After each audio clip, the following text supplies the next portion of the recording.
I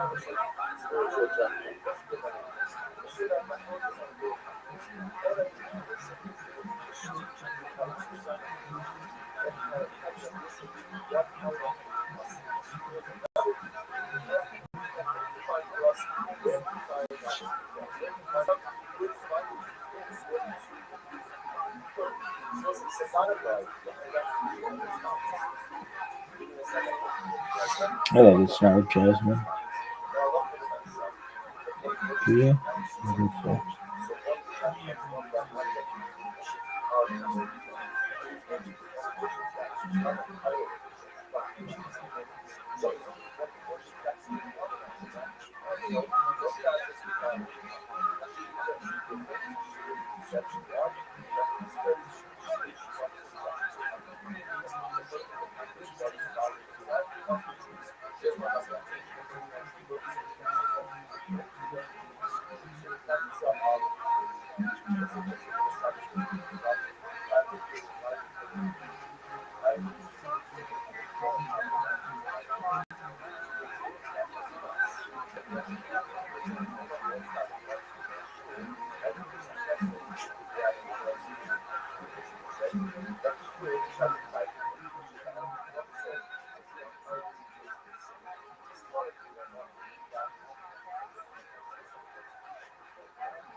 Right to the city like bread and shop. You can get it all. Right to the city like bread and shop. If you ain't clicked, please don't get involved.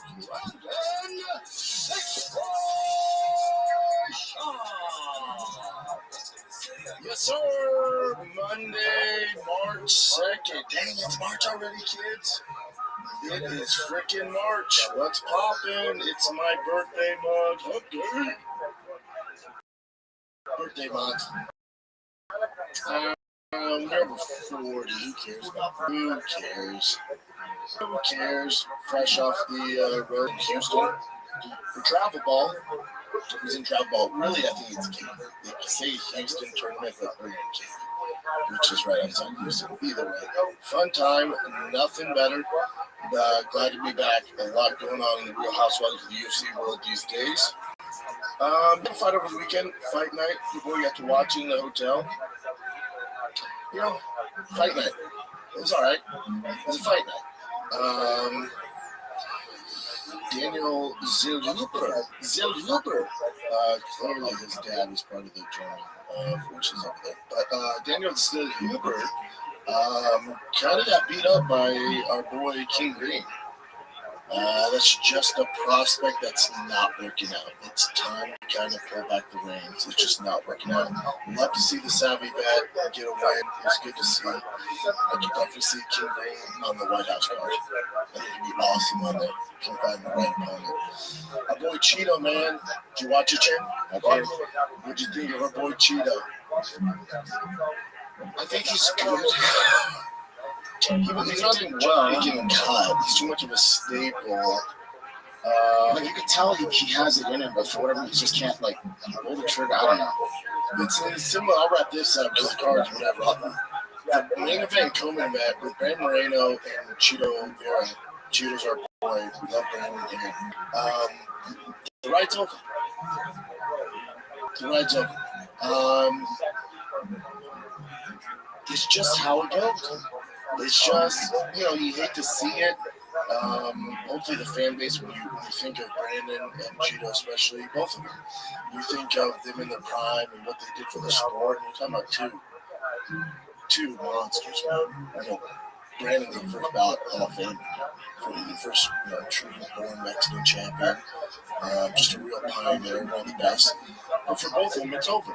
Now, that's not saying they should retire or hang it up. No, but as far as being the elite, being fighting for belts, those days are over. It's all good. Cam looked fantastic. He's incredible. He's probably one of the best. People are sleeping on because he had some tough fights before this, but he finally figured out the altitude somehow through training. He looked fantastic. Brand Moreno just couldn't adapt. You just never adapt to getting picked apart on the outside. Just never adapt. Where in his younger years he would do it like this. Yeah. So he just, when you get older, this is what happens. You couldn't defend the leg kick. Like the leg kicks over was been a thing for him. You just can't. It's not a sad story. This is how it goes, man. They both had great careers. It's all good, baby. It's all good. It's all good. I would say the biggest news over the weekend was our boy Armin Sherman at RAF. At RAF. We got a lot of questions. Thank you guys again for sending fan questions for today's show and Thursdays. Did you watch the whole thing, Chen? Because there was a lot of back and forth. Yeah. So what's wild about this is, like, I didn't expect to like it, but it was so controversial even from the beginning. Like, they're slapping each other in the head. I was like, it's entertaining. RFA don't mess around. But it's weird, right? Because, like, you guys know this. Wrestling's like, it's similar to baseball. There's no showboating. There's no really arrogance. Like, that's kind of frowned upon. But sure as hell, none of this stuff. It's all about sportsmanship and respect. So when this stuff does come up, I'll say this. This isn't a bad thing for RAF. It's also, I don't think it's a bad thing for Armin either. I don't think it's a bad thing. I expected Armin to win, which he did. I just think he was really, really frustrated.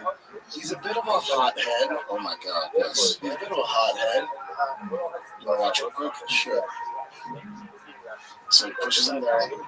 I can't tell if he actually landed that hook, but then he hit him in the jaw.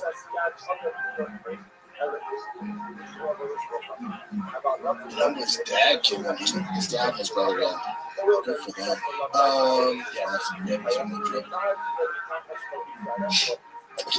It's not an awful thing for Armin. I think the issue is it's like another incident, but it's not in the UFC. Obviously, if you look at the history of Armin, people will say, "Oh, this guy is not fighting for the title, right?" He punched that fan on the way he's out the gun. I guess punch that fan. You can't do that. And then he headbutt Hooker, broke his nose, supposedly. We don't know for sure, but that's what Hooker said. Headbutt him in the nose. And so people will think that's why he's not getting a title shot right now.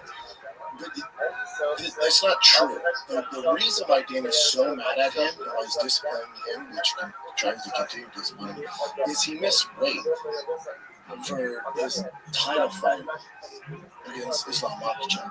All this stems from that. The other stuff in it, don't get me wrong, it's not helping.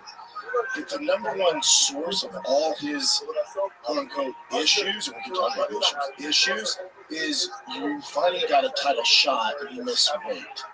Nothing drives the UFC more crazy than that. It's like the number one thing you cannot do, especially for a title shot. So they're disciplining him, and I told you guys a few shows ago, it was the best thing to happen to Armin because he's gone on. We didn't really know Armin as a personality. We didn't know what type of person he was. You just think he's this cold, person. English is okay. You don't know much about him. Another people think, another Daggy wrestler, Chechen wrestler, Georgian wrestler, just one of these guys. And then by getting, quote unquote, putting time out from the UFC, he's gone on with this marketing campaign and become I mean, the most famous guy at 155. He was the best thing to happen to him. So this, people like, oh, here we go. Arm's not going to get another title shot. Like, I don't know about that. I don't think UFC's going to discipline him over this. And if they do, you can tell they just don't like him, which is insane because they need stars. He's a massive star, especially. He's only going to hurt the UFC. So I don't think they're going to do too much with this. But also, let's talk about if they are upset about this. How are you going to discipline him? Give him a fight? What are you going to do? Who's going to beat him? How do you discipline Arman Sarukian? Go to the 155 rankings. Who are you going to give him to discipline? What are you going to do? Oh, no. He gets the winner of Max Holloway, Charles Oliveira. Oh, no. He beats both of them. Love Max, love Charles. He's going to beat Charles. Oh, no.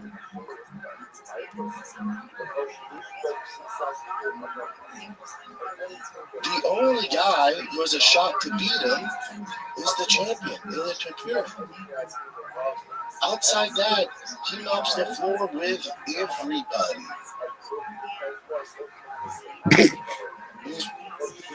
Think about it. So if Ilya and Justin, that's the next fight, right? It might be on the White House, might not. They think it's going to be on the White House. Okay.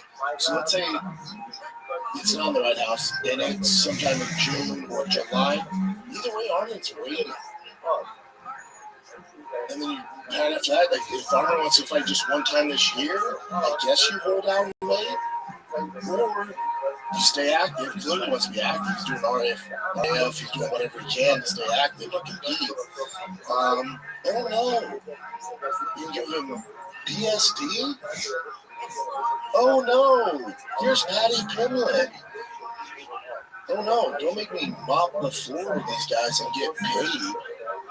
Whoops. What are you gonna do? This is a bit of a big thing. Because that motherfucker is good. He's not good, he's great, Anthony. And he's built his value, he's built his exposure. That's exactly what the UFC wants from guys. People, he's beloved by fans now. Oh no! What are you gonna do? Give him Justin Gaethje? How are you gonna discipline this guy? He's too good. There's no bad matchups for him besides Ilya Topuria. Even that's a tough. It's Ilya's by far toughest matchup. What are you gonna do? UFC's in a tight spot here. No. You should have done that in RAF. Here's the winner, Charles Oliveira, Max Holloway. How dare you? Here's one. Okay.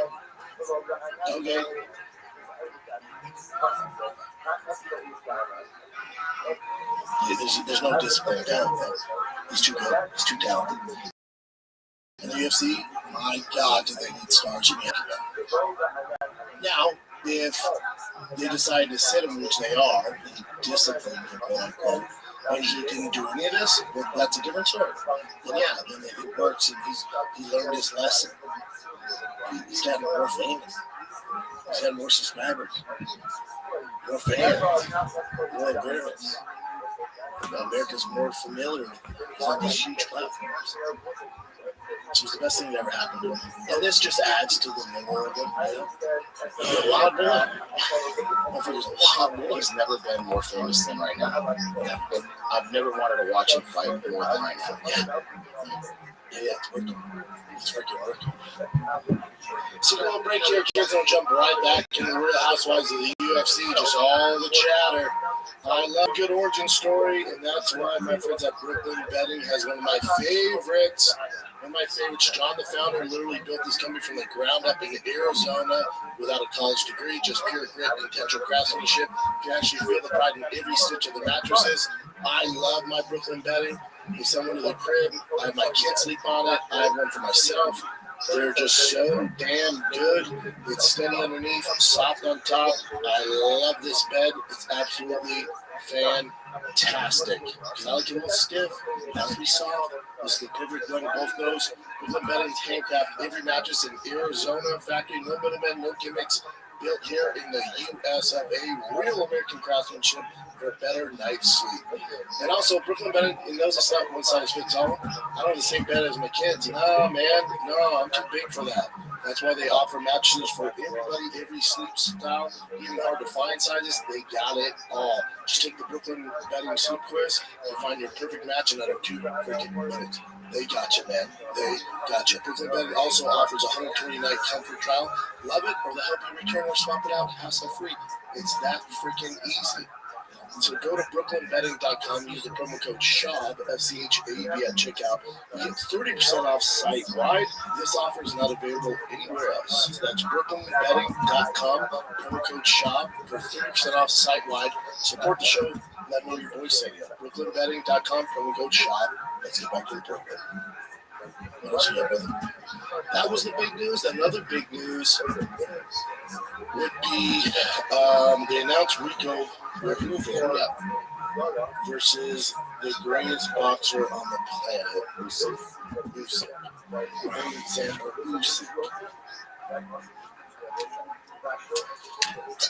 Now we know why.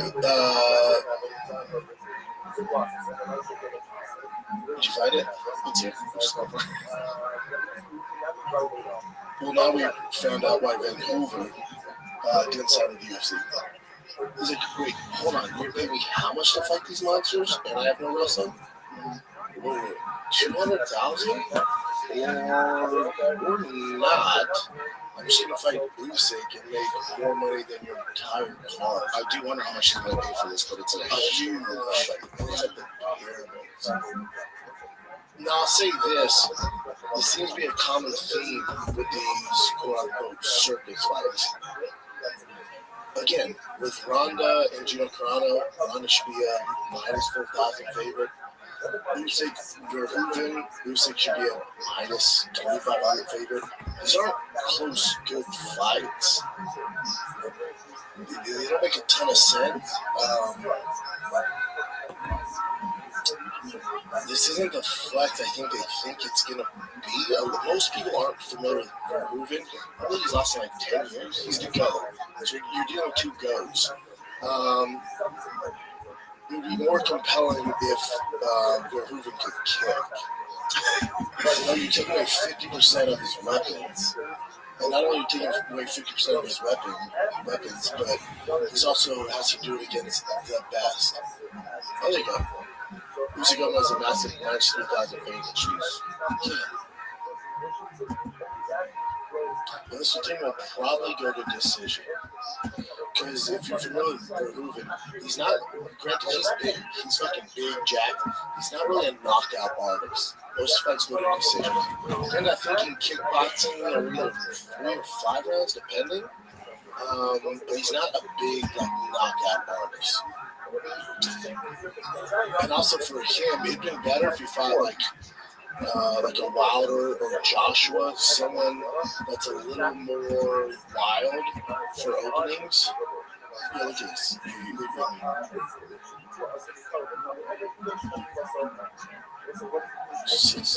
He hasn't had a knockout since. What are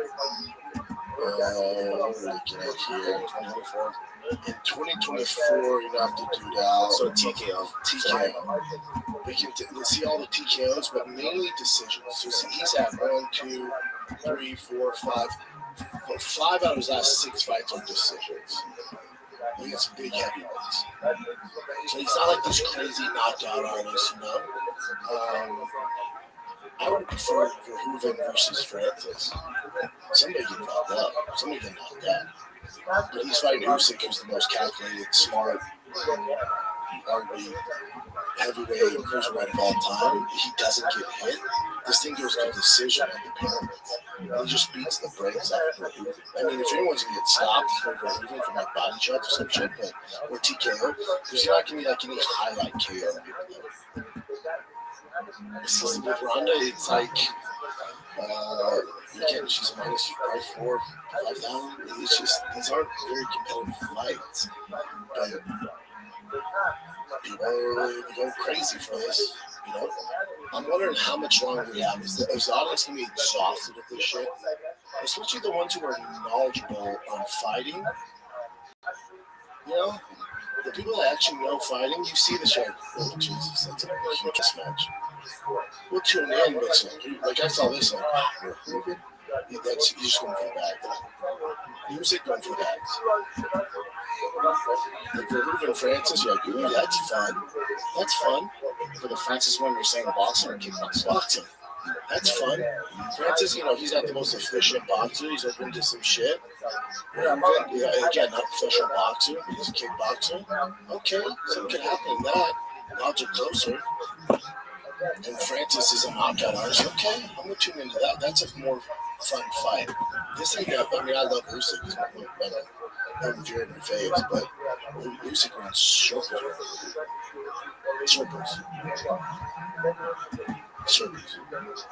Yeah, Verhoeven has held the title for basically 4,000 days. 13 successful title defenses. He's the GOAT, but so you got two GOATs. So I guess that's interesting and compelling for people. Yeah, we're allowed to minus 4,000? That's what you're into, man. Minus 3,000. If that's what you're into, it's not that compelling to me. Rico, he has no chance of knocking Usyk out. It's just not. He can avoid some of the very best power punchers in the world. He doesn't get it. Anthony Joshua, he doesn't fucking get hit. So you think Rico's gonna do it? We're taking like 50% of his tools? Semi-final. Don't watch it though. And they decided it would be for the WBC heavyweight title. So that's that. So you can see why Rico, everyone's like, I thought you saw him in the UFC. He's like, wait, you're going to pay me $175 grand? $175 grand if I win? I'm going to fight Curtis Blades? I'm going to fight fucking, some of these monsters? What? I'm going to fight Usyk in the super fights and make all the money. That's the problem. That's why you get these fights. Also, neither of them are young. Like, if you notice at these super fights, think about it. Just go through the shit you're getting. Is this on Netflix, dude? Who knows? But just go, if you go through these quote-unquote super fights we're getting, go through them. They're all old as shit. Floyd Mike Tyson? I'm sorry, Floyd Manny Pacquiao? Nobody's under 40 in any of this shit.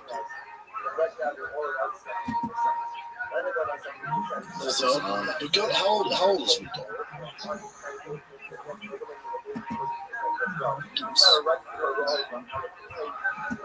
36?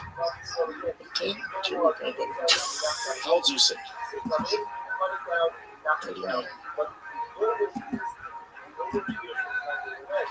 That's 39, 36, that's better. That's better. We got Floyd, Manny, the both under 50. Ronda and Gino both in their mid-40s and shit. It's interesting. I'm just curious at what's the typical, like, without it feels, oh my god, we're exhausted of this super fight bullshit. We're exhausted. I don't know. I do not know. It's coming though. I guarantee that it's coming. But again, I don't hate on any of them. At least these boys are all getting paid. Making paid. So I celebrate. This is a fight.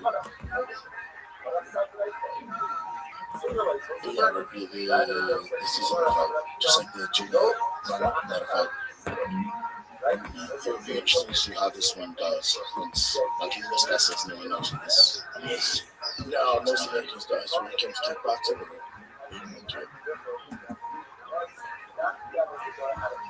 if you put a highlight package together, it's not like some of those crazy fucking knockouts. It's a lot of decisions. But it's style and all that, the best to do it, it looks like fucking a monster too. And he is. You want to twist the best people do it, but take away half of his tools. Okay. Not only do you take away half his tools, he's facing the best ever do it. And doesn't get hit. Okay.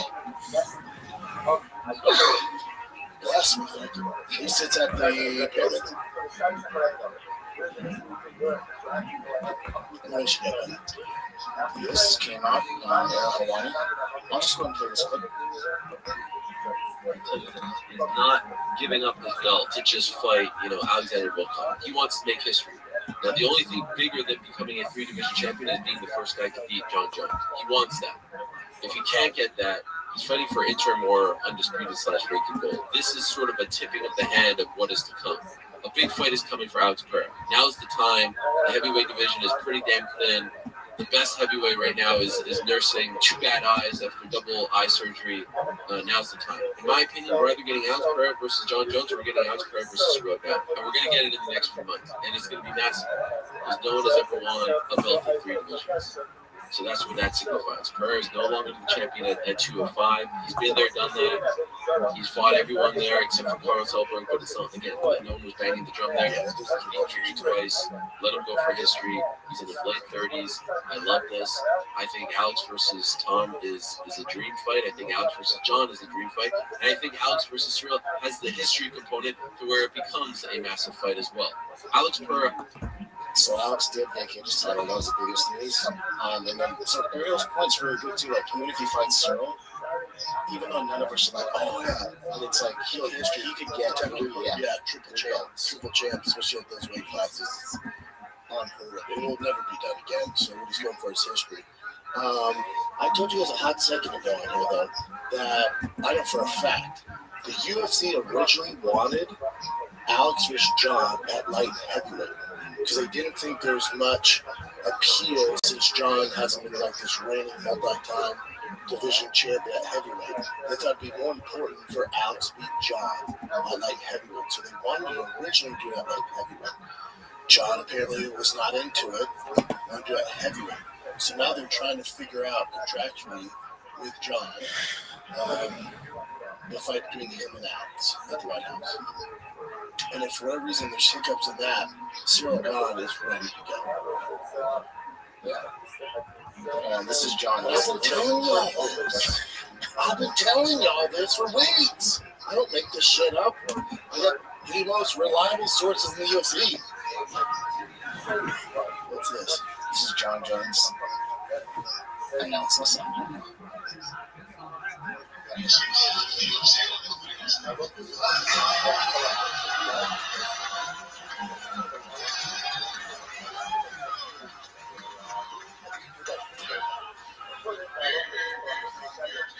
Where's he at?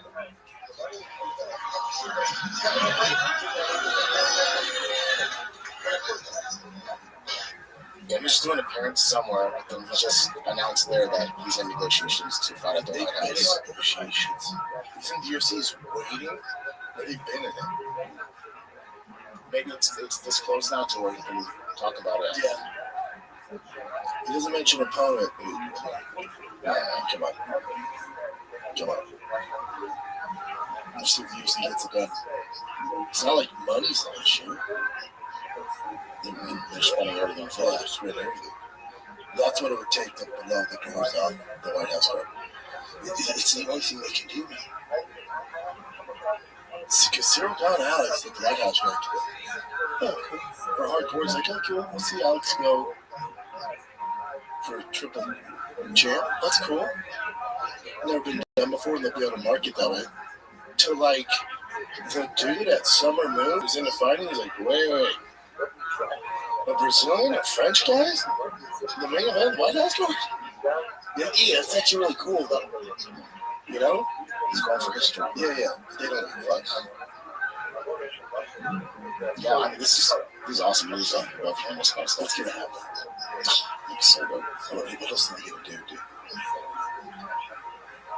And John's in such a good position to back the bring struck up. Yeah, you guys want it. You want the White House.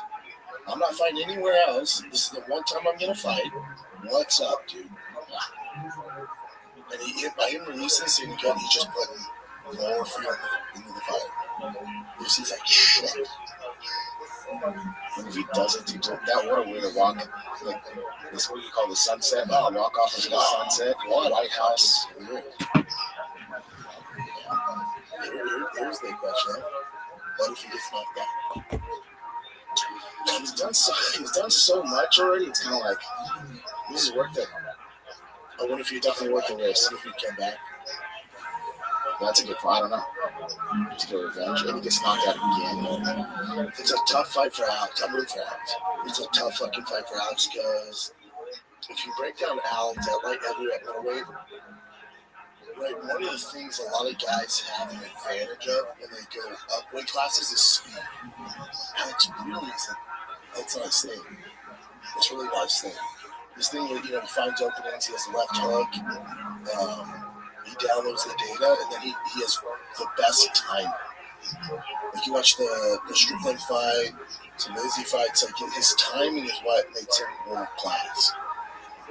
So, what I'm trying to say is when he goes to heavyweight, like, he has no speed advantage over Tom Aspinall. Zero speed. Like, Tom Aspinall's hands are probably faster.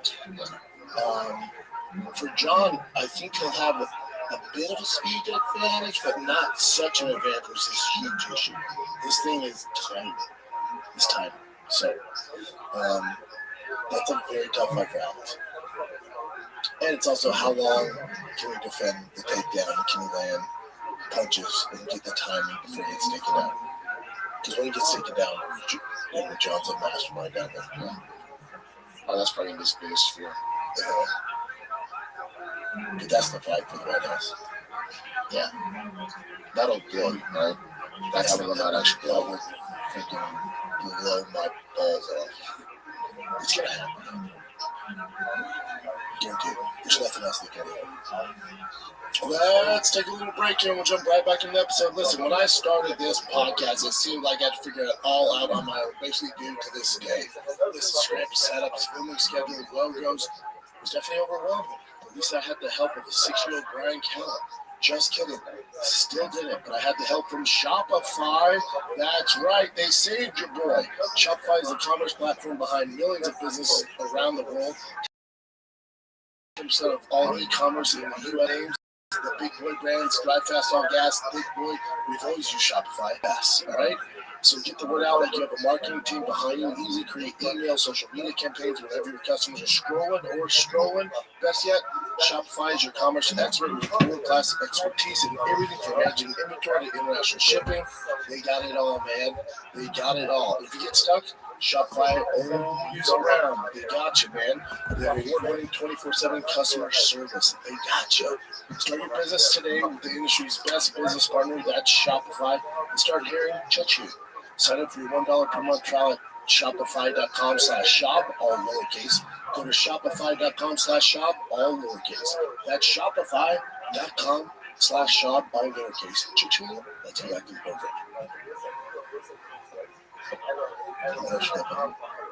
Alright, since there's a vacant belt at light heavyweight now, there's going to be Broshko versus Oliver.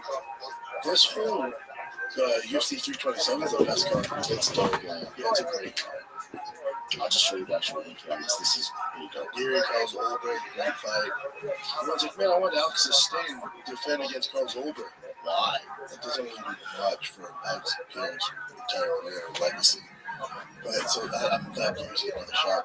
Joshua Van, that's a good fight.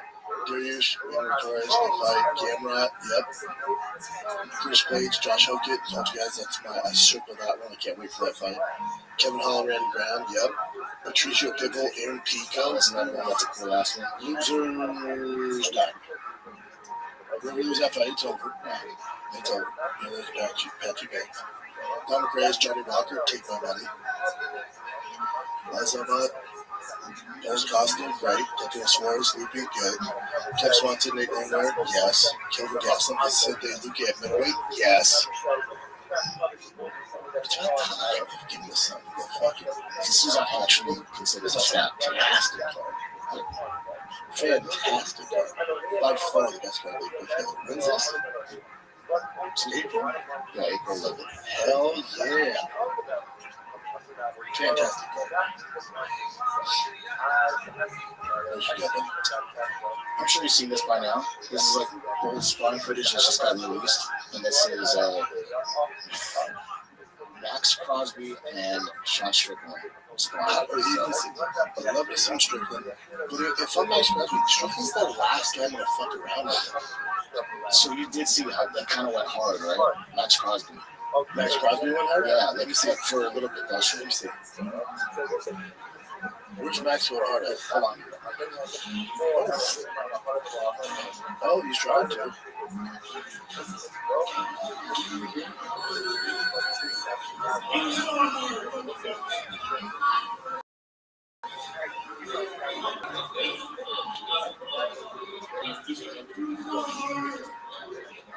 Max, buddy, why?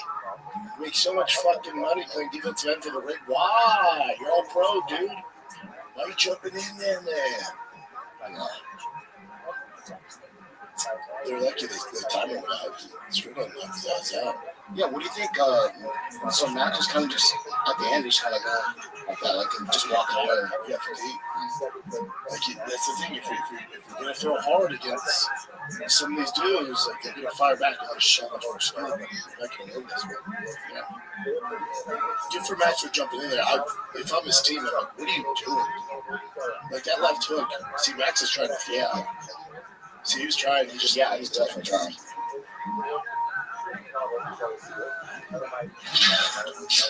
Yeah, we're gonna put him away. That time to run out, just dribble it, put him away. But again, that's what Strickland does. If you're gonna jump in there, what the fuck you doing? Get on Max, for even jumping in there, but Strickland's really not the guy to do it. And then also, man, if you're gonna go hard, brother, now you're playing their game. Now you're jumping in the deep end, so be ready for the consequences. If I'm his team, I'm like, what the fuck? As in just why you inspire in the first place? Yeah. If you're gonna jump in there, don't jump in there strictly. Forcing over fucking do that. Yeah. On that size balls. Get that. We got he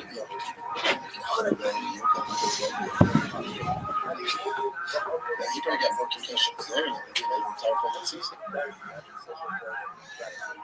Yeah, that's only a little bit of one side.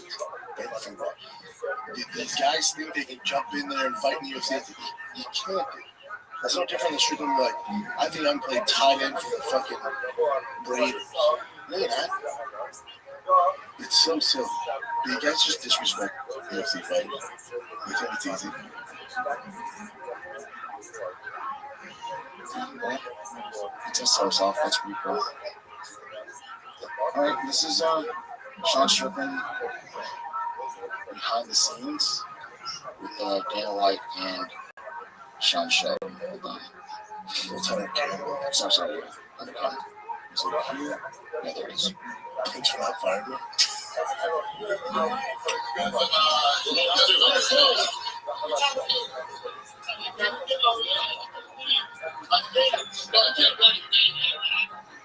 Let's talk about the game.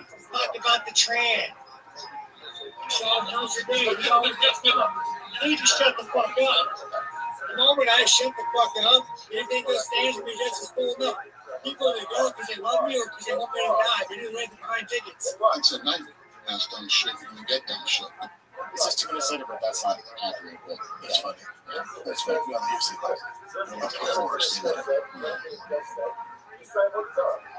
Yeah, this is Uncrowned, and they're talking to Michael Van and Page about, obviously Conor Ben getting a $15 million paycheck, and how does Michael feel about that? With your ties to the UK, some of the biggest news last week was Conor Ben signing with Superboxing. What was your reaction when you saw them going over and the price tag attached with it? I feel like everyone's trying to get me in trouble here. Yeah, it's not something that I'm happy about. So okay, so you're going at the end of the day. At the end of the day, obviously Michael Van and Page is not happy. And then also someone posted this, which is you talked about it before how they're doing it wrong. So check out this right here. So he embarrassed Holland. Yeah, I don't know what he's going on with that. Lost a razor close decision to Gary. Went up. Fraud checked. She beat Charlotte. Yeah, it was like the biggest thing. So it took Kenny to score in his last fight. Now he's fighting an unranked fighter. The only reason, though, is I agree. He's getting screwed over, but he hasn't done good. As far as, like, it's not very entertaining. I think all those are decisions. Even in his loss, like, it's all decisions. You can't nearly had him on the hook and let him off. He's messing around. So I think UFC's like, hey, man, let's get going. Look at that, man. It's all decisions. And then they did sign him because he's such an exciting fighter, so we want to see that. Yes and no. He's never been like a crazy knockout artist like back in the day was, but against the very like the elite competition, he's not really knocking cats out. You know, it's exciting. Like his flashy stuff that he does, like a snake and all that stuff. I always loved watching him. No, yeah, he's exciting for a bit. But if you're not getting finishes, because that allure, like that flashy style, we need finishes, unfortunately. But I agree with him. Like, you know, he's coming home. That was a fun fight. Machado Gary was whatever. Again, it's all decisions. Pure bullet decision. Pure Kennedy had him decision. I mean, he just felt like he needs to win. You know, he got to really get him impressively. So I think maybe like, man, it's all decisions. They just don't move on.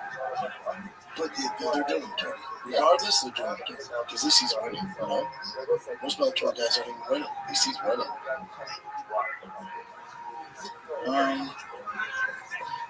Yeah, I don't know how old this is or new this is, but this Hamzat and Luke Rockhold sparring. Yeah, he's tearing him up to the body.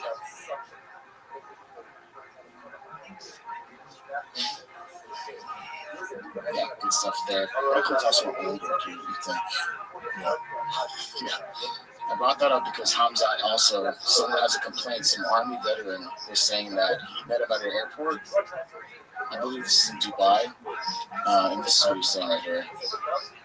Husband, father, this is one R.J. Patterson. I'm a husband, father, and brother to many.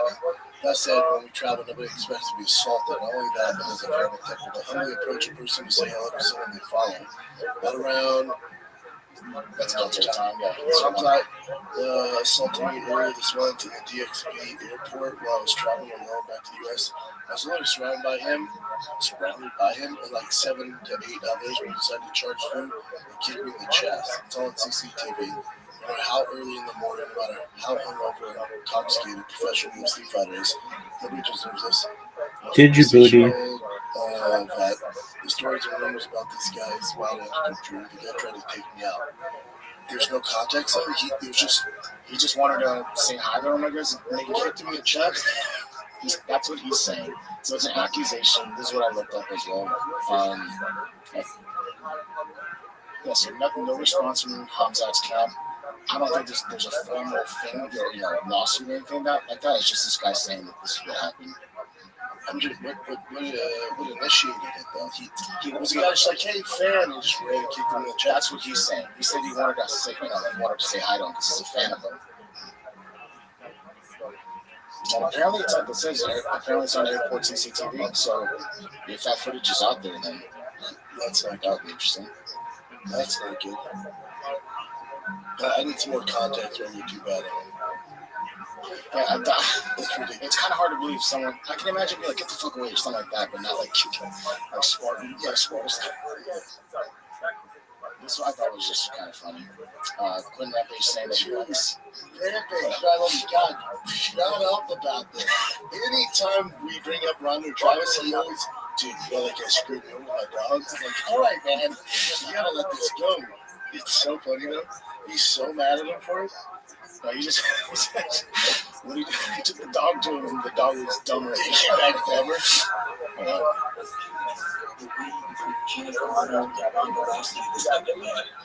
a Gina Ronda fan, so I've never really been a fan of Ronda. Got nothing against her. I don't like her husband at all. He trained my dog, and my dog came back stupid. Most dumb. So, and he had my dog for like 6 months. Here's the thing, Rampage, buddy. Why would you give Travis Brown your dog? Is he known for being a dog? So I paid him thousands of dollars. They can't take my dog. Dude, there's legit professionals out there that will train your dog, dude. That's on you a little bit, Rampage. You're giving it trash, man. It was also one who's in the middle of his fighting career. You're giving your fucking dog. All right, man. He ran his own training business, Federation Canine Training, for nearly 7 years before his MMA career. Interesting. Yeah, for 7 years. That's quite a bit of time to be training dogs. There's other guys. Yeah. So you just gave this guy your dog? Like, come on, buddy. And especially if this is while he's trying to pursue a professional MMA career, it's like, there's guys that are dedicated to training dogs. You gotta let it go, pal. That was a long time. I didn't know it was going on forever, but dog, did he always bring it up? And I'm like, yeah, I don't know what to tell you, man. You mean on the side? He's like, well, okay. That's how it is. You gave a MMA fighter your dog to train, and you kept him for months. At least you raised your dog. You get back. All right, so this is Elliot Tapuri talking about his top 5 fighters of all time. I don't think he actually listed his top 5, but he mentioned that Khabib. This is very controversial. Khabib is not in there, not his favorite, and then even Demetrius Johnson, Johnson. So let me just play it. DJ's not in it? Yeah. He goes, so this is on Aiden Ross's live stream. He goes, and Aiden's like, well, you don't think he's the greatest flyweight? He goes, well, greatest flyweight? Yeah, but not one of the greatest fighters of all time. Just because he's fought a smaller guys. Let me see. You don't think he's the greatest flyweight of all time? The greatest flyweight of all time, probably. Yeah, probably he's the greatest flyweight. It's in my top 5. My top 5 of all time. I don't know, help me. Dude, you got GSP, you got Penn, you got you have Elliot Moria, you have Silva. Yeah, but I don't like those things. Khabib. He wasn't fun to watch for the last 2 fights. And what made him fun to watch was that he was undefeated, and the fact that there's going to be someone that is going to beat him. But the reality was, I never was fun of his fights. Never. I always. Yeah, so he's never a fan of the argument. I get, he didn't fight the toughest competition, retired in his heyday, not a ton of title defenses, and he was a grappler, pure grappler, risked nothing on the feet. So there's argument for that. DJ's wild. Now, the only argument you can put on DJ is it's such a lightweight class. He's not dealing with the same repercussions as the heavier classes. So that's why DJ, it's 1A, 1B. It's John Jones, DJ. 1A, 1B. Yeah, I think DJ's definitely on top. Yeah. And no asterisks. Yeah, I don't care about it. I know you don't understand. It's really bad. It's 1A, 1B. There's argument for both of them. But Khabib, not be on top of it.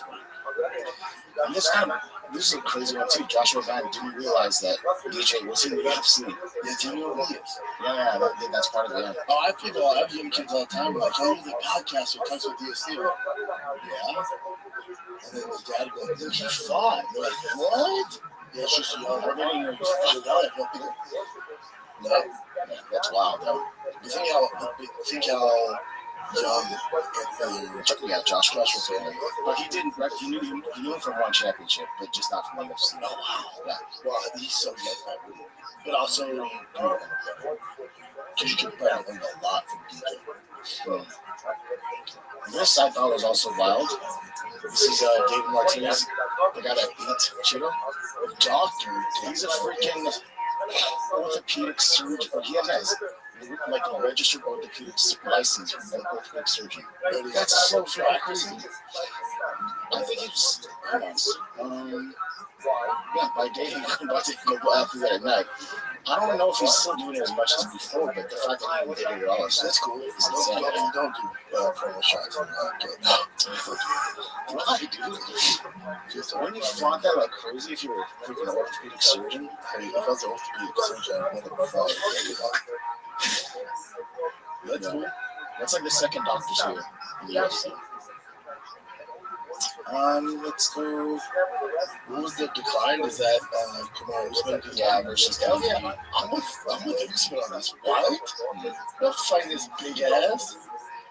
I was expecting a fucking title shot against Islam Makhachev. I don't want to fight DDP. He says it's because it was like beautiful, but it's just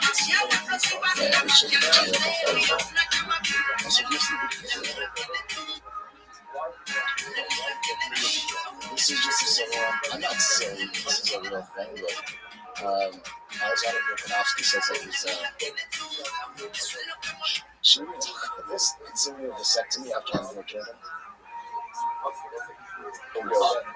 Okay, 4. Oh, he has 4 girls. I'm done.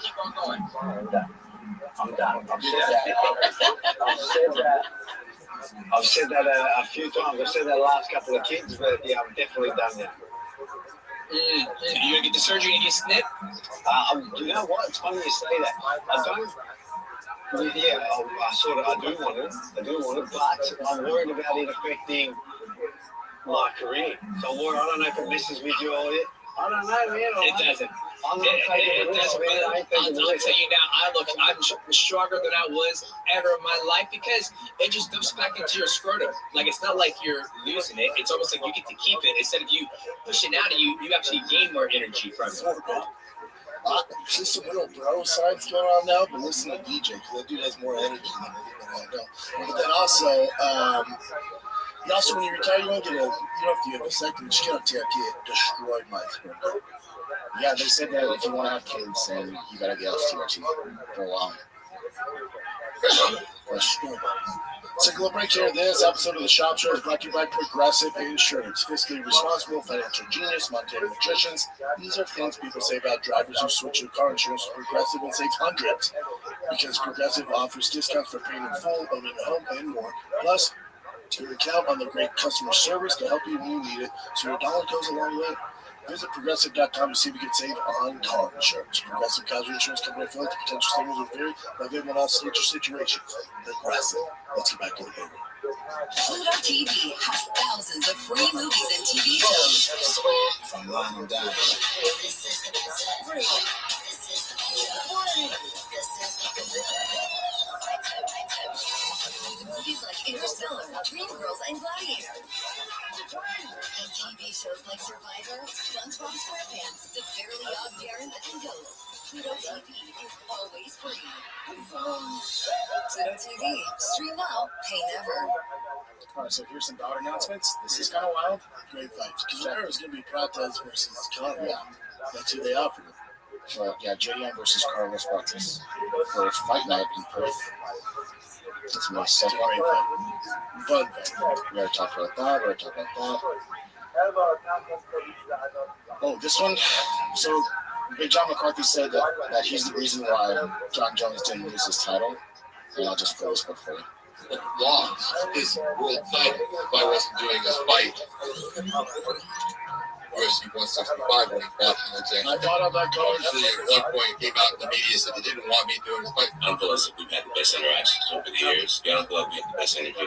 It's been accumulation of some things happening in your own. Some fights I would prefer any other referee. Remind me, what happened? When John Jones fought Alexander Gustafsson, he got hit with right hand, but it was on the right eye. Split his eye open. At the end of the 4th round, the doctor came in and he looked at me and he says, I don't like the way his eyes look. I think we should stop. He was the champion. He had been fighting with that eye for the entire fight. He looked at him and said, Doc, he just won that last round. I don't think we need to stop the fight. John Jones was busted up and kept moving forward, pleaded with the doctor not to stop it. So much chaos. Could you even remember what had happened over the last 5 rounds? I remember the fight. John Jones is such a beast. Winning over John Jones is bigger than taking the belt. You could tell in the last round, both of those guys were fighting on pure heart. I believe that this is one of those fights where both guys felt like they were going to die. I don't know if I can continue. I don't know if I can keep doing this. Tell you what, we're going to let this fight go. And if I see that cut change at all, I'll stop the fight. For myself, I'm thinking I have never stopped this fight. So that's how much I hated John. Basically put my butt on the line because it was the right thing to do. Yeah, shut up, big guy. Yeah, that's great. I mean, that's one of the greatest stuff ever. And you said you were there to see them, like, their faces and everything else. Oh, my God. That was life-changing? God, dude. After John's in a stretch and shaking, his lips are like, shaking. And that's like the baddest dude on the planet. So crazy. All right, let's go to. How much do you want to talk about the fights? We'll save it for his birthday. Okay. Yeah. You got the big boy. You got the BMF title, baby. Max Holloway, Charles Oliveira. You got Barrio, RDR. The Rob Font, Rosa Jr. is the most interesting one, I think, on that bitch one. But we'll get into it on Thursday show. Yeah. All right. That's what's nice about doing 2 shows, baby. We got time. Let's do some fan questions. Save your submissions. I put these up every Monday and Thursday morning. Sometimes a little earlier, but we answer on Mondays and Thursdays. So thank you guys for submitting your questions, making this possible. So first one, underscore TSOSA, T-Sosa. What's poppin', my brother? First question, how do you think the Jones vs. Alex fight goes? Again, I'm rooting for Alex. I don't know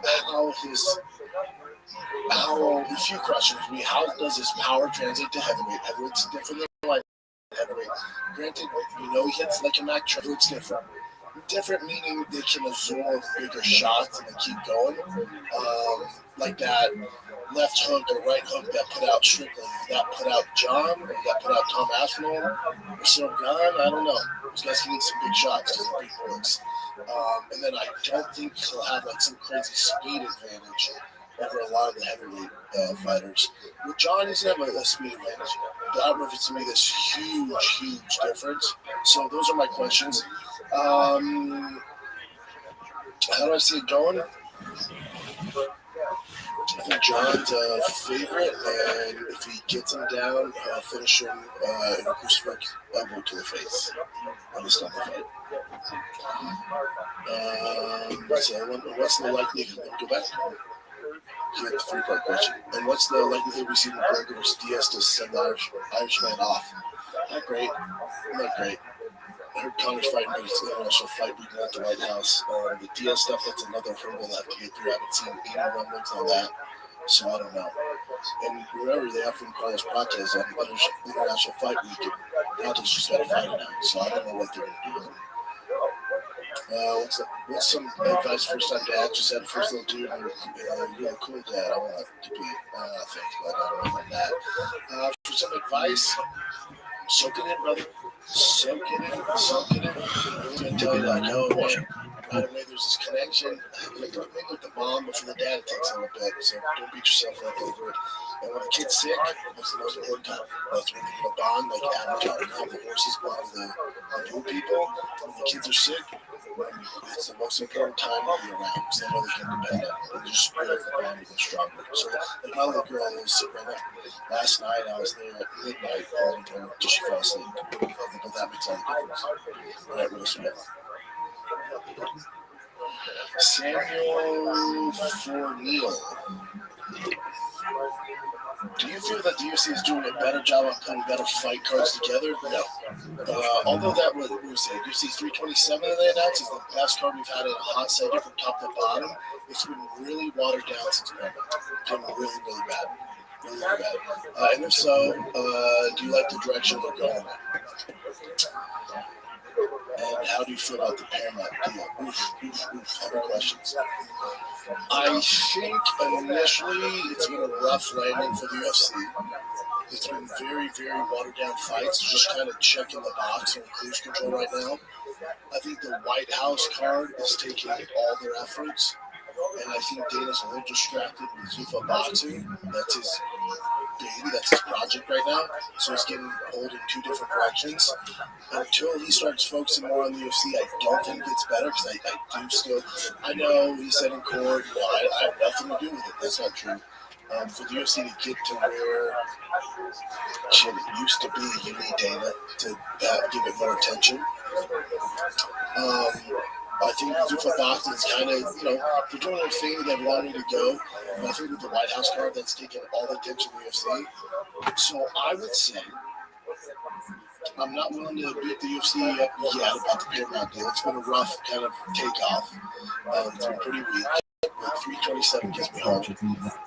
Until they get through the White House card, the White House will be bananas. until we see what the product's like after that, it's still up in here. Now, after the UFC White House card, if we're still getting these watered down fight nights and shitty pay-per-views and cards, like the number of events are bad, then that should cause some red flags. Until we get through the White House card, I'm not ready to tear it up. Because I know that's taking all their effort, all their energy, all the matchups. It's holding up cards, holding up main events, it's holding up the divisions. So until they get over that hump, which is taking all their energy, I'm not ready to tear it yet. I like not paying for pay-per-view though. That's the best. C. Diggin. If you watch the Armin versus Giorgio match, I want to hear your take on the shop show. I gave it, listen, Giorgio, I love what he's doing, especially for wrestling. His taking down, get 1,000 is brilliant, and he's so entertaining. You can tell he's a good person, and he's a hell of a wrestler. But when it comes to Armin, that Georgia kid was good. He was at like world class, like a Big Nickel or some of these other big names in the UFC. It shows the level Armin's at. I doubt Armin trained that much wrestling ready for that fight. He's definitely beat better guys than Giorgio. Giorgio did better than I thought too. Like he's really talented. So I like that Jordan kid. It's him losing doesn't hurt his appeal or anything like that. If anything, this just built him up. Do I think the fight was real? Yes. It's really cool for Giorgio to be put in the next match. That's real. He's also wrestling. It's not like fighting. It's wrestling. So you'll move on to the next one. A question for the fight wrestling match. So Armin kind of ran outside of that circle, and then he took him down. Is that considered a real takedown? You mean he went outside? Outside. Was it takedown outside? Yeah, outside. In traditional, if this is NCAA, no. Okay. And I think because they're in RAF, he's good. I don't think Georgia considers it good. Yeah. We should get for him. Keep doing the thing. I like that kid. Jake Stewart, 23-15. If Max beats Charles, would you rather see him fight Conor if Max beats Charles? Okay? Would you rather see him fight Conor for a BMF title, or would you see if he can get a shot at 155 this year? No, I don't want to see Max fight there. I would love to see Max versus Conor at the White House, or even an international fight. Max versus Conor makes sense for both guys. I don't want to see Conor versus Ilya. I want to see Max versus Ilya. Ilya's in his prime. He's like a fucking Mack truck. He keeps taking out these legends. He's got to stop. He's going to do it to Justin Gaethje. I love Justin. He's going to do it to Justin at the White House battle. So I'd much for Ilya. We got to stop with him just taking out these older legends. I'd much rather see him fight Ernest Rookie. Another guy in his prime, tough matchup. That's who a champion should be fighting. He's done the fights to give him a big name and get the mainstream. Now it's time to fight the real contenders like Armin. And then after that, whatever you want to do, but you got to fight Armin. I think to be considered the legit 1-5 baddest man on the planet.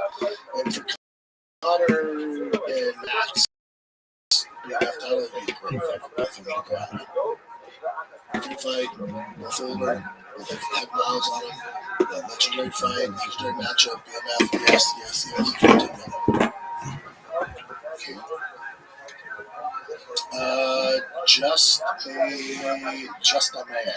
Just a man.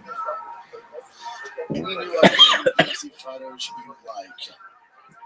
The biggest, prospect for me by far is Jacoby Smith. He's the most promise. He could really get Islam all can handle. He's a monster. He's so athletic, fucking fun fighter to watch. Has a personality. That he's probably my number one prospect. Number one by far. Has the pedigree, has the looks, has the style. That kid's a fucking monster at looking. And straight up wrestling against Islam would be a handful for wrestling. So Jacoby Smith for sure. This weekend, Rosa Jr.'s fighting. I'm still. Rosa's a different. He's not like a blue chip recruit. You know what I'm saying? He's not like a blue chip prospect. Like a Jacoby Smith is. You look at his background, like, oh, that's a blue chip. That kid's fucking blue chipper. For Rosa Jr., his thing was like, when he burst on the scene, like, he's young. There's a lot of upside, choose hoop or something like that, but they're not blue chippers. He doesn't have like some extensive freestyle wrestling pedigree or anything like that. So Jacoby Smith, by a mile, by a freaking mile. There's a lot of other guys, but I won't get into all this yet. There's so many coming up. But Jacoby Smith needs to get that's your guy. That's who you want. He fights, you want to dial in. It's just a matter of time. It's going to be tough to beat. Djin_living. DJEN_living. Same question as last week, bro. Thoughts on Craig Jones and what he's been doing for the sport of BJJ? Craig Jones is great. The issue he's going to have is the UFC's turn into a business. So he's fighting the juggernaut of the UFC BJJ now. They're taking guys and stuff like that. So Craig's the outlier. I fully support what he's doing. He's put on some crazy events. I like what he's doing. You need guys like Craig Jones. I love everything he's doing. But he's going against the business juggernauts of Zuffa, TKO now. It's a bummer. He's entertaining us all though. Hell yeah. MVAIRD. MV. Miriam? Oh, it's a lady. You don't get a lot of lady questions. How likely do you think John Alex fight is at the White House? If Alex loses, what is left for him to retire? How likely, John Alex? 95% chance that happens. What else? If you think about the White House card, what else are they going to do to blow us away? Cyril Gane, Alex doesn't do it. It doesn't do it. Oh, French and Brazilians main event of the White House card? That doesn't do it for a lot of people. It has to be John versus Alex. I think it does get done. It's a money thing. John's in. Alex is in. It's a money thing. They'll figure it out for this White House card. One-time deal. And John's last fight. Great question. If Alex loses, what's left for him? If Alex were to lose, I think, John says he has one left in him. He has arthritis in his hip. So let's say John beats Alex. Well, you still have the belt's still up for grabs. Because John's going to walk away into the sunset. So you have a vacant belt, interim belt, right? Because Tom's your champ. So for Alex, he'd stick around. The Cyril Gane fight's not going anywhere. So even if he were to lose this, Cyril Gane's a much better matchup for him. So he loses this. Okay, on my way. John retired. The Cyril Gane fight's still there for the interim heavyweight championship. He's still a triple champ. So for Alex, it's a win-win, to be honest. You don't have much to lose. You're shooting for the moon, but you're probably going to land on the stars. What's the stars? Okay, I lose to John at the White House. More press than ever. Bigger name for Alex. He lost to the greatest to ever do it. You got taken down. He's not going to get knocked down on the feet. So you got taken down. All right, grappling's not your thing. That sucks. John retires. 3-4 months from now, here's Cyril Gane for the interim heavyweight title. He beats Cyril Gane. Okay. Now you're living, top of Mount Everest, heavyweight, triple champ. You accomplish everything you want to do.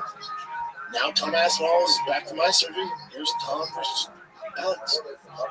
Tough matchup for Alex, but still, there you go. That's the point. Yeah, I don't think he retires. Now he should retire if John was young, and he's just going to be this reigning champ because you're never going to beat him. You don't have the skill set to do it. But he's walking up. He said, I have one left.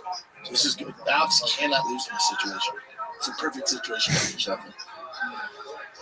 My boy, Ibera Fitness. If you want to get your ass in shape, you're in the LA area, this is your guy. Biggest rival in the UFC, in your opinion, not being Khabib, but McGregor. You're saying currently? This is the winner of the Mustang, by the way. I'm my dark horse Mustang.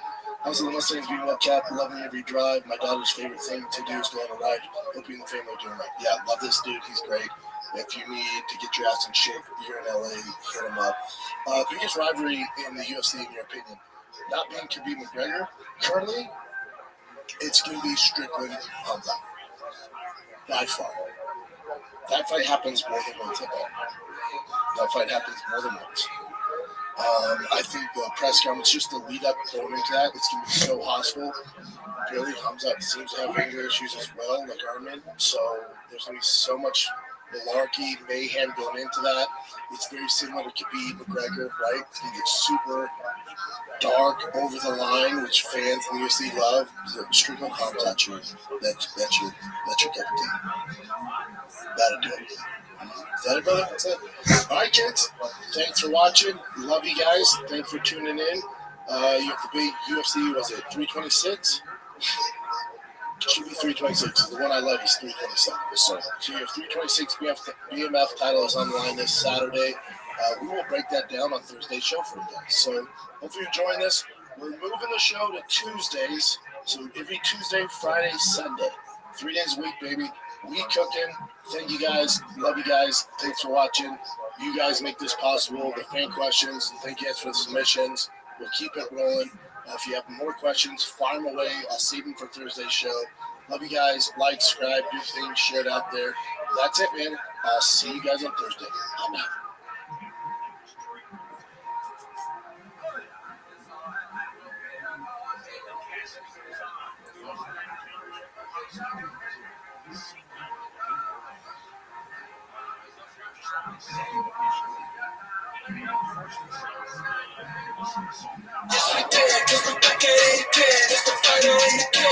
This is really the fight of the kid.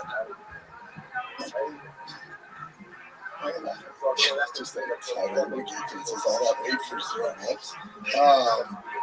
Where were you? You boys were both on the road. I was Phoenix.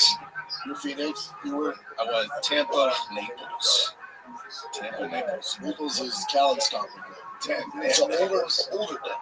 Oh, I told you before how waiting. I told you how old the crowd was at Naples for that show. Yeah. But I had a panic attack because, dude, I walk into there and I didn't know that they switched mine and the comic performance shows. I didn't look at the routing. So I walk in, and when I tell you there's not a person under 95 years old, not even gray hair, white hair. Yeah, white hair. And I'm like, I'm gonna bomb for an hour. This is terrible. Yeah, medics on site. And then That's our last 2 hours. I come into the green room on the side. Medics on site. Just in case. I was there one time before, and someone actually had a breathing machine in the crowd. Oh yeah, there's a lot of money there. They were smart with their money. They're in simple town, like super calm. But luckily, I walk into the green room, and I'm just counting my days till I die. And they're like, "Oh, you're here early." I'm like, "What do you mean?" They're like, "Oh, we switched the shows.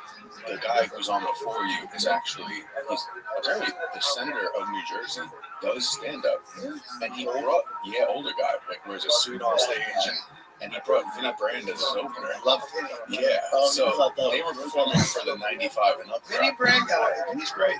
Yeah. When new crowd started, it was younger, but still selling.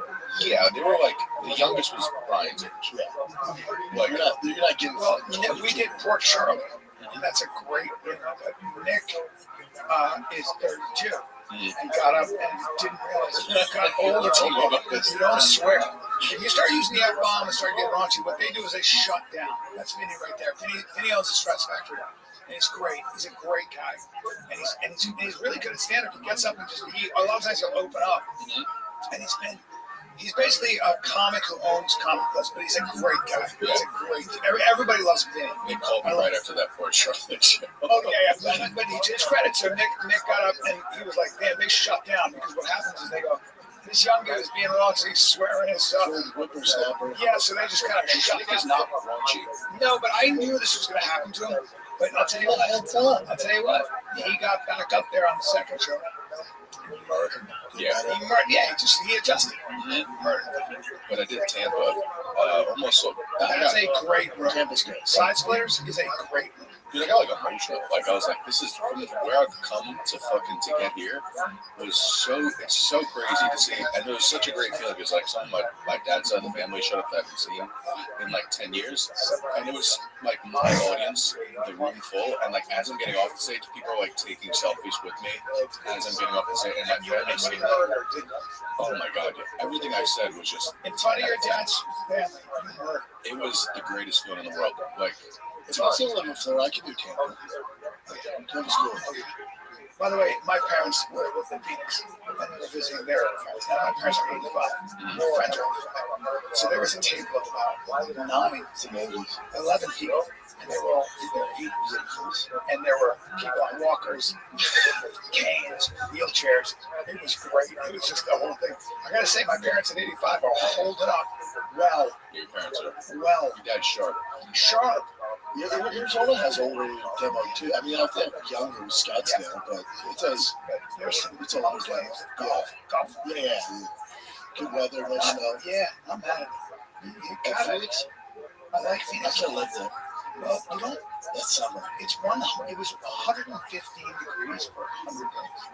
Let me say it again. But it was 115 when you were there, was it? No, it was 91 at one. But it was 115 degrees for 100 days straight. This week though was one of those weeks. You ever have one of those weeks where you like actually have like a moment emotionally where like you look back, you're like, damn, literally 6 years ago, I was living in a studio apartment with 2 other comedians. I don't like to look back 6 years, but I know.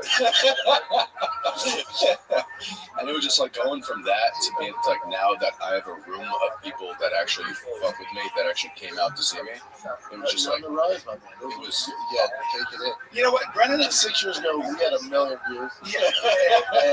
This thing might break 30. Yeah, there's been a small. So don't let us bring you down. You keep climbing. Don't let old Brian. Well, we never look back anyway, even though we're doing great. I remember one time my TV show, Schooled, was like a hit.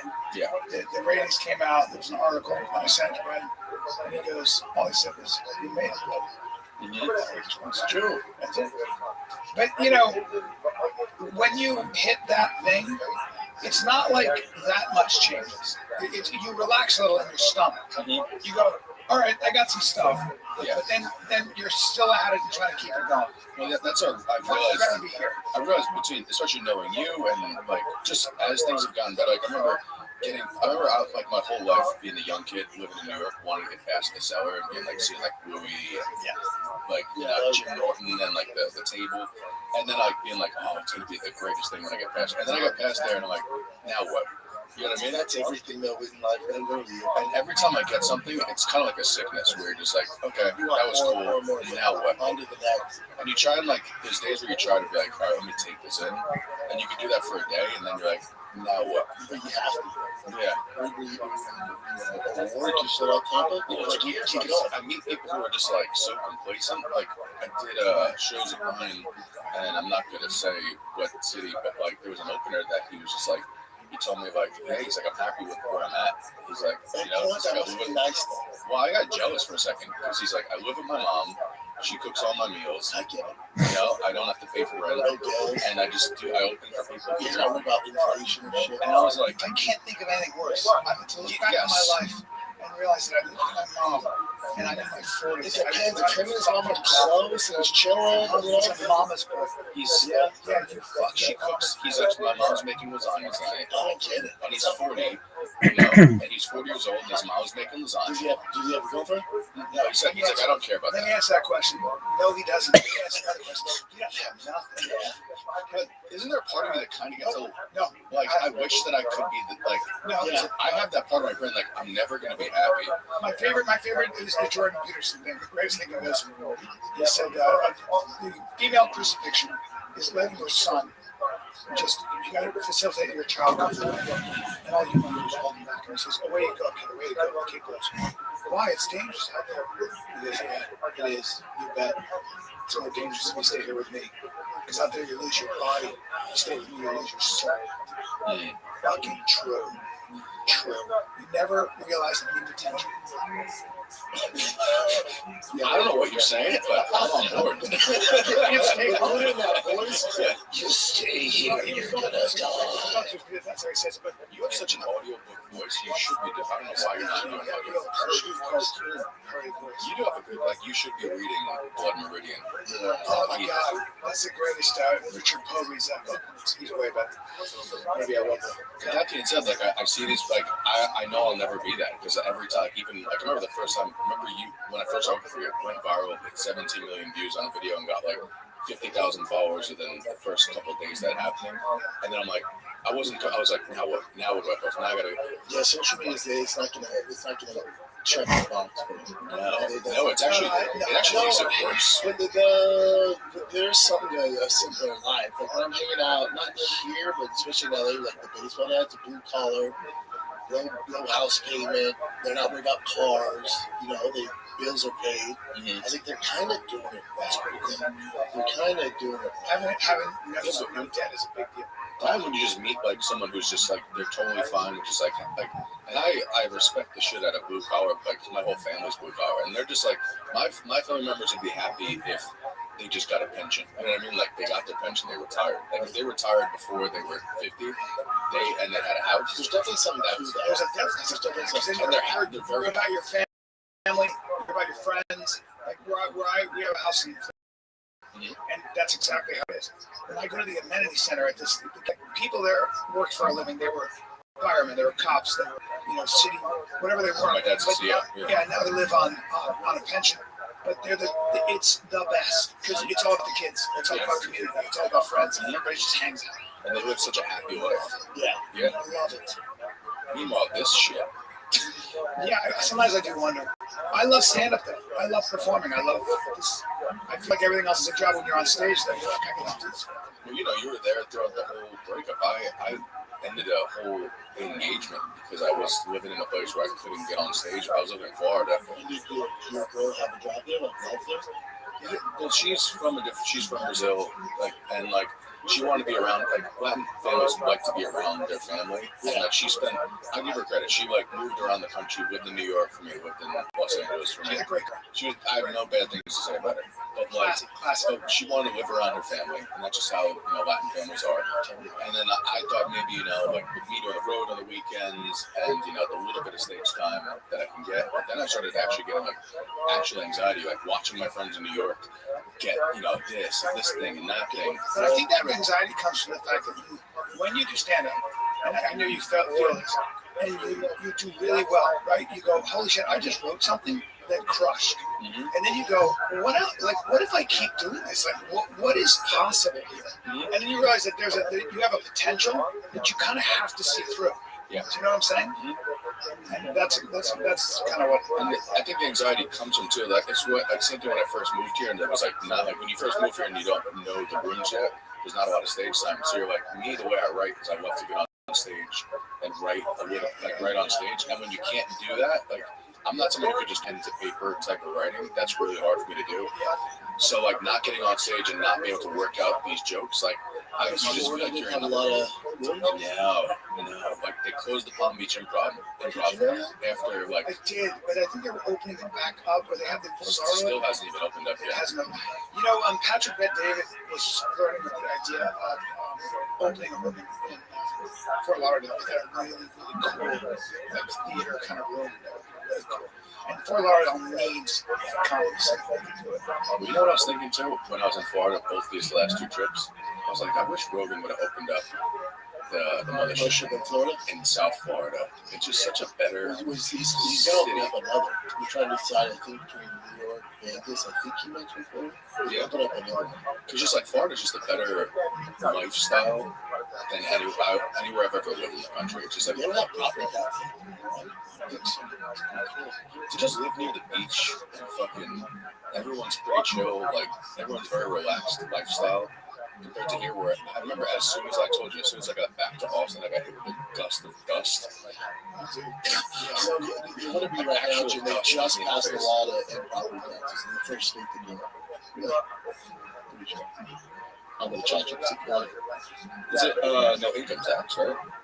Well, they've never had income tax. Yeah, they have income tax. Not state tax. No. Come on, fellas.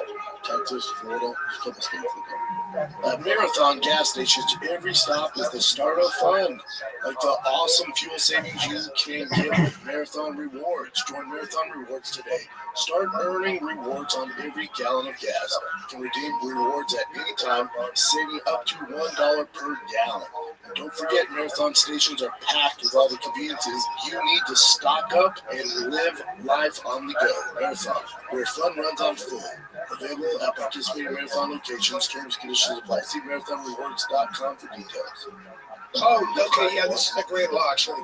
So in Florida, because they're old people, yeah, they want to pass this. So this is a Trump initiative, which would be this. When you pay your house off as an old person, you get stuck with taxes after that. So a lot of times, you still have a huge bill.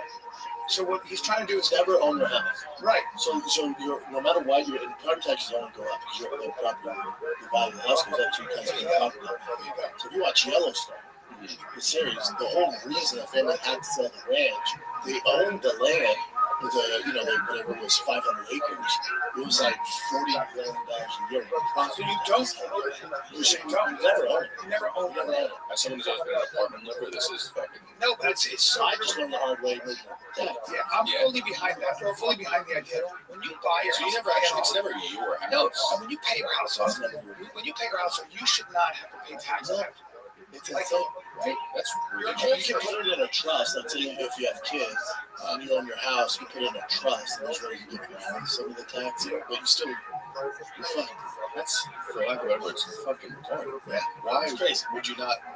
That makes no sense. But you never really own your house. Well, how about the fact that, look this up, Jim, when you pay in the Social Security, Yeah. if you die before you're 65, I believe that money does not go to you. I believe that money just gets sucked back into the system. I mean, it wouldn't really go to your dad. What do you think? It should go to your family? You've been paying in the whole time. Dead, you're not getting. So what? You've been paying. Look, watch this. You don't personally cut, so you're not. If you die before cut,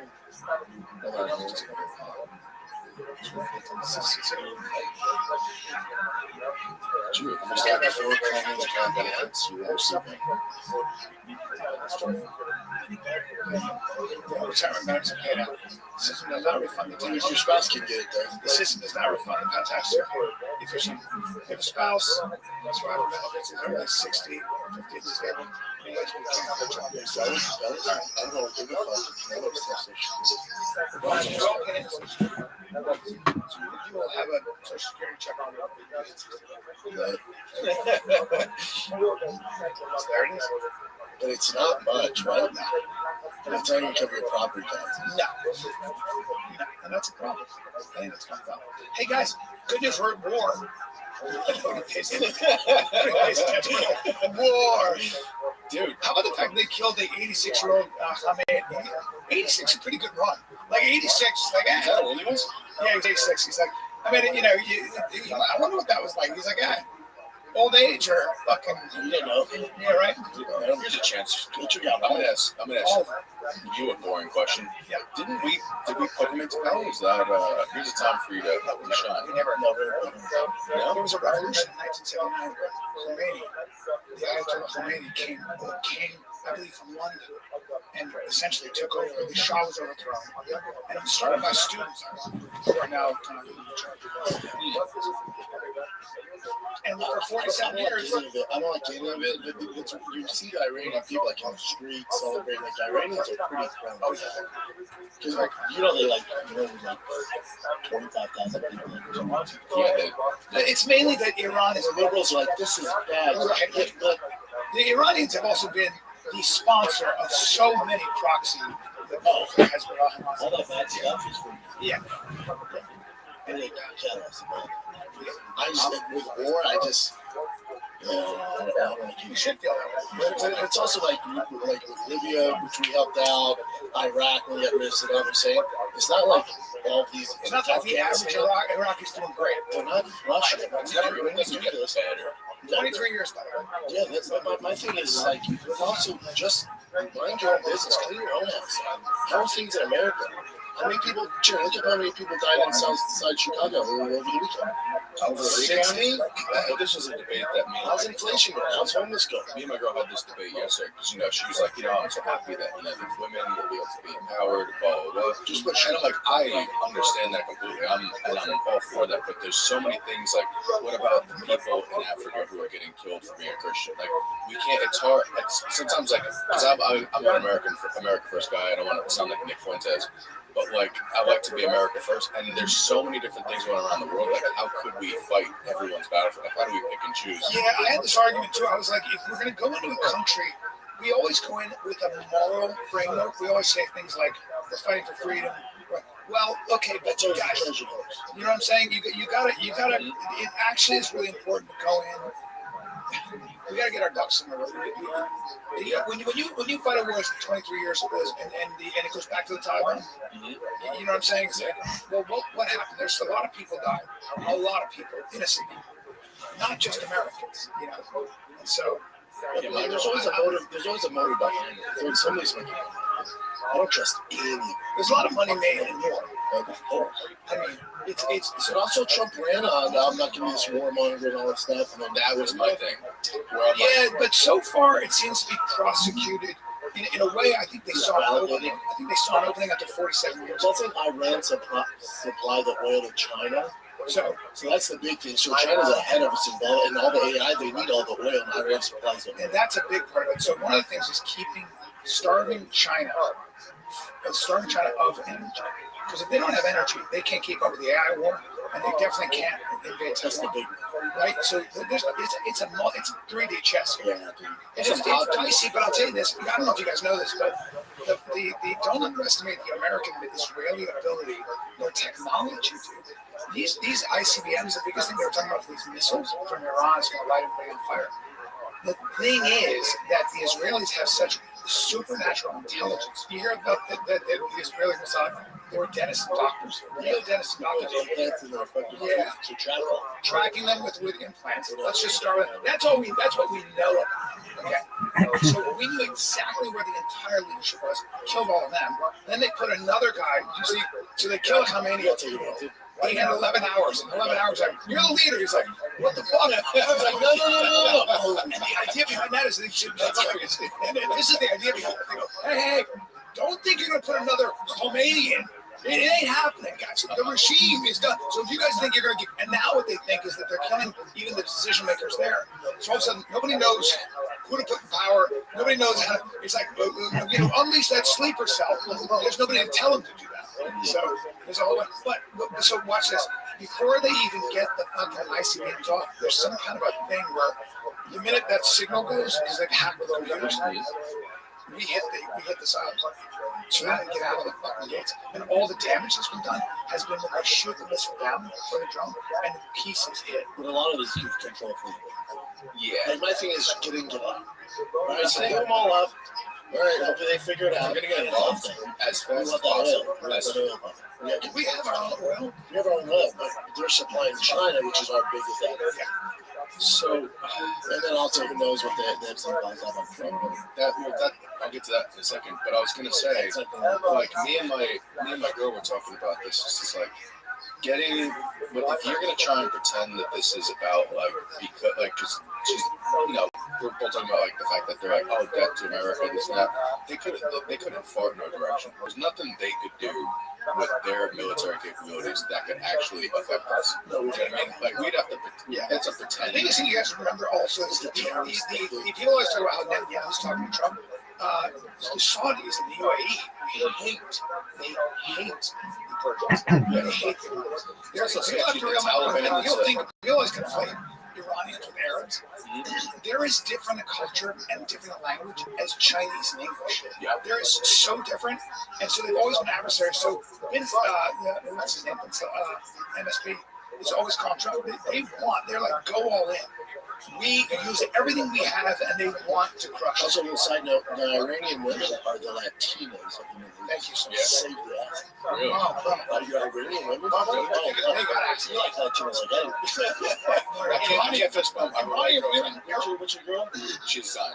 She's not white, so we're still here's the thing. Iranian women, dude, or the Colombians, Latinas, the Mexicans, they're beautiful. They're beautiful. But so dimes of all dimes come from Iran. And so are Arab women. They're gorgeous. Not all of them. Some are very hairy, but the Iranians are who you want to save. If you're into that, Yeah. Oh, if you I want don't like that. If you want her to get blown up, go ahead and be against the war, Nick. Yeah. Hey, Nick. Yeah. If you want that ass to get blown out, In all fairness, that should not be covered. that's what I'm saying. It's real. I mean, oh, dude. I mean, No, you ain't ready. This is a rabbit hole you ain't really go down, Chin. Oh man. You ain't ready for that. I mean, Chin, we didn't have Look to at Latinos of the Middle East. They should be saved at all costs. No one's talking about that. In the guy's defense, there you have to cover that up. You can't have that walking to the streets. That's Dude, so It's actually a girl. Yeah, I it's swear so to God, I went You to can't go Jordan. to the gym and see Put that. that right there. I was in Jordan. Still like ass. We went to Jordan. We went to Jordan 3 years ago. The women in Jordan. Oh my God. They're fucking gorgeous. Where went to high school had a huge Jordanian I'll population. take that part of the world. Palestinian women, when you see like the modern, I'm just talking about Persian women, gorgeous. Iranian man. Don't do that up with a human show. That's not what I'm talking about. You brought up someone's grandma. Yeah, Chin's like, yeah, here we come, fellas. By the way, Chin's a classy guy. Chin's like different. He brings up the faces. And if we don't even care, they can have a go But ahead. then he goes, here we go. Like, we're going to get excited about it. They're all in burqas and fucking covered. Look at that. She's like, what's up? Yeah, I'll find out Chin's. I'll move her into my house. Yeah, I'll move that girl into my house right now. I don't even know her. She probably speaks fluent Arabic. I'll move her into my house. And I'll be like, to my wife, I'll be like, come on. Yeah, Jesus. How do you feel? I mean, you brought up the Epstein thing. Luckily for guys like Sam, Tripoli, and Kurt who are doing, I don't ever think about this. They find out the things that I wouldn't have found That's out. a separate thing. So when people say that, it's like, No, I'm saying about the Bill yeah, Gates but thing. Iran has been on the American really radar. No, but like I'm saying, I think you're missing what I'm saying. It's like you see right after Hillary Clinton is on trial. You see these people. I'm you know what I mean. But like all these things, then Bill Gates is supposed to, and then all of a sudden, while that's supposed to happen, we're at war, mass shooting, and in that time period, Bill Gates signed a military contract, and now OpenAI with Elon Altman and Bill Gates on that has signed something under contract with the United States government. I mean, I like your Hollywood idea. The only thing is that this has been a thing. So what people don't realize in Israel, when we went into It is crazy to go yeah, but when we went into Iraq, like It's just a coincidence, Nick. Israel was actually telling the Bush administration to attack Iran, not Iraq. Well, they've been So Iran's always been the biggest threat. Netanyahu has been saying for what 30 plus years now that they're 1 week away from always 1 week away. Always a week away. Always a week away. Always a week away. I mean, I'm not going to say anything bad about Israel, especially on air. But I will say that, like, you know, they've had this in the chamber. They've wanted this for This has a been a long time. The thing that pushed it over the edge. But the Israelis know something we don't know. Like the Israelis, their intelligence is crazy. They've been in Iran for so long, and that's why they were able to go. Oh, here they are. They've been planning for this for so long, dude. Oh, 100%. So the Americans. They're so good, but they're also very good at figuring out how to make because October 7th, right? They have the best intelligence in the world, and a bunch of guys flew in on kites. You know what I mean?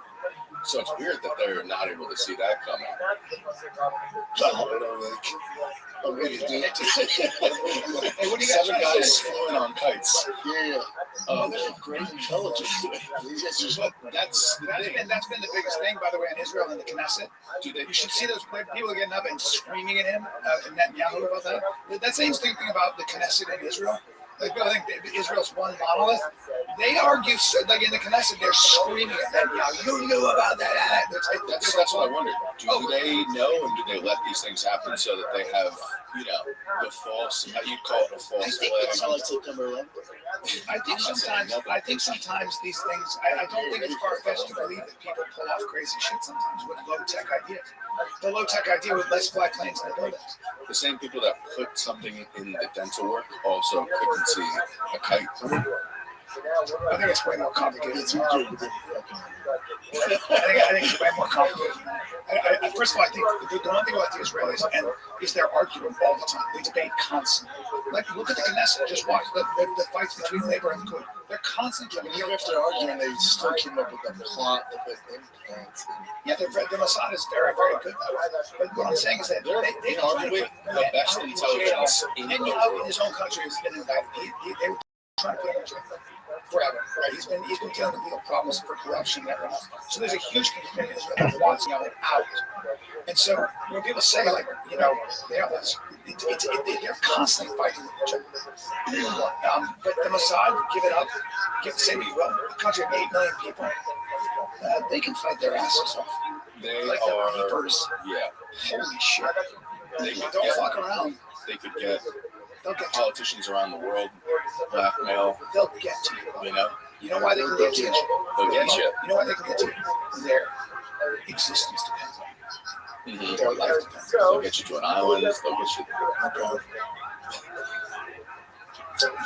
I will. Yeah. And by the way, like, it's funny because now all of us would put nothing past the capabilities of the side. Hell no. Like, you know what I mean? Like, say what you will, dude. Did you see, like, how many years have people been like, oh, like, making fun of, like, the conspiracy theories, like Jewish space lasers, and everyone's like, that's crazy. And then now they have Jewish lasers fucking destroying ICM or whatever it is, bombs in the air. Yeah.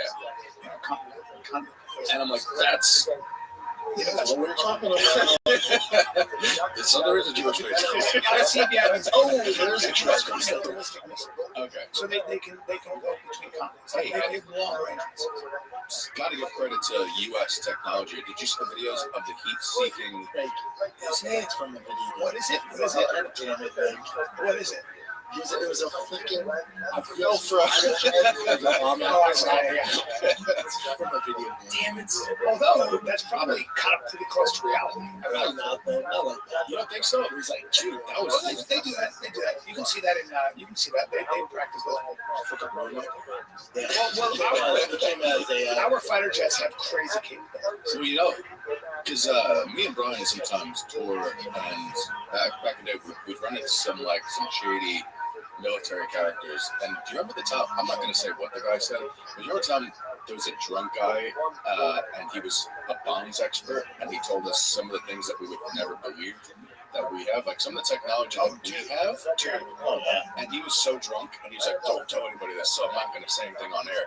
But the shit that he was saying that we have that you would have never guessed, you're like, how does that even possible? You know, one time I had a fucking drunk dude. He was a ranger, or he was some kind of he was like a SEAL. I don't know. But he got drunk, and he told me about one group, and I brought that group up to a guy I know who may or may not be in the Delta Force. You know what he said to me?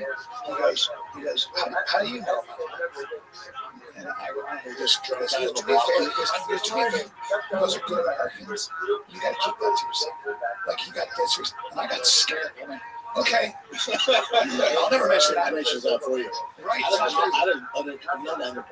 had a copy of the camera show one time. You know, when the sneaker stuff. He like, hey man, we got the armor stuff. I want to go see it. Did you go? I was going to them, my brother was like, what the fuck are you doing? That guy showed me the cool shit. That's what I thought. And Jay's like, did you see it? Yeah, right. You're like, okay. Jay, like, he has the evidence at his house war. Anybody, he risked his job to steal the evidence. Exactly. Anybody who's like, I got that, it's like, oh, you're talking to me. Fell for that. Oh my god. I'm like some kid in the 90s. How about the kid in the 90s that jumps in the white van because he's a kid in the end? Remember Zero Dark 30? Yeah. Okay, so Zero Dark 30, they talk about how they killed Bin Laden. And then there was a big news article about how a lot of CIA guys got fired, reprimanded for leaking the news. Guess who? Guess who leaked that story? The CIA. Guess what Zero Dark 30 did? That's not how they caught Bin Laden at all. It was not even close. But they had agents at the CIA who quietly and secretly told the director and writers how they did it. And it was all bullshit. It was all bullshit. How cool is that? How about that? And then they do a movie, and the CIA's like, how dare you take our secrets? Who do you think is better intelligence, the CIA or Mossad? Look at it. Mossad. You think so? I mean, have you seen what they did? The CIA's, the thing is, the CIA's not bragging on it. It doesn't get mainstream. So I would go with CIA. Yeah. At the end of the day, CIA, we have no money, all technology, but when it comes to Mossad, like intelligence in the Middle East, oh, I don't know. They knows what CIA is, that beeper operation. find out that they're using beepers. They are because every time they use a cell phone, I know. So then they go like this. They go, all right, let's. I know what we'll do. Don't they need like 2 years? Not even that. They start a company in Romania that then assembles it in somewhere in China. To shut something at the shut And right? it's all shell companies. We'll get them to use They were making drones in Lebanon, in Gaza. Drones, they had cells in there for Arab. Because remember, in the Mossad's so good because people always forget that there are a lot of Arabic Jews. And the Arab Jews speak perfect Arabic. So Syria de Duval, that show, what's it called? Fauda, which means chaos. We have division. The Mossad has divisions. Sorry, guys, I'm Brian's Mossad. yeah, I love it. Let's take a little break, B. Let's talk. I want to talk to you guys about Well, oh, dude, why? Because if your team's still operating like a group chat with commitment issues, that's a problem. Nothing kills momentum faster than opportunities slipping through the cracks because everyone assumes someone else was on it. And don't you look at the chaos side and think, that's fucking wrong. There you go. That's right. Listen, it's the #1 rated business phone system on G2 with over 3,000 reviews. It's built for how modern teams work. Okay, that's right. 90,000 businesses and counting. From solo operators and growing teams rely on Flow to stay connected, professional, consistently reachable. All right, and it's easy. Calls, text, voicemails, transcripts, contact details, all live in one clean view with full context to your fingertips. Your team communicates faster, stays aligned, and delivers a more personal experience. Make this the time where no opportunity, no customer slips away. Try Quo for free, plus 20% off your first 6 months. We go to QUO.com/fighter. QUO.com/fighter. No missed calls, No missed customers. Quo. Pluto TV has thousands of free movies and TV shows. I'm lining down. This is free. This is free. With movies like Interstellar, Dreamgirls, and Gladiator. And TV shows like Survivor, SpongeBob SquarePants, The Fairly Odd Parents, and Ghosts. Pluto TV is always free. Pluto TV. Stream now, pay never. But the Mossad has divisions in their secret service that speak fluent Arabic, and they are Arabic. So how are you going to fuck with them? They grew up around them, but they just happen to be Jewish. So they are the craftiest by far. By far, when it comes to Middle Eastern intelligence, they live there. You just want the Yeah. Well, I guess according to CIA people, they're not under the same rules for you. So they can use terrifying violence. They can blow up a whole city block. It doesn't matter. Yeah, the Geneva Convention. Oh, no, you know that stuff. Yeah, but they don't have to follow that. No. Assassinations, where they dress up like women. Dude, you're getting fucked. You don't. Did you see that mass shooting in Austin? Yeah. Dude, so I was in Houston for Tigers baseball games, and it's all over my Twitter feed. Holy shit, right off 6th Street? Right off 6th Street? And then so I called my girl, because it was right after it happened. I'm like, yo, is the news report on the mass shooting? She's like, no, not at all. That's crazy. I saw it. And then it didn't get reported for a while after. Do you know what's really sad about this, especially? So, I mean, this bar is known for underage drinking, like underage kids sneaking in with safe IDs, stuff like Their that. whole life ahead of them. So some of these people, they might not have even been 21 Did years he old. walk into the club and show? Yeah, so what he did is he started shooting with a pistol from his truck, and then he came out with a rifle. Now, here's the thing. Shot. The shout out to Austin PD. because they were there in less than a minute and they shot that dude. They killed him. Shout out Oh, to he's dead. Austin PD. He's dead. They shot that. Shot him on scene. You ever see those cops? You see those cops around the mothership? Well, now they're not fucking around, man. No. Now, like, they're on edge. Like, Rich shoot could kill. They're in shape. Those guys You train. see that guy? What was his sweater? Plays Allah or some shit. That's It's like probably property of Islam. Neither, right? Property of Islam. He's Senegalese. And the irony of the Senegalese is that they're Sufi Muslims. They're not even like they're not Sunni. they're Sufi. So Sunni and Shias, I don't want to get into that. I can break it down really quickly, but You're the Sufi Muslims in Senegal are it's more of like a spiritual idea of internal. They sing, they dance. So, but this guy, It's a totally different type of Muslim than what's in Iran, right? Yeah. And he had a Quran in the car. yeah, he's been radicalized. And, How many more of these are going to start popping up? Well, that's the one thing I was saying to someone the other day, because, when they say death to America, they can't do anything from where they are, but there is that worry that with the border being open for X amount of time, those who came in. There's a ton. so, but a lot of this is lone gunmen who are just Don't matter.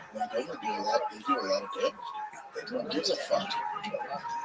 One or fucking 20 individuals. it's There's got to be some splinter cells that have that, like just That's what they were talking about. That here's the thing about the splinter cells: they got to have somebody to activate them, and those people are the gang.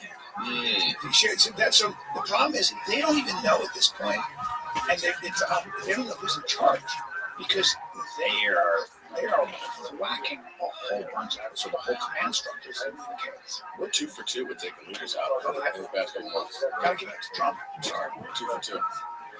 This particular administration emphasized the ballot. They didn't emphasize DEI.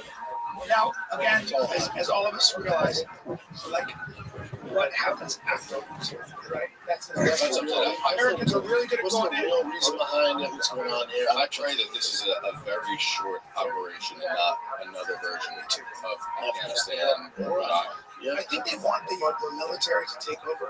Remember, 7% of Iran is under 30. So most of those young people they just want to be modern. Did you see all the Iranians celebrating in LA, downtown Austin? Yeah. Did you see the reporter who was live and his bosses, the producer, told him not to cover the Iranians celebrating? And he goes, no, you're out of your mind. The mainstream I think he got fired. Bring that up. The mainstream is so irresponsible, and they don't tell the truth, as we all know. No, because the Iranians are excited about it, but they want the local warlocks. Remember when Eddie Bravo would say CNN, and I was like, and I would defend CNN because I figured they were all mainstream. Yeah. And now you're Warlocks. Like wizards? Ugly brother.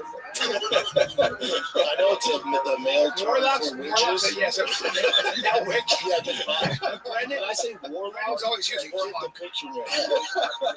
Because they usually have hair on their it's like warlock, green hair. It says it's death to maybe that's the reason why it's fire. But I love how it's a bunch of white liberals. No, Chin. No. This is a guy who is. So is there no one there's no one in charge? Well, There is. they believe me that they said. I think the Israelis who are doing a lot of this who are like, they know how to do this, and they know Like they had something in place Yes, this has been planned for. over 30 years, right? Yeah. I mean, remember the revolution started in 1979. It's 47 years ago. Yeah. And they've been an enemy, and every administration has tried, negotiation. I'll find it for Wednesday's show, Chin. I'll take you out. Hey, let me see that. Let me see. I got to break that.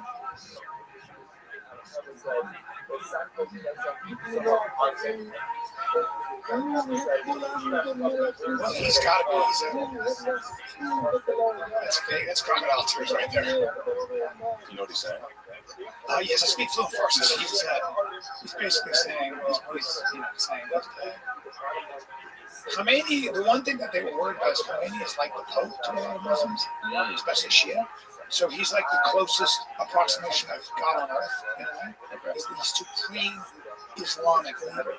And the one worry was that when you take out someone like that, it creates this crazy. Radicalized But what they also know is that Sunnis and Shia are not on speaking terms. You have to, like, in the Middle East, that schism between the Sunni and Shia is literally a huge thing. And you know what it comes down to?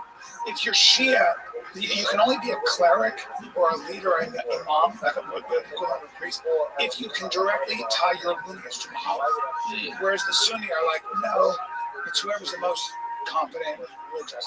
And Sunni just means the Sunnah. You know, it's taken out of that, which is the like literal things that Muhammad said. It's not the Quran. Okay. But they follow what Muhammad said. And so it's like the different. I mean, it would just be like the small difference between Protestant and Christian. Literally, yes. Yeah. It's actually a smaller difference. So human beings. I wonder where we go from here with this war. My feeling is that they're going to try to get the military that's not very religious to take control of the country. Because the one thing Americans and Israelis don't want is a shit show.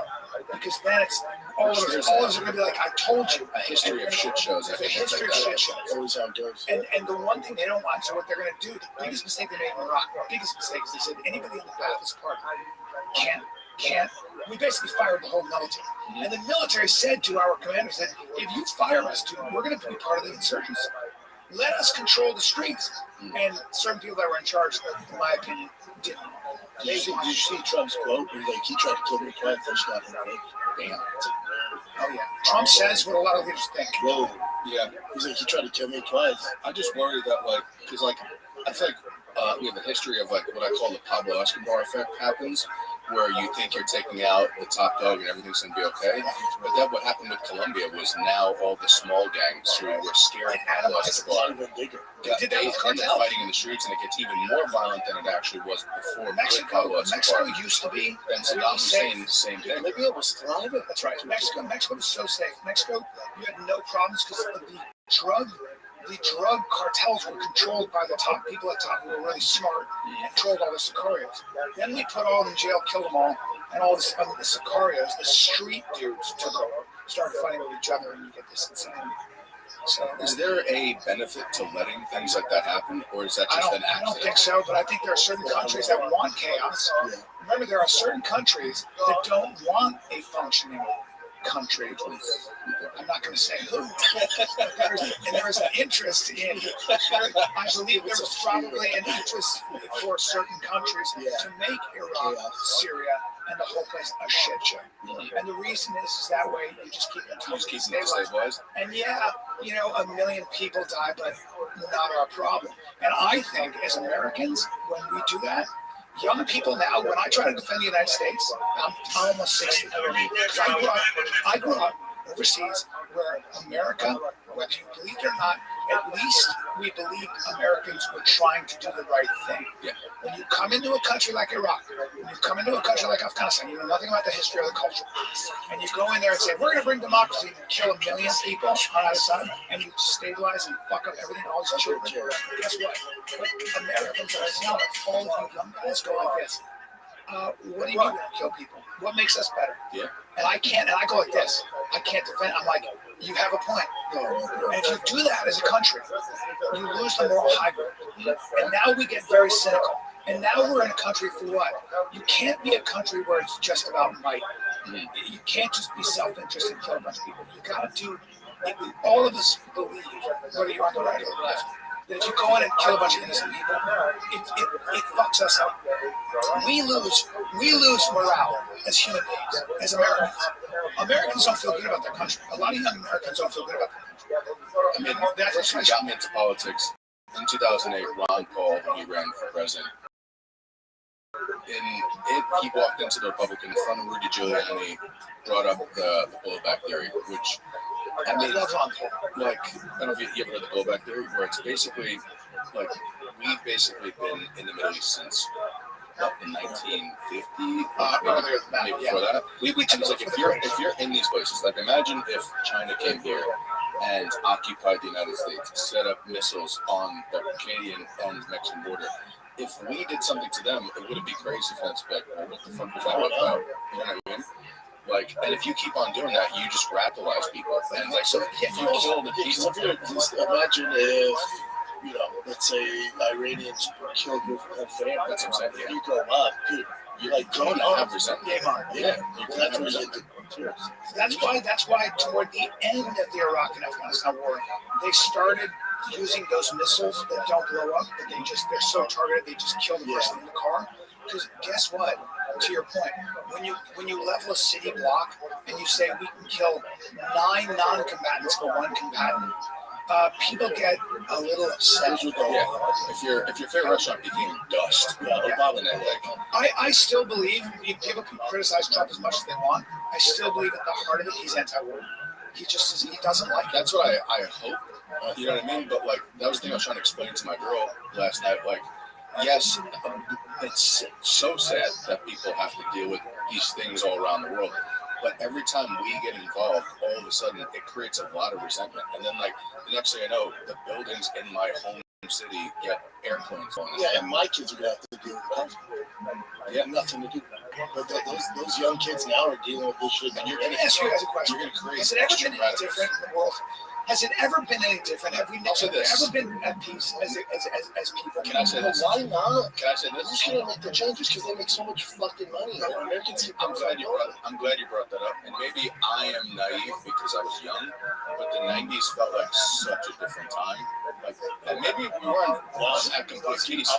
It wasn't storm, but it didn't feel like this. No, it didn't. It didn't feel like anything. It's not in the 90s. Operation Desert Storm was all based off of So maybe I was naive because I was a child. Just we're ignorant of what. But it just felt like the world was a different place. World War I, World War II. I think America was better. That's what I'm saying. We were so diverse because of social media. Like I feel like America was you didn't have to think about politics 24/7. I know, but guess what? Because it's maybe because I was young. In a way, there's more transparency.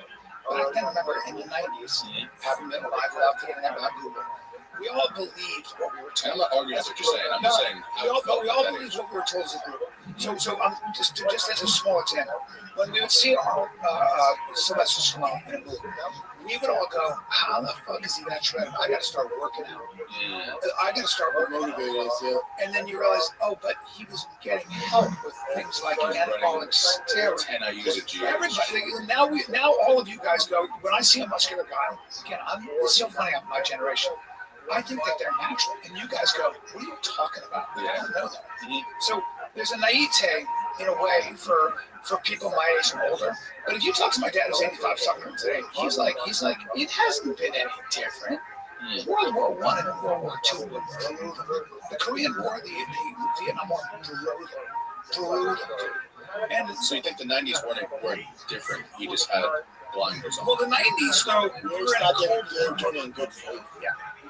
Like now that we know, like Vietnam, all this shit, Operation Desert Storm, you realize it was this whole bullshit campaign. Like I feel like back then you didn't have to know. Like now Americans they question me.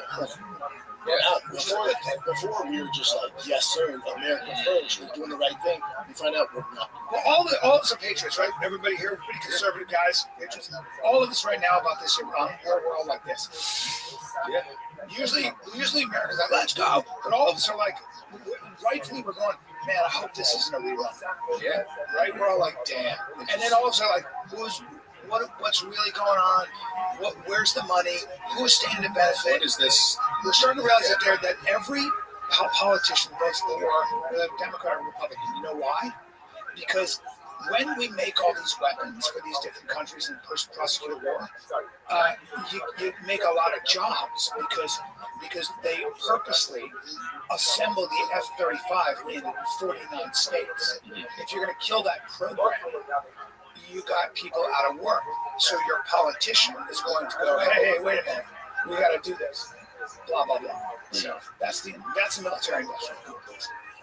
Yeah, I guess back then we were just not as skeptical. Has it ever been any different?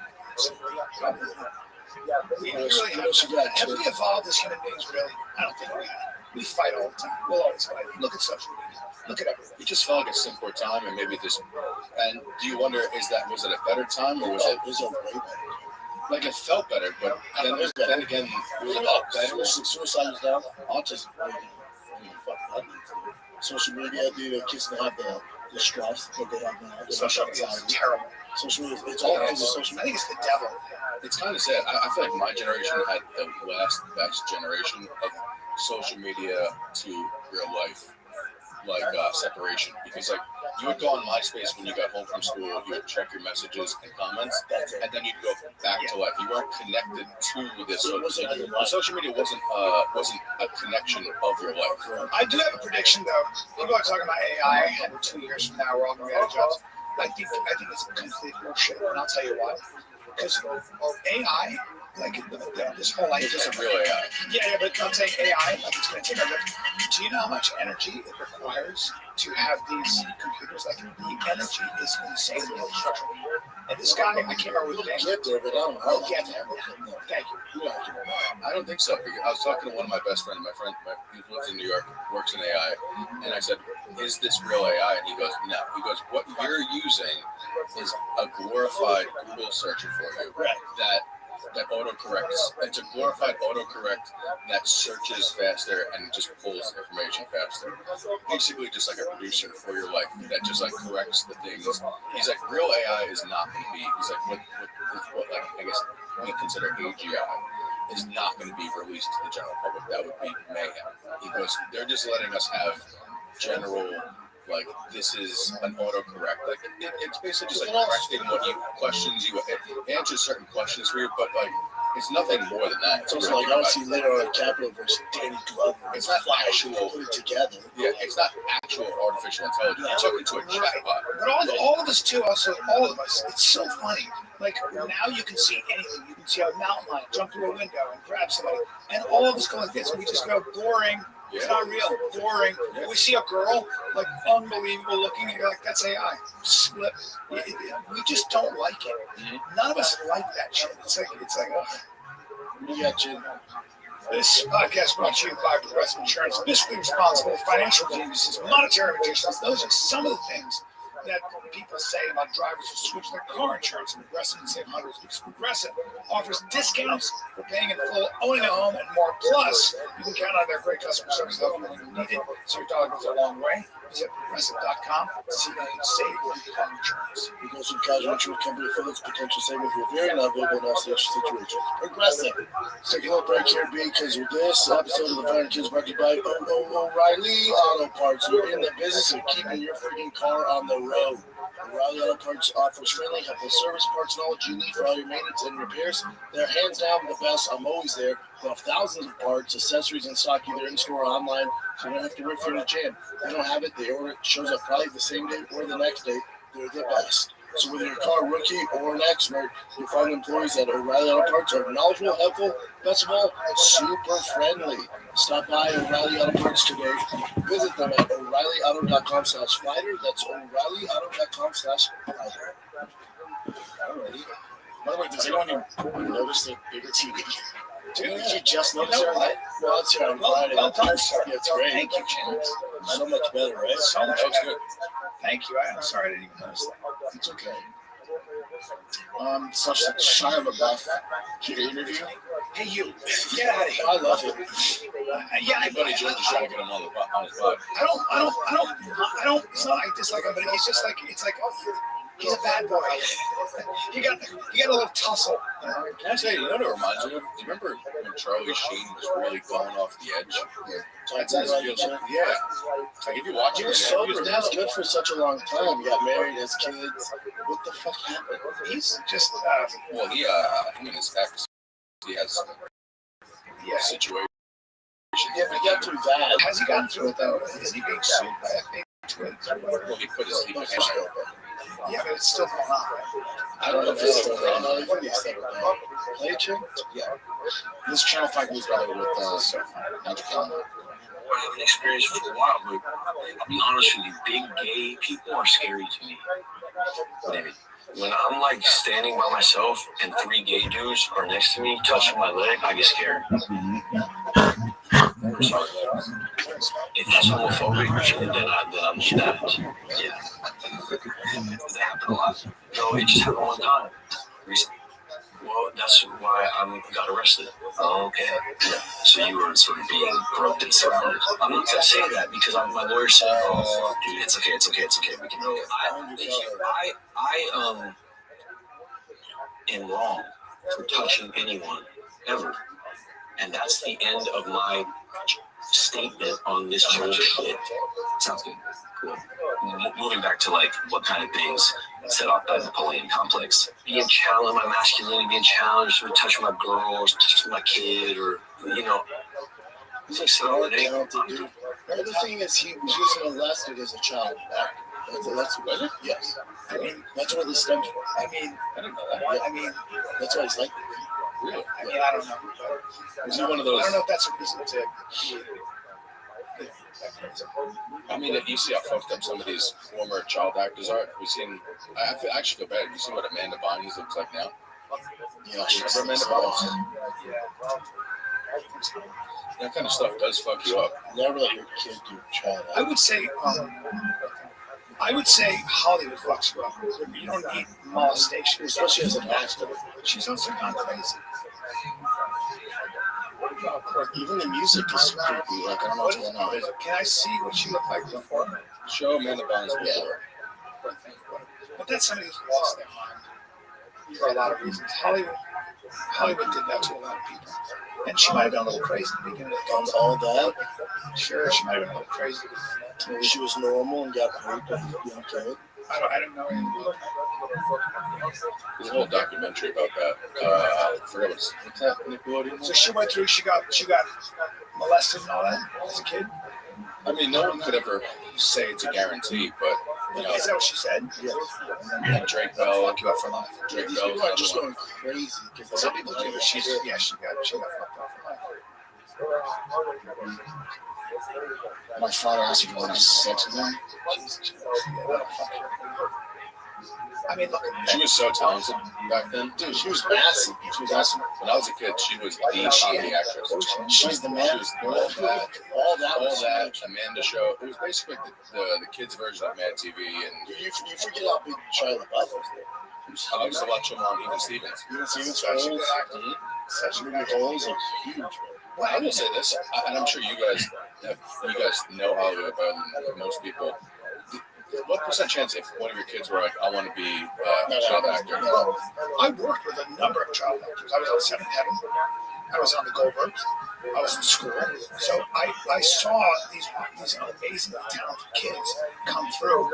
And the thing about being an actor in Hollywood when you're a kid, that people don't realize is that you're on set all day and you're homeschooled. So whenever there's a break, you get homeschooled for 15 minutes at a time. Typically, the kids that make it in Hollywood are super smart, super disciplined, and but they don't grow up with anything like a bunch of kids in a school. They don't do sports. I had to teach a 14-year-old. And I hope I'm not speaking out of turn, but when I was on school, I had to teach a 14-year-old how to throw a ball. He had never thrown a ball. He was a 14-year-old. He didn't have a dad. I think he had a dad, but they were stage parents. The kid grew up on sets. And I tell you, he didn't know how to throw a ball. I'm not joking. That's what we had to get him to throw a ball. And they said, can you teach him how to throw a ball? So I'm trying to teach him how to throw a ball. Guys, I can't. He doesn't know how to throw a ball. Now, I can't imagine that. I still grew up. You understand? So I think a lot of times your upbringing is so weird. Especially when you're the breadwinner of the family. Yeah, and you're growing up. There's a lot of pressure. Yeah, and you're constantly surrounded by adults. Like, it's not a childhood. It's not a childhood, and it's not a childhood. That's what we so easily think. I mean, not even just like taking advantage of in that sense, but I'm sure like their families taking advantage of their money and. It's not even that. Yeah. It's just weird to grow up that way. It's just not normal. It's not normal. It's not a life you grow up and think about how much you learned, like just being around your friends, getting roasted, playing sports, just being dating, just being the politics of high school. Mm-hmm. You know, making great friends for life. Yeah. That shit is all taken. When you're a child actor, I say to every parent who says to me, "My kid is this, that, and I go, please." Just let them be kids, and then let them, when they're older, put them in that shit. Yeah. It just seems dangerous to be putting your kids into that, especially like with those documentaries coming out. Like, basically pedophiles But you know what? the Nickelodeon program. Some people do it though. Some people come through it and they crush it. Not Justin Bieber, Timberlake. Justin Timberlake. He was on Mickey Mouse. A lot of these kids go So through. then you see Britney Spears. Thank you. Swinging around knives while You see dancing. Britney Spears. You see there's so many sides doing it, right?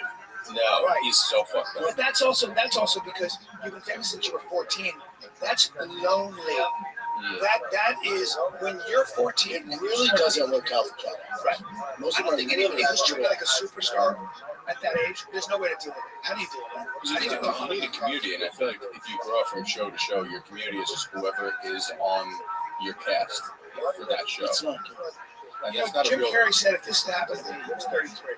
He said if this happened to me when I was 19, I would have just jumped off the ledge. Have you seen his face? Yes, Dude, the other one. I was hoping the amount of people that. Okay, the conspiracy theorists need to chill the fuck out when saying. Let's get ready for the mask. It's a campaign for a mask too. Dude, you know what this is? Can I tell you? This is filler. Yeah.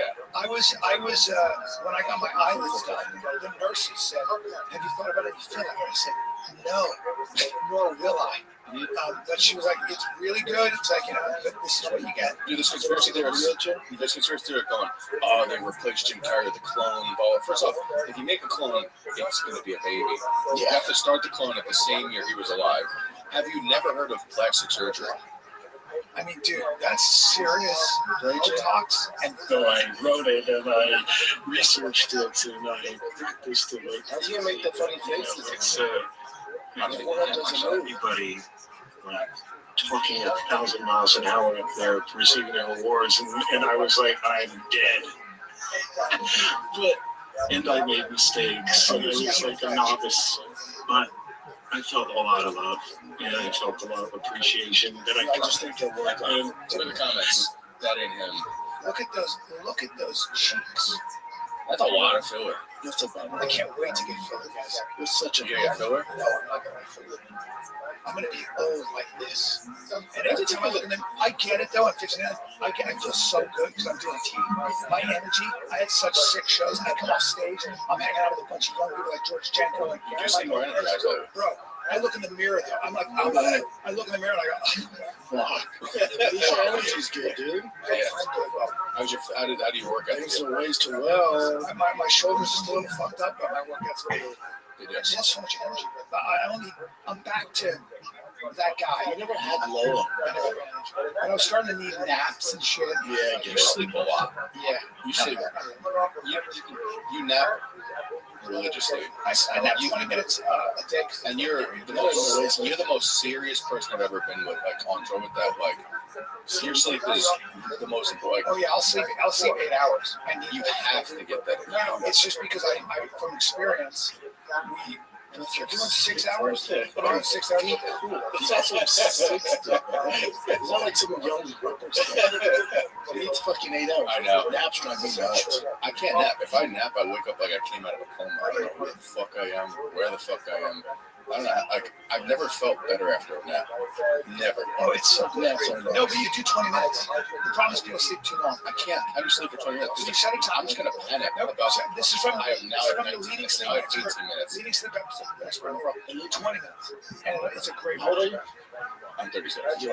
It's the best thing for you. It's the best thing for your Nap for a walk. He doesn't know anything. It's the best thing for your health. I'll go all day. Zero problems. It's the best thing for your health.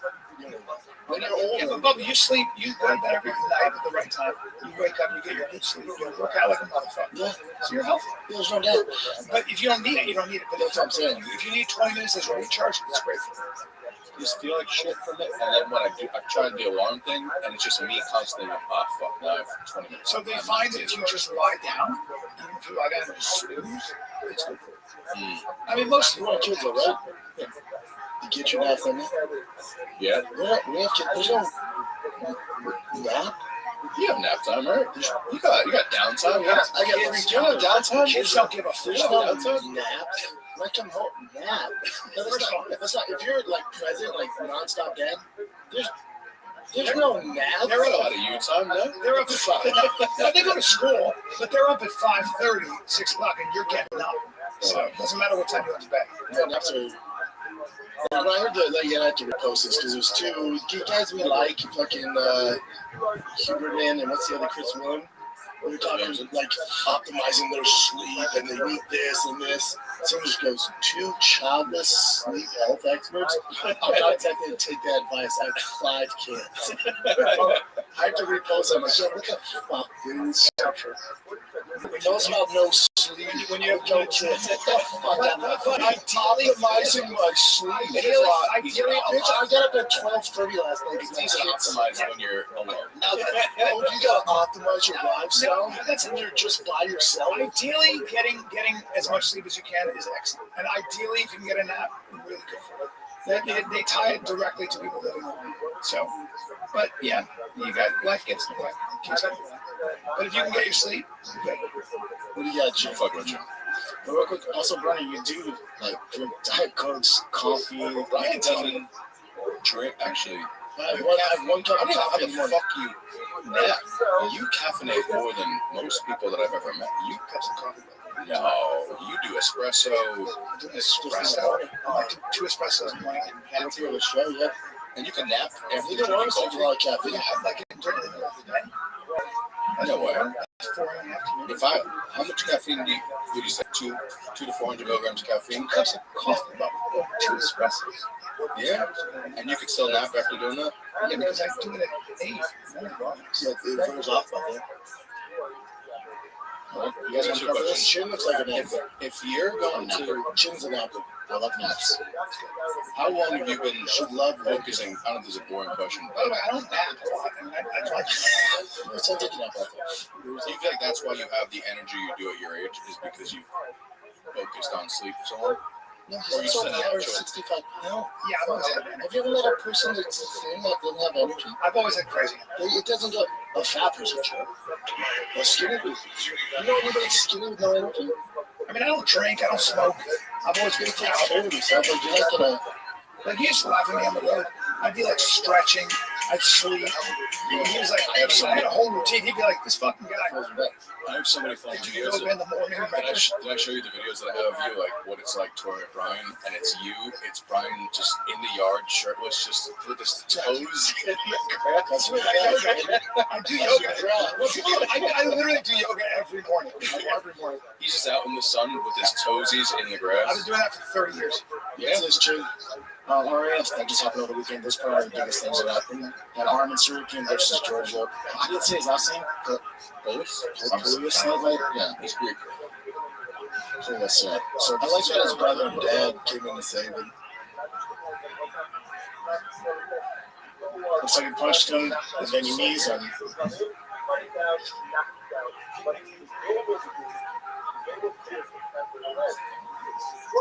It's tough too, right? Because it's an open mat platform, so there's no way to really stop this. You shouldn't have to stop. Because the octagon, you have a cage, it can pull guys down. Yeah. We shouldn't have to stop someone getting. No, you don't need to develop some sort of. I'll tell you what, Sorokin is about as relevant as it gets right now. Oh, yeah. That's all we're He's talking on the way. I mean, that was the UFC. If you were like, it was the UFC in discipline. How are you going to discipline? He's a star. Yeah, but how are you going to discipline? Give him Justin Gaethje? Oh, no. The winner of Max Holloway, Charles Oliveira? Oh, no.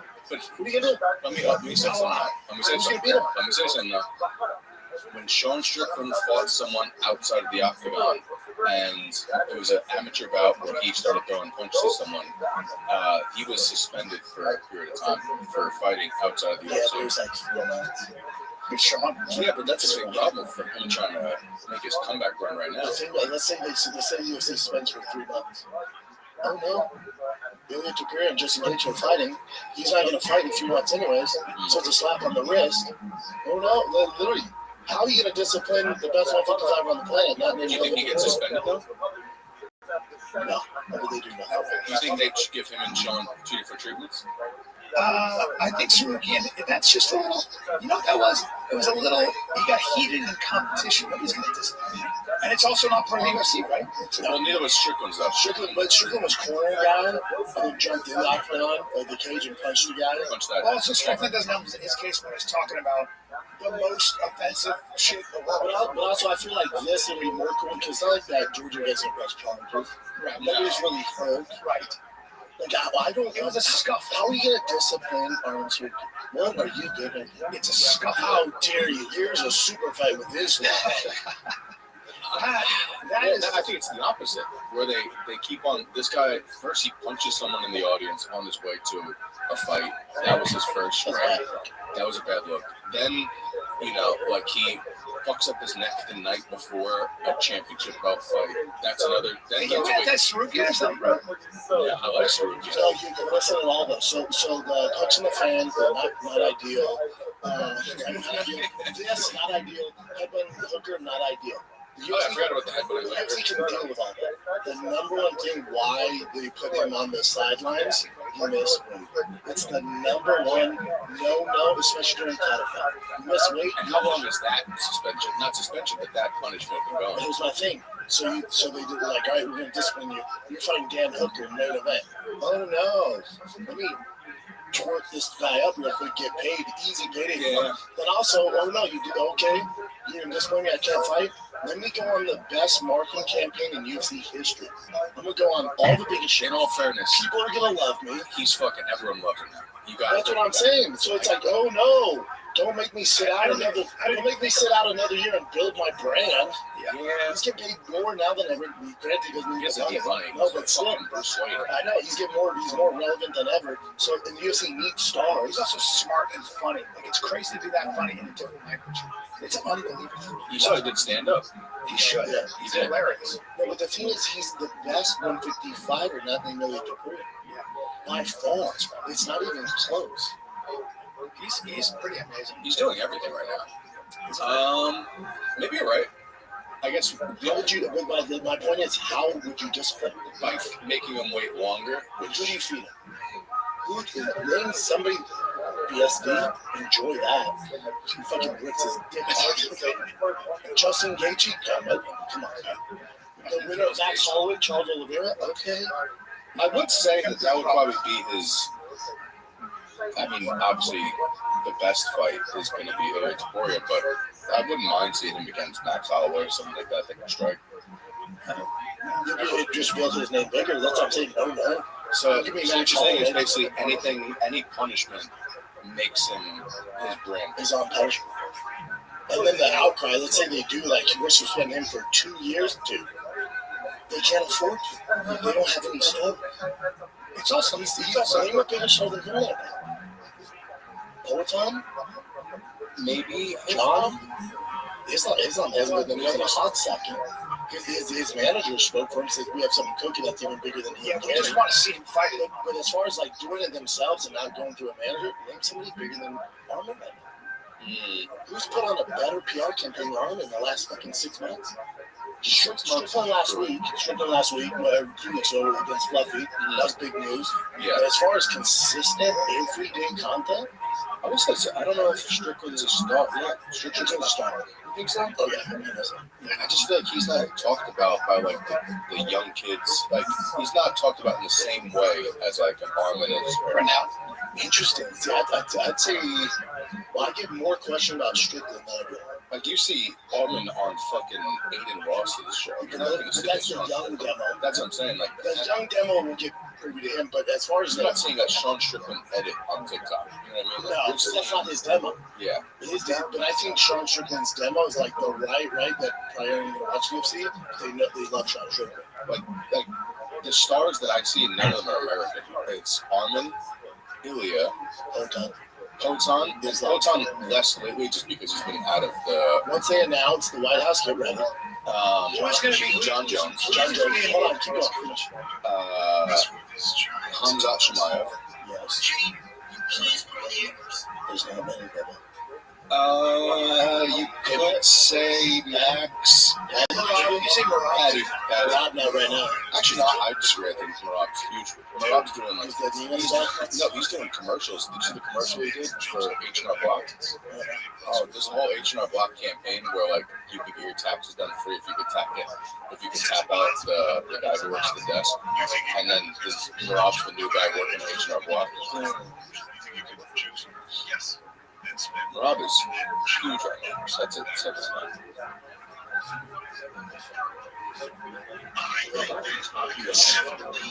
For free? No, but I'm sure he will. You work here?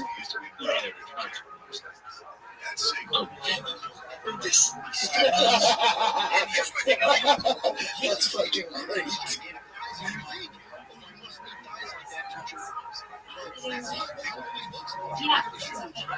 Dude, this is great. He's the best. If I can tap you out, You saw him with the This guy plays it great. This guy's great. No, I don't know, but he does. You saw the hot tub commercial? Like he was selling hot tubs to try and get Peter Yan. He's like, I know your back hurts, so you're here working at this hot tub company. He's great. He's great too. He's a star. Yeah, he's great. I put him as the 7th. Then after that, it really goes downhill. Naming a star. No, man. Strictly's your biggest face. Strick. Is he the biggest? No, well, I mean John Jones, but just not John Jones. Not right now. Strictly's very biggest. Who's going to be on the Gaethje, but he also, like you said, only has one fight. No, yeah, I put Gaethje and John kind of same. It's like, we got one more. Yeah, we have no Americans. Yeah, Max Holloway. Yeah, 1 or 2 more. You think Max is almost done? You think so? Yeah. Maybe 2 left. 2 super fights left. Yeah. Okay, yeah, We got it. What else we got? So basically, we have the hope to God that Abel Stevenson is the next big thing for us. And Jacoby Smith. Jacoby and Orko Nickel. Nickel needs to go. Nickel needs to go. You think he's had enough cook time? I don't know. I'm just saying he needs to start winning. He's going to get there. Does he have a fight coming up? Does he have? He's supposed to have the White House game. You see, I can't see how that happens. It's the fight. It's true what you said that there's no prelims. Who the fuck is now today the UFC said they might be prelims. It doesn't feel like they've done what the fights are. I'm starting to feel like they don't actually have the fight plans. I think they have them planned. I think they have. I bet you they have the entire card planned except for the main event. I bet you they don't have. Maybe there might be one the co-main event, main event. That's what they're doing. They're waiting on John to agree to fight Poatan at heavyweight. So they want it light heavyweight. And if John's being too difficult to negotiate with, they're still going through negotiations now. John said that if John, for whatever reason, just like pain in the ass and wants too much money, then you're going to get Cyril Gahn, Poatan as your main event. That's your guy, Gahn, right? How do you feel like he does against Poatan? He does very. Yeah? It's a good fight. It's a good fight. My thing with Poatan is heavyweight's different. Heavyweight's different where you know Poatan fucking hits like a Mac truck, but once he hit a heavy. And he's not exactly a speed guy. Like he's a timing guy. So the speed isn't going to be that, but like Cyril Gahn's pretty quick. He'll be faster than John. He's not faster than Tom Aspinall. Is he bigger than Poatan? Yes. Cyril? Yeah. Cyril's like walks around like just 260. He's very no, he's at 240. He'll be similar, but he's a natural heavy. He's a natural heavy. He's a very different situation. Yeah. That's a big fucking thing. Yeah. Who is this guy? I don't know, some giant man. Cyril Gahn's a much better matchup for Poatan than John Jones. He's a blue belt. His grappling's trash. That's a much better. I don't know if you guys agree with this. I'd rather watch John Jones versus Poatan just because of how cool a fight is, but it's less of a fun fight stylistically than Gahn versus Poatan. Just watch two strikers bang out because John could probably. I think you're going to see Poatan on his back a lot of John. I don't think you see it a lot. If it happens, it's over. You just crucifix him. That's not much of a fight. That's what I'm saying. It might be a boring fight. No, I don't think it's boring because you beat Cyril Gahn, not a champ, really hasn't beat anybody that good. He's just always the guy that we got. He loses every big fight, right? He's never got over that hump. So you beat him, it's like, okay, cool. You beat John Jones, the greatest of all time. The magnitude of winning that fight sets him on a trajectory like we've never seen. I'm agreeing with. I think it's the better legacy fight. It's the fight. here's the thing. So let's say Orton fights John and loses. He gets taken down, pound out. John always said this is his only fight. White House will be his last fight ever. So John's going to go away, vacate the interim belt. Okay, now Alex gets to fight Cyril Gane for another interim belt. So the Cyril Gane fight doesn't go anywhere. That's always going to be there. That's like a back pocket. Orton is going to win. Okay, I got taken down by the greatest of all time and pound me out. All right, fuck that. But give me Cyril Gane. You can still be a triple champ. And then you're going to wait till Tom Aspinall comes back from Leicester. Do you think that Cyril Gane, minus the eyeballs, would be intense? No. He seemed to be. Oh, for a round. He was doing decent. This is Cyril Gane. Sir.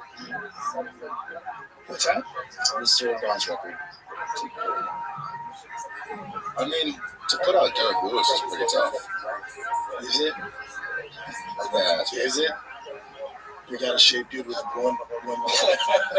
Is it? I'm trying to get some No, I mean, you make a point. I mean, the fucking guy knocks everybody out. The question is it? It's hard. It's easier to knock out guys who are not high-level strikers, right?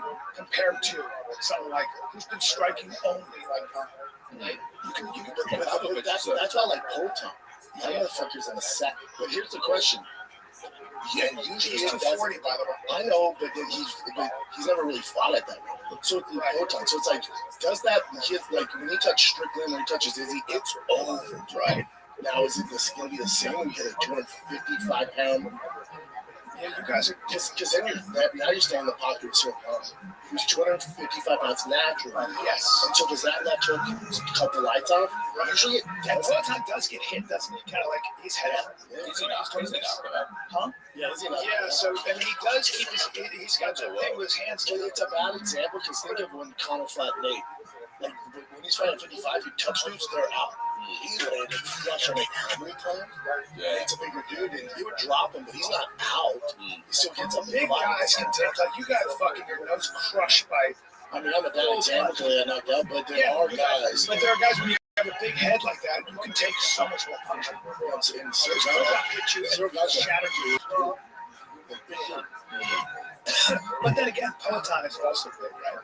He's got a giant head. He's not natural at Cyril Gane. I don't think Cyril Gane's like our version of the NFL.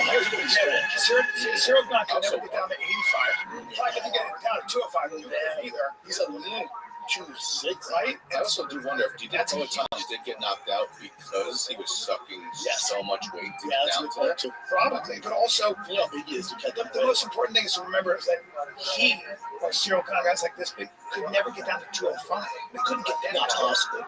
Literally, you tried the bone structure to get to 1. Yeah, the lightest you got was like 228. Yeah, 228. You were starving. And Cyril Gane, he's a lean 250. So like 205 is like it's like an option. Yeah, it's a different 85. Fuck off. Yeah, 13% body fat at 238. It's not happening. That's yes. The Polton killed himself. Killed himself. Polton making 85. I think the knockout with Izzy. I've seen Polton in person so close. It's fucking your style. Yeah. Oh yeah. Because when you cut a lot of weight, your brain needs the water, right? It's a lot easier. Listen, man, he keeps all that water in his ass. He's a fucking king. You see his ass? There's nobody with a tail. Yeah. Sheep though. Crazy. Looks like you're praying mantis. Looks like a fucking praying mantis. He's got Brazilian butt. I actually like the Reddit that was trying not to be gay. Just goes, Polton has some nice glue. He is Brazilian for sure. To me, that's the body. I actually like his body more than he's a hug, a Brazilian woman. I think he's just fucking amazing. Is that not Photoshop? The first one looks kind of like this is his real ass right here. My thing is I want him to win because of the greatness. And to beat John Jones it'd be the greatest run of all time. Could we witness it? Could we do it? If John fancy, because John also gets it. Yeah. And also, but Polton would just have to not get taken down. Can he stop the takedown? There's never going to be world record against John Jones. What's that? As a New York wrestler, like he's an upstate section 9 guy. This one's tough for me because I also love John and I like the greatness, so I don't see him lose either. You don't like your thing with all fighters is you can't stand dirty fighters and people that don't have heart. That's your thing. That's the biggest thing. Yeah, it bothers me. John Jones has only not had heart in one fight, right? He's had heart in every fight. What was the Dude, I saw fight that he The kind kind of of same lost stuff to Reyes. Reyes? You said it. That's a hard thing, He right? was going through some shit. No, John Jones, if you saw that fight and I was there, remember when he fought Gustafson? That was you 165, yeah. bro. I was there, and when we went backstage, and I saw Gustafson, and then I didn't see John, but You you saw saw John in the stretcher shaking as they went out there. You saw Yeah, take him to the hospital. Up That his guy eyes. almost died. Well, that fight was the most heart besides Forrest He Griffin. trained for that. What do you mean he didn't train? He barely trained. He trained like 3 times. The fight These two. was Look at these two. But you know what? That's a bad picture because when I saw Gustafson afterwards, this whole side of his face was purple. I looked away because I felt ashamed. I didn't want to look up. That fight is the most heart I've ever seen, besides Forrest Griffin versus Stephen Bonner. But Now, John Jones is different. the Dominic How dare Ray, you? the How Dominic, dare you? Stephen Bonner versus Forrest Griffin. A lot of heart, but not too very skilled. Alexander Gustafson yeah, and John, that like fight the was, skills. but their fight was all heart. Didn't you? Yeah. Didn't you spar Gustafson? And Oh my God. you were like, and you guys drove back and you didn't say shit in the car. And he was so fucking good. Even Hamza said that. Yeah, Because Hamza used to train with Gustafson all the time. He's like, John's the greatest because he beat the monster Gustafson. I used to train and realized how good Gustafson was. Gustafson was so fucking good. His striking, Everything. So you got in there and sparred. Every wrestling was off the hook. Cardio was crazy. Huge. Every bit as big as you, right? Maybe. He was 6'6". I'm a John Jones stan, but that Reyes fight, that was the least John Jones heart I've ever seen in a fight. He just said And he talks about it. He said, like, I was looking at the door, being like, I just want to get out of here. Yeah, but also that was a time too. They didn't have many contenders for him, so they're just giving these random dudes. You think about the Anthony Smith fight, that which is weird. Dominic Reyes. Who else? I forgot about Anthony Smith. Dos Santos. Remember the Santos fight? Yeah. There was like a few fights there, which just like John's like, okay, look at John. I don't know who these guys are. He looks young. Yeah, I remember the first fight that I saw him. I was such a big Matt Hamill fan.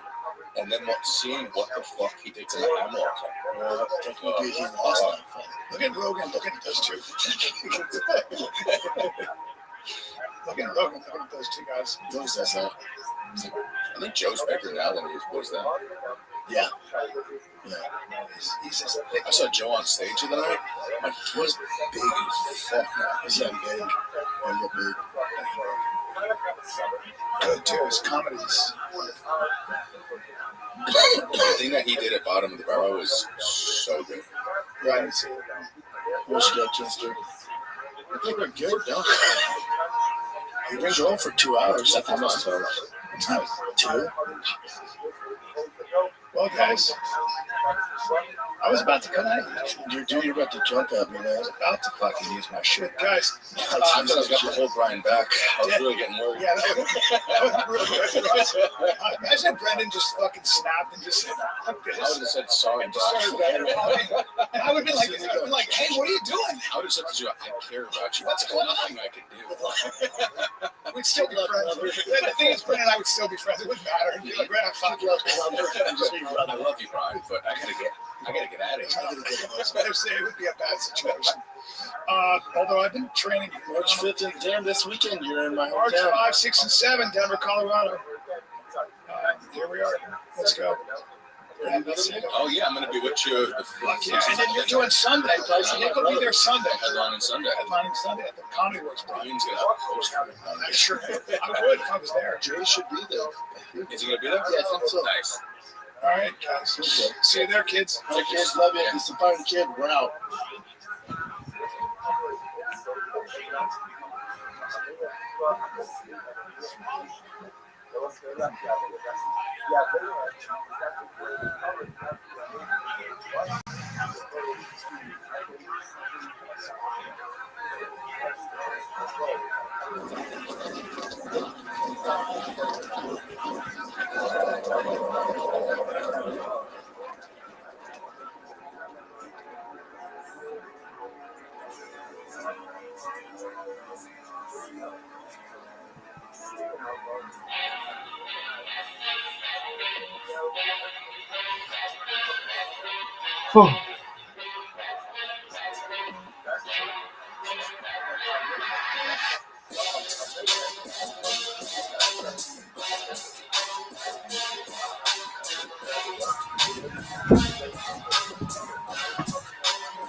Las Vegas. You guys are ready for the best goddamn radio live for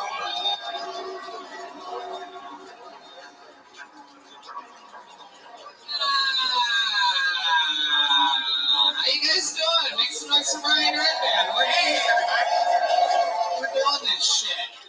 Fucking look at this setup. We are here at Skankfest in Las Vegas. It's beautiful. It's a real fucking Skankfest. You can tell. Look at all the people. There's a guy with a fucking tattooed head right there. Now look at that. Just a normal old fat guy with a tattoo on his head. We got a fucking fat guy with beard, fat guy with baseball cap. Face tattoos for sure. Actually, no, I'm gonna have for my friend Ty Rivera, everybody. That's the kind of party that we're at. One second you're making fun of a guy grabbing face tattoos, and then you're like, I've been friends with him for 16 years. This is life. This is Skankfest. I'm excited to be here. We're gonna have a lot of fun tonight. This show, believe it or not, is indeed brought to you by the Red Rose and the Yellow Rose, the two best strip clubs on planet Earth. Just so happen to be in Austin, Texas, as is Deep Eddy Vodka, one of the best goddamn vodkas on planet Earth. I mean, if you drink vodka, you might as well drink Deep Eddy. And if you like whiskey and or peanut butter, may I recommend Screwball Peanut Butter Whiskey. Just, I mean, why not? Two great things you can't go wrong. Mix them together, do anything you want.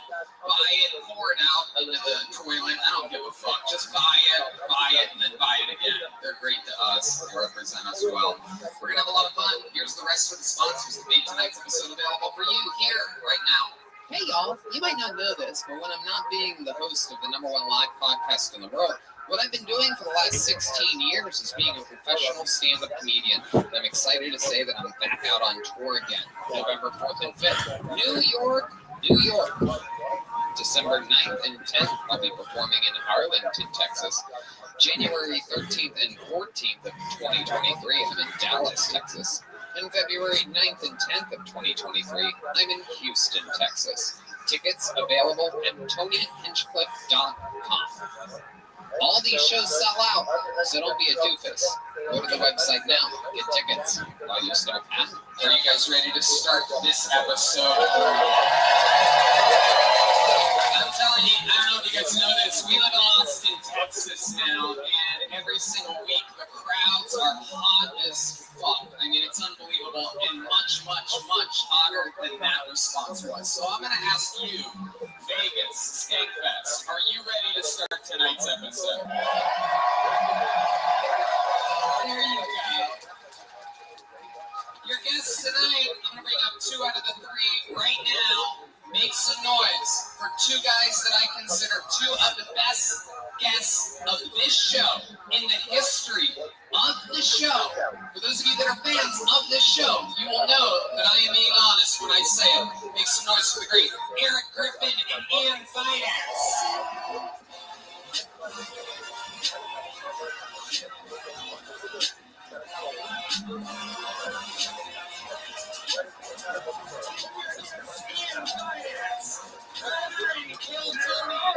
Black belt Eric Griffin. Hello. I work well with silly fucks, and these are 2 of my favorite silly fucks on planet Earth. This is our first time meeting. This is like a before and after, right? Yes, before and after Yo Credo. Look who the fuck it is.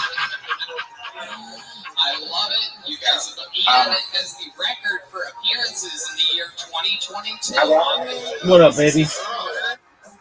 I like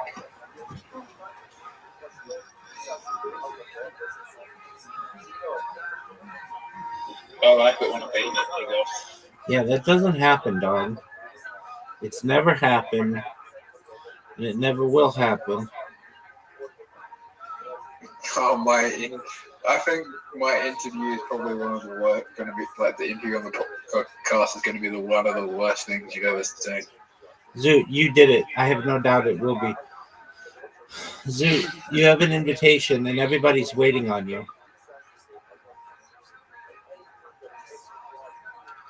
Zoot. Oh, Rabbi. Zoot, I don't want to hear your mouth. I don't want to hear your mouth until you've accepted the invitation. I've got an idea. What's that, big man? We take Rap Genius, the idea and concept of Rap Genius, and we turned it into a platform just for stand-ups that analyzes what people mean by when they say certain jokes. You've said that. It's not a bad idea. Do you think there's enough of an audience for that? Potentially, yeah.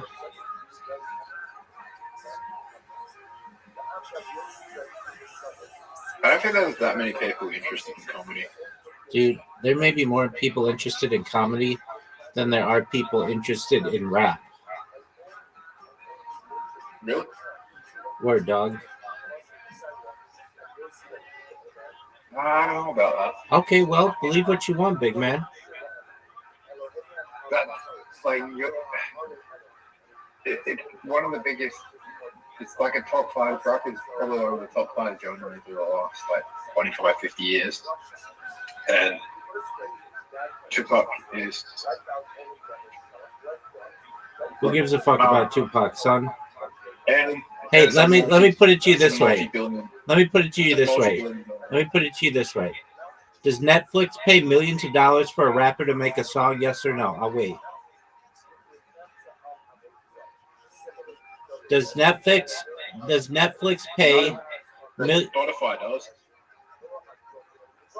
They don't. They pay shit, and they don't pay people to make songs. People just make songs anyway. The Grammys pay. I don't know. The Grammys don't pay. There's big movie studios that pay people to make. There's big movie studios that pay people to make rap songs. No, they don't. They pay people to make movies. No. Kendrick Lamar pays like $5 million to make a song for Black Panther. Okay, $5 million. Cool story. That's because they wanted that movie to be successful. Do you know how many comedy specials are out there? And how much money Netflix has paid to these people? Joe Rogan, a comedy podcast, $200 million from Spotify. No rapper has ever gotten $200 million. Now he's at $500 million. No rapper's ever gotten $500 million for a song. So what you're saying is we should make Rap Genius for stand-up comedians, and that would be like $1 million idea? I mean, what does that do? Like basically tell people what the meaning was of certain stand-up bits? Yeah, because comedy is sometimes it's in with the times, right? In the era, what's funny now might not be funny in 50, 60 years because people won't get the reference, right? Yeah, because they didn't live through the era. Right, that's true. So what I want to do is like build this so in like 20, 30 years from now, people can go to the website and it was like, oh, that's what they meant 30 years ago. That's what they were going for. And then people will be like, oh, that's kind of funny. And they'll take reference from that. Zoot, of all your ideas, 99% of them suck absolute dick. I mean, they're the worst. They're the worst ideas I've ever heard. This one is not that bad.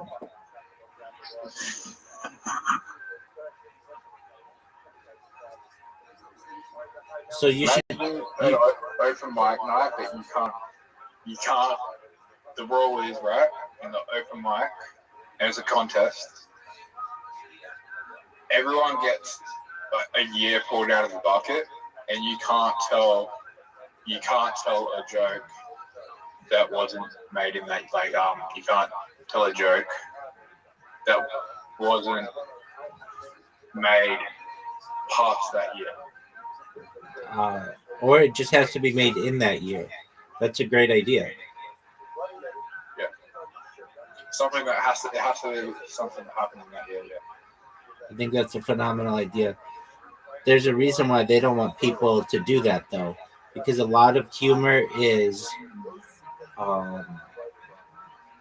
politically charged, and they don't want people saying, "What? We're just in another fucking war, and we were in another fucking war 30 years ago, and another fucking war 30 years before that, and another fucking year 30 years before that. This is bullshit."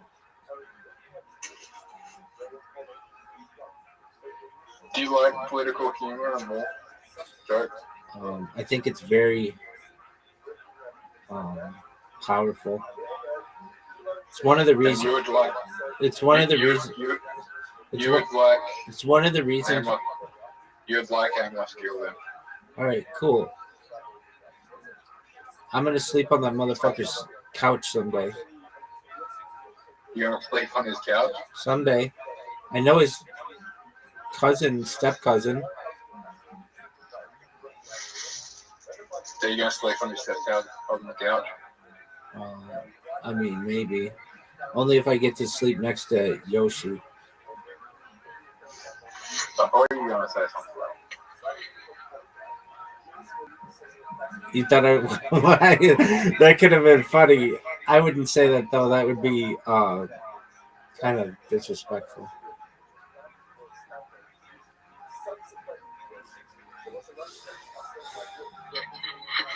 I know what you think I was gonna say, and that would have been really funny. All right, Zoot. 9 ball. You're done. Trick shot, son.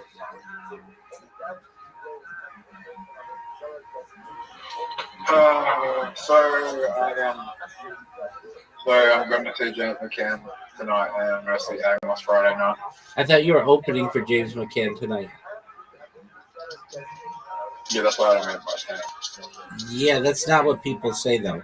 You never hear Jerry Seinfeld say, "Oh yeah, I'm going to be seeing a comedy set tonight," instead of, "Oh yeah, I'm going to be doing stand-up tonight."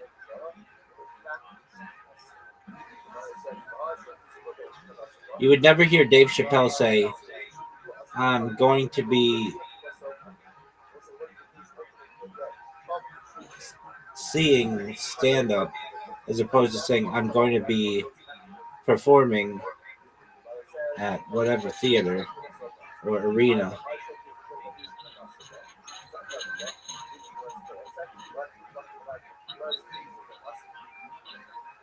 Dude, that's a garbage shot. You know it. Oh, fuck, you got to hit the trick shot. Dog. This is a very difficult shot. Maybe that's why I am down.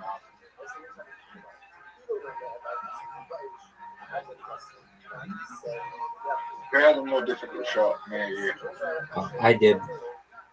Are you gonna go?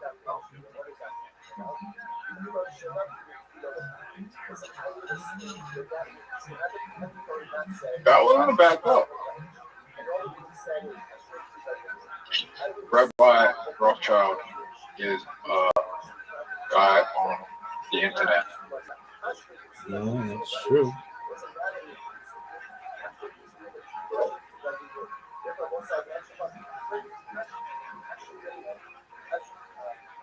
Have you ever fucked a redhead? Yeah, tons. I was just thinking, I've fucked a lot of ethnicities, but I've never fucked a redhead. Redhead's not an ethnicity. Redheads are fucking wild, though. They are an ethnicity, you know. No, they're not.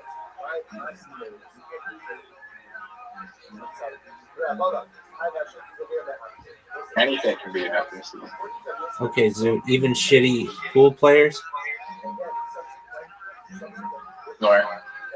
Okay, Zoot, are you gonna go? Are you gonna sit here and talk about chicks you've never hooked up with. Because if you're gonna do that, we don't have enough time for you to be able to finish.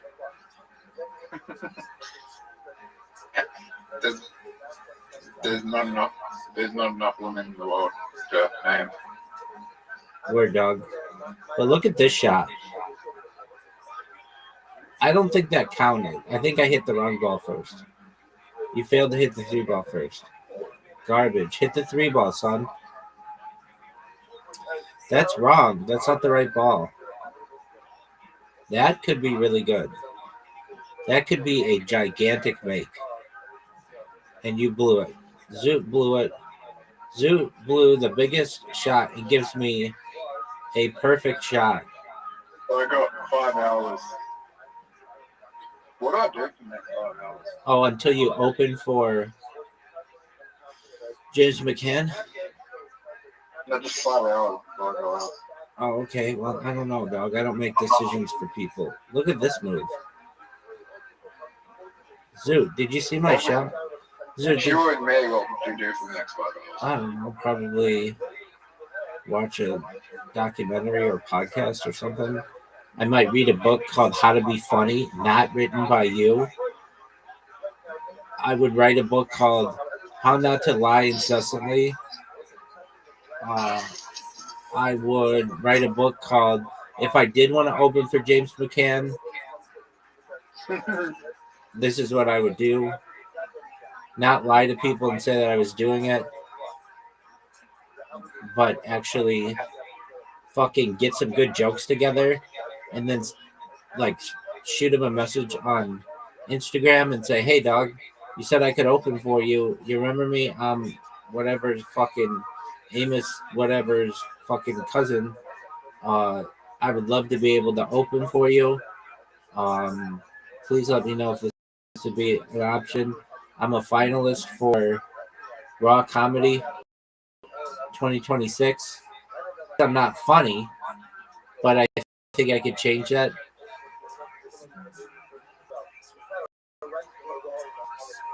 Dude, no way. Dude, I say you're not funny. Can't miss a jack, and you just don't get it. Dog, I know what funny is. I think I watch more comedy than any person on earth.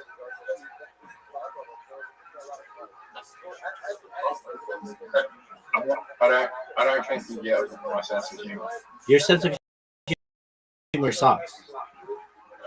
Because it's not funny. It's brash and offensive and not funny.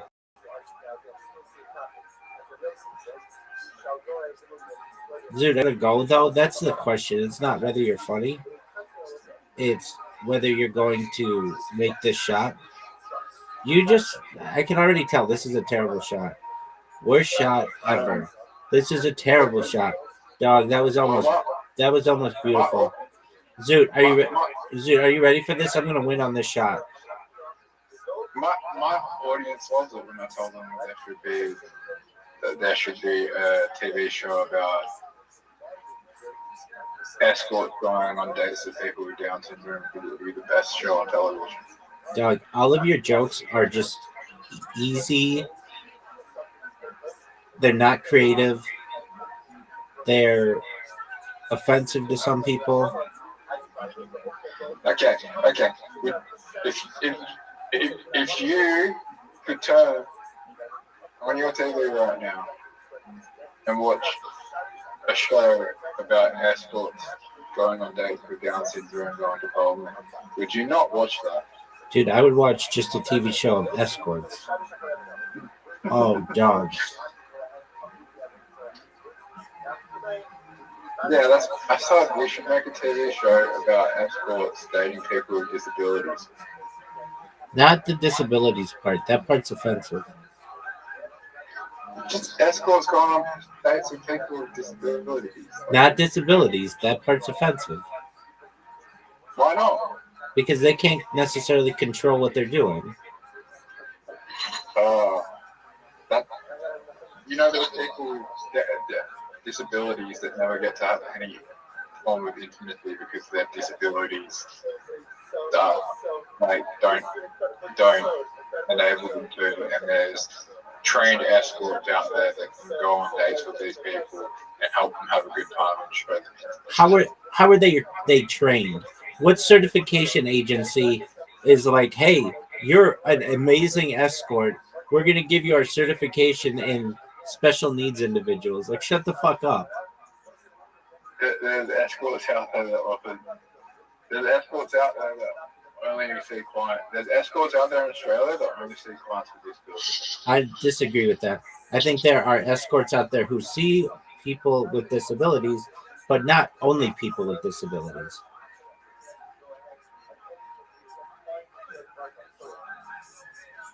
Yeah, but also there is escorts out there. Okay, I'm not denying that.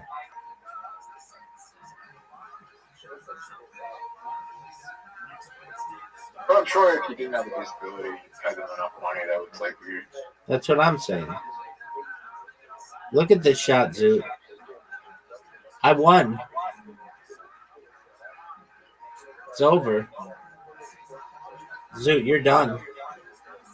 All right, now dice party, and then we're done for an hour until you come back. Zoot, I'm gonna dominate you right now at dice party, and there's nothing you can do about it. Just roll a small straight. I know. Why didn't you go for a large straight? Dude, I should have. I screwed up. You already got a small straight. You're right. I screwed up.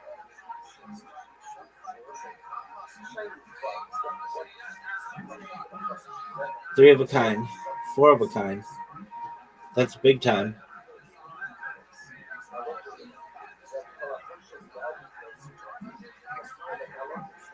What do we do, Zoot? Give me another four, baby. Full house.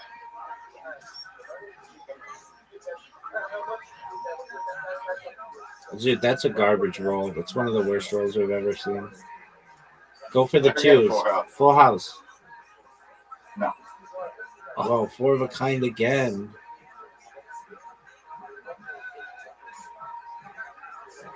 Oh, fuck it. I'm off your bonus. Yeah, dude, that's smart. 1, 2. Oh, man.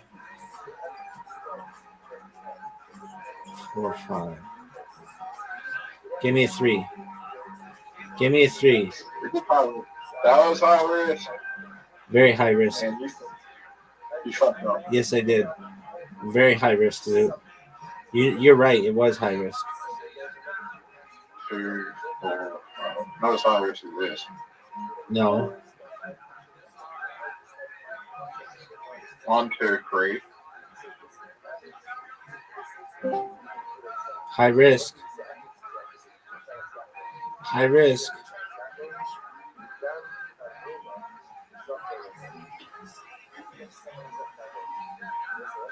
Oh, no way. What? And it paid off for him. Oh, no, it didn't let me get in the timer. Baby, What the fuck? That's part of the game, man. It just let me get in part of the time zone. I understand. Bullshit. I mean, what do you want me to do about it, dude? You hear me, Rabbi? What'd you say? I said, you hear me? Yeah, what's up, big dog? Okay, if you ever come to...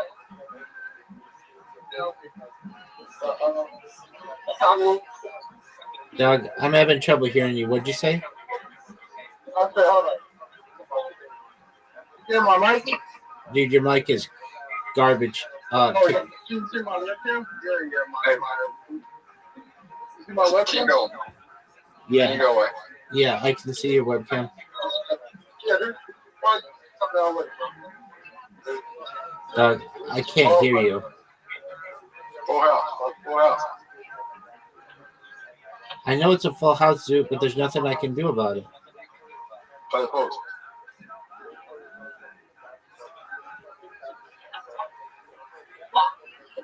Five row. 6, 6, 6. Oh. 4 in a row.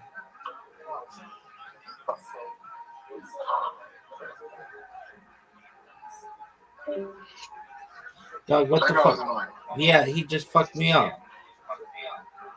Hey, Robert, Zoo, what's up, baby? do you think the algorithm changes every millisecond, or do you think every nanosecond, or do you think that algorithm's predetermined and what gets rolled? Dog, nobody knows. Do you know slot machines, like all slot machines, every I think my network's better now. Okay, what's going on, big man? Yeah, I had to turn off my Bluetooth, but I was trying to show you the little Mexican vendors like set up. They have like all the meat and steak set up. I was like, if you ever come to LA, that's those are the type of places you should go. Doug, what are you talking about? I live in Irvine.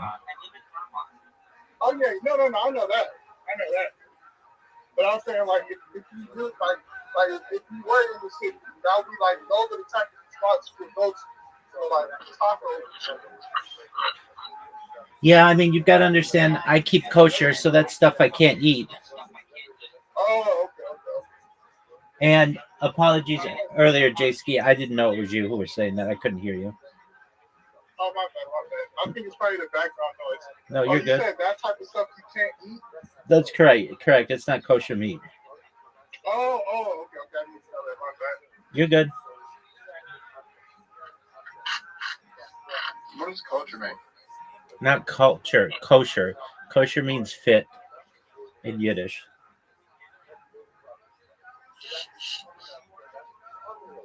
So it's just not fit. Hey, Rabbi. It's not shechted. It's not slaughtered in the correct way. Rabbi, guess who has the bonus? Not you. Well, not you. Dog, because I've had like 15 distractions in this game.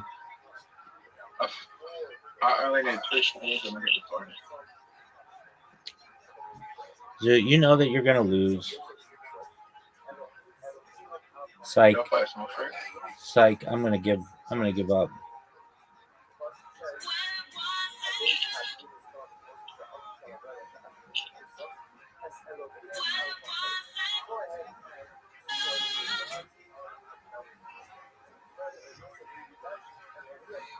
What up? I'm giving up. Trigger's on then.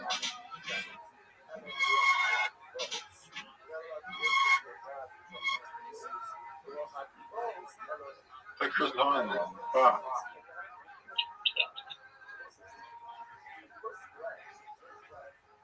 What?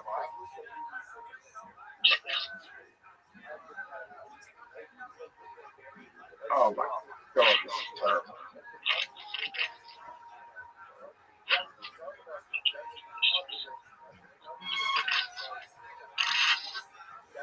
Zoot, so are you opening for James McCann? What? Are you opening for James McCann? James McCann's opening. No, yeah, I am. Oh, James McCann's opening for you now? No, I am.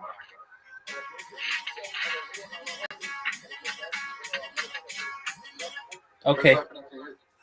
Well, it's gonna go Chris Rock, Dave Chappelle, Jerry Seinfeld, Bill Cosby.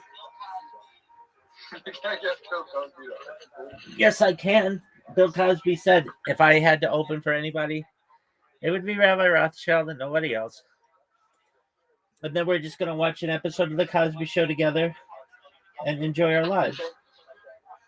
Do you think Bill Cosby should be like doing openings and trying to restart to gain his career back? No, he's like 1,000 years. No, he's like 1,000 years old.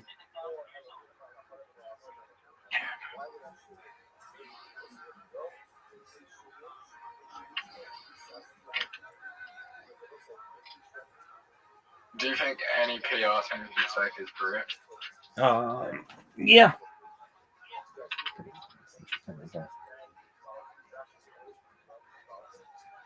What's a career that can't be saved? Nobody's. I mean, look at Bill Clinton. Bill Clinton was accused of rape. he was impeached, and he's got a pretty good reputation. What was he accused of rape? But like 24 different women throughout the 1970s, 1980s, and 1990s. While he was in office? Yep. Yeah, he had like a civil trial during at least part of it where he was like deposed. It was I thought it was just Monica Lewinsky's man. I thought that was before we got. there's Jennifer Flowers. There's they're like a dozen rape accusations against him when he was governor of Arkansas. Just look up Bill Clinton accusations and you'll see. There's like Linda Tripp, like she's the one who got all the information out of Monica Lewinsky or whatever, something like that. There's Paula Jones. That poor woman's life was ruined because of him.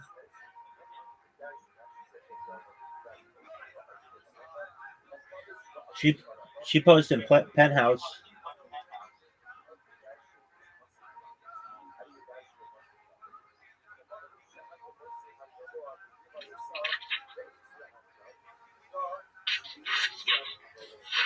All right, dude, what the fuck is so loud with your microphone? Sorry. You're good. Did you look up Bill Clinton accusations? Allegations, yeah. Yeah. Isn't it a long list? It's longer than Trump. It is. It's huge, man. And you don't ever fucking hear about that stuff.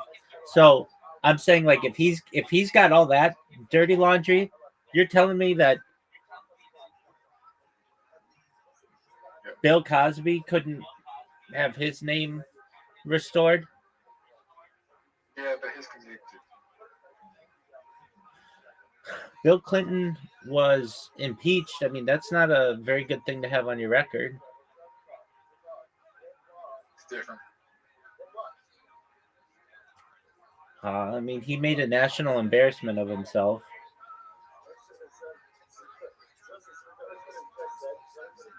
If you were to ask me who did worse, they're both probably pretty bad, but I would probably say Bill Clinton's is worse because Bill Clinton's got a bunch of murders attached to his name as well. Look up Mena, Arkansas. Like basically there's a story about there were two kids who witnessed a drug deal in Mena, Arkansas that was like basically going to like Clinton was running some kind of operation in the 80s, and these two little kids witnessed it, and they were caught, put on the train tracks, tied on the train tracks, and let a train kill them. You trying to get us both killed right now? Dog, if people want to kill me, they know where I live. They can come kill me. Yeah, I like Brady.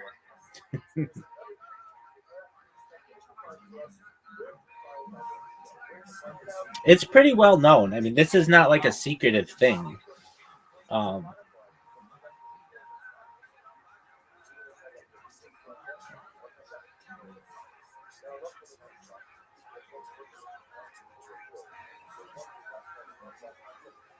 you reading about the allegations?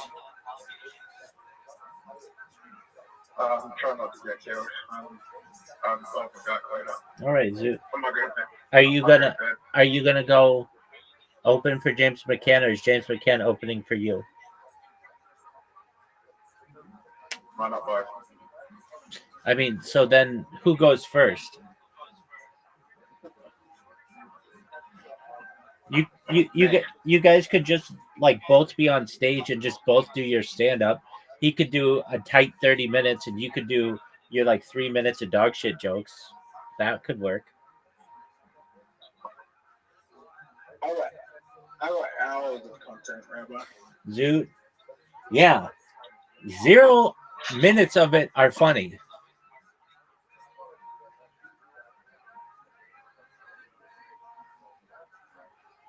Zoot, what's your funniest joke?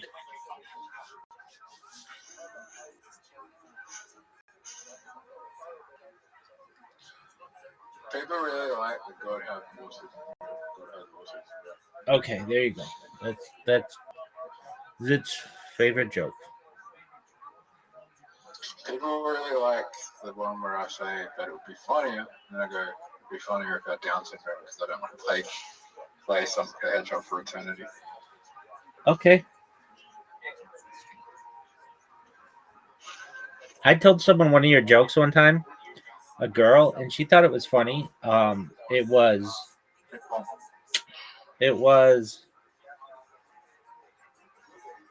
What's the one? It was something like you had to memorize all the Pokemon or something. Yeah. What is that joke? On my autism test, I just memorize all the Pokemon. Oh yeah, no, a good joke. I don't think this is original, but it could be. Was yeah, I took an ADHD test, but I quit it halfway through, and they told me I passed. That's a funny joke. That was not your joke. That was a joke that I believe we came up with together. I came up with an element of that. You like added stuff to it or something. I don't know. People will watch on the stream. Maybe it was your, I mean, I wouldn't come up with a joke like that, so we'll just say that's Zoot's joke. And that's not a bad joke. But you've never said that joke. So, fuck it.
Appearance.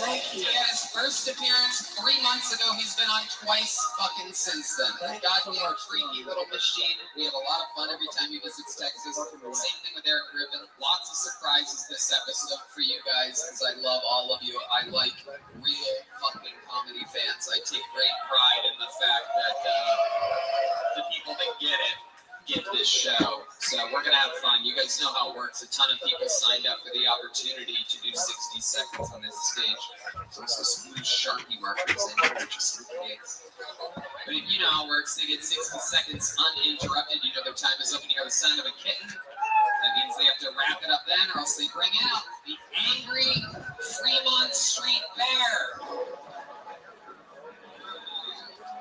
There he is, right? Yeah, exactly. Live in flesh. Wow. There's like 45 of them in this room right now. We're going to have a lot of fun here tonight. There's only one way to start a show like this, though. You know, I could easily go to the bucket and we could take a massive risk of not building any momentum whatsoever. Or I could bring up one of the most exciting regulars of all time. I just spent the entire week with this fucking guy. We did 10 sold-out shows in Philly and Boston. We got on an airplane in Boston this morning at 7 a.m. to be here with you. Here with a brand new minute to get things started. Ladies and gentlemen, sing along if you know the words. This is Hans Kim.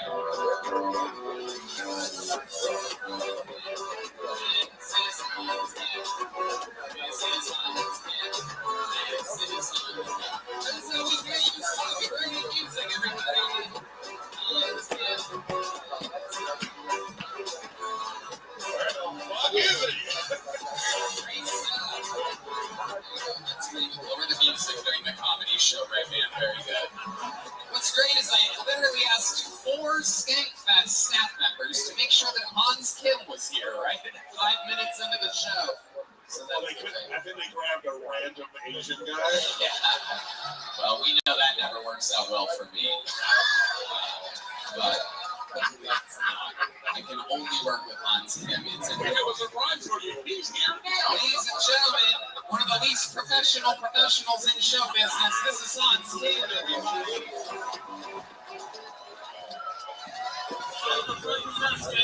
good to be here. I love Skankfest because I can see the F word here. Female. My sex stories get a little confusing in California. There are one thing to do, fuck my pussy. But yeah, I'm a lot taller than a lot of people think I am, because I'm Asian American. Emphasis on the American. I grew up on high fructose corn syrup and xanthan gum. Really, I don't think there's healthcare here. Give him 3 more extra inches. Take it up his IQ. But yeah, I love Skankfest. I saw a woman in a full burqa, which kind of freaked me out because she could be wearing a mask and be a liberal and I'd have no idea. But good to be here at Skankfest. I think it's funny that Tony makes fun of me so much. You know, sometimes he calls me the F word. And it really hurts my feelings. That's why I carry a headphone around with me. And every time he makes fun of me, I put it on and listen to Kill Tony. More portable Tony Hitchcock loves me all the time. Thank you guys. I didn't get that last one. What are you saying that I call you? A female. Oh, okay. What? Hans, are you okay right now? Yeah, is that wrong? Are you implying that I call you hurtful names? Hurtful names? Is that true? Do I really do that? This is fucking awkward as shit. Do I really do that, or are you trying to like paint a picture of like a brand or something? Well, I think we know with that said, the F word that you don't call him is funny. Ouch! My God. I'm kidding. Look at wheels turning on this one, guys. I'm kidding. No, I'm just trying to save you. I love you. You're a great faggot. There you go. There's hard. No. I don't know if you know this. This is the only show where I encourage you not to chant. Again, all the other podcasts, they need to fill time. They don't have a format. They never took the time to build one. So they literally are hoping that you guys will person. Oh, sorry, guys. I know you guys are 4 years into your podcast. So, Please don't insult me and my father again. Oh, I'm older than you. motherfucker. Hans Kim, you must love this backdrop, reminding you of South Korea all over again. This is exciting. Feels like home. Yeah, this is great. This is almost as flaming as Ian Finance. Ooh, you said he wasn't funny. His wheels are turning like a rickshaw right now. This kitten has crumbs. Bring this on us.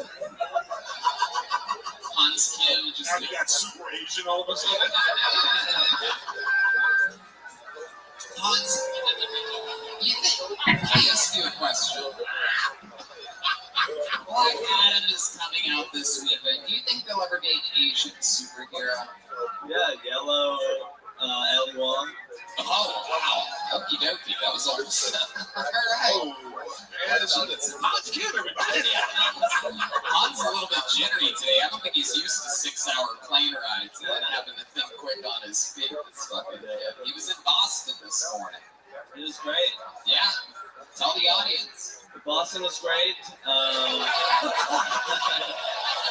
Jesus Christ. Did someone give you something? Hans doesn't say no to drugs at all, by the way. So there's a good chance that somebody handed Hans anything at all. He might be on fentanyl right now. Actually, I had to do Sober October, which was hard because I was on tour with you, Tony. Right. And you kept threatening me. You were like, I'm going to kick you off the tour. You're so boring. Yeah, it was. It was boring as fuck. I spent the whole fucking week with Hans and William. And William obviously been sober for 2 years. Hans deciding to hang it up because he wants to get closer with Rogan. How's that going? It's going good. He's a good man. As you can tell by the Rolex on his wrist, it's going pretty good for Hans. Sweet, sweet. Oh, we have Joe. He's in right now. Joe Rogan calling in live from Austin, Texas. Joe, what do you think about the Legion of Skanks guys? They're frauds. Oh my goodness! Oh my goodness! That's Joe? incredible. Wow. What is your favorite thing in the Skankfest universe? I love hemp protein. That's one of my favorite proteins. We sell it. Oh, we sell it. Okie dokie. Wow. And how about the backdrop? What do you think of the backdrop, Joe? It's the end of the world. Wow. Very good. All right. Hans, any parting words before we let you go on this first show? Anything you want to tell these beautiful, beautiful, ugly people here in St. Louis? I love you guys. Please don't give me drugs because I'll probably do them. Yeah, don't make fun of me. It hurts my feelings. What a faggot, am I right? What the hell is going on? You know what? I just realized he's got a bigger Adam's apple than you. Oh, What's going on there, bro? I don't know what that is. That might be an egg-roll stuck in his throat. You know what I'm saying? It's Joe Rogan's cum. Okay, there you go. A little self-deprecation there from Hans, who's a little bit wiggly. That made the whole crowd go, ooh. Joe, if you had to describe Hans's Adam's apple, what would you call that? Whenever I see something, Oh, okay, forget. Sorry. We have one of them just saying that. Hans, we love you. You're a star. I hope you get hydrated. Go have a liquid IV and get ready for the 9 p.m. show, okay? Hans Kim, everybody. There you go. He's a sweet boy. He tried to premise, I don't know what that was. He might be nervous. Absolutely destroyed 10 times throughout the week in Philly and Boston. Comes here for 1 minute set. It's like, Tony calls me the F word. Did something happen? Not even at all. That's what's crazy. It's like sometimes he does that, though. He's done that a couple of times. He said Tony was mean to me because he thinks that it's like on brand. Because I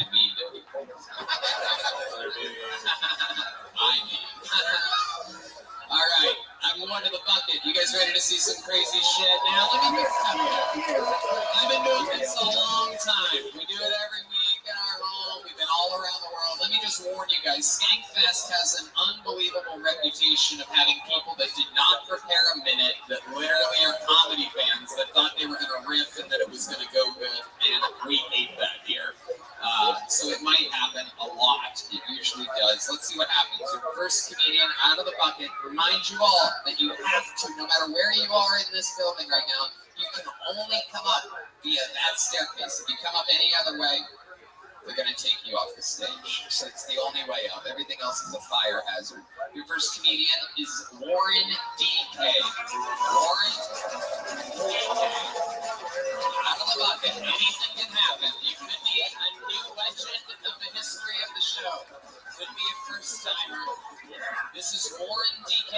Put your hands together for Warren. Be supportive. What's up, motherfuckers?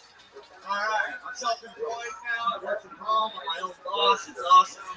Because unlike my last job, I can't get fired for jacking off at my desk. Apparently that's offensive to the students. Third graders, am I right? A bunch of fruits. Super sexy. I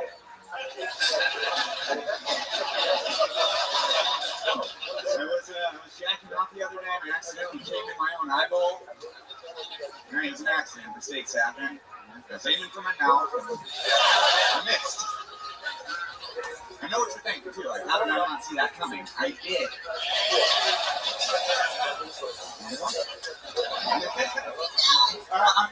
Believe it or not, I'm in a relationship. I got a beautiful girlfriend. She's what's known as a screamer. Very loud in the sense. I don't know if you guys have ever busted a nut and a eardrum at the same time. Very painful. Very rad. All right, Warren DK. Wow, big pop from the crowd on that one. Skankfest crowds love masturbation jokes, followed by you talking about an imaginary girlfriend that doesn't exist. 48 seconds of material about jacking off, and then you checked your watch. So now you have 13 seconds left, and then talk about your made-up girlfriend. Warren DK, welcome to the show. How are you? Great, Tommy. Thank you. Absolutely. How long have you been doing stand-up? I've done like a handful of shows over the last 10 years. Everything you do is a handful, huh? The jerk-off king of comedy, Warren DK. Just a couple of fingers. Incredible. All right. Past 10 years. Yeah, I did my first open mic when I was like 21. I'm 33. So. Holy shit. So you've done it again. You do it like once every 3 years. I do random open mics here and there. Okay, why? I don't know. It's fun. It's not fun enough to do more often than once every few years? Honestly, I'm just lazy and terrified of failure. So. Okay. Well, I can see why. I like how they hit with everybody in this room.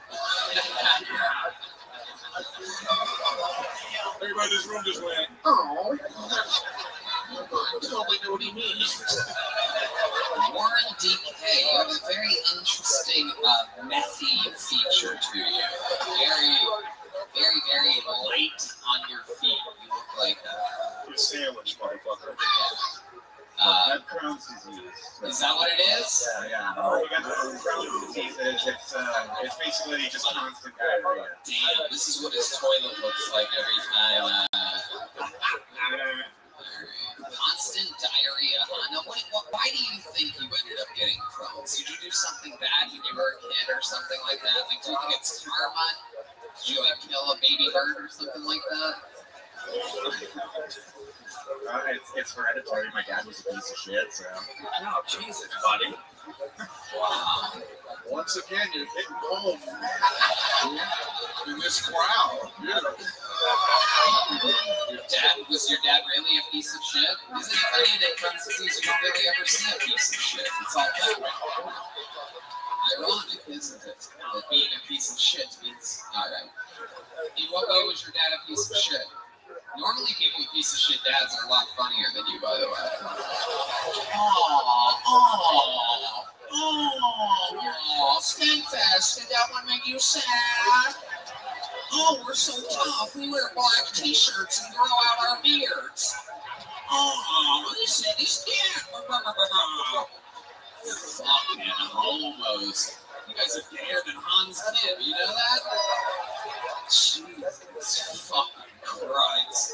You said that your dad has birds. So that's dead, but That's dead? yeah. Shit. Jesus, dude. Everybody having a good time yet? All right, man, we get it. You're sad. Jesus Christ. Does your dad also have a nose like a sundial? Did you get that from him? That really is a curse to have a nose that big and constantly have diarrhea. I mean, what are the odds? Yeah. I feel like you're in a very negative place. Give us something that's positive about your life. It is true. I do have a girlfriend. Oh, yeah? Does she go to a different Holocaust camp? You look like a survivor. That is true. It is also a Nazi, yeah. Okay. All right. What do you do for a living? Where are you from? I live in Houston. Houston? What do you do for work? Woodworking, carpentry, bartending, I do a bunch of stuff. I volunteer with a really cool program out in Texas called TIP. We build ramps for disabled people that can't afford them. Oh, wow. Well, we could have really used you when Michael Lair was on the show. We had a lot of trouble. We have a high stage at Vulcan. All right. I like this first one. That was fun. Like the misdirect, right off the kids, and then like you got the laugh and you like really drove it home and everyone got the weird. I actually never told any of those jokes, so I appreciate it. Oh, you can tell. Yeah. Poor DK. When's the last time you performed? I can remember probably like a year ago. I signed up for your show a couple times in Austin, but I never got pulled. I didn't open mic out there maybe like 6 months ago. Okay. Tell us the craziest thing about your life. What do you think sets you apart from everybody else in this room? I can fuck my own ass. I can shove my own dick in my own asshole. Wow. How many do you think we should have to do that right now? Oh. Humble brag. I don't think we can do that, but I'll show you later, Tony. thank you. Thank you, Warren DK, your obligatory Tony Hinchcliffe gay joke there. That's all good now. I feel like that's his street trick on Fremont Street. It is interesting. So you take your own flaccid penis. That's gotta be flaccid. Right. Who you think? And then when it gets into your ass, does it start to get hard? Yeah. Okay. There you go. Sometimes it's like clenched. Wow. So after he has diarrhea, he puts it back there. He's like, "Oh my God, you're so wet." How did you do that? Did you do it as like to cork it up so the diarrhea would not come out? How'd you figure this out? You got a wet boy pussy. I saw a guy in YMH who could shove his balls in his ass. So I tried that and I had really tiny balls. It didn't work. I said, Oh, tiny balls. Look at you. So you're just all dick. That's what you're long saying. dick, tiny balls. Right. Wet ass. Wet ass. Yeah, but wet ass. A wet ass pussy. Yeah. He listens to the song up until the pussy part. And then he's It's just wow. You got a wet ass ass. Ladies and gentlemen, that is the Kill Tony debut of Warren DK, everyone. To the bucket we go. Here, hey, Warren, turn around. Here's a little joke book for you. Shove it up your ass. There you go. Warren DK, everyone. Come on. Give him a hand. I love it. We're going to fucking go back to this bucket. You guys having fun yet? You understand how the show works? There's your perfect example of the Stand Fest bucket. The guy's done stand up 4 times in 13 years. So that's very exciting.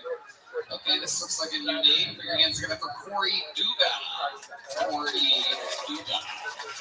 Here on the Kill Tony. Come on, people, make some noise. It could be somebody's first time. Could be a real pro. Anything can happen. One more time for Corey. What's up, Stakes? First time caller. First time on stage, my bad. I was expecting to feel a little good about myself coming to my first Handfest. But looking at some of you guys, you put me in my place. I tell you, I had a couple of conversations where I thought I was gonna have that upper hand. Oh yeah, I was better than this guy, feeling myself. But they let me know, oh, no, I make no money from you.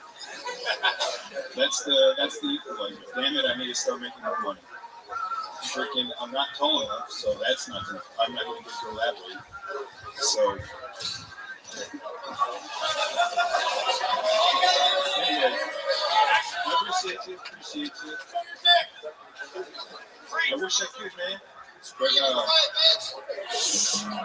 guys, we don't heckle at this show, you fucking pussies. If you had the courage to sign up, then you wait your turn. If you didn't, you shut the fuck up. You don't break the tension of this show.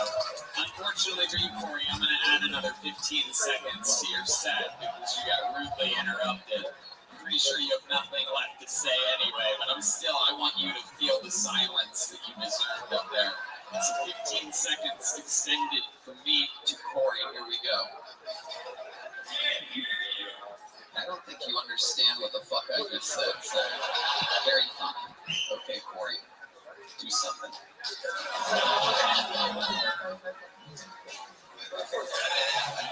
Wish I had more to say. I thought I had a good voice, but apparently I can't even freaking project. My bad, bro. My bad. Fucking, sometimes I get a lot of phone calls at my job, so I answer. Okay. Did you have something? Were you just starting a sentence? Okay. 15 seconds. You know what? In hindsight, yeah, it was a sentence. I love it. Corey, welcome to the show. That was fucking horrible. Welcome. Have a hand. It's his first time doing it. Hopefully his last time doing it as well. Corey, welcome. Where are you from? La Puente, California. That's LA County. You really gotta put the mic. LA County, my bad. LA County. Now that's an interesting answer. What part of the county exactly? Like as freaking close as you can get to San Bernardino before it's not LA anymore. Okay. It's kind of like a lot of brown over there. Yes, I know. I lived there for a very long time and went there to work and then immediately drove as fast as I could back to where I live in West Hollywood with the rich, gay whites. I've never seen a sad show though. It really is incredible. I mean, this was an episode of MS 13 Reasons Why.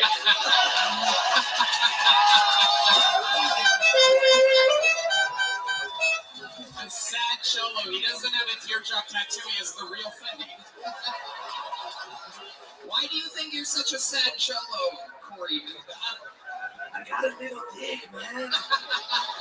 You can't even fit to my asshole. I don't even know what ass I am. My ass is always dry, like my sense of humor. Yeah, no. Oh, that's true. Is this the hardest thing you've ever done? Like, I feel like this is like you're struggling right now even to be there. The nerves really work freaking up when Tony tells you to not sign up if you're not prepared. Don't do it. Unfortunately, I say that after the bucket's filled with names, so we have a little bit of tweaking to do before the 9 p.m. show. Literally, the people that help with the sign-ups can say, like, yo, if you are literally just gonna go up there and bomb, but this is the thing. I apologize. Okay, Corey, let's talk about your fucking life. Let's figure it out. What do you do for work? I am a security guard. You are a security guard. Where are you a security guard at? Places that only people the size of the last comedian go? It's like, oh, I don't want to fuck with that guy. You can't even hear him. Stop what you're doing. Stop. Get up from that. Hey man, you still fucking want to kill myself, that's it. She's no joke, man. For real. Oh, Corey, where are you a security guard at? I work, Louder, you son of a bitch! You are the most quiet Latino I've ever heard in my life. How come none of the Latinos I ever lived in an apartment building with are this quiet? Jesus Christ! Where's my inner anger when I need it? telling you. Because I have two modes. It's sad and angry. That's it. Okay, I'm either Joker mode or Loco mode. You don't want to see me when I'm Loco. You're just going to your bag of Latino shit right now. Oh, yeah. You're like, finally! He's a security guard at a monastery. You know what I mean? That would be it. That would be something. I work for a Fortune 500 company, like their campus, their business campus. I work for them. Okay. What kind of a family do you have? I just live with my mom and dad. You love mom and dad. How old are you? I'm recently 32. Recently 32. Hey. Well, you're saving money. Well, it is. His parents don't have to worry about him being loud. Yeah, they don't even know he still lives there. Yeah. Wait, do you fuck this quietly too? I don't fuck. Okay. A lot of comedians kill themselves. This is the rare comedian that makes everyone else want to kill themselves. This is incredible. I mean, even the guy that spent 52 seconds talking about masturbating, we found out in the last 8 seconds, he's fucking. It's his own ass, but. Corey, what do you mean you don't fuck? Let's talk about it. Well, I mean, as you can tell by my quiet, somber nature, I don't really hit it off with girls. Are you on any dating apps? Do you ever go out? Do you ever try? No. What do you mean no? No to it all. When's the last time you kissed a girl? And did you like it? Thank you. Please, someone stand fast. Yes, but it was a pity kiss, so no, I didn't. It was a what? It was a pity kiss. When was this? It was by like a girl I used to talk to like in high school, like 2 or 3 years ago. What is going on with you? Are you a virgin? It's been that fucking long, I might as well be a virgin. How long has it been since you had sex with a girl? Tell the truth. High school, I'm 32, yeah. Yeah, that's okay. Is there a woman out there that'll come up and give this guy a real kiss? It's been since high school. This is Skankfest. I like to make dreams come true. He seems like a good guy. He seems clean.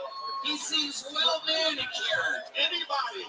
There has to be one girl out there. Sorry, Ty, no boys. There has to be one girl out there that's willing to come up here. We need a hero. Will somebody shove their tongue down this guy's throat real quick? Come on. There has to be one badass chick out there that's willing to make this whole crowd go crazy right now. We literally have the world's saddest comedian here. Hold on a second. What is this? Hearing the crowd pop a little bit. What's happening? That's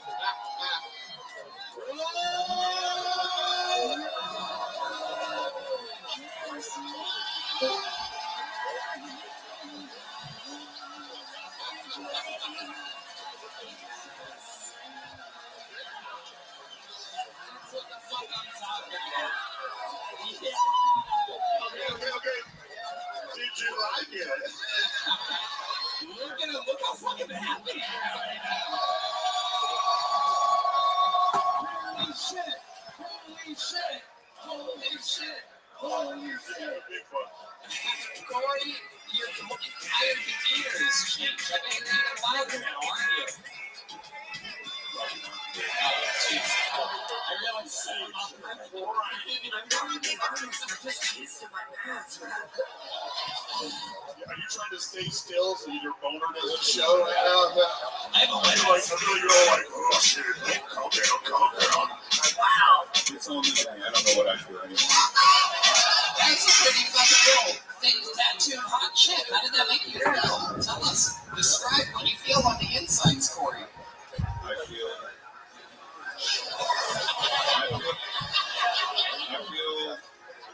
fulfilled. Corey, do Tony debut. It's his first time on stage. Eric says you get a big jump. He's all made by the great Bonsai. Wow. What was that girl's name? Give it up for the girl. Yeah, what was the girl's name? Jess? Jess? How up can this place get for Jess right now? That's what I'm talking about. Wow. It's tricky. Jess, I haven't gotten a blowjob since high school. And I'm surprised, motherfucker. So there you go.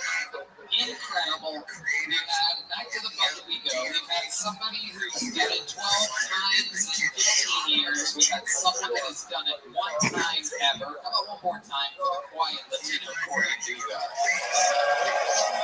A lot of newbies there tonight, and well, we look at this. Ladies and gentlemen, this is not a newbie whatsoever.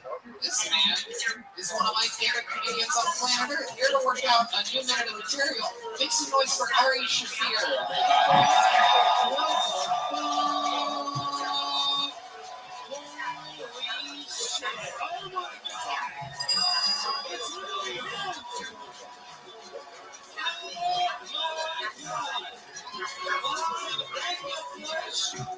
Make some noise for Ari Shafir.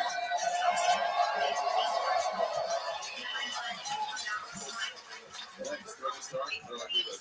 Okay. Hey, I don't know if you guys ever adopted a dog, but we'll show the backstory of these dogs. These dogs at the shelter, they always tell you about the origin story. So it's like, left for dead on the side of the road, found the shit out every day for the last 3 years. Please adopt slugs. Here's my question. How did they know that?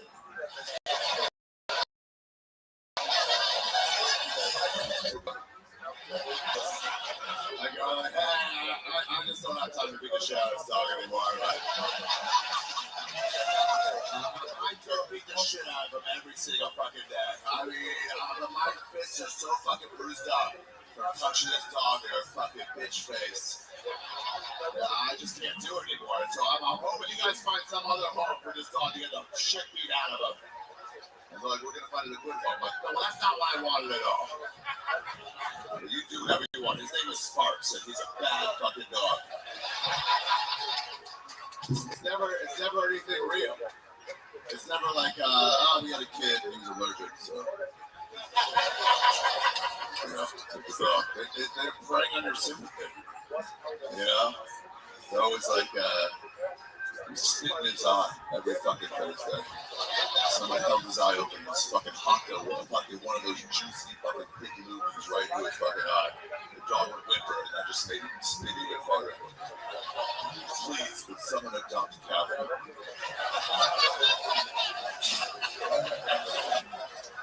He's a wonderful dog. Someone should adopt him. You cannot have kings and children in the same room around this dog. He will attack one of those two things. But he does need a good home. I'm just wondering. It's never like, I don't know, we found him on the road. He's a cute dog. He knows how to sit already. Am I doing my minute? How long is that? Oh, yeah, my minute. Yeah. You're such a professional. You accidentally did 2 minutes and 15 seconds, Ari. Wow. He was quiet. You were getting big laughs. A rare treat when someone gets laughed so hard that they can't hear the meow. Oh, did I wasn't going to do it? Yeah, you're really good at this. The dog overcame the meow. It canceled out. I love it. How about another hand for the great Ari Shafir? Ari here, working out a minute. I think maybe, you know, I mean, that's great. There's nothing for me to make fun of. I can call you a Jew 1,000 different ways. Why don't you tell these people, because this is a show about stand-up, like, how do you come up with material? Do you sit down and, like, sit at a desk with a piece of paper? Do you wait until you see real-life stuff and then start a premise? Do you write on stage? Yeah, that's the go. Well, I learned from my mentors when I started the comedy store. I saw a lot of really great comics doing it. So, so what I do is I sit in the back of the room with a notebook that my my Jordan Carlos Mencia, and I just write down everything these comments say. I found it's an endless source of material that just never stops giving, and it's really worked out for me over the years. So all these young comments, take note. The next comic is going to come up here and talk about the rescue dogs. I love it, Ari. And I've been wanting to do a 1 minute on this podcast since the fucking beginning. This is in the belly room with fucking Iron Man up there. Crazy, right? I'm thinking of putting my name in there, so finally. Yeah, no, I love it, and it's been almost 10 years since then. And I've liked you for 4. I love it. Ari, what else is going on in the world? Anything else you want to talk about to these people, or any? I just got here today. You have any fucking insight on the festival? Las Vegas? Oh, well, there's some lovely people out on Fremont Street. It's a beautiful place. Yeah, I saw the honest-looking, fat old Superman that I've ever seen before in my life out there. Here's a fun story. We filmed Big J Okerson's special right over there yesterday. And I'm not a bad person. But afterwards, we were going out to do some pickup shots out in Vegas. The lights on it, and this cool camera with these lights and like that. So we're walking behind where Jelly Roll would play. Just get near that area, and some fucking hit just goes, "Are you Jelly Roll?" To Jay Okerson. And he goes, "No, I'm not Jelly Roll." And they're like, "Come on, you're being honest." They for sure thought Big J Okerson was Jelly Roll, and was just hanging out somewhere in the audience before he goes up. Jelly Roll's fucking lame cousin, Jam Bun. Ladies and gentlemen, joining the panel, what I believe is the greatest comedian on planet.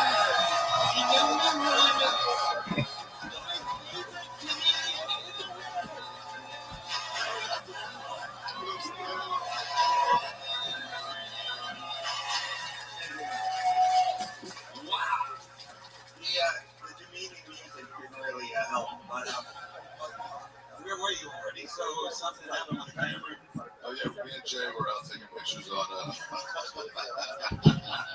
Judgment Dave. Tony, thank you for letting me once again be a part of the traveling Ponzi scheme. We take people's dreams and turn them into crypto cash. I don't know. That's true. That's true. They just keep signing up for it. It's amazing. I'm very, very lucky. I'm honored that you would join us, Dave. Thank you so much for coming and hanging out with us. We just found this brand new comedian. He goes by the name of Ari Shafir.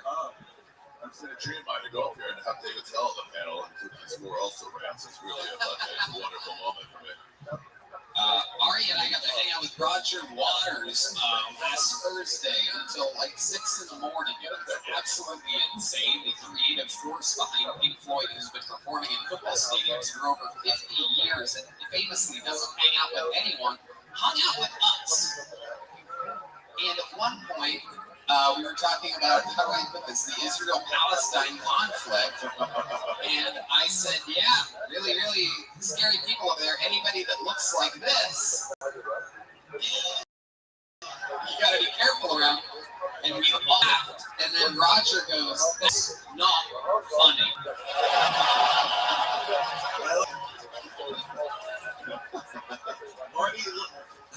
Marty looks like if they held the Holocaust in a skate park.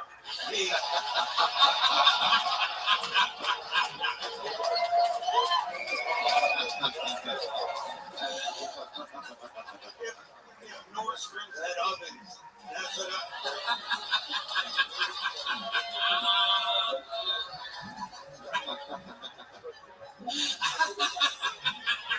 Ladies and gentlemen, making his Kill Tony debut, there goes Ari Shafir, everybody. Make some noise.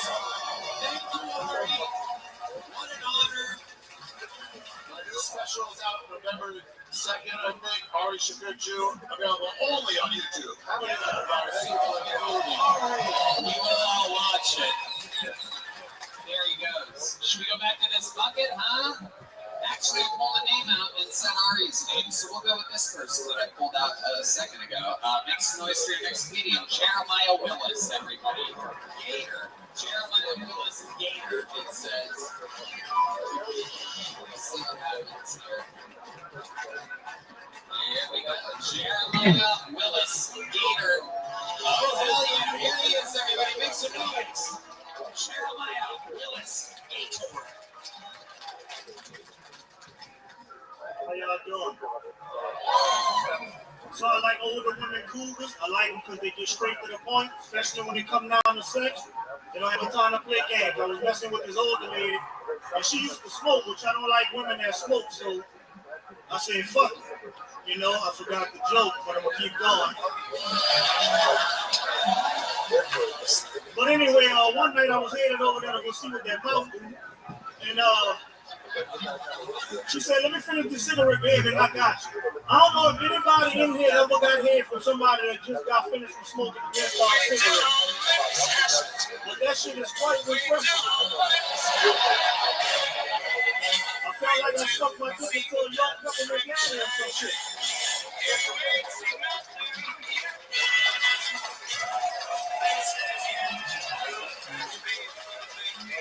That shit happened over 20 years ago and I still get chilled.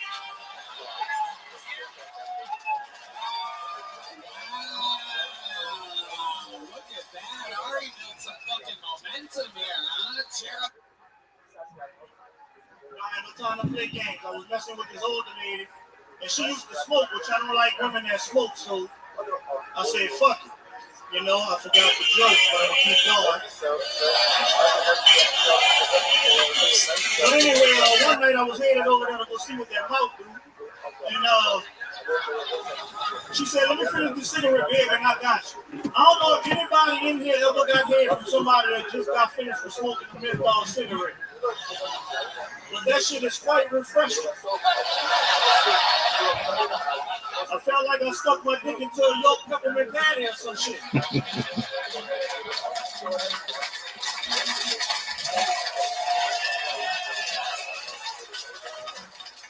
That shit happened over 20 years ago and I still get chilled.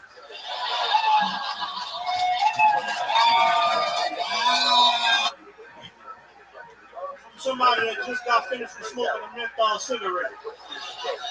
But that shit is quite refreshing. I felt like I stuck my dick into a yolk peppermint patty or some shit.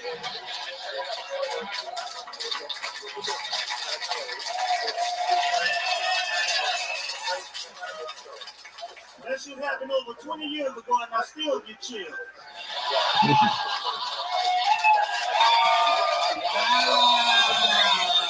Look at that. Already built some fucking momentum here, huh? Jeremiah Willis, Gator.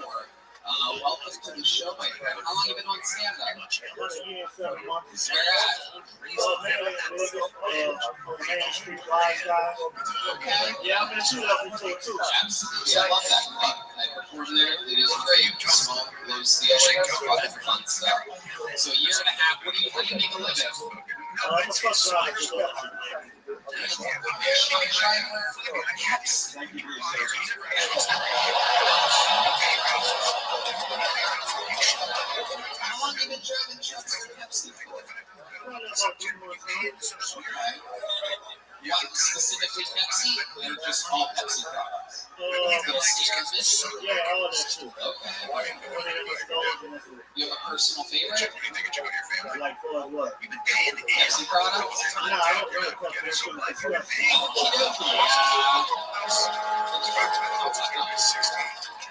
Alright, we're getting more. Jeremiah just got fired from his job. What'd you do before that? You said 3 months. What was the other time? Jokes on Fremont Street? Nah, man. Selling coke. You got all your racial jokes ready, huh? Selling coke. Look at this. $10 full of products. You're from Vegas, born and raised? No, I'm from New Orleans. Okay. How'd you end up out here? Just wanted a different change of scenery. Okay. And you've been here like a year and a half, 2 years? Coming up on 4 years. Okay. It's a comic show, not a parole here.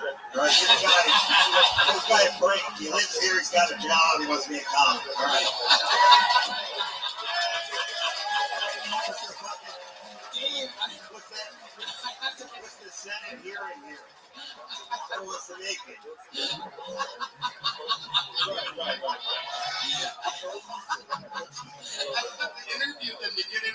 vacation from the day. I love it. Jeremiah, your family's all back in New Orleans. You have a girlfriend out here? Yeah, I do. Okay, where'd you meet her at?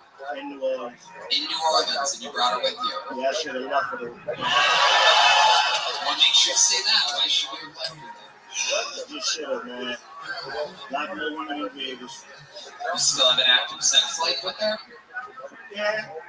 I get them bucks pretty often, man, so. Well, that's a winning endorsement. Sounds like it used to be good. Sounds like you got that Hurricane Katrina pussy going on over there, right? It was once soaking wet, now it's all dried up and empty. Nah, it's pretty wet, man. I like it. How wet is it? Everything you say is funny.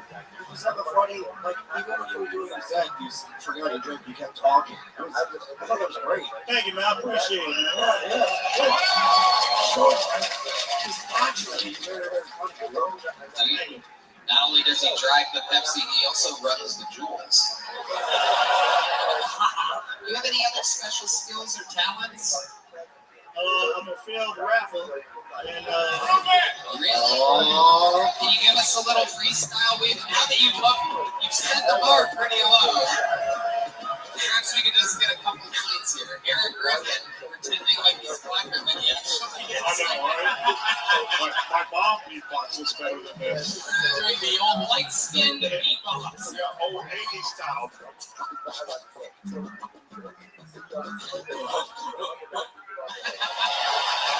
Thank you. Dave. Hit it. You got one lyric for us? Dog, I got guns that'll crack your back. First nigga in the hood to sell fat-free crack. Okay. Short and sweet. That's right. Is that a rap song or just your to-do list?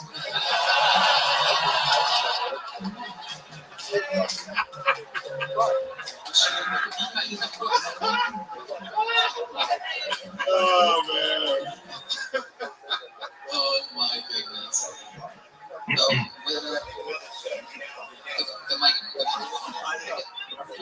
Who's working the sound? Okay, how about half of the amazing staff here at Skankfest, everybody? Switching batteries, doing it. You're doing a good job, buddy. Oh, yeah. There you go. First comedian also works sound here, everybody. There you go. Jeremiah, anything else crazy we need to know about your life before I let you go? I'm going on regular life, man, but I do have a partner I want to tell you about. He's your friend, too. A partner? Yeah, that's how I actually met you was through him. Now I really want name drop, so I'm going to just say DL, man. DL? The infamous DL. The infamous DL. David Lucas. David Lucas. Okay, so you're friends with David Lucas? Yeah, that's my boy. Okay, how do you know David? You guys we actually met during the pandemic roasting and shit. You know, everything was online. Yeah. Roasted online with him, and we just been cool ever since, man. What did you say to him? What did you call him? I just told him you look like you used to be retarded, you know. Well written, my friend. This guy's great. I love him. Doesn't get much better than that. Jeremiah, why do they call you Gator before I let you go? Because it says Jeremiah Willis, and then in parentheses it says Gator. The older dude gave me that name. He told me I was mean like the alligator. So, okay. Yeah, nothing too complicated. You sure you can spell it G-A-Y? Funny. Jeremiah Willis, thank you so much for signing up. All right. Thank you for coming on this show. Jeremiah, take one of these. Yo. Jeremiah Willis Gator, everybody. There he goes. Back to the bucket we go here. Make some noise for... Wow, we know this young man. He lives in Austin, Texas. He moved there recently after spending his entire life in South Carolina. Works the door at Vulcan. Ladies and gentlemen, Younger Wizard is here.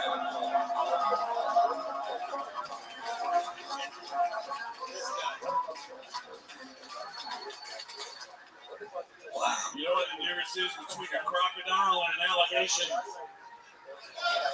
Crocodiles are real. I'm not. Who's there? Hello, sir. Just moved into the neighborhood. I'm required by law to make my presence known. If you wouldn't mind signing this form so that I could return it to the courthouse tomorrow by noon, I'd greatly appreciate it. You notice the swing set in the backyard. Unrelated. Sounds like pretty big Teenage Mutant Ninja Turtle fan as a kid. You guys fuck with the Turtles? I was also a pretty big Bill Cosby fan as a kid, so I'm definitely afraid I'm going to wake up one day to find out that the Ninja Turtles raped 54 women.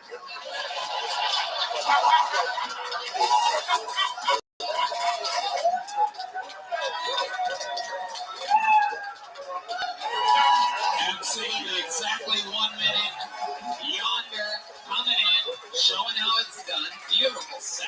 I really like that Teenage Mutant Ninja Turtles. Thank you, Tony. Absolutely. I had some friends that were, when I started, some diehard Bill Cosby fans, and it was very fun to make fun of them when the old, multiple rape thing happened. Yeah, that kind of put a damper on the whole thing. Yeah. Yeah, a damper. What a bummer that was. 54 is a bummer. Yeah. 53 maybe, but 54, man, that's... Come on, dude. What are you doing with your life? Yonder Wizard, you are a big, beautiful man. Have you always looked like this? No, actually, I used to do P90X and shit, and eat fucking chicken breasts and egg whites. What the fuck happened? Fucking, I got tired. Fuck that, dude. Warn this guy in the front row. This is the ghost of Christmas future for you. XXXL. I like you. You're like a bitch network guy to me. Oh, thanks, man. Yeah. I like the one-liners. If you don't like this one, here's another one. No, I mean, like, the one process is like, if you don't like this one. Yeah. No, I take it back. God damn it. I love it. Yonder, tell us something about you that we don't know. You've been on the show in Austin, Texas a few times. Tell these people here at Skankfest a fun fact about you.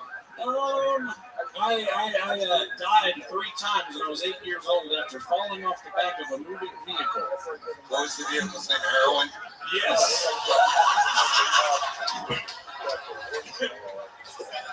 I fell off the back of the heroin truck. How did this happen? How did you fall off the back of the vehicle? Selling the world's finest chocolate. Fuck world's finest chocolate. But I was selling it. I was walking to the house that's farthest from mine, and I was a fat kid. And my aunt was like, hey, jump on the back of the car. It was a car. It was on a trunk. And it just fell off and had an aneurysm. So I've had brain surgery. That would explain it. And I died 3 times in the ambulance on the way to the hospital. Wow. Yeah. That's incredible. Do you remember that? Did you see anything? What did you see? I don't remember. I remember going to sell the chocolate, and then I remember waking up in the hospital a few days later. I was in a coma for a few days. Okay. All right. Not the most riveting content, I realize. You died as a child, and now you're dying up here as an adult. Yeah. And then fucking Hagrid died on my birthday Friday. Really? Yeah. That's incredible. Is that your hero? Well, I didn't look like this until I saw Harry Potter, but it's unrelated. I cut my own hair. Now that's all I see is Hagrid. I know. Harry, what are you doing here? You're a wizard again. Harry, I love it. you're very cuddly. Thank you. Yonder, what else about you? We've talked with you quite a bit. I'm trying to figure out, other than dying, what about you? What's the weirdest thing in your refrigerator right now? A head. I eat like strictly hot dogs. I microwave HEB hot dogs and eat them wiener only with ketchup. Wow, I am hard as a rock right now. Yeah, How about you guys? those quarter-pound HEB wieners. How many hot dogs do you eat a day? 4 at a time. Probably, I don't know. It depends. 8 to 12 if I'm hitting it hard. You know, if I don't do the water burger with the P-tiers. How do you do that with your feet? Yes. I'm limber for my size. I like it. Can I say something? Yeah. Tony, your jokes were so strong. Thank you so much. I assume that you, before you tell them to the crowd, you tell them to a skeleton that was your mother. Yes. Yeah. I do. Go ahead. What else does he eat? What's in your refrigerator? Was it the dating game in the 70s? If you could be any stylish shoe, what would you be? Oh man, Brogan. Let me ask you something. You and the black guy, you drove a truck cross country, right? We did. He drove. I drank the Pepsi. I love it. Now you're in town. What are you going to do? When I'm here. I see you selling guns in a hotel room. Oh yeah, I got a room at the Mandalay.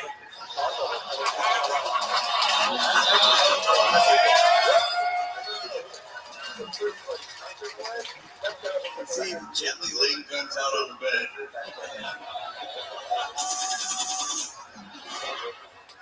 This one's Samantha. Literally cheered. Oh, your jokes are good. Oh, you're just ruining that whole. There's a roll going. I'm sorry. I don't know my own string. I've been eating fucking edibles, dude. I don't do shit. I'm sober. I'm fucking boring. I don't do anything but smoke weed, and I've eaten a lot of fucking edibles this weekend. I don't know what to tell you. You're not sober. You're eating edibles. Well, you know what I mean. You put THC in hot dogs? Yes. He's Austin, so Yeah. Austin sober. That's good. Well, no, I don't do coke.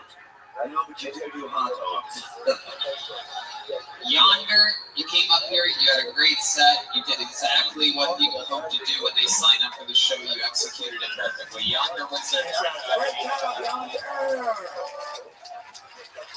We have a special treat for you guys right now.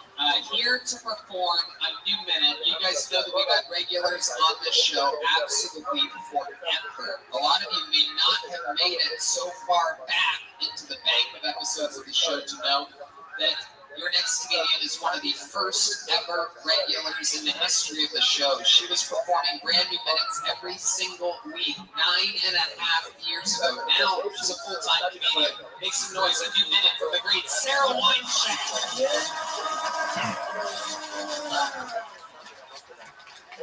What's up, Skate Fest? Oh yeah, I call it Shank Fest, baby. I don't know if you guys know this, but a lot of celebrities have fragrances. Billie Eilish has a fragrance. Beyonce has a fragrance.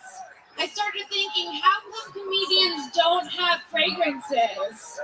And it's because we're not sexy enough. Like, no one wants to smell like Amy Schumer.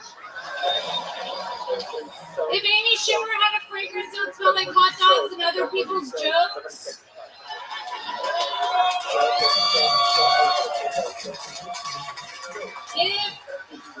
If Joe Rogan had a fragrance, it would smell like elk and jalapenos.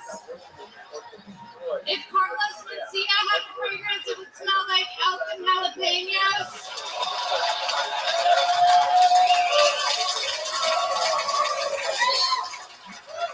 Johnny Depp has a fragrance called Savage, pronounced Savage. If Chris D'Elia had a fragrance, it would be called Underage.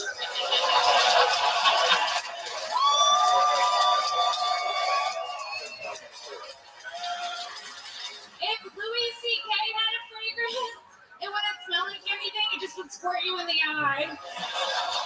Thank you. Sarah Weinstein, how cool. Her first appearance in years on the show. Absolutely amazing. I love it. How about one more time for Sarah, everybody? So cool.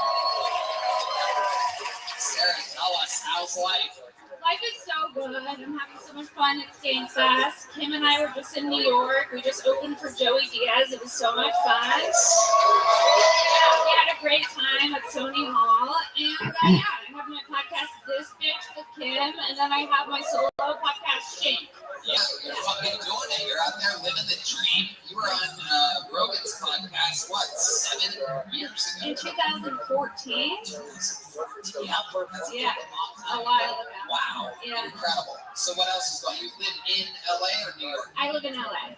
Okay. I can tell sunglasses on the Yeah, stage. sunglasses on the stage. I got earrings that say princess. You know who I am. An LA bitch. Wine Shake, you are Jewish. Yep. How's life going for you? As a Jew? As anything, sure. What's set up? So you're a Jew.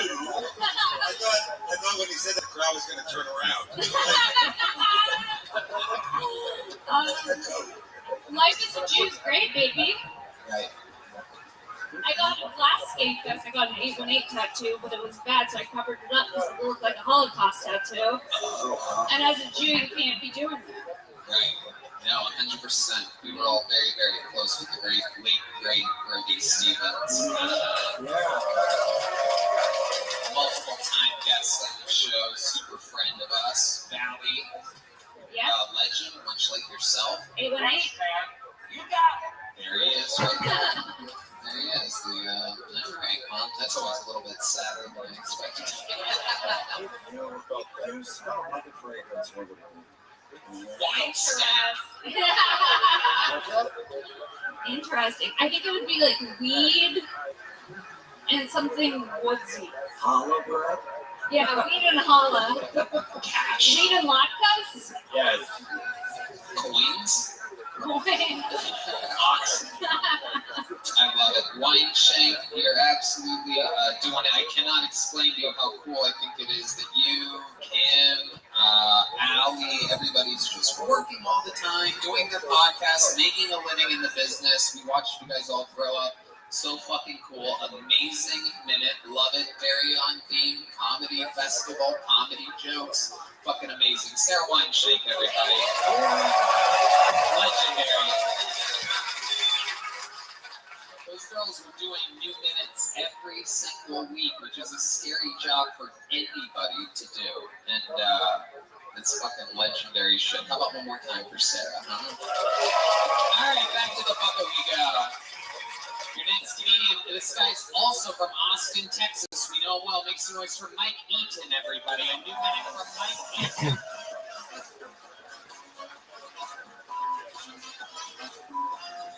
Mike Eaton. Here he comes, everyone. One more time for Mike, everybody. 60 seconds. Uninterrupted for Mike Eaton. Hello! I got to throat fuck. Pretty cool. I've been waiting a long time. I'm not particularly well endowed. I have a small penis, but I am funny. You don't get both. But I was visiting my grandma at the Alzheimer's unit, and everyone there was born in the 20s and 30s.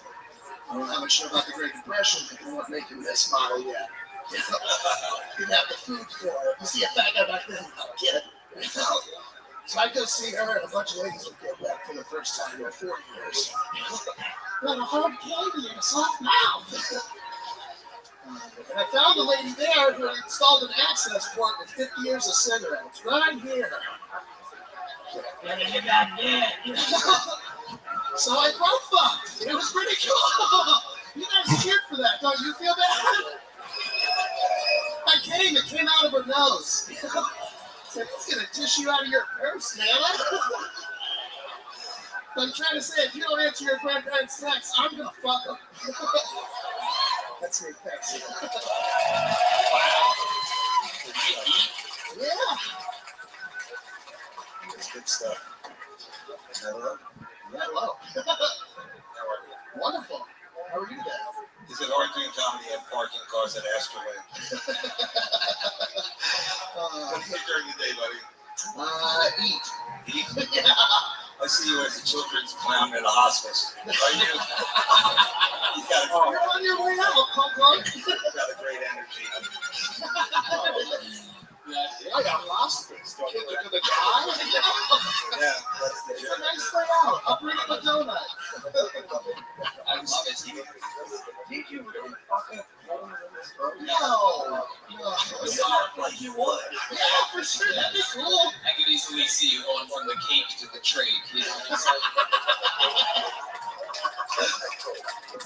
Well, you have great energy, and the crowd picked up on it right away.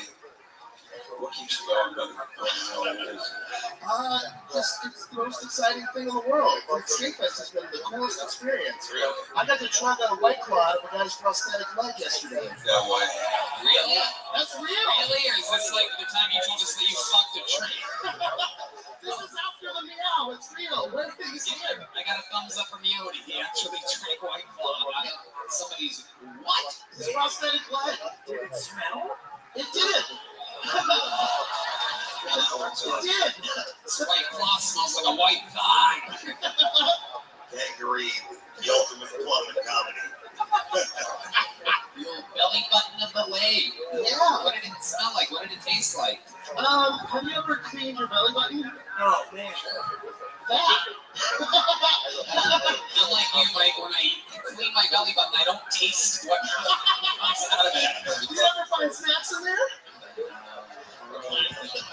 I think you and I have two different sized belly buttons. For sure. Yeah, I can put like a car key in mine. I don't think it's deep enough to do.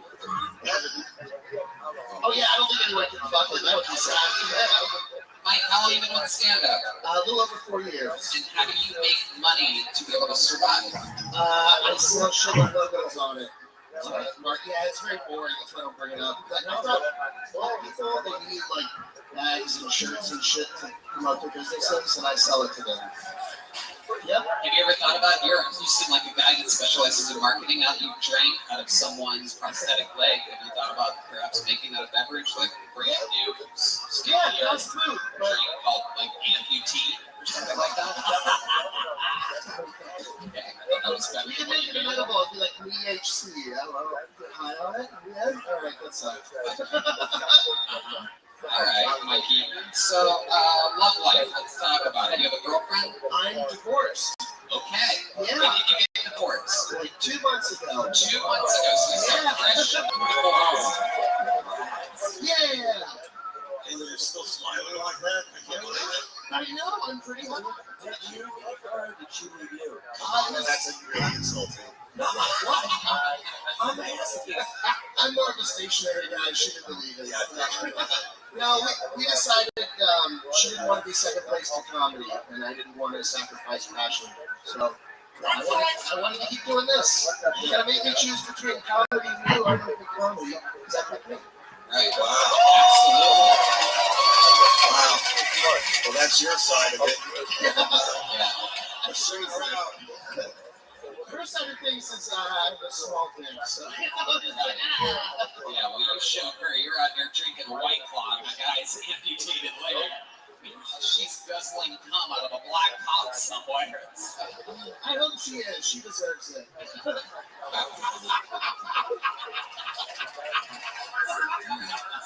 There you go, buddy. So how long were you married for? A year and a half. A year and We met during the pandemic, did a bunch of drugs, and got married 64 days after we met. Cute. Yeah, so it was like, yeah, love. And then later it was like, oh no. Yeah. Oops. So then you got divorced. Have you been with somebody sexually since the divorce 2 months ago? No, I'm waiting for like the paperwork to be done just to be respectful. Sure. Jeez. Oh, that's for Yeah. good one. Yeah. Saying she's drinking cum out of a black dick. I want to be her sexual. I hate to Don't be disrespectful to my old bitch. Wow. So when you do something, what are you in the market for? What type of what do you think you're looking for here? Anything that will fuck you, or like Yeah, that sounds right. Is there a specific shape or size that you're into? Is there like a weird quirk that you have with women? Anything? I like dumb tattoos. I think dumb tattoos are hot on ladies. Oh shit! Wow.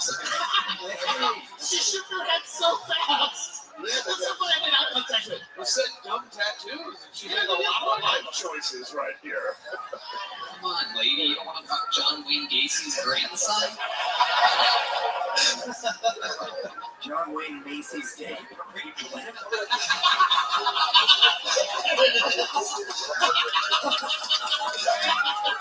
That's why he's the guest of the year, rookie of the year, 2022.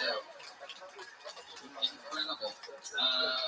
Mike Eaton, a great set. I absolutely loved it. I love that some Austin people are coming up here and really showing how it's done. Great stuff. He did it again. Welcome to Skankfest. We'll see you back home. Thanks, Mike Eaton. Buddy, we'll see you later at the Denny's. Hey, I gotta go, Tony. Thanks for having me, buddy. David, Appreciate it. that's the Kill the Only fans or the ultimate fans. Thank you, Dave. Guys, I'll see you again. Be safe. Please, for the love of God, this is the best comedian on planet Earth right now. Make some fucking noise for David Bell.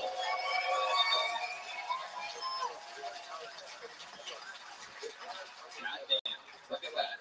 Touched by an angel. The great David Bell. Your next comedian goes by the name of Keith Bergeron, everybody. Keith Bergeron, straight out of the bucket. Keeping it moving along. Anything can happen. Could be his first time. Might be his 5,007. Here he is, everybody. One more time for Keith Bergeron, everybody. First of all, I'm a taxi addict. I had the tattoo so fuck you earlier. Just saying. So gravity's funny, right? As we get older, our tits sag, our ears are bigger, our heads bigger, and everything just seems to go down. Except their dicks, right? Our dicks fucking don't get any bigger. Never. It's like a cruel joke, like God's a woman. But if God was a woman, would she let those big titties bounce off her knees as she's walking? Probably not. So I think we'll had some friends at my house the other day, and smoking in my car, smoking with a friend. I'll tell you, smoking with a friend, I've been also in my passenger seat, and I happened to look outside here, and another kid had come upstairs, and he was taking a piss, and his dick was like 7 inches soft, and I was just like, what the fuck? So, he's called back to 5 now, he's on my full team. It says, I gotta cut you off. You gotta do a minute 30. I tried to stretch it out for you, but. Hey man, I've heard it said before, but comedians are the modern day philosophers. Grab that microphone. He's already got his backpack. This guy's hoping we just do a catch and release here right now. Honestly, I have to come up here and take your medicine, my little friend. I just want to make sure that I'm ready to leave. You guys can keep going with the show. I have so many questions for you. Stop talking right now, Keith. First of all, every time you start talking, your eyes start to shut. Why is that? Look who it is.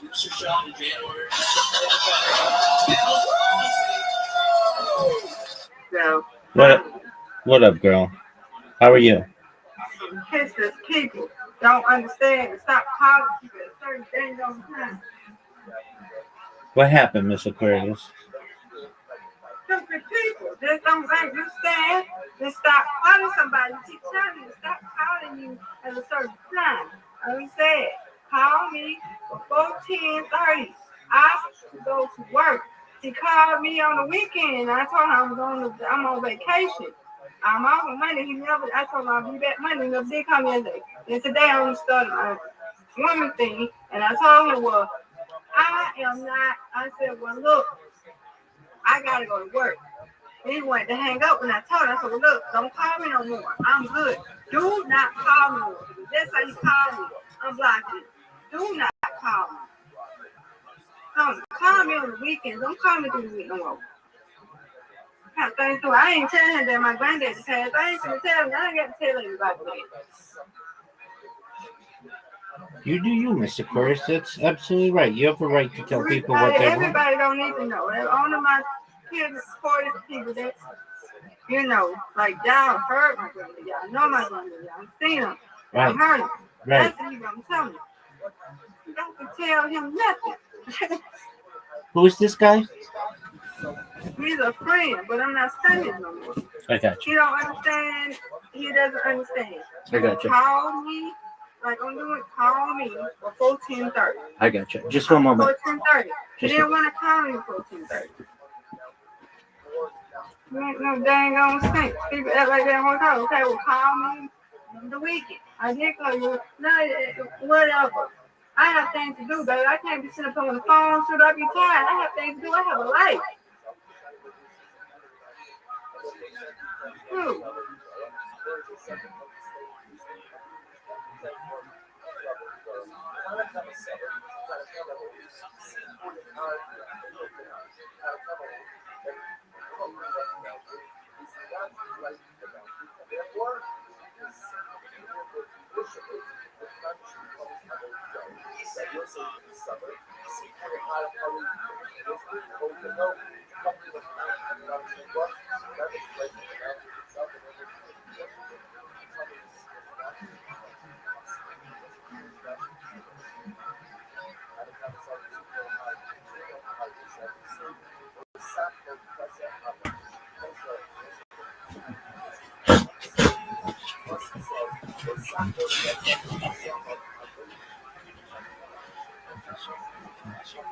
Come on, Rabbi, because I gotta go to bed. Mr. Aquarius, you have. I'm trying to relax my leg. Mr. Aquarius, you have an invitation. I don't see it. No, I see it. I'm not mad at you. Just pissed off people are hard headed. Fucking hard headed. Hard headed as hell. They want to hang up. Don't call me no damn. Oh, 5 minutes. Hell no. I just told your ass. I gotta go to bed. People don't give a damn. They don't care. You don't care when I block your ass. Let them call me. And I just said don't call me no more.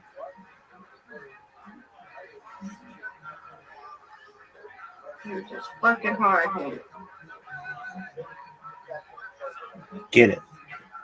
I ain't getting an attitude. I get no attitude with your ass. I told you what I told you to call me at a certain time. You don't give a damn.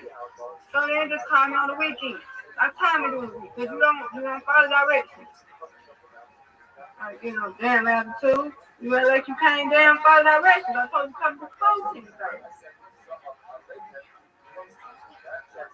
You are an hour before me. How the hell you go the same time? No, you don't have to stay at the same time as I do.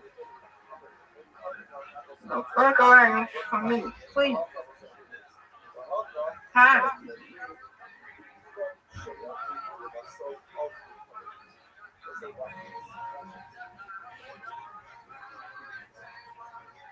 Get it. Oh, very close. Tired. There we go. Good job. Thank you, madam.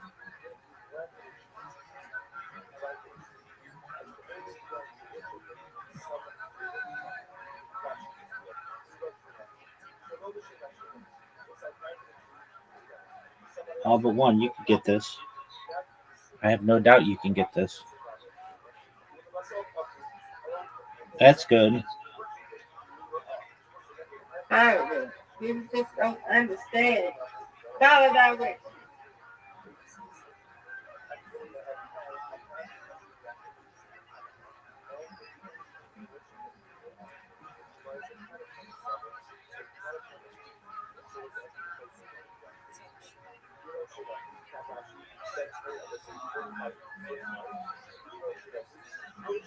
Get this.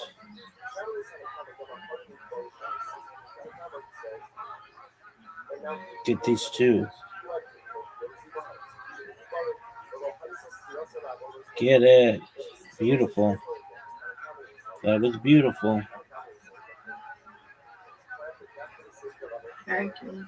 You're welcome, madam. Get it. All right. Make no sense. Yeah, I'm ready for his ass to call me back. I tell you, call him no more. I'm ready for him to call me back. And that's when we're back in the block. I'm not playing. I said, don't call me no more. I mean, don't call me. Good job. Thank you, madam. They're good.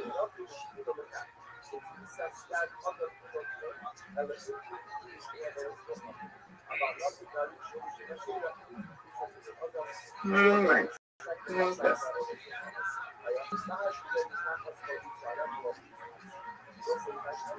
Get it.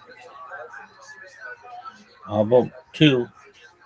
Now you're gonna get these two, no doubt. Nope. Hang on.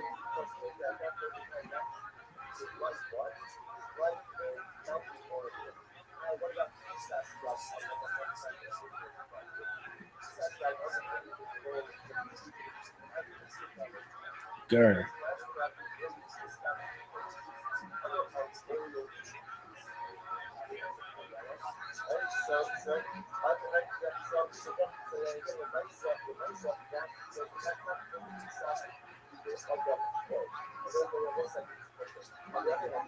Get it. Nice spare. Thank you. You're welcome, madam. Give me this. I see things back up, Rabbi. Yeah, like the whole internet's been having issues. Not with me, like online.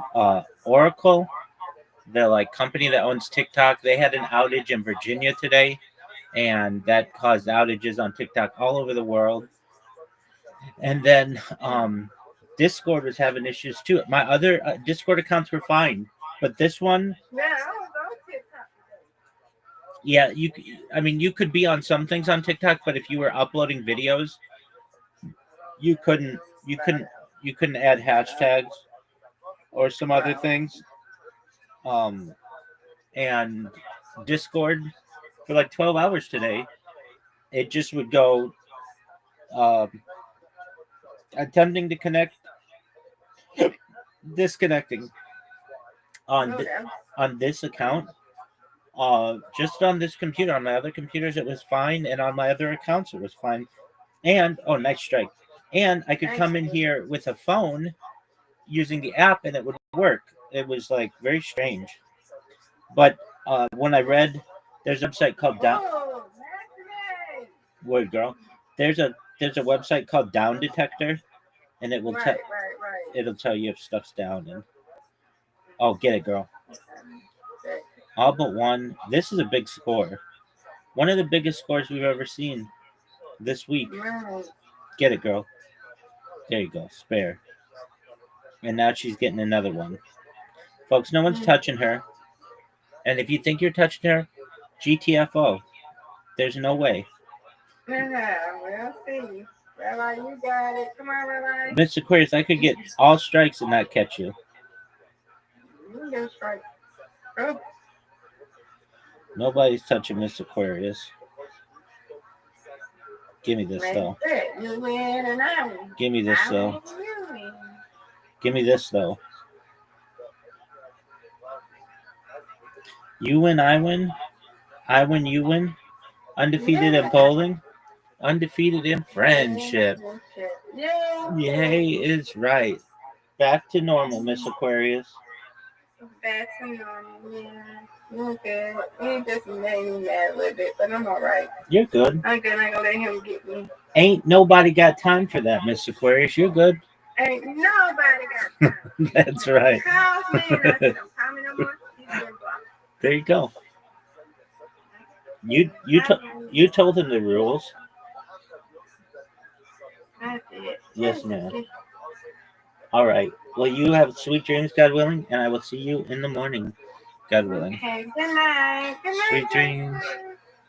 Good night. Have a good sleep. All right, I will y'all too. Thank you, madam. You're welcome. Thank you, everybody. Thanks for calming me down. Absolutely, madam.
Bell's palsy on the left side.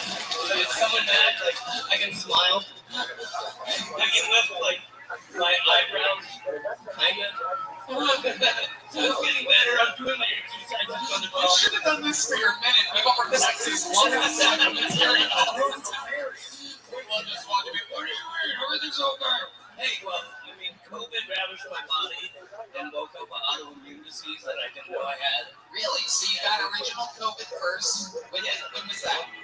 Like December 2019. 2019? Yes. You were the first one. Were you in Yes, I was fucking in Wuhan. I fucking was like, hey, bat might be good. What fuck? Right? Oh, who knows? What is the autoimmune disease? It's called IgG4, and what it does is it. Jesus, that's a Yahoo password. No, so your lungs, your heart have a protective layer around them, and that's where I build fluid. So if I overextend myself, I build fluid. What happened was I broke my lung, my left lung, 50%. That's why I'm getting out of breath right now. Oh my God. I had to have surgery March 3rd. And they went through my neck. And they grabbed my fucking ribs. Did they drain something? Well, no, they drained me first, but then because I'd been there so long, the fluid, there was scar tissue still pinning the lung. So they had to break my ribs and cut all that scar tissue out. And this was COVID, or when did you get the booster? Okay, my surgery was March 3rd, right? March 15th was when it was released to the general public. Yeah. So I got my first 2 shots. And my doctors are like, dude, you're severely autoimmune disease. Take everything, like, do everything. Yeah, the doctor. So, absolutely. I literally held out a long time for the booster. Yeah. And then finally was like, okay, guys, fuck it, I'll do it. And I did it, and 2 days later, my whole face fell off. So let me half of my face fell off. I'm sorry. Oh my God. Wow. Shit. This is real life, people. This is what CNN does not want you to see right here. 2 days later, I mean, what the fuck? Hey, I'm on the stage because of this man right now. Because of you? Yeah, I said I was too sick to come here. I was like, I don't think I could do it. Yeah. And he was like, why can't you? And I was like, why the fuck can't I? I love that. I absolutely love Ian that. Dennis. My fucking man. Jordan Jensen. No. Ian, that is so nice of you to invite the Iceman, Chuck Wydell, here. I like a fat version. You're like Chuck Wydell. Yeah, thanks. You're like the ice cream man, Chuck Wydell. Hey, the 50 was after I got my surgery there. You know, you should feel bad for this fucking. My abs don't work. I have to wear this shit because. All right, man, don't say I'm the reason. Fuck that. All right, give me a little off the stage so we can continue, right? I like your style. I'm not fucking done yet. What do you do for a living? Well, I sit on my fucking ass. Right. I was getting paid by MetLife, and then 2 years later, they're like, okay, we're not going to pay you anymore. My doctors are like, get lawyers, and that's what I'm doing right now. Okay, what do you do for fun? I sell weed. Okay. Absolutely. All right, that's another job. What do you do for fun? Like, I play pool. I'm a billiards hustler. There's an 8-ball, there's a 10-ball. I hate 9-ball, so there's a little tiny shitty one in here. Okay. Oh yeah, there's 2 little balls in your pants too. That's incredible. Stupid fucking. You weren't supposed to tell people, but whatever. Well, I'm glad you're here. I will say this is my first time ever being on stage. How about a hand for him? Keith, right? How about it, man? Where's the interesting down here? How about it for Keith? There you go, buddy. Keith, here's a little joke, though. Guys, his first time ever on stage. Ian encouraged him. He's out and about. Not easy to do. My goodness. Look at that. You got us all to half smile here tonight. You guys think we should go to this bucket one more time, huh? Alright, to the bucket we go. Holy shit, look at this guy. Did you sign up, sir? Hey, you. Oh no, you're a security guard? Oh, okay, you didn't sign up, right? God, I would love to hear what this guy has to say. This guy's got stories for days. What would you talk about if I forced you to do stand-up? What would you talk? I'm not saying that I'm going to, but what would you talk about? Everything come up? Oh my God! See what I'm talking about? All right, your final bucket pull of the night perhaps goes by the name of Jake McCown, everybody. Jake McCown. Let's see what happens here. Oh, here he is. He's right here. It's Mr. Jake, everybody. How we doing, Skate guys? Oh, you guys are a great crowd. Leave it on this. How do you guys feel about abortion? I'm pretty pro-abortion too. In fact, I have a kid, which may seem like I'm not pro-abortion, but this Halloween we're dressing him up as a zombie. So we're taking him to Planned Parenthood. We're letting him crawl in. We're putting a phone in his shirt. I'm gonna say, "Why did you kill me?" I just think some of you guys are a little bit too cavalier about it, that's all. Like my friend Abby, she wrote in her Tinder profile, "You have to be at least 6 feet tall to ride this ride, boys." I know that because I wrote it. I'm a friend, I'm 5'8". But I was like, "Hey, why are you talking about your pussy like it's a roller coaster? You've killed way more kids inside you than any roller coaster ever has." Yeah, that's the noise it makes when they vacuum out the can of it, too.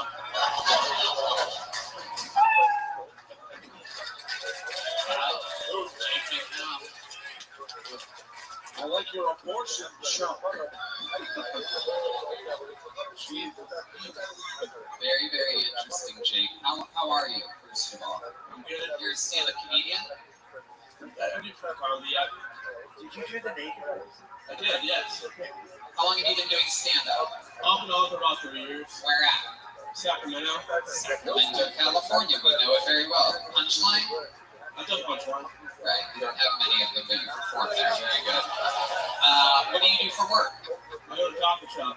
A coffee shop? Yeah. Okay. What's it called? The Caffeinated Monkey. The what? The Caffeinated Monkey. The Caffeinated Monkey. Okay. All right. A little bit racial, huh? Let me guess. You serve a lot of black coffee? No cream allowed at the Monkey? Does the coffee machine not work often?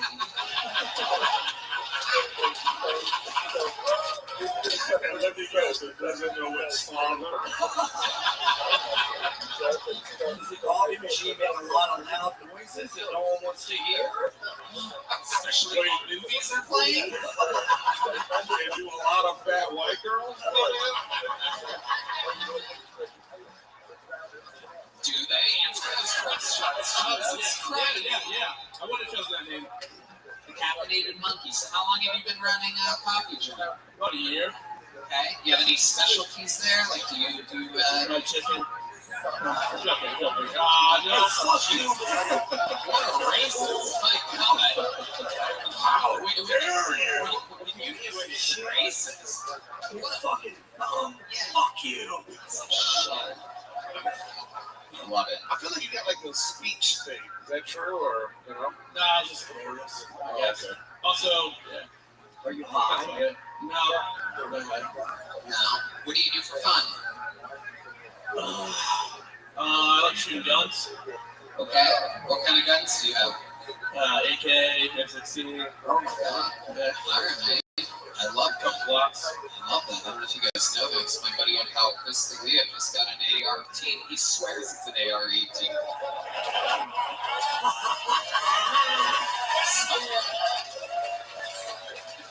I can't help myself. I don't know why I just did that joke right then on this show. I love it. So, what else? I'm trying to figure out. There must be something else interesting. Do you have any special skills or talents? Well, I'll tell you this. I used to, in Iraq, I was like the Secret Service for the ambassador. I used to take him to his meetings in Iraq. For the ambassador to Iraq of America? Yeah. Okay. That's interesting. What a hand for your service. Armed services. Yeah. How long ago was that? It was a couple weight sizes ago. So I was in the military 10 years ago, but that's private military. That was like 4 years ago. Yeah. Okay. What branch? I was in the Marine Corps. Marine Corps. Okay. Wow. You just really know yourself, though. You use said, yeah. You used to be able to do a bunch of push-ups and stuff. Pull-ups, push-ups, yeah, and everything. Wow. And how about now? Nothing. You know what? I'm a disciplined tattoo.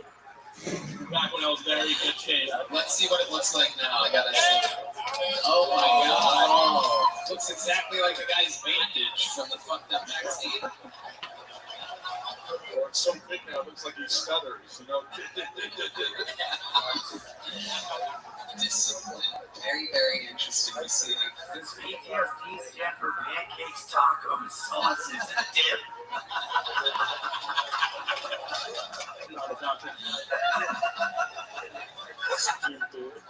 How long were you in Iraq for? As a civilian, probably like 3 years. Civilian? Yeah, what would you do? Hang out after? The job of taking the ambassador to is where he needed to go. That was me as a civilian. Oh, shit, we thought you like, oh, you know what? The rent is cheap out here.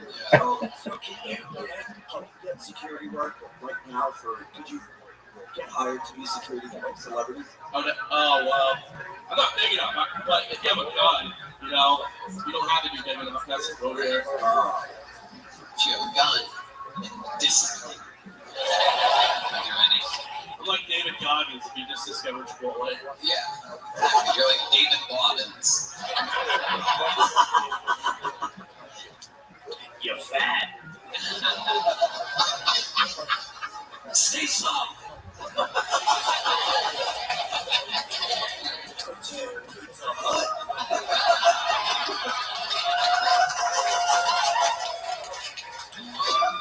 Oh my god. I'm sorry. We're having fun here. Jake, thank you so much for signing up. We love it. Thank you for your service. Jake McCown. Here you go. Take one of these, my friend. Boom. Easy breezy. This is normally where the show would end, and according to the lineups here at Skankfest, this is exactly where the show should end.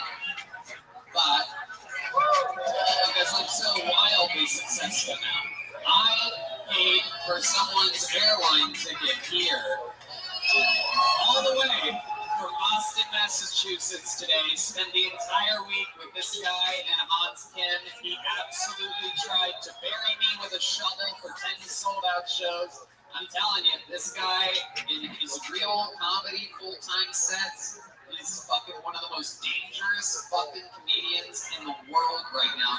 Here to do a new minute that he wrote today. Ladies and gentlemen, this is indeed the Memphis Strangler, the Big Memphis Shine, the ViralRabbi.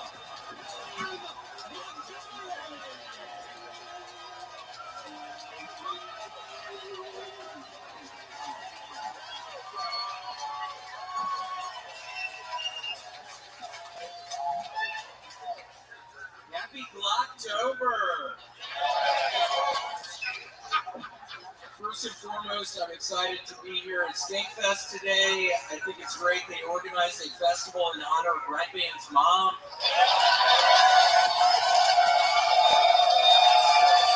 She's a fucking whore!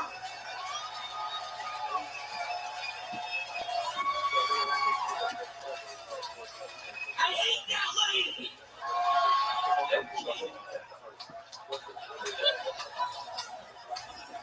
Incels be like, if Donald Trump wins the election, I swear I'm moving to Castlevania. That's a good joke. That's a pretty good joke. NASCAR driver Kurt Busch had to go to sensitivity trade for calling another driver who tried to kill him a retard. I wonder what the sensitivity trader said to him. So quit calling people a retard, you faggot.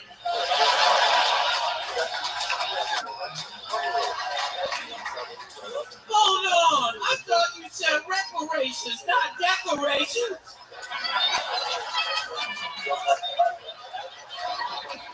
I thought you said reparations, not declarations! I don't know who that character is yet, but I'm working on it. I'm trying to find where she lives, honestly. I've been looking for this lady.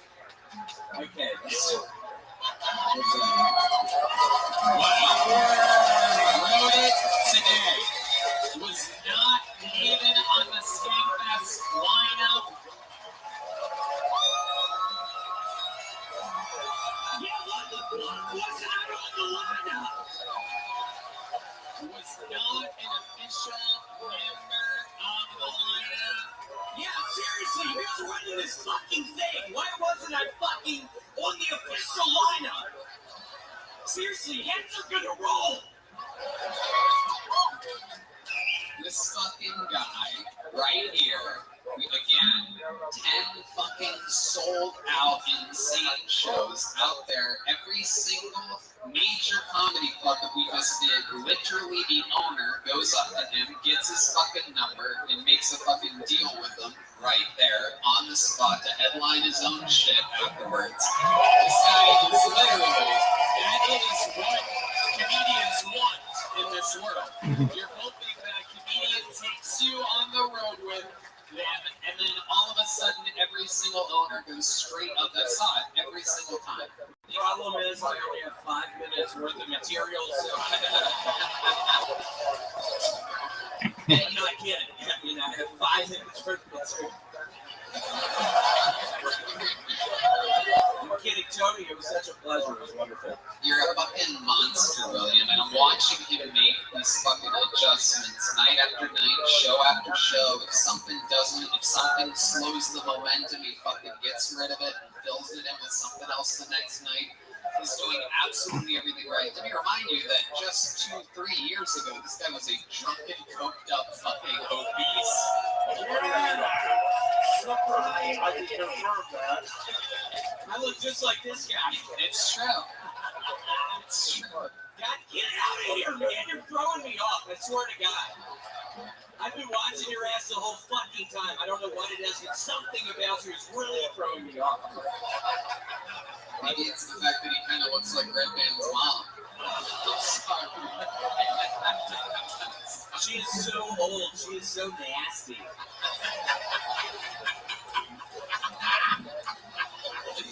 Like, I don't know if y'all have seen this lady. She is nasty.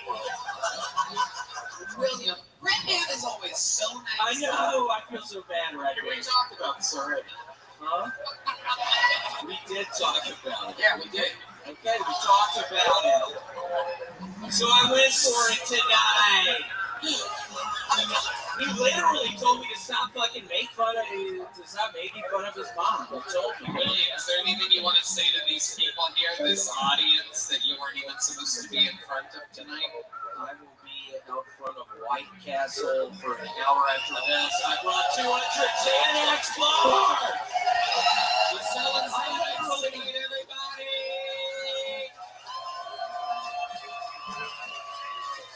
That's the great William Montgomery right there!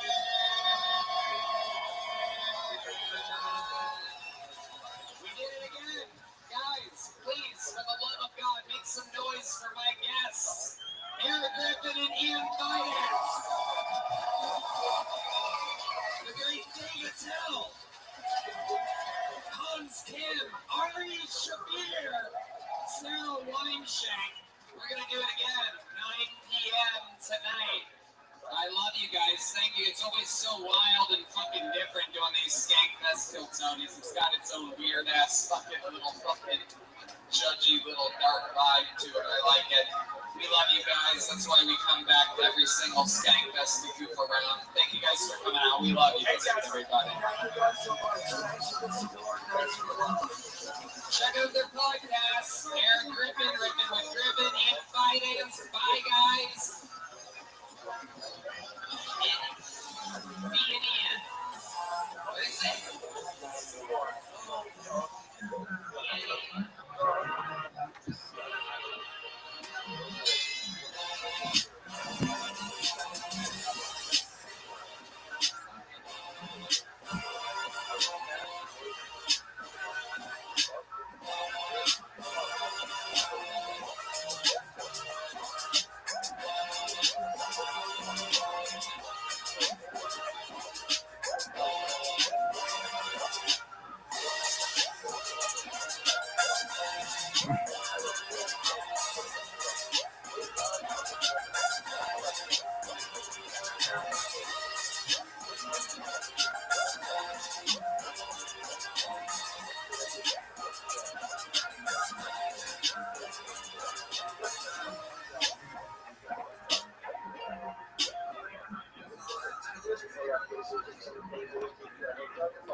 Hey, this is Rabbi coming live from Vulcan Gas Company here in Austin, Texas, for a brand new episode of Kill Tony. Get up for Tony!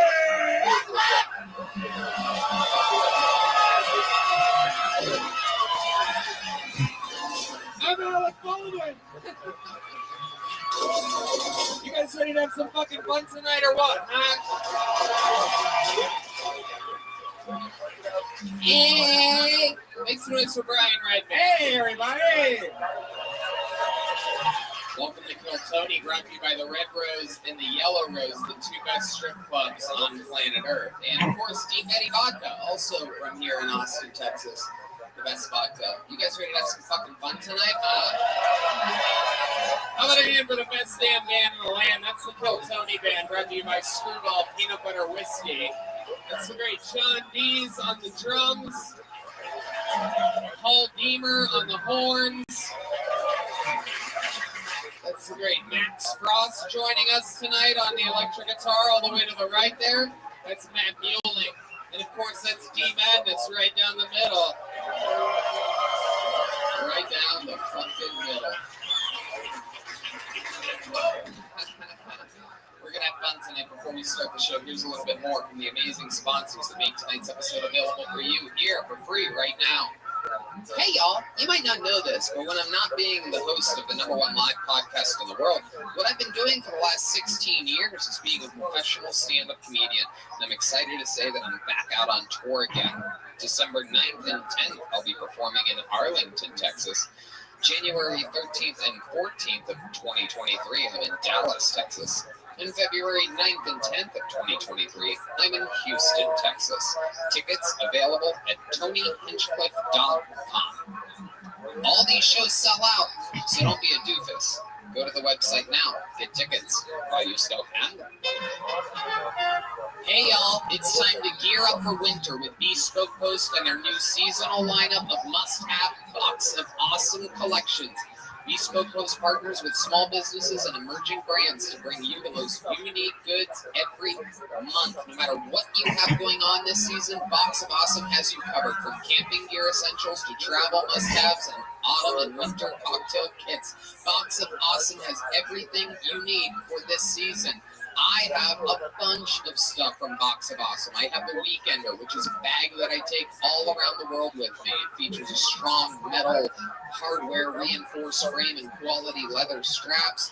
I also love my Gadget. It's a multi-tool that comes from SOG, a company with deep roots in the U.S. military whose products are regularly field-proven by the U.S. Special Forces.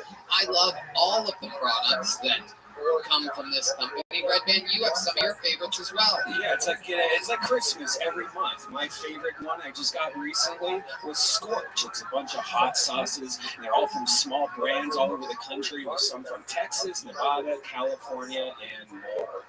To get started, it's really easy too. You just take the quiz at boxofawesome.com, and your answers will help them pick the right box of awesome for you. They release new boxes every month across a ton of different categories, and each box is valued at around $70, but you only pay a fraction of that price. Plus, with each box of awesome, you're supporting small businesses. 90% of everything that comes in your box of awesome is from a small up-and-coming brand. It's free to sign up, and you can skip a month or cancel anytime. I highly recommend it. Get 20% off your first monthly box when you sign up at boxofawesome.com and enter the code KILLTONY at checkout. That's boxofawesome.com, code KILLTONY for 20% off your first box. Boxofawesome.com, code KILLTONY.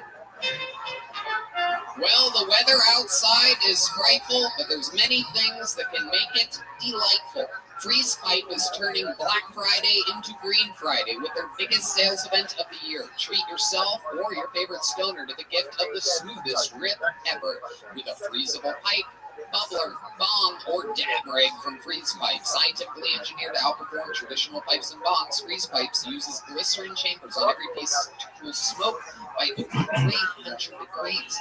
You simply pop one of their chambers in the freezer for an hour and smoke is instantly cooled for a dramatically smooth and chilly toke. I absolutely love this thing. I mean, I've been smoking since I was a little kid. 16 years as an adult living in Southern California. I've been a stoner the whole time. I'm friends with Nate Diaz. I'm friends with Snoop Dogg. I'm friends with Joe Rogan. I'm friends with the fucking elite stoners. I know smoking. While usually my preferred way is a blunt, when I smoke a bubbler or a bong at my lovely residence, it is always from the great people over at Freeze Pipe.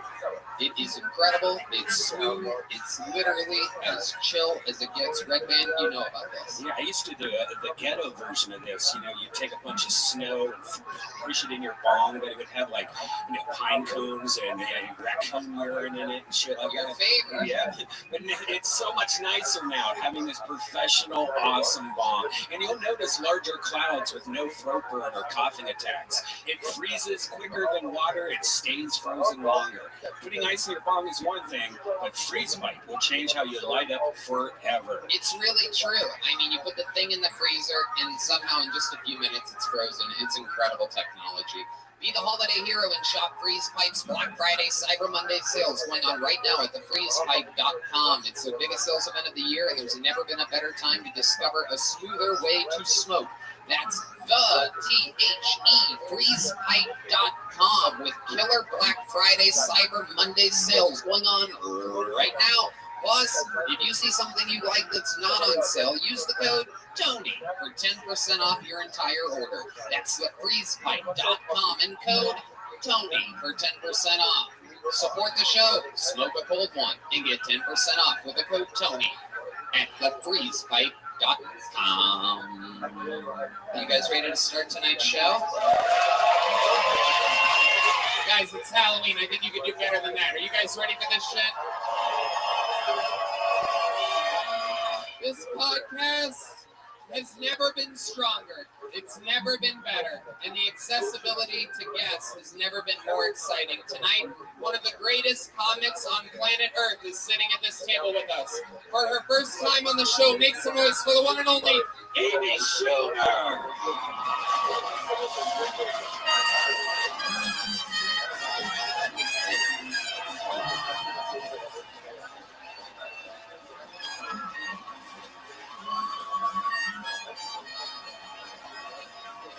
Yes, this is Kill Tony. Great Amy Schumer is here live in the flesh.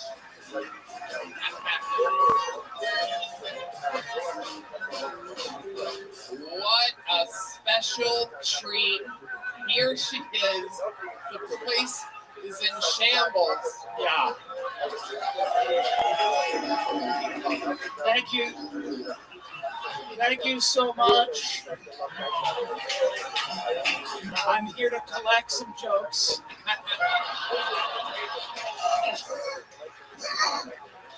Yes, indeed. You are going to be treats tonight. Thank you so much. It's an honor to have you. Yes. Of course, you've been on the show. Actually, this is technically your first time. You're 19. It's my first time, and my agent was very upset, but I said I can do this because Tony's a faggot. That's true. And yeah, and as soon as I found that out, I came running here with my huge pussy. It really is. My big, rich pussy. It really is incredible. You can see it from here. It's a thing of beauty. Well, you might not know how it works. We only get to collect 60 seconds of material from the people that come up here tonight. You guys know the 60 seconds is up and you hear the sound of a kitten.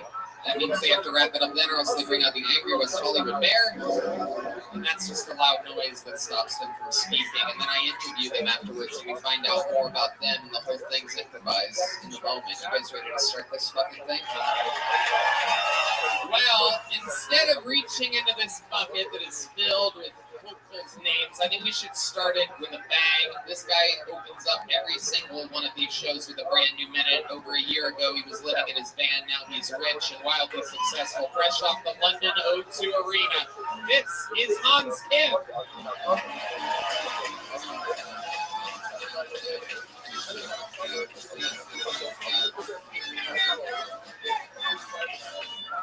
Hey, what's up, guys? I'm not into skinny chicks because I'm not into chicks that are shaped like little boys. I'm into thick chicks because I'm into chicks that are shaped like fat men. A lot of women get mad at me because I'm always trying to fuck them. They're like, you don't even like me for who I am. You just like my pussy. I'm like, well, you just like me for who I am. You don't even like my penis. Where are we in life when we can't even enjoy the little things?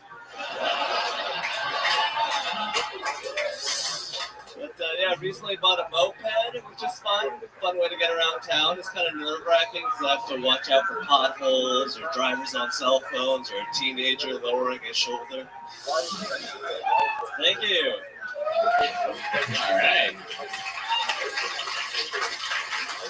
Hans Kim did it again. Another full new minute of material. Very, very, you covered a lot of topics there. Skinny chicks, you compared to boys, and then big chicks you said are like big men. Yeah. Are you gay, Hans? Yeah. I think I'm just into dudes. Skinny or fat. Okay.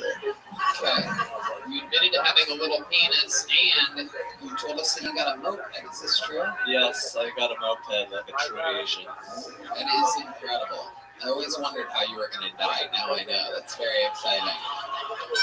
Have you had any trouble with it yet? I've had trouble picking up chicks. It's hard to fit them on there. I had an e-bike before, and now I have a moped, so I think it's an upgrade, technically. Okay. I return.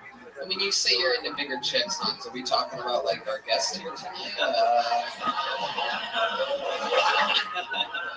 First of all, I love Ali Wong. Thank you for coming. Hans looking like he's coming fresh out of the Stampede this weekend. And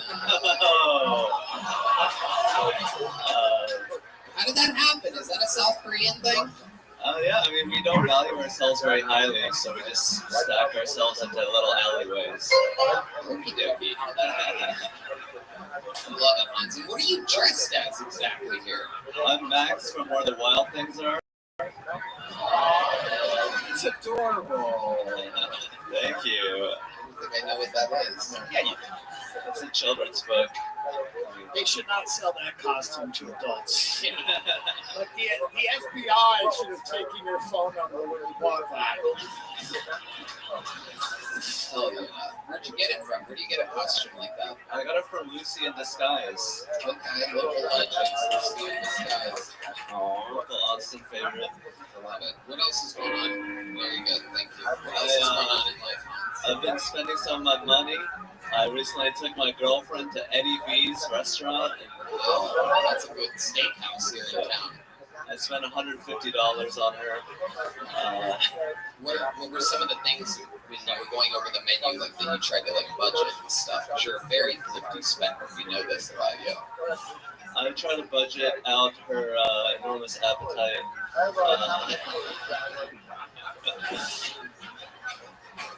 She got the mashed potato and salmon and an alcoholic drink. But yeah, it was only $150, so it's What did you take? 20%. Pulled out my calculator. Wow, incredible. Calculators, mopeds, and the ways as Asian as it gets. I love it, Hans. What else? Am I missing anything else? I went to a G-Eazy concert yesterday. Okay. Did a little jig. Okay. What's his biggest hit? Me, myself, and I. I'm getting old over here, I guess. Anything else for this guy? No, I am also Asian.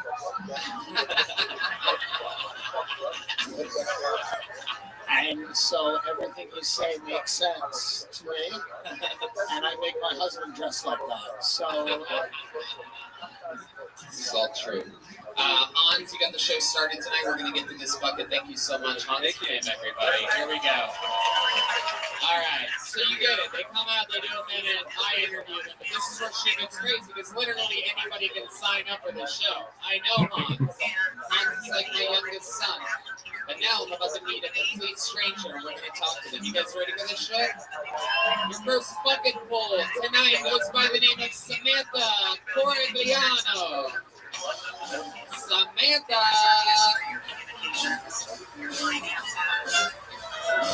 Samantha Corigliano.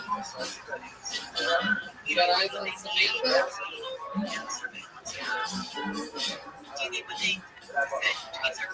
No, nothing? Alright. Alright, she's coming? Oh, okay. Samantha coming from the deepest parts of the building. Female comedy! Here she is, everybody. Samantha Corigliano. All right. Happy Halloween. So, my boyfriend and I have been dating for about 2.5 years now. And we got to the point where we need to really discuss some deal breakers. For me, cheating. However, a little hypocritical because we do also have a polygamy pact. So, it's okay for me to let him hook up with his guy friends. You know, everybody's a little bit gay, so why not just let him try? He's not gay enough to stay with them, so if anything, he'll learn. So let him get fucked in the ass a little. He'll learn how to treat my asshole a little bit better. Yeah? Another thing, straight women, and all women, watch a lot of lesbian porn. Why? Women are much better at giving other women head. So, are men better at giving other men head?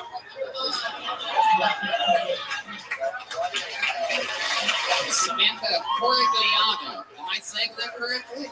Canigliaro. What is it? Canigliaro. Oh, okay. Yeah, I don't think I'm allowed to say. It's a little tricky down that middle part, huh? Sure does. It's about as Italian as the last name gets. Say it one more time. Canigliaro. Oh my goodness. Careful. Wow. I feel like I shouldn't make fun of you now or someone's gonna kill me. I'm just kidding. I'm gonna make fun of you. No, it's great. I love your style. How long have you been on stand-up comedy? This was my first time. Whoa, first time. As a female comic, just know that it's very tough. You'll get raped several times. That's what we all have to go through. And then you'll make a choice because there's two types of female comics. There's kind of hot bitch and obnoxious fat cunts. And I've been both. And I'm telling you right now, I'd love you to open for me. I'd love to take you on the road. And if you ever did well, I wouldn't kill you.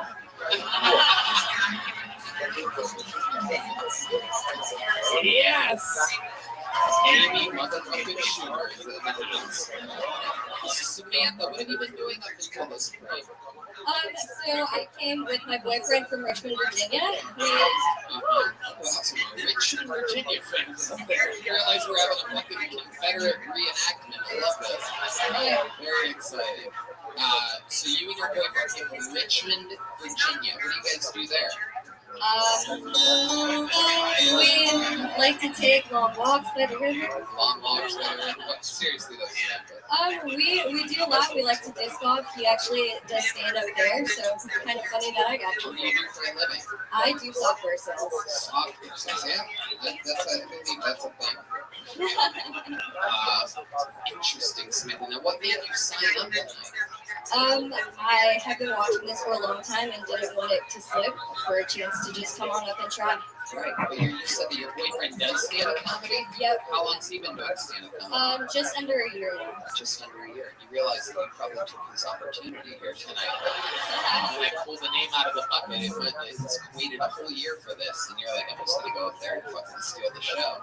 Hell yeah. What's your boyfriend's name? Steve Jones. Steve Jones. You guys think we should see a minute from Steve Jones, huh? Ladies and gentlemen,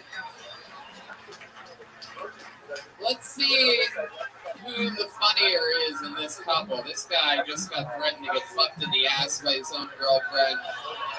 Ladies and gentlemen, this is the Kill Tony debut of Steve Jones, everybody. Here we go. Where's Steve at? Here he comes. Here comes Steve, everybody. Oh, yeah. There he is. Put your hands together for Steve Jones, everyone.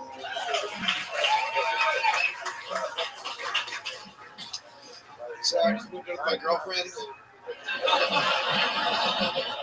She's really nice. She's actually a triplet. That's really interesting. She also just let me know that she's down with threesomes.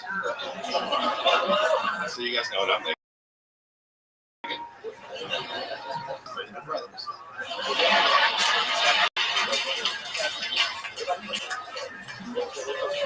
Did she get upset? So you cheated on me with both of my brothers? I thought it was you. I just got a new weed dealer. The weed's really fucking good. I know it's so good because last night I was up late going heart attack symptoms. Used to smoke a lot of weed in high school, especially before class. This one time I smoked weed before class. My friend was trying to look out for me. He came up, he was like, dude, just a heads up, you smell loud. I was like, holy shit, I thought I was high, but this guy can smell sounds. Thank you, everybody. Wow, look at that. Steve Jones. My goodness. Hello, Tony. Hello, Steve. Welcome to the show. You're dressed like you just came here from Richmond, Virginia. You have the type of face I was expecting you to like sound sad or something like that. You're gonna be like, I just wanna sing a song. You have that fucking hairdo that people that you like that type of music. It was the summer of friendship. We were friends all summer long. Yo, Rabbi. What up, babies? Living the dream, dog. Every day's a holiday, every meal's a feast. How are things in your neck of the woods, son? Oh, of course, it's going good. I just want to call and say goodnight. All right, well, hope you have a wonderful evening, my man. Hey, you too. I love you, Rabbi. I love me too. Peace. I love you more. All right, big dog. Excellent. Well, I hope you have a wonderful evening, my man. Take care, my man. That means I win. No. But you didn't say you love me more, so that means I win. No. You said I love you. I said I love me too. You said yeah, and I said I love you more than you love yourself. Oh, okay. Well, if you want to think that way. I win. So then why'd you just say I didn't win, Rabbi? Big dog, it's not a competition. I'm very lovable. I'm not acknowledging it. I'm not acknowledging what you said is true. You're very lovable, Rabbi. Thanks, baby. Hey, of course. Have a good night, kid. You too, big man. What the fuck is that?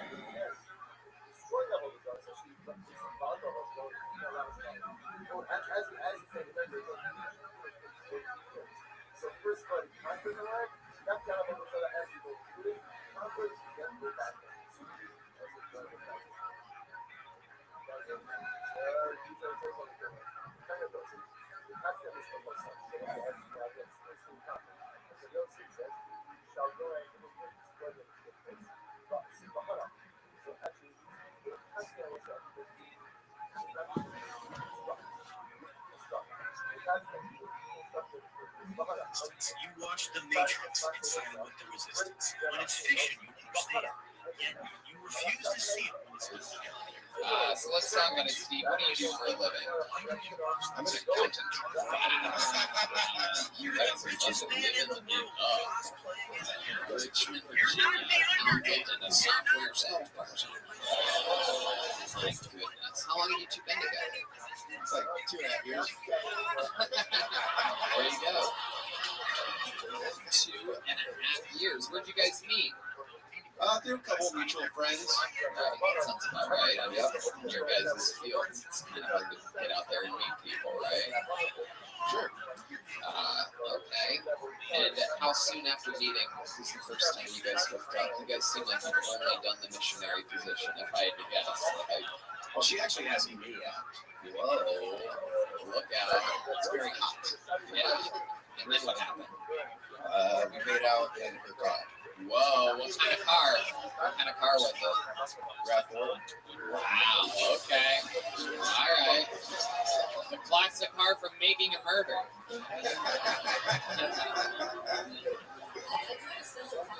Oh, you do? Hold on. She just said, without the microphone, she said I that do you have a special talent that I'd like to share. Yes. Every woman does. I don't think a lot of women have this one. Every woman does. So I can burp really disgustingly loud. You can burp disgustingly loud? All right. All sound effects and keyboards and everything off. I have to hear what this sounds like. This is unbelievable. So you can hear it as I bring the air in and then as I push out. Okay. Oh my God. Holy shit, she's bending over. Kind of.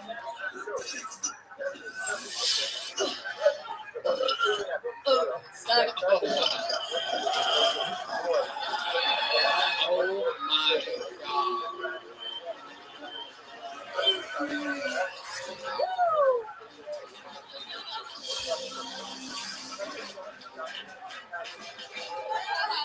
You activated the backlights for that?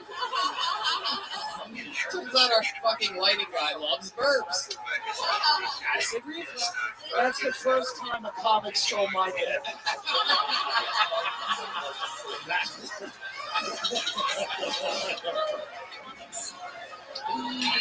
I should have had the light. My God. Absolutely incredible. How about you, Steve Jones, if that really is your name? Do you have any special skills or talents? How are you going to match that burp? Are you going to let fucking... That's impossible. Really? Can you do that with your asshole? All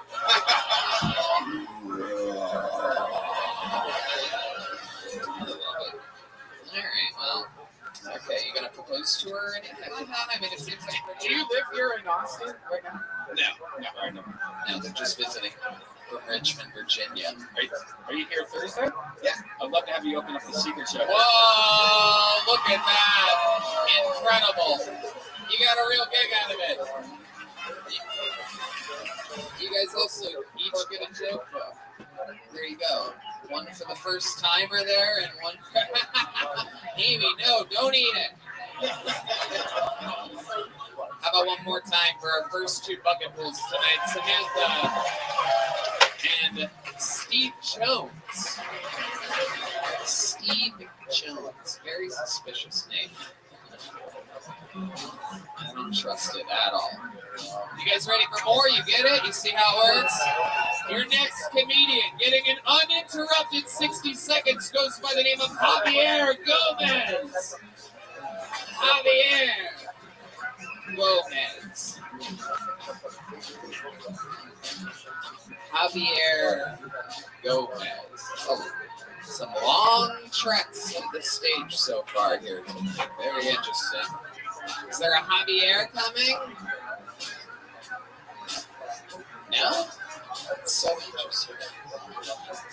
All right. How about Matt Alvarez? Matt Alvarez. Okay, here he comes right from the front of the gates. I see him already. This guy's ready to go.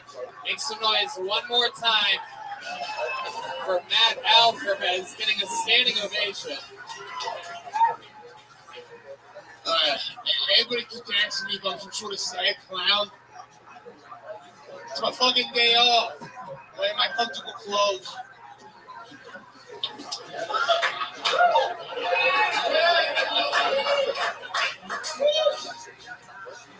You know, I've been doing this job goddamn 30 years.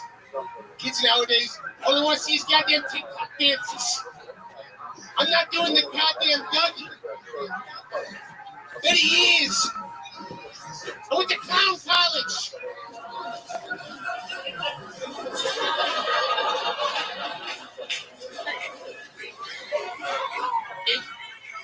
And then I'm working with kids all day. I go home. I got clown kids running around my house.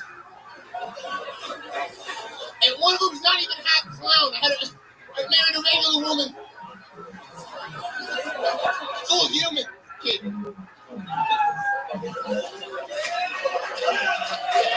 Wow. Matt Alvarez. Can I say, if it was a choice between John Wayne Gacy doing that and what he did, I'm glad he murdered the kids. Yeah. I am with you on that, my friend. That was bad all the way around. D Madness is out of here. He has no idea you're wearing clown face paint. He doesn't give a fuck.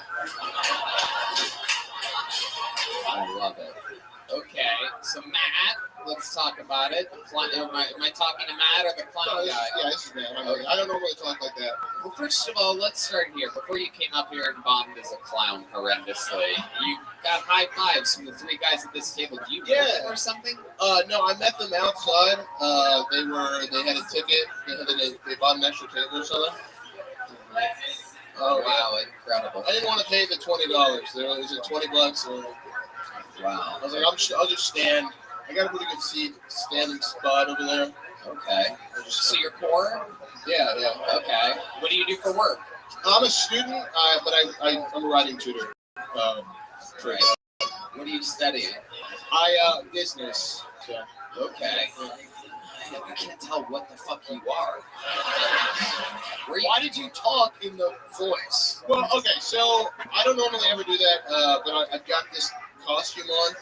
So yesterday I did this at a mic. I had more of a bit, more time, and it did pretty well. I was like, well, it's Halloween, so I kept it. You're looking at the guys you met outside to agree with you on how last night's bit went. You know that? No, I don't know them. They weren't there yesterday. I know, they weren't I'm there. kind of looking around. Right. But, you don't have many friends, do you, Matt? I've got some friends. I'm just kidding. How long have you been doing stand-up? I think I'm like about around a year now. Okay. How often do you do it? You've been doing it a year. How often? So, it depends. I'm in school, so I used to run, when I first started, I would go to some mics at the Creek and Cave every day I'd do maybe one. Maybe if I got on, it'd be like the end of the day. And then, so when I school, I don't have time to go to mics, so I open mic at a bar near campus, and that would be like my time. I'd do like maybe like 20 minutes throughout the whole thing. I go in between the comics. Then winter break happened, so I really hit it. Still talking. I wonder how long it would have gone had I just never said I had to do it now. Like, and then Russia invaded the Ukraine. What's the most interesting thing about you, Matt Alvarez? Half Italian guy, half clown tonight. I don't know what the fuck to talk with you about. I have a conference championship ring from a Division I football. Really? Wow. Yeah, I used to play college football. Where at? University of Incarnate Word in San Antonio. University of what? The Incarnate Word. They know that. They're very religious. It's a Catholic school, private school. You have championship ring? Yeah, we won a conference championship. You said D1? It's Division 1. Division 1 and the name of the school is what? Is University of the Incarnate Word. The Incarnate Word? Yes. The Incarnate Word. Division 1? Yeah. High school. No, it's not high school. They have a high school called Incarnate Word. What the fuck do you mean a D1 school called that? Is there another division above D1 in your mind? Are we talking about two different types of D1 football? What's the ring for?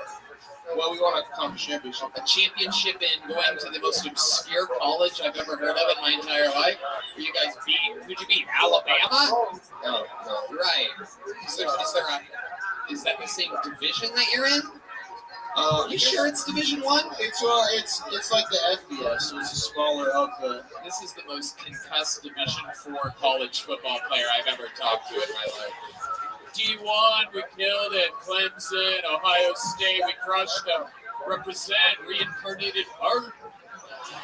Like, what the fuck are you talking about, dude? This is not a real story. None of it's real. Conference championship. All right, well, Matt. What's the most embarrassing thing about you? Tell the truth here, Matt. This is a real chance for you to confess something. Most embarrassing thing. What? Nothing. Shut the fuck up, you stupid pussy Howard. These people fucking dreads that heckle these poor kids. Most embarrassing thing? I don't know. I don't know. I'm too scared to even consider one. Let me think. Let's see. Have you watched my show on Hulu, Life and Death? No. Because that would suffice. I've not seen the show. Do you think that, did you take some hard hits to the head during your football playing days? Definitely. Yeah. Do you think it affects you in your day-to-day life? Nah, not so much. Right now, this is like a lot of nerves. So I'm not normally nervous on a day-to-day basis. Right. And when you decided on Italian clown, like, how does that happen? Well, okay, so you had a little bit of face paint in that outfit? Well, I was going to get like a regular clown outfit, but I went to the Halloween store and I was like, I need a clown costume, and they only had murder clowns. So that's not the vibe I'm going for. I was going to go for a normal clown. But Jesus Christ, dude. You need to see a brain doctor, ASAP, dude. Well, we're up here answering questions like you're introduced to. Concept. Okay, thank you. There he goes. Matt Alvarez, everybody. There he goes. Matt, take one of these. Matt. Take that. There you go. All right. We're going to keep it moving along. It's a lot better when the people can hear and react to questions. Make some noise for Daniel Gent, everybody. Daniel Gent. It's the itchiest fucking wig. I felt like I have brain damage now. Just from putting nuts in that. That was rough. Daniel Gent, here he comes.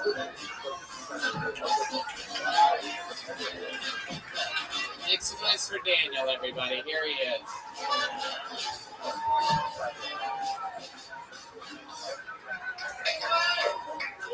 Hello. So I'm visiting from the UK, and on my first night here, I managed to hook up with a girl who's one of the Miss Texas finalists. In 1971, I think she said.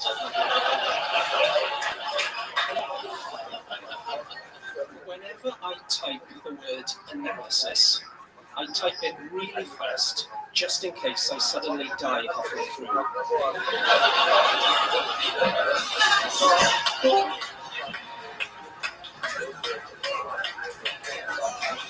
I hate to be found dead, and all it says on my screen is, there were some unexpected outcomes from the anal.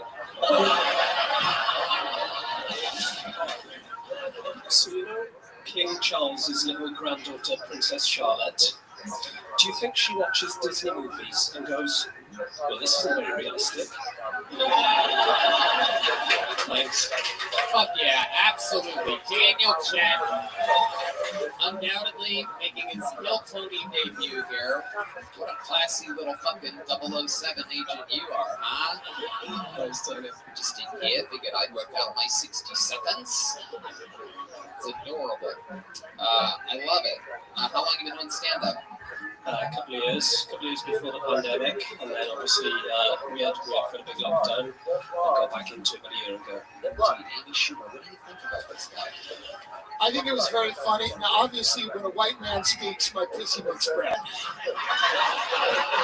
And then I eat that bread. Now, you're a colonizing piece of shit, and you should not be allowed to talk. You should be walking like a dog while 300-pound women beat you in the street. But that being said, it was fucking pretty good. Yeah, like some smart jokes coming in from the UK. Murdered his queen and then went on a little trip. I love it. Welcome, welcome. What do you do for work out in the UK? I'm a lawyer. Wow, what kind of law are you doing out there? Do you have to wear like one of those goofy white wigs or something like that? Nothing like that, no, just contracts. Pretty dry. Okay. Alright. You're definitely from the fucking UK. Are you in London? No, I live miles from London. Manchester.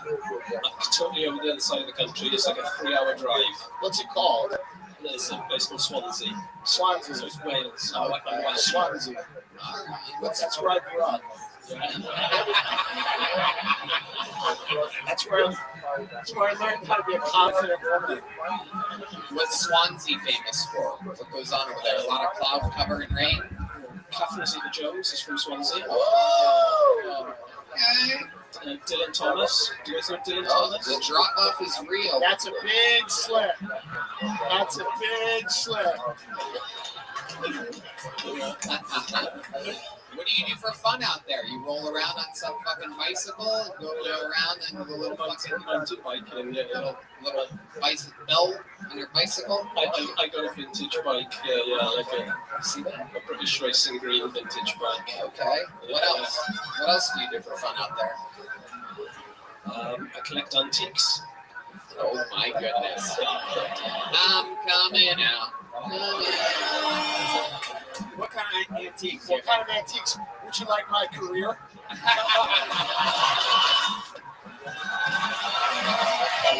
Amy motherfucking Schumer.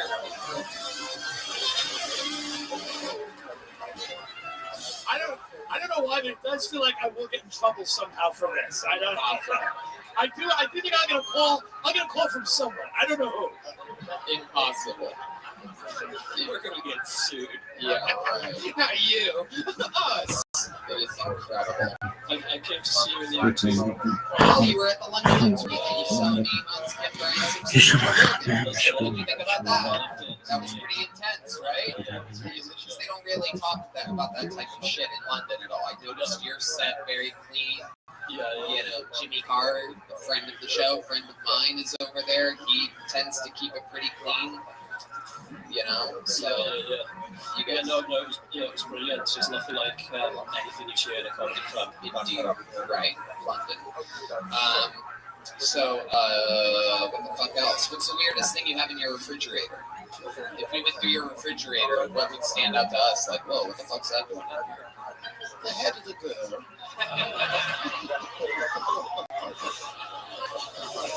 I don't know. Lavender jam. Dude, he is so fucking British. It's unbelievable. It's the most British shit ever. Unbelievable. Lavender jam.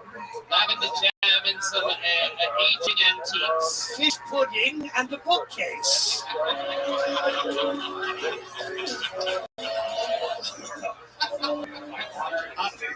Lavender jam and a DVD of Trainwreck the movie.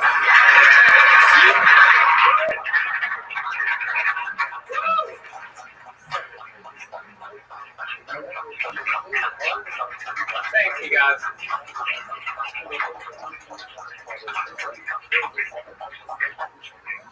Thank you, Rick. Appreciate that. All right, thank you all for coming out. Really appreciate it. I hope you already went to the bathroom. It's going to take a while. So, yeah, I guess I'll get started. It's making my hair fall out. That was a joke. Tom voices always start with a joke. I hope you liked it. Okay, now my disclaimer. I am the director of the Libertarian Institute, and I'm the editorial director of antiwar.com. The Singapore 501c3 nonprofit organization that has nothing to do with my appearance here today. Okay. And now just to get this out of the way. Whenever someone dares to differ with the common government and TV narrative about Russia and their role in the world, that person is usually instantly condemned as spouting Russian talking points or being paid by Putin.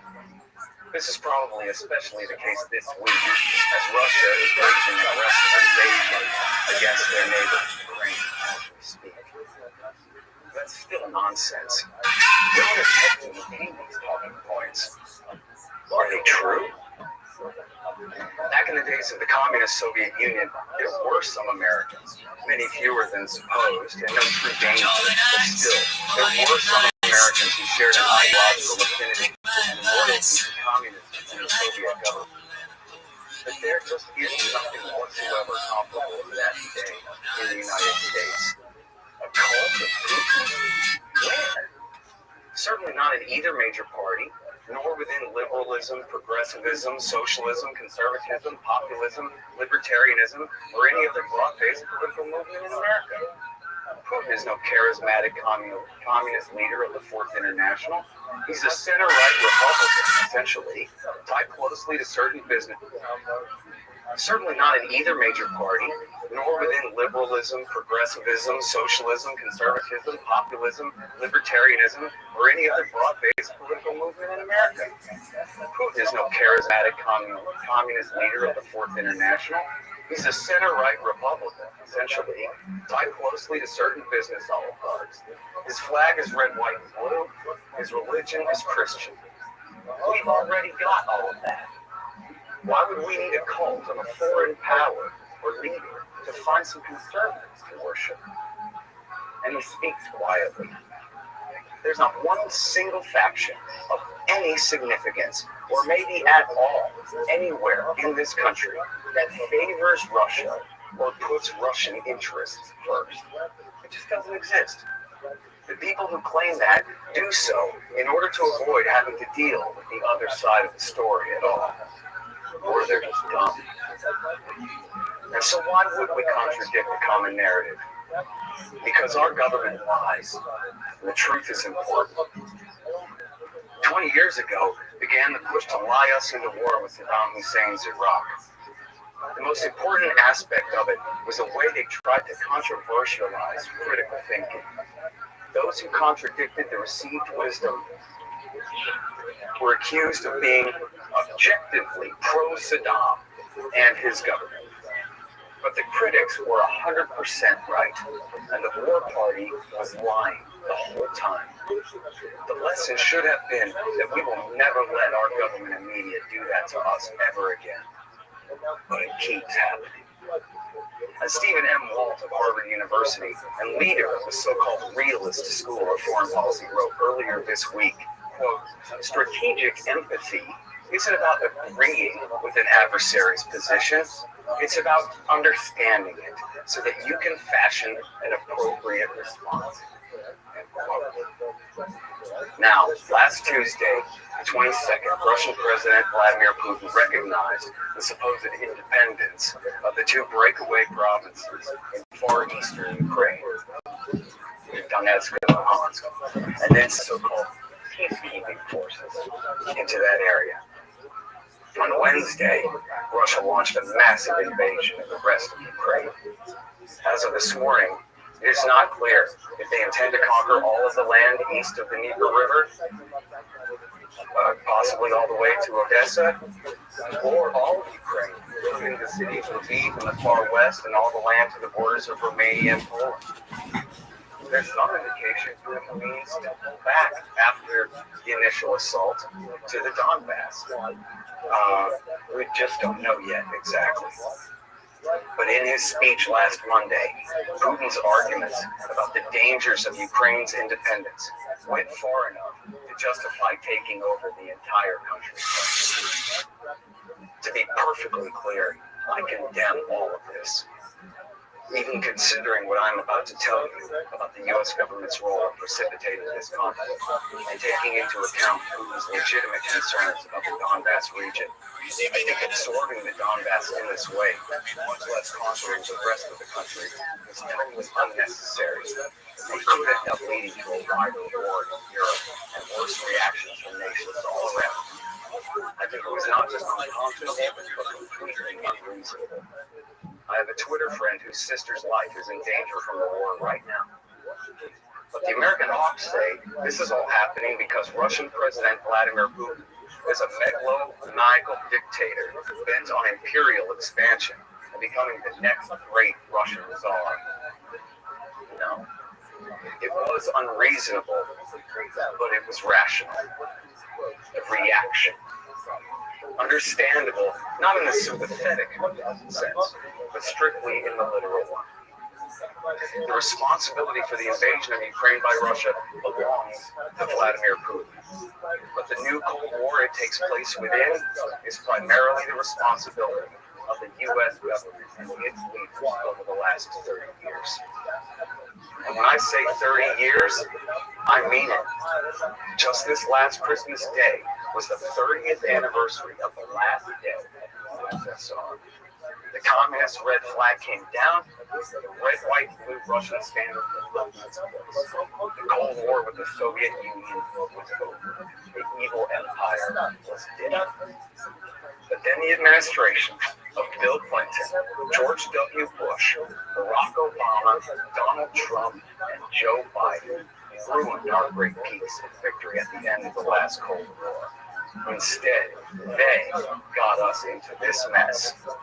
This was primarily due to the policies of NATO expansion, tearing up important nuclear treaties, the installation of missile defense systems in Eastern Europe, overthrowing multiple governments friendly to Russia, including Ukraine twice in 10 years, and spending the last 5 years sending sophisticated arms to Ukraine. They were warned. They thought it would be fine. It wasn't. The George Bush Sr. years. President Ronald Reagan had negotiated an end to the Cold War with the old Soviet Union. But then, under President H.W. Bush, the American foreign policy community, led by the neoconservatives, adopted a doctrine of global dominance. This was, as Charles Krauthammer put it on Foreign Affairs in 1990, the U.S.'s so-called unipolar moment, an opportunity to remake the world our way and keep it that way. They call it leadership, hegemony, preeminence, predominance, or even full spectrum dominance. It's world empire. No, really, it's all for their own good, though. Keeping the peace, protecting the sea lanes, enforcing the global, rules-based, liberal international order.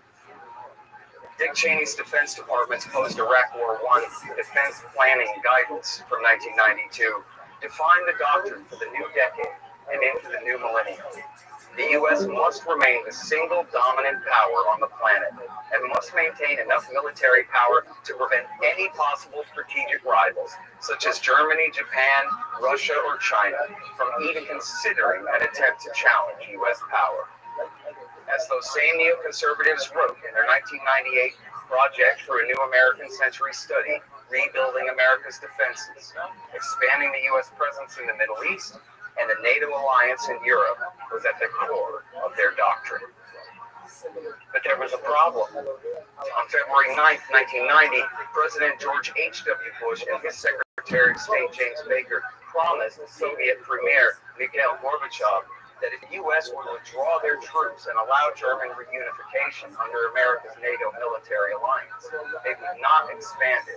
As Baker put it, quote, 1 inch eastward, end quote, beyond that. West German Chancellor Helmut Kohl, French President Francois Mitterrand, British Prime Ministers Margaret Thatcher and later John Major all made the same promise. Of course, they lied about it ever since, and at various times claiming this pledge either never happened at all or doesn't count because it wasn't in writing. But in 2019, the records were posted at George Washington University's National Security Archive. You can read the writing yourself. An American researcher just last week found in the British National Archives a formerly secret document, minutes of a meeting with the political directors of the foreign ministries of America, the UK, France, and Germany on March 6, 1991, in which the German representative, Jürgen Chobar, says, quote, "We made it clear in the 2+4 negotiations that we would not expand NATO beyond the Elbe. We can therefore not offer NATO membership to Poland and the others," end quote.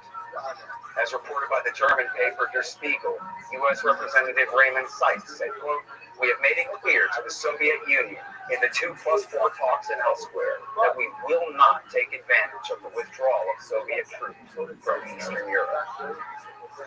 A somewhat embarrassing but important related point. Did you guys know that President George Bush Sr. actually tried to save the Soviet Union? It's true.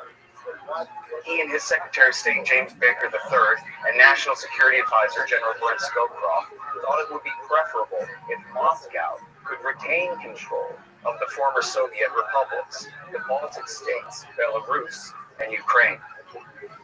The second to last American ambassador to the USSR, Jack Matlock, has explained this history to me himself.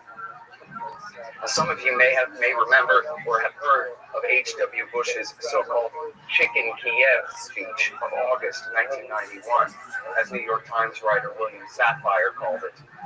It turns out the speech was written for Bush Sr. by Condoleezza Rice, later famously his son's National Security Advisor and Secretary of State. In the speech, Bush warned against Ukrainian agitation for independence from Russia on anything but the Kremlin's deliberate timetable, telling their Central Committee, quote, "Freedom is not the same as independence. Americans will not support those who seek independence in order to replace a far-off tyranny with a local despotism. It will not aid those who promote a suicidal nationalism based on ethnic hatred." Though he was probably rightly mocked for trying to hold the USSR together in a new loose confederation rather than favoring its outright destruction. First, his caution helped the Russian reformers see it through to the end without the U.S. provoking unnecessary backlash against it. And secondly, this did show his recognition of potentially dangerous nationalist forces in Ukraine who could do themselves much more harm than good. Though Bush launched America's so-called New World Order of attempted global hegemony and our 30-year-long catastrophic war in the Middle East, it should be mentioned that President H.W. Bush, in one important way, handled the end of the Cold War in what you could even say was heroic fashion, by signing multiple treaties with the Soviets and then the successor Russian state to reduce both sides' stockpiles of nuclear weapons from the tens of thousands down to the much lower totals of today, including up until the very last days of his presidency. So at least he's got that going for him. But the trouble really started with Bill Clinton. He started expanding NATO in his second term. Poland, Hungary, and the Czech Republic were brought in 1999. Clinton and his advisors said that Russia wouldn't mind. Maybe they'll join. They created a NATO-Russia Council with a promise toward further integration. Then the Kosovo War of 1999 ended all that talk for good. Of course, inviting Russia into NATO, creating essentially a one-world white army of the North, would have also been a disaster. But the alternative our government has chosen has been at least as bad. Many Cold War hawks, such as H.W. Bush's best friend, National Security Advisor General Brent Scowcroft, Clinton's Secretary of Defense William Perry, George Kennan, who had coined the containment policy back in the 1940s, and his rival Paul Nitze, who had favored the much more aggressive Soviet policy of Soviet rollback, Robert F. McNamara, the Secretary of Defense during most of the war in Vietnam, Former CIA directors Admiral Stansfield Turner and Robert Gates, Ambassador Jack Matlock, Senators Daniel Patrick Moynihan, John Warner, Sam Nunn, and Bill Bradley, anti-communist academics like Richard Pipes and Edward Luttwak, and dozens more of the highest-ranking active and retired generals, admirals, and foreign service officers all warned Clinton not to go. In an open letter signed by President Eisenhower's granddaughter Susan and 50 of these important foreign policy establishment leaders, they warned in part, quote, "The current U.S.-led effort to expand NATO is a policy error of historic proportions. We believe that NATO expansion will decrease Allied security and unsettle European stability for the following reasons. In Russia, NATO expansion, which continues to be opposed across the entire political spectrum, will strengthen the non-democratic opposition, undercut those who favor reform and cooperation with the West, bring the Russians to question the entire post-Cold War settlement, and galvanize resistance in the Duma to the START II and III treaties. In Europe, NATO expansion will draw a new line of division between the ins and the outs, foster instability, and ultimately diminish the sense of security of those countries which are not included.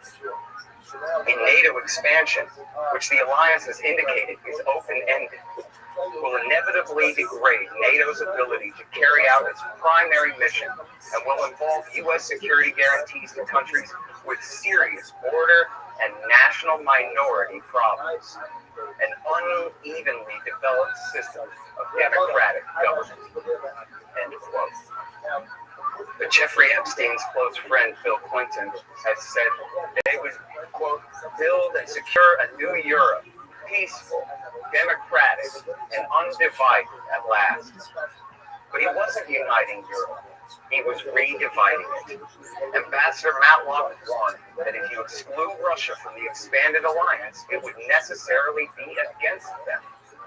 Here, the Cold War had already been over for 2 years before the final end of the USSR, and the USA was already on the path to restarting it again.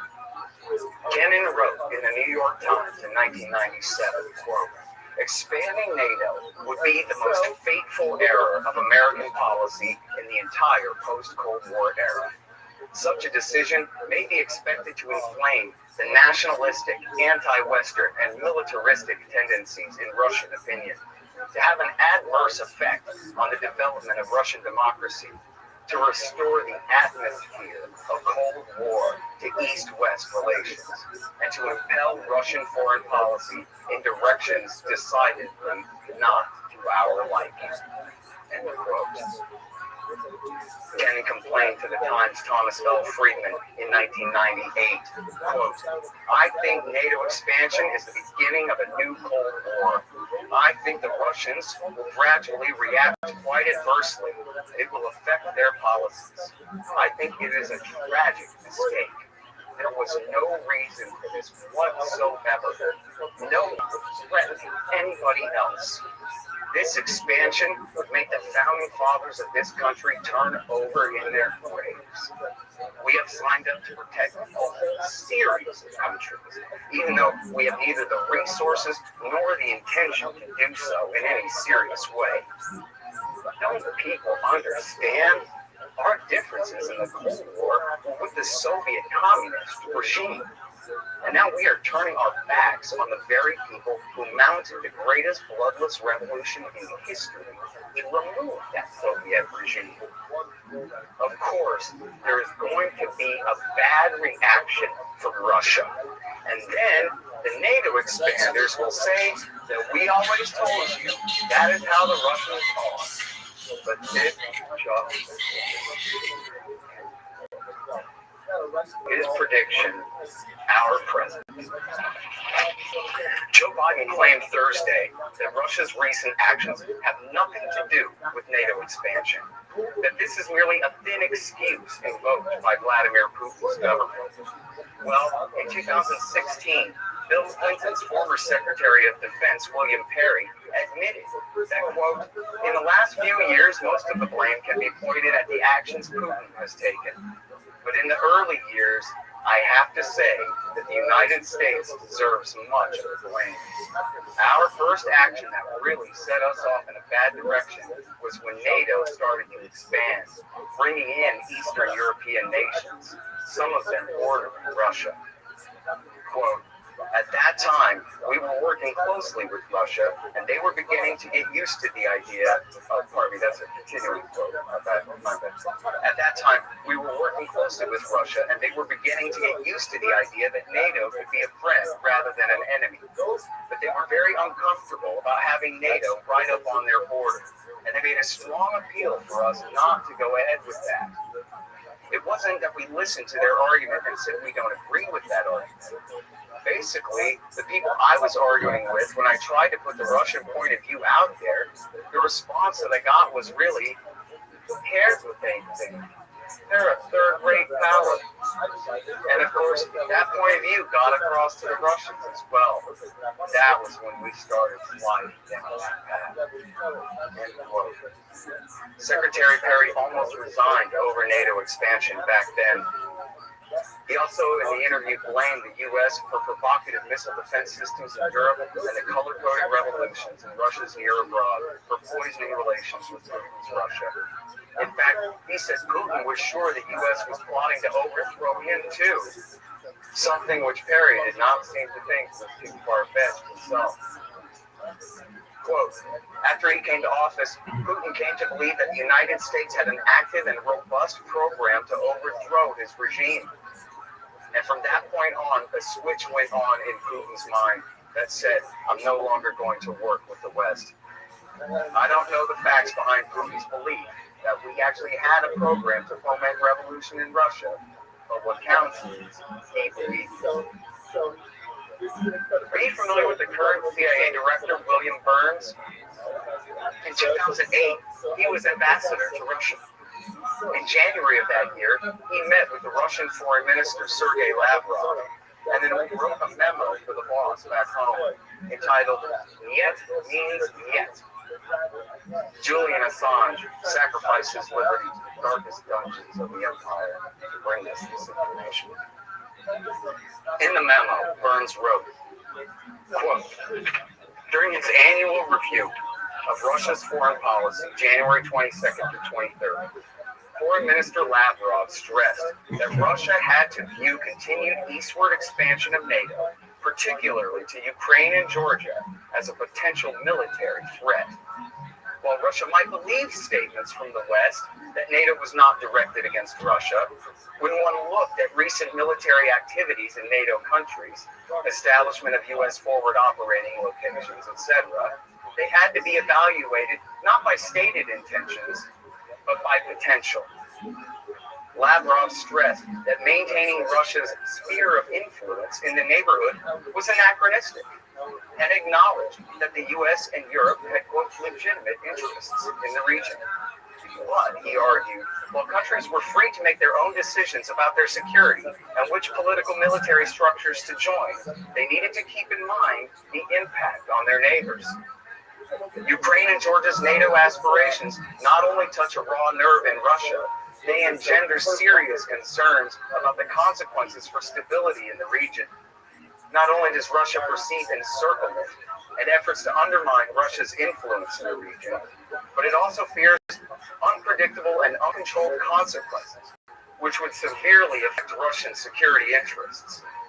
Experts tell us that Russia is particularly worried that the strong divisions in Ukraine over NATO membership, with much of the ethnic Russian community against membership, could lead to a major split involving violence or at worst, civil war.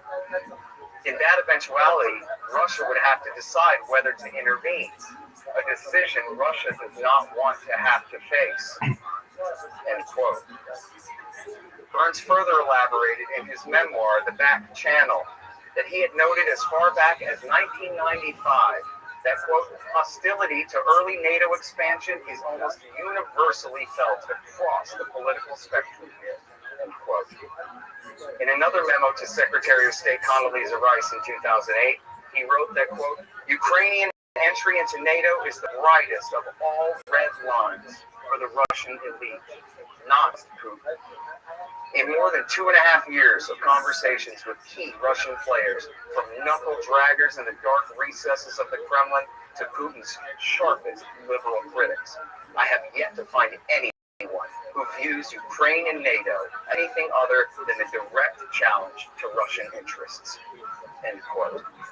He also wrote to Rice that it would be, quote, hard to overstate the strategic consequences, end quote, of bringing Ukraine into NATO, and warned, quote, it will create fertile soil for Russian meddling in Crimea and eastern Ukraine, end quote.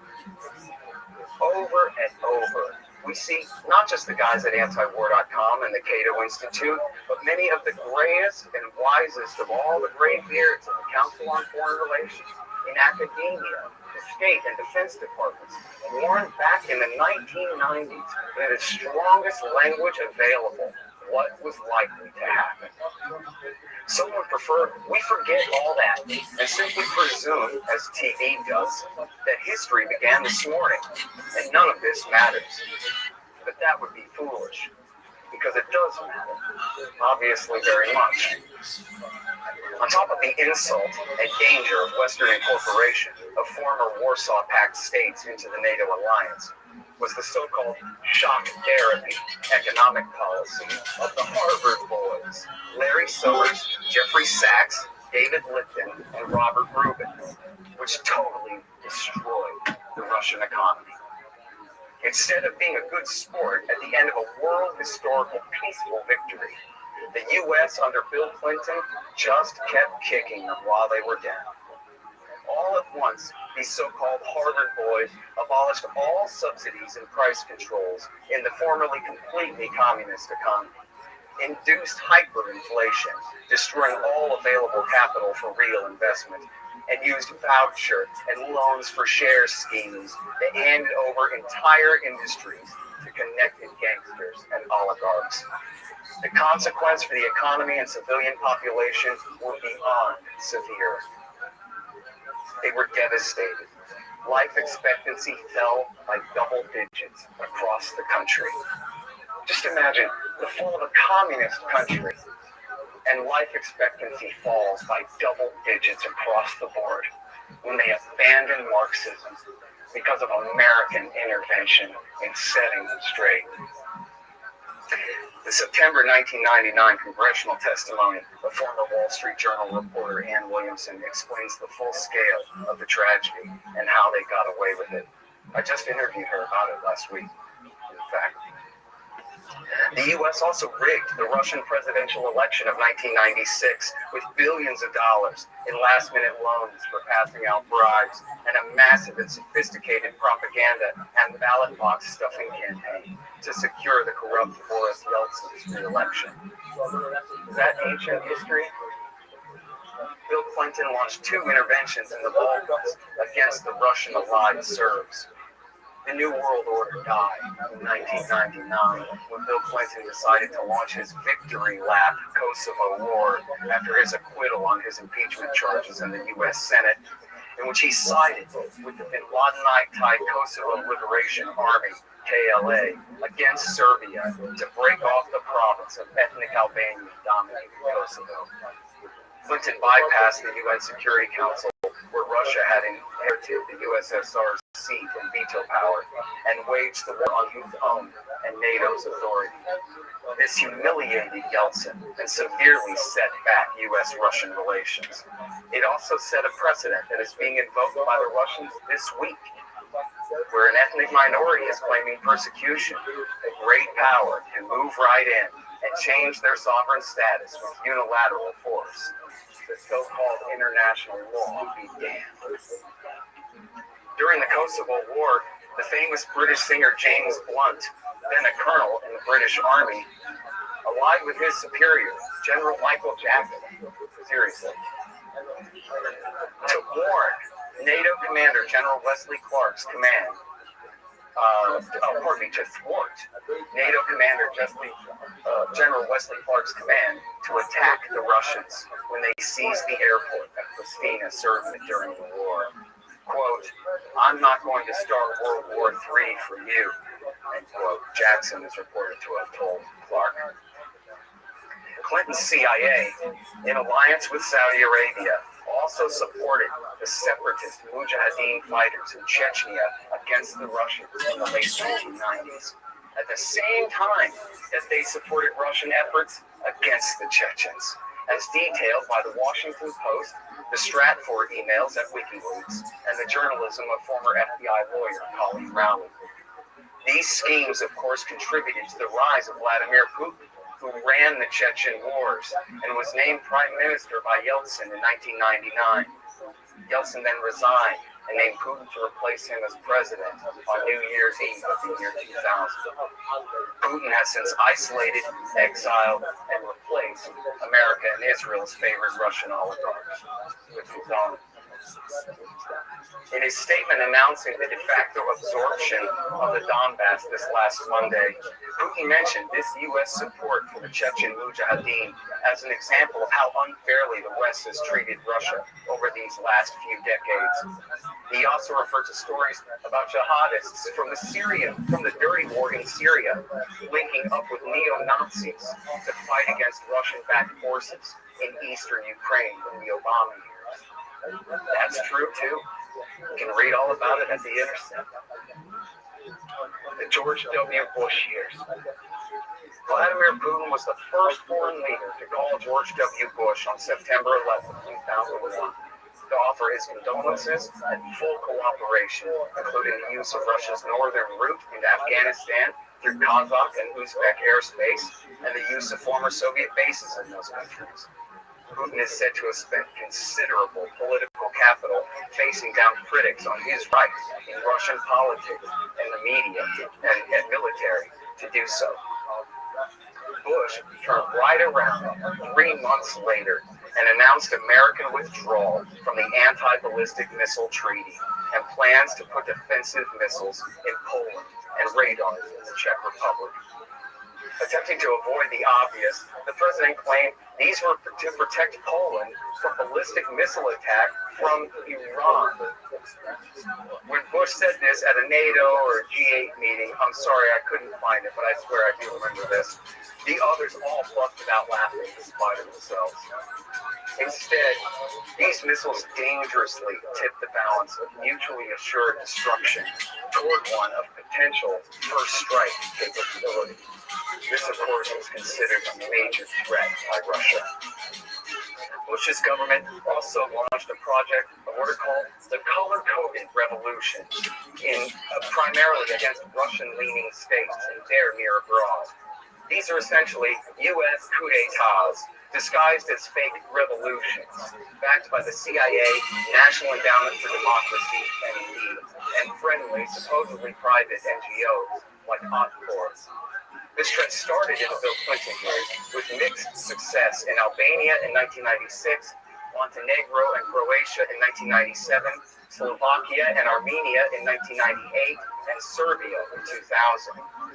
Bush brought the successful Serbian template to Georgia with the Rose Revolution in 2003, the Orange Revolution in Ukraine in 2004, the failed Denim Revolution in Belarus in 2005, the short-lived Tulip Revolution in Tajikistan in 2005, the failed Cedar Revolution in Lebanon in 2005, and the disastrous Green Revolution in Iran during Obama's presidency in 2009.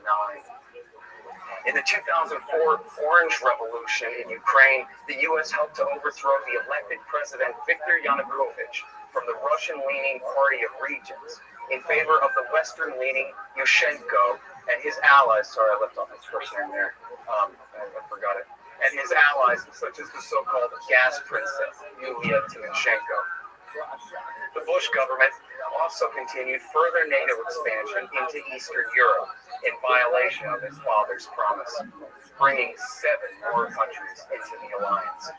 The former Warsaw Pact nations of Bulgaria, Romania, Slovakia, and Slovenia and the Baltic states, Estonia, Latvia, and Lithuania, all actual former Soviet so-called republics, the former two of which share a direct border with Russia. In 2008, Bush announced America's intention to include Ukraine and Georgia in the alliance, but thus far, Germany and France, circumstance, have refused to allow it. NATO membership is a war guarantee. The people in charge act as though it's just an invite to a fancy cocktail party for power international government socialites. Instead, it is a mutual defense pact. President Bush Sr.'s right-hand man and former National Security Advisor Brett Scowcroft opposed NATO expansion in the 1990s. He later explained that one major reason for it was that the Americans wanted to see Eastern Europe integrated with the West. Though he believed the European Union was the best vehicle for this, he said the French and the Germans were more reluctant. So the U.S. instead, in part, chose to expand the NATO military alliance just to hurry along the process of Eastern nations' integration into the European common market. What could go wrong? Well, as Pat Buchanan, a former ardent Cold Warrior in the bad old days, likes to point out, the U.S. used to draw the line at the Elbe River, halfway across Germany. The threat was that if the Soviets invaded West Germany, threatening France, Belgium, Denmark, and the other Western democracies, we would go to war to stop them. Now, America has moved that line 1,200 miles to the east, to Russia's very western border with the Baltic states. There's no real reason to fear it, but if Russia did decide to reconquer Estonia, Latvia, or Lithuania, our politicians have signed us up to fight a war to defend them from a power that could in fact destroy our entire civilization permanently in a single afternoon. Came down to it. The short Georgia War of August 2008 could have turned into a real war. Georgia's president, Mikhail Saakashvili, victor of the U.S.-backed Rose Revolution of 2003, was incentivized to take bigger risks due to the Bucharest Declaration of America's intent to bring them into the NATO alliance just 4 months before. The U.S. military support and vague security assurances the Bush government had given his government that spring also contributed to his overconfidence. Saakashvili launched an attack on the breakaway province of South Ossetia in the southern Caucasus Mountains, then enjoying full autonomy and protection by Russian peacekeepers under a deal that had been brokered by our European Union allies. The Russians, suffering casualties in the initial assault, quickly struck back, destroying Georgia's invading force and securing South Ossetia's independence from Georgian rule. Vice President Cheney reportedly proposed a missile strike against the Russian troops coming through the Rocky Tunnel under the Caucasus Mountains. Luckily, a much wiser George W. Bush had decided better than to listen to Dick Cheney by that point. Imagine Georgia, this tiny, weak nation in the southern Caucasus Mountains between the Black and Caspian Seas, being included in the North Atlantic Treaty Organization. You thought Turkey was pushing it. But what value could Georgia possibly add to the American alliance other than to get the people of this country into the worst kind of trouble over issues that are absolutely none of our business? Putin gave a speech to a NATO meeting in Bucharest in April 2008, the NATO meeting in Bucharest in April 2008, telling the Western leaders that, quote, the claim that this process of bringing as many of Russia's neighbors into the West's military alliance as possible is not directed against Russia will not suffice. National security is not based upon promises, end quote. Fiona Hill, a Russian expert at the Brookings Institution, who made herself famous during Trump's first impeachment, told the New York Times that the intelligence agencies recommended against declaring a path to membership by Ukraine and Georgia because so many of our NATO allies opposed it. But W. Bush went ahead anyway.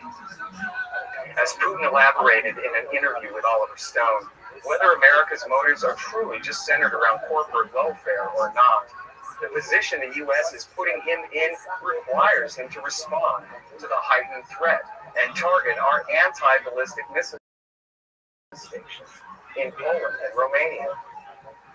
Soon thereafter, 2018, Putin claimed in his annual address to the Duma that the Russian military has developed an entire new generation of nuclear weapons.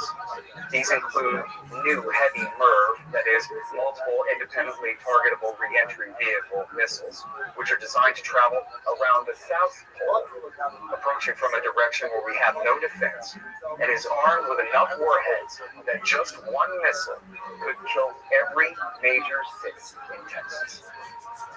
Putin also boasted of new nuclear-powered cruise missiles with essentially unlimited range for evading U.S. defenses, virtually undetectable nuclear torpedoes for destroying American coastal cities and major ports, and hypersonic delivery vehicles that travel at speeds above Mach 5, which completely skew the balance of mutually assured destruction by reducing the amount of time that policymakers have to decide whether to go to nuclear war from 15 or 30 minutes to perhaps less than 5. The Primacy Project did not create a permanent state of dominance and security. Instead, we got endless new liabilities with nothing real to show for it, and a new nuclear arms race, which it looks like we're losing badly. The Obama years. The Democrats, especially attack Russia, but perhaps we should take responsibility. President Barack Obama continued down the same destructive path as his predecessors. First of all, his administration continued NATO expansion by adding the Balkan states, Albania and Croatia, to the alliance. He and Secretary of State Hillary Clinton, after making such a big deal about their attempted so-called reset with Russia, then turned right around and made a chump out of the new Russian president Dmitry Medvedev by lying him into supporting the 2011 Libya war resolution in the UN Security Council. Obama's government claimed they were only going to launch a no-fly zone to protect civilians in Benghazi in Libya's east against the pretended threat that Gaddafi meant to slaughter the entire civilian population there, which was a ridiculous hoax. They then used the resolution as cover to launch a 9-month-long regime change war on behalf of the Libyan veterans of Iraq War II. Those who had fought for Al-Qaeda in Iraq there, the Libyan Islamic Fighting Group, and Ansar al-Sharia, who have helped turn that country into a free-fire zone in the decades since. This discredited the apparently gullible pushover Medvedev and led to Putin's early return to the presidency. Putin accused the Obama administration of bankrolling dissenters protesting the Russian parliamentary elections in 2011. Secretary of State Hillary Clinton certainly did denounce the elections as unfair, and the State Department admitted to the media that they and allied non-governmental organizations did spend money promoting the democratic process, but swear that none of their activities favored any group. Yet Putin still helped Obama avoid full-scale war against Assad's government in Syria in 2013 by negotiating the destruction of all of their chemical weapons stocks. And he also helped pressure the Ayatollah Khamenei to support Iranian President Hassan Rouhani's efforts to negotiate the nuclear deal of 2015 with the U.S. and UN Security Council powers. If you know nothing, you'll fall for anything. Even libertarians, oftentimes blind to history and context, sometimes see these problems through TV and John McCain's eyes. For example, during the crisis in Ukraine in 2014, when the democratically elected Russian-leaning government was overthrown in a violent U.S.-backed street putsch, The most blatant coup in history, according to Stratfor's George Friedman, which was led by neo-Nazis from the right sector and Svoboda Party, and American-picked puppets were installed in its place. The Russians reacted by seizing the Crimean Peninsula and supporting ethnic Russian separatists when war broke out in the far eastern Donbass region bordering Russia. Freedom is being threatened by Russian aggression, the narrative went, which could not have been further from the truth. It was a battle over spheres of influence. Theirs is inside their own borders only. And even then, only for the time being. Ours is the entire sphere. As National Endowment for Democracy head Carl Gershman threatened in the Washington Post in September of 2013, just as the U.S.-backed Ukrainian Maidan movement was getting started, quote, Russians too face a choice, and Putin may find himself on the losing end, not just in the near abroad, but within Russia itself. Now, it is certain that the very worst things that Russia has done in this century has been their involvement in the wars in Ukraine and Syria. But it is important to note that, first of all, in both cases, the U.S. started it, not Russia. In Ukraine, Putin sent deniable special operations types into the eastern Donbass region to help defend it in 2014. Like that or not, up until this week, for 8 years, they did not invade the country with any conventional force or take territory in the east. When the Donbass region held a referendum and voted to ask to join the Russian Federation in February 2015, Putin refused. He would only help them to maintain their autonomy from the hostile regime in Kiev. More than 14,000 people were killed in the 2014-15 war there, and in the low-level fighting, which has continued between then and now. But the vast majority, approximately 80% of these, were Ukrainian civilians and militia fighters killed by the Kiev government, not pro-regime Ukrainians killed by separatists or Russian invaders. Never mind the truth. The narrative is what counts on TV. Except in this case, there's hardly even a narrative at all. Just the endlessly repeated slogans, Russian aggression, and Russian seizure of Crimea, without any explanation or context. Well, here is some context on the subject of Putin's annexation of Crimea in 2014. Russia won the Crimean Peninsula away from the Turks back in 1783, the same year that Benjamin Franklin and John Adams negotiated America's peace with Great Britain after the Revolutionary War, 4 years before our Constitution had even been written. It is part of Russia, like New York is part of the USA.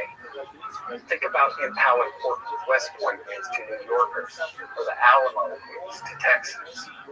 The Russians lost more than 200,000 soldiers fighting to keep Crimea out of the hands of the Germans and Romanians in World War II. Plus, it's their only year-round warm water port and home of the Black Sea Fleet. You could see why they consider it important. Try to take San Diego from the USA and see what happens. The only reason Crimea was under Ukrainian control at all was because Soviet First Secretary and Premier Nikita Khrushchev gave it to them by decree in 1954 in order to shore up Ukrainian support for his rise to power after the death of dictator Joseph Stalin. At that point, it made no difference since they were all answerable to the Kremlin first anyway. The population in Crimea is something like 60% Russian, 15% Turkic Tatars, and 25% Ukrainian. In the generation between the fall of the Soviet Union and the events of the last decade, Crimea had maintained a great deal of autonomy in the central government of Kiev. But after the 2014 coup, 3 former Ukrainian presidents signed a letter demanding that Russia be expelled from the naval base of Sevastopol, where they had maintained a naval presence on lease after the end of the Cold War. Instead, Putin ordered his men to leave their bases and take control of the peninsula. Reportedly, 6 people were killed in total. It is not clear how many, if any, were actually shot by Russian Marines or soldiers, or sailors. A referendum was quickly held, and better than a supermajority of the people of the Crimean Peninsula voted to join the Russian Federation. Later, independent polling confirmed these results. That is too bad for the minority who did not want to change allegiance. But these are nation states, not libertarian theorists. And supermajority votes like that are as close humanity can get to full consensus on such large questions involving sovereignty over so many people. Putin later joked in a speech, by way of explanation, the seizure of the Crimean Peninsula, quote, "Let me say that we are not opposed to cooperation with NATO, for this is certainly not the case.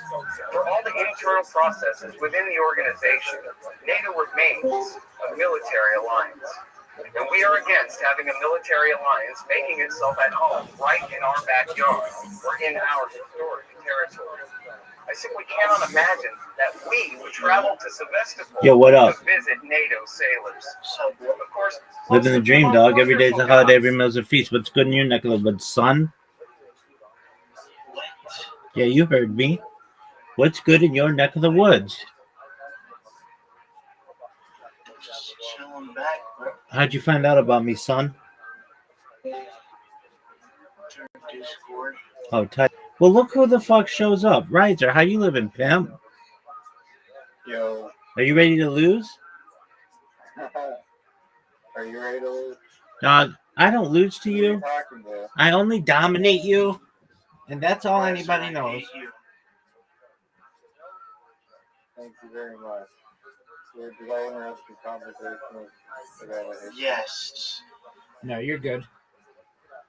No, he's not. You interrupted. Dog. Cool story, bro. You're good. All right, I'll Riser. just leave you guys to it then. I'll be back. All right, sounds like a plan, Doug. We'll hold our breath. Riser, you've got an invitation. Everybody is waiting on you. Riser, what the fuck, dog? Hey, everybody. My name's Riser. Hey, everybody. Do you want to watch a documentary with me? Hey, everybody. Do you want to watch a documentary with me? Oh, okay, cool. I'm just gonna sleep for 35 straight hours. Okay, cool, excellent. And then on top of that, the motherfucker comes in here and I say, "Are you ready to lose?" And then he says, "Yeah." And I send him an invitation. He's like, "My phone died." Dog, I don't give a flying fuck about the battery level of your phone. You and Zoot have the same issue. In fact, I love how you make fun of Zoot, but in many ways, Zoot doesn't pull some of this shit that you do. I know that if Zoot comes in here, he'll be in here 55 times over the course of 12 hours if I don't catch him the first time. With you, it's like, oh, hey, let's make plans to do something, and then I will ghost you. I should fucking call you Casper.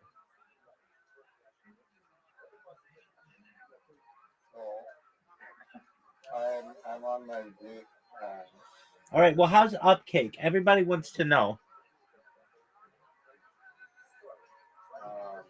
Called CrowdSpark. Upcake is the worst name, but I do have a question about it. CrowdSpark is excellent. That's not taken?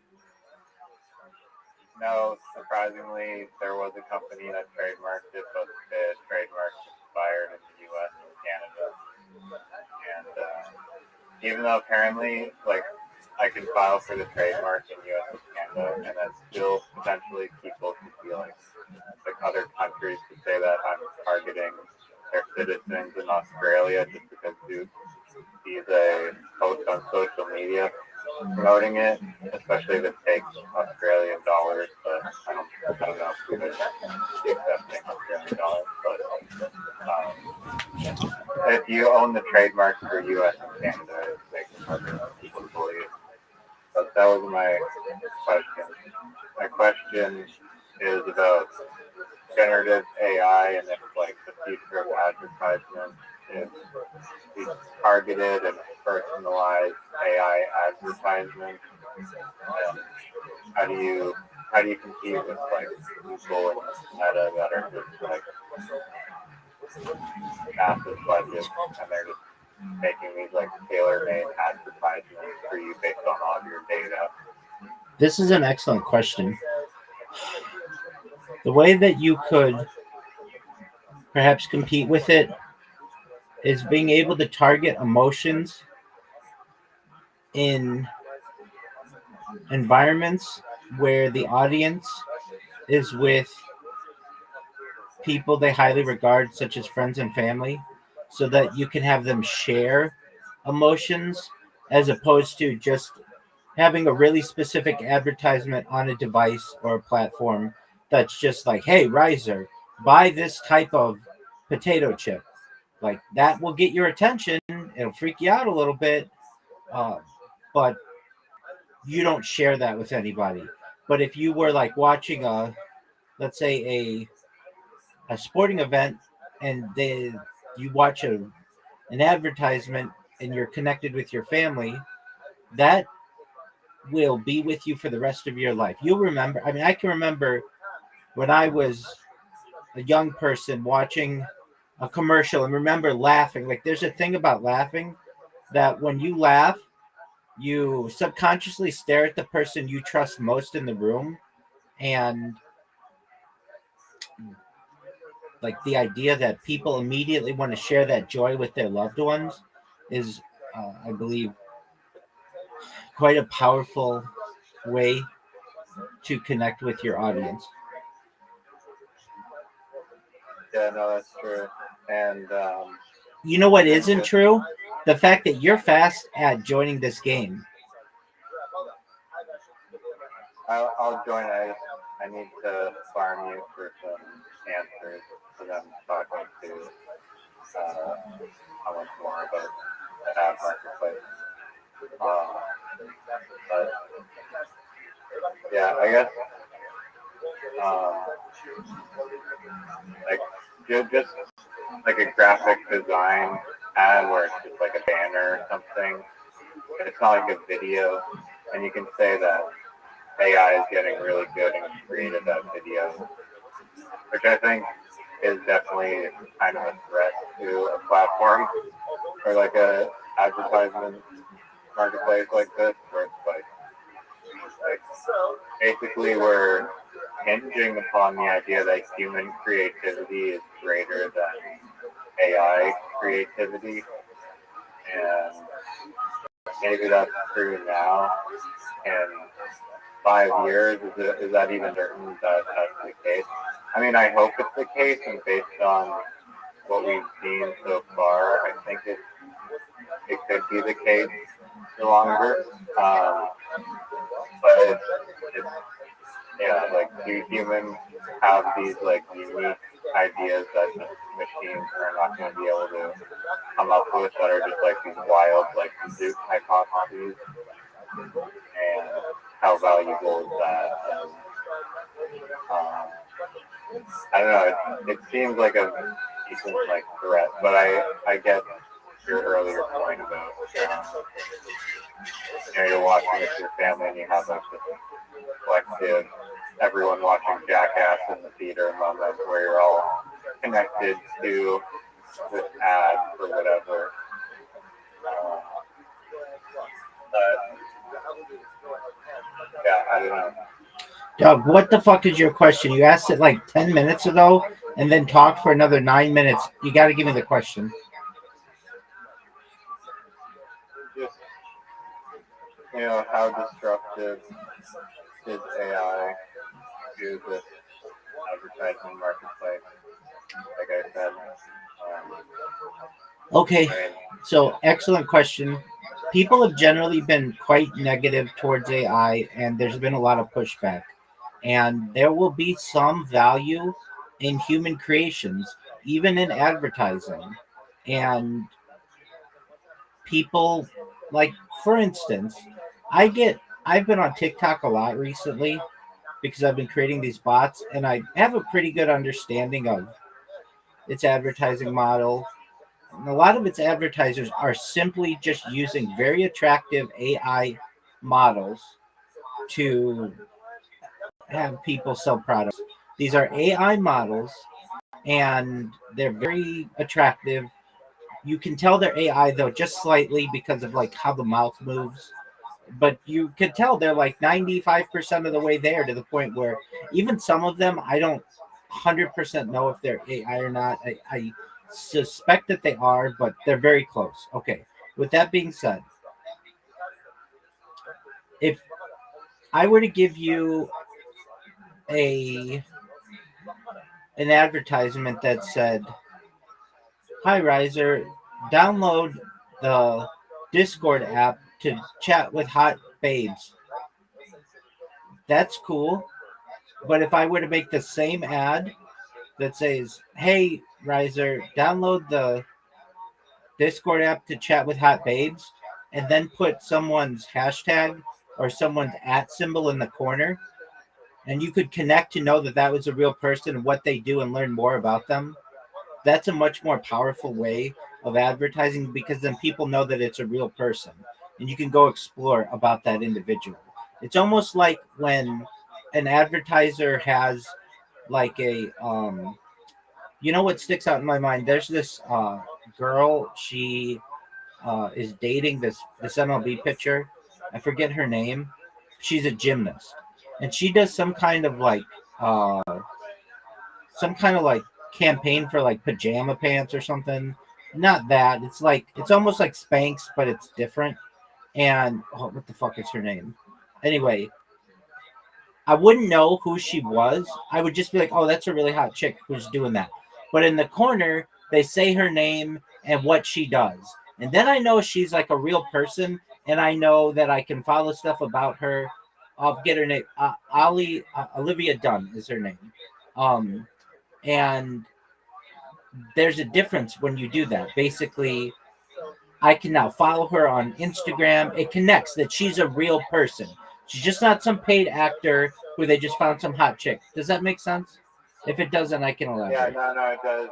Because I think that there is like, I was like, if you go on Instagram and people are like posting their AI nonsense, there's like this collective hate for AI nonsense, even if it's just posts, not even like advertising. And Meta requires you to, I guess now there's like a tag or like the content that says whether or not it was produced by AI. So it is a valid point that people will be more like seeking of human generated content. And then also maybe an ad of a point pro the marketplace is like you still have a company that is basically just guessing on what the best advertisement will be, and you lose out on the filtering and like the free market research that the marketplace provides, and like that like sample group or like pretty like large sample group, essentially like millions of people sampling it, and so that's valuable. So yeah, and then also like the AI tools are like very like low cost and now widely accessible as well. So you can still have like a company that has access to AI, and I mean basically still even with AI you're gonna have to type in a prompt or something, and you're gonna have to iterate on the prompt, and it still just becomes like it still like originates from like humans, just because AI is like pretty much an extension still of the human brain. I mean, you can say spin up an ad for this, and then it'll keep like generating it, I guess. But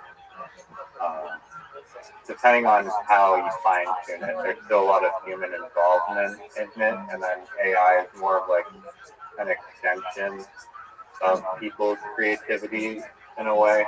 And then when you democratize that access to virtually anyone in the world having access to it, then it becomes just like those humans competing against each other, but they're using AI to enhance their creativity. Does that make sense to you? Can you please summarize it in 2 sentences? It's okay. One thing that you did not mention, which I think is important, and it actually makes the marketplace more valuable. You want to know what it is? Yeah, but just one moment. I listen to you and I get to points where I'm like, oh yeah, I agree with that, or that was a good point, but I don't want to interrupt you, and then you will continue to talk, and I a lot of times just forget what I wanted to say. So that's why I asked you to summarize. It's not that I'm not paying attention to you, and I think you're saying good stuff. It's just I don't want to interrupt you.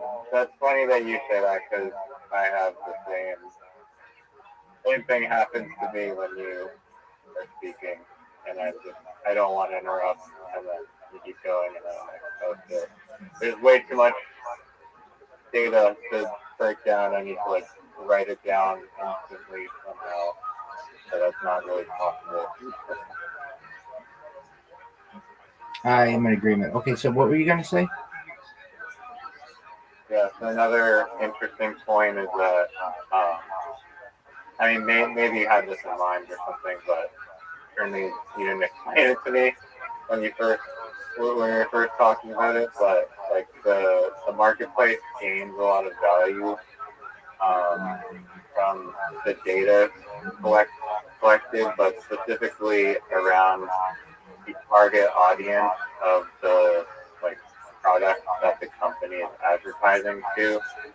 So if you have like a product that's say like a woman's product or like I don't know something marketed to like 30-year-old women or something, well then when in that advertising contest when you have just anyone able to vote on it, they're probably just gonna vote on like the funniest like most like kind of viral clip or the clip that appeals most to the general population, which is good data. But what's even more valuable data to companies is the market research of their target audience of like the 30-year-old female and what they think of those advertisements and what appeals to them most. And so the marketplace is able to basically like sell that information separately to companies and profit off of that data. But of course, it requires getting that data from the users and also compensating them for making it worthwhile to that to some extent. But there's a huge value proposition in that. There's a huge value proposition in what? I know you were saying it, but just repeat exactly what you're saying. Huge value proposition in being able to tell companies like what their target audience is actually, like their demographics specifically, how they're reacting versus just a general population vote. I agree with you. There's a lot of fantastic data in this model. You crowdsource people's opinions. You get them to post on their own platforms. And there's even a way that you could connect that and like know how many likes they got when they posted on TikTok, let's say. Like, not only will they post on TikTok, let's give an example. You were talking about a women's product. Let's say female Viagra. I love that one because it exists, but nobody uses it, but it should be used. Okay. So let's say you are the pharmaceutical company behind female Viagra. And you say, hey, we're going to give the top advertisement that we receive $100,000. And all these people post on their platforms, on their Instagram, on their TikTok, their female Viagra ads. Not only are you going to get people who are on whatever you call it, the CrowdSpark or whatever, upvoting on there, but you're getting their link. And so you'll be able to see how popular those advertisements are on the person's own social media. Does that make sense? Yeah. So it's like multiple ways of getting data. You're going to get data on your website, but you're also going to see how this advertisement performs on social media. On their Right, yeah, like the comments and engagement exactly, that they get on those platforms as well. exactly. Right, that's interesting. It's extremely interesting. It adds another layer of the power of this platform because you don't have to just say, oh, well, this one only got like, you might have a competition. You might say, uh, on CrowdSpark, this idea got 100 votes. Like, let's say idea one got 100 votes, and idea two on CrowdSpark got 200 votes. So A got 100 votes, B got 200 votes. But on A's social media, it got 100, 50,000 upvotes, and option B on their social media only got 50. Like, that's really interesting data to have. Like, is it the fact that person A had way bigger social media networks, or is it because the ad was really good? That's really interesting data to be able to parse, and how it affected people. You could use algorithms to study the comments, and people will be like that uh, American or that United Airlines one that really connects with me, and not just me. I mean, I'm not a pilot, but it connected with like all the people in the chat, like how they talk about it, like they hear that song and it reminds them of their grandparents, or it reminds them of being a pilot or a flight attendant or whatever. Like, you could parse that and be able to give it a score, like and how it connects with the audience versus just three emojis or like a laughing face. Like, that stuff, that's okay, but that's not going to give you the same data that you could basically summarize. Like, you could go, so let's say again, the female Viagra, person A posts uh, uh, gets 100 upvotes or whatever. You go to their profile page, and you could have AI parse through all their comments and give you a summary. And basically, as a company, you could say, wow, if we summarize all these comments, the basic overall understanding is that this advertisement connected with people because of the song, because of the simplicity, because of the company, and overall it gives a rating of a strength of a 98% positivity rate. That's really strong. When we go to option two, option B or whatever, that had 200 upvotes on our website, but it only had 50 upvotes on Instagram, people may say, oh, well, you can see the person here is asking their followers to upvote this on uh, on Upspark or on whatever Spark, CrowdSpark. So that's going to influence um, the the that's going to influence the metrics basically, and also it seems like this person just either has a lot of bots as their followers or people who don't really engage because the comments are just like nice video, cool, happy smiley face. They're not going to be like, I was 18 years old when this video came out and this advertisement came out and it brings back memories from 50 years ago. You know what I'm saying? Like, basically, AI will be able to give you excellent recommendations and overall summaries of the people's comments. So what does that mean for you as CrowdSpark?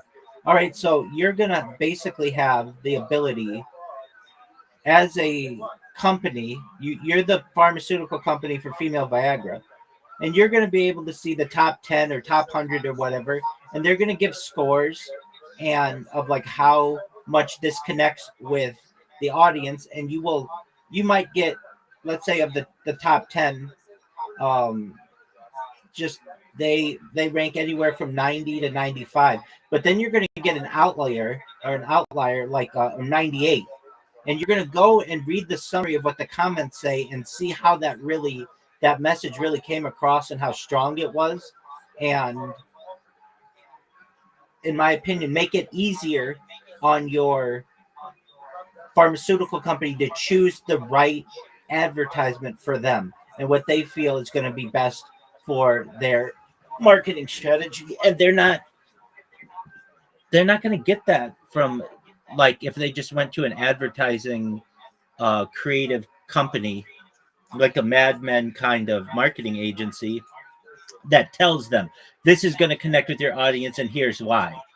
Okay, but I mean, do you really know that? As opposed to, we have real market research here that says that the comments to this advertisement are going to connect with people decades into the future. Yeah, no, I agree with you. And yeah, like, even if essentially a advertisement like got the most upvotes on the marketplace, essentially, like, based on what you just said, which I hadn't thought of, just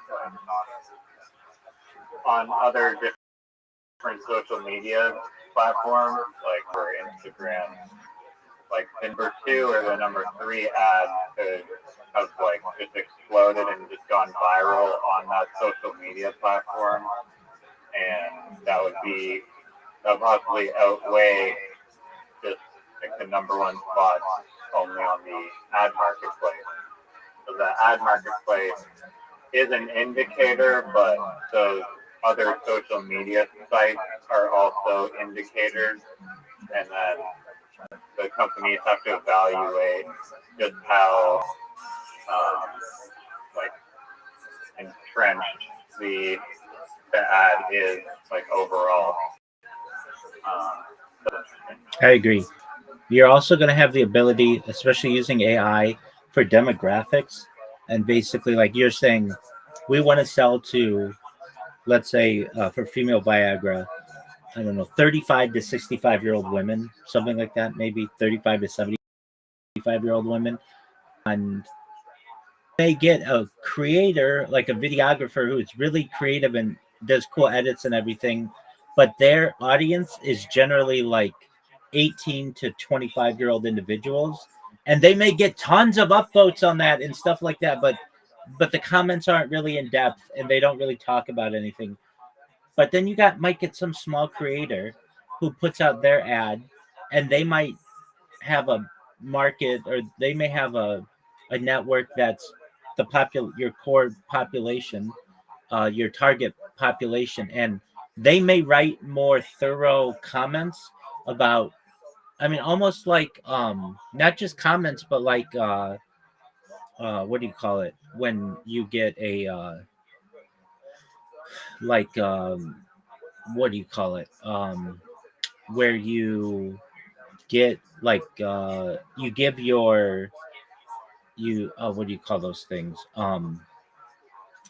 where you, not testimony, but like you give your experience of what things were like with this product. And yeah, perfect, thank you. Yeah, a review. People will do that in the comments. I mean, I think you've seen it, I've seen it, where you have an individual who is like, I bought this product and it really works. You get that all the time, and some of those are the most upvoted comments. Now, whether it's organic or not, you tell me.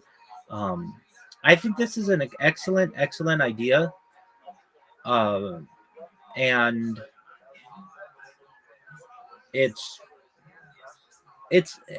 there's a need for it, and I really mean that. Like, I'm on X all the time, and of all of the platforms, TikTok, YouTube, X,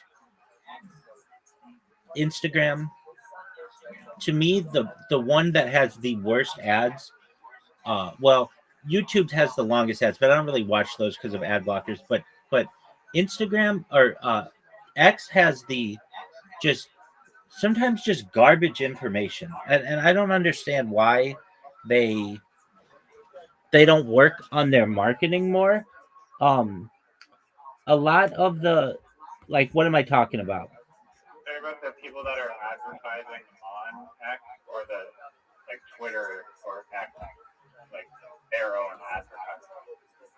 That's an excellent question. Both. Um, so you'll get well, and they just introduced this thing. I'm not sure if you've seen it. I'm almost certain that you haven't, but it's called. Um, there's a thing when you put out a tweet now. There's a new selection that says something like advertiser supported tweet or something like that they say they're going to crack down on. Like basically, uh, and there's a guy who his name's Andy Chan. He does. Oh, the crypto guy? Yeah, exactly. And he hosted a space on this. Now, that guy, he bots all of his spaces. I don't know how much I believe him. Like literally, if you had like a person who was 18 years old and you gave them $100,000 to build up really good social media, just buying followers and buying, um, like engagement, that's a really good strategy long term for people because then they can just become influencers. But yeah, so the Andy Chan guy, Yeah, and that was the thing that Twitter was cracking down on. You know how they have like started to pay out their the people on X for their engagement. So like basically, they've like I've heard so many Twitter talks on how X has just been switching the algorithm for how it determines like how it the people on X specifically to mitigate all the botting going on and false engagement, basically. yeah, well, okay. So the ones that bother me the most are I'll look at a tweet, whatever it is. I look at the comments, and the comments are literally have nothing to do with the tweet. It's an Instagram girl. It's like some car crash from Mumbai. It's like a bunch of people who aren't even speaking English, and these are like the top ranked replies. And I have to literally scroll down, and there's no rhyme or reason to the replies. It's not like they're in order of upvotes. It's just somehow or chronologically. I don't understand how it works, and I almost feel like um they don't. Elon Musk doesn't care. It's become very evident to me that he bought that app basically so that he couldn't have his voice canceled in terms of Tesla and business and such. He bought that app to literally hook up with chicks. He's already impregnated like at least 5 influencers on there. And they have like children with him. He has like 18 children right now, and perhaps a lot more, which isn't nearly as many as the guy from Telegram has. That guy has over 100 kids. But basically, Elon Musk has put no work into improving the app. I know people will say Grok, but Grok is like different. That's like a different project. And I know people will say, like, here's a big instance for me. On Android, you cannot do a video space, but on iOS, you can. It's been like that for more than 2 years now. You would think that you would give the same options to both of your platforms. I've talked about this a lot as an app developer, but a user should have similar experiences on both Android and iOS, and it's just not that way. And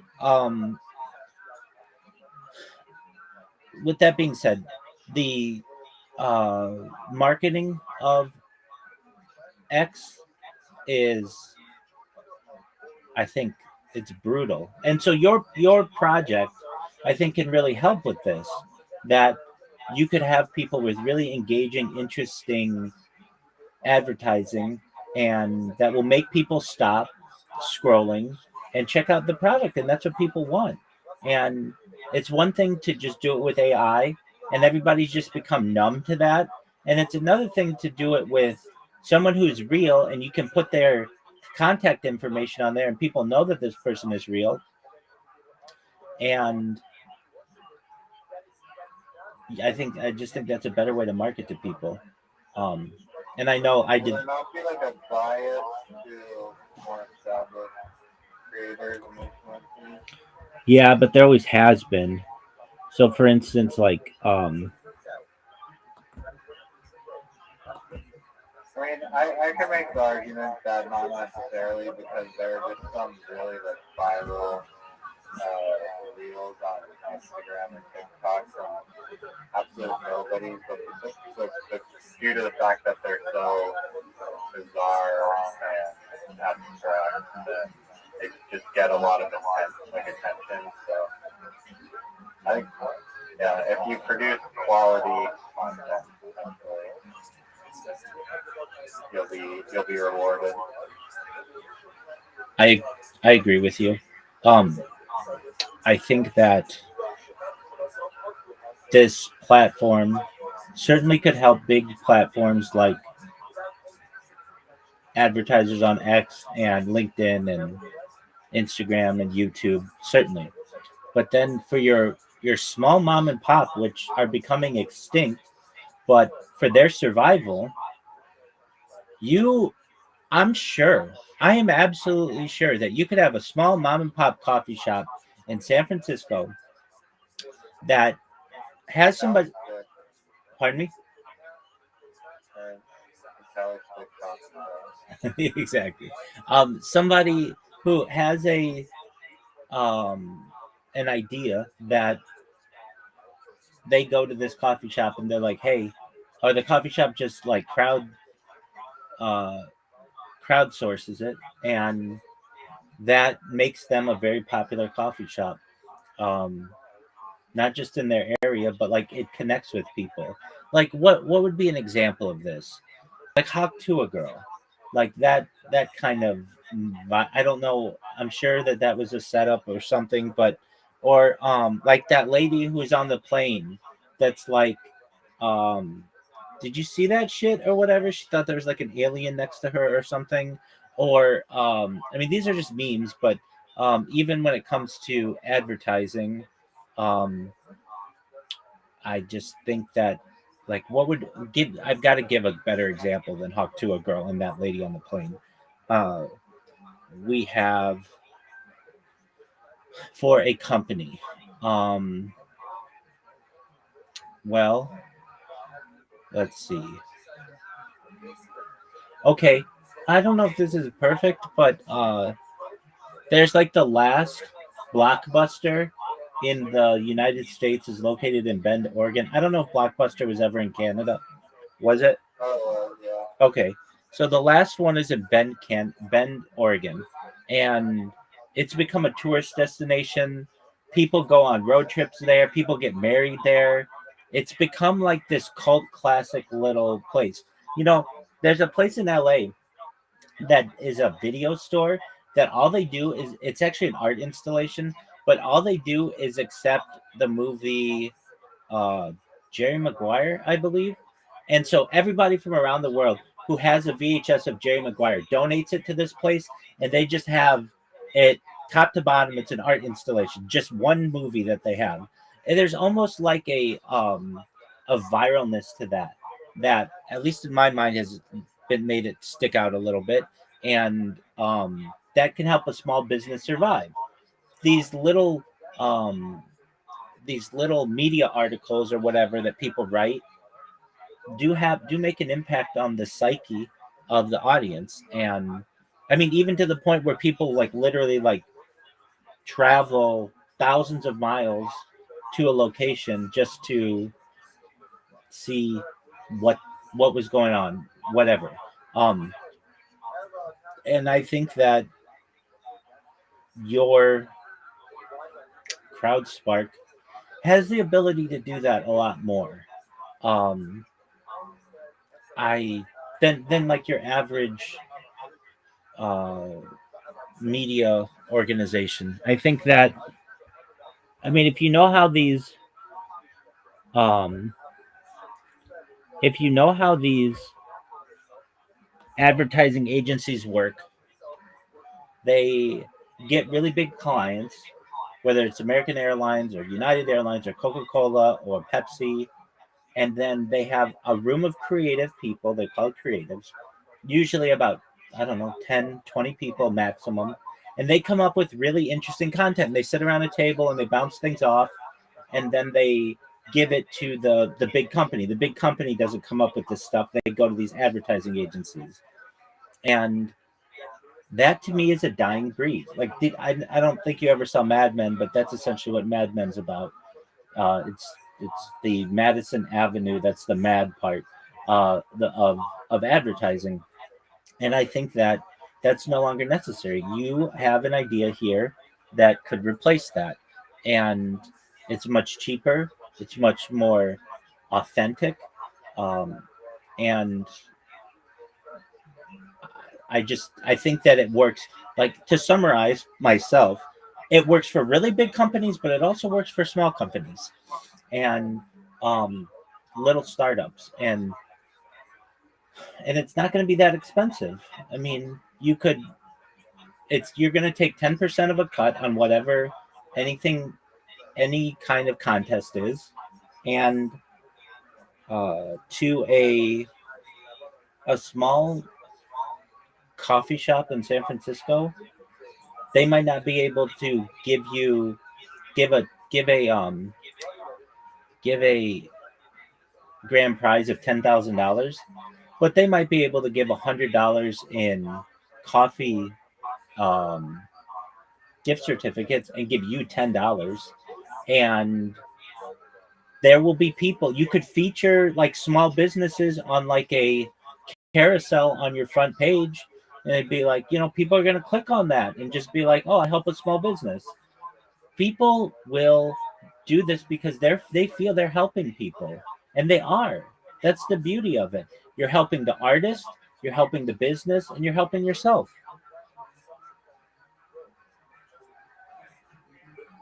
I agree. I agree with all of it. I think it does make sense, and I think that the real thread, if any, is not to the like whether that's this idea better than advertising agencies, because I think that like, well, and it makes sense to me that this marketplace is the much better solution overall than those fees. But yeah, I think the question is more of whether like AI is better than marketplace. Exactly. And that's an excellent point. I still want to go through a little more if we can before we play. What happens when. Let me just, sure, absolutely. We didn't really break down like or I don't know exactly how ad agencies work fully, but it's not, I imagine 100% of the budget is going to the creative and the production of the ad. It's also like the execution of the campaign and all these other stuff. And that's kind of part one of the question. And then part two of the question is, do you think that the agencies themselves will pivot and just utilize this platform for seeding the ideas and then go on to producing the campaigns, or do you think the company would just cut out completely the advertising agency? They still arguably need people to run the campaign and whatnot, and do all the other stuff that I don't necessarily know that exists.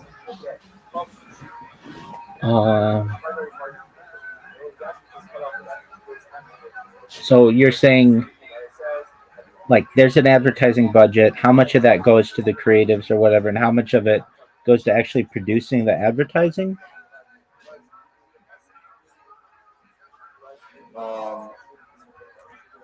Yeah, more or less. Yeah. It definitely depends on the campaign. So, like a Super Bowl commercial, you're gonna have to pay like $10 million for the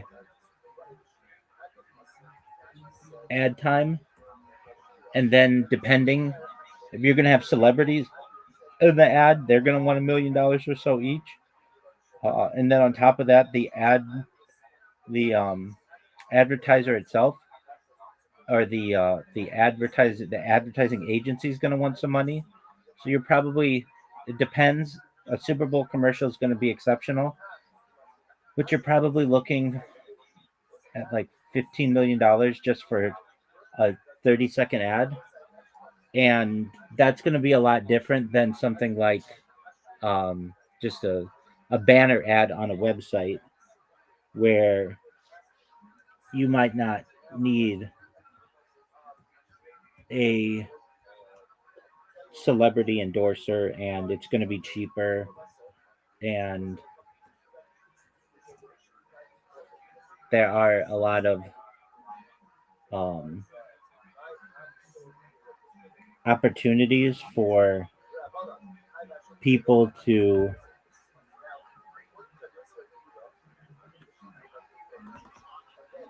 for the advertiser to be able to cut costs. So it depends on it depends on what kind of campaign it is. So that's going to be a hard thing to answer.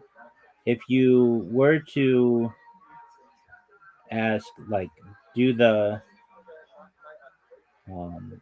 like what kind of advertising works best, it depends as well on the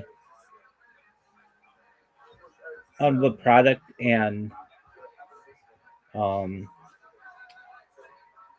what the what you consider to be success.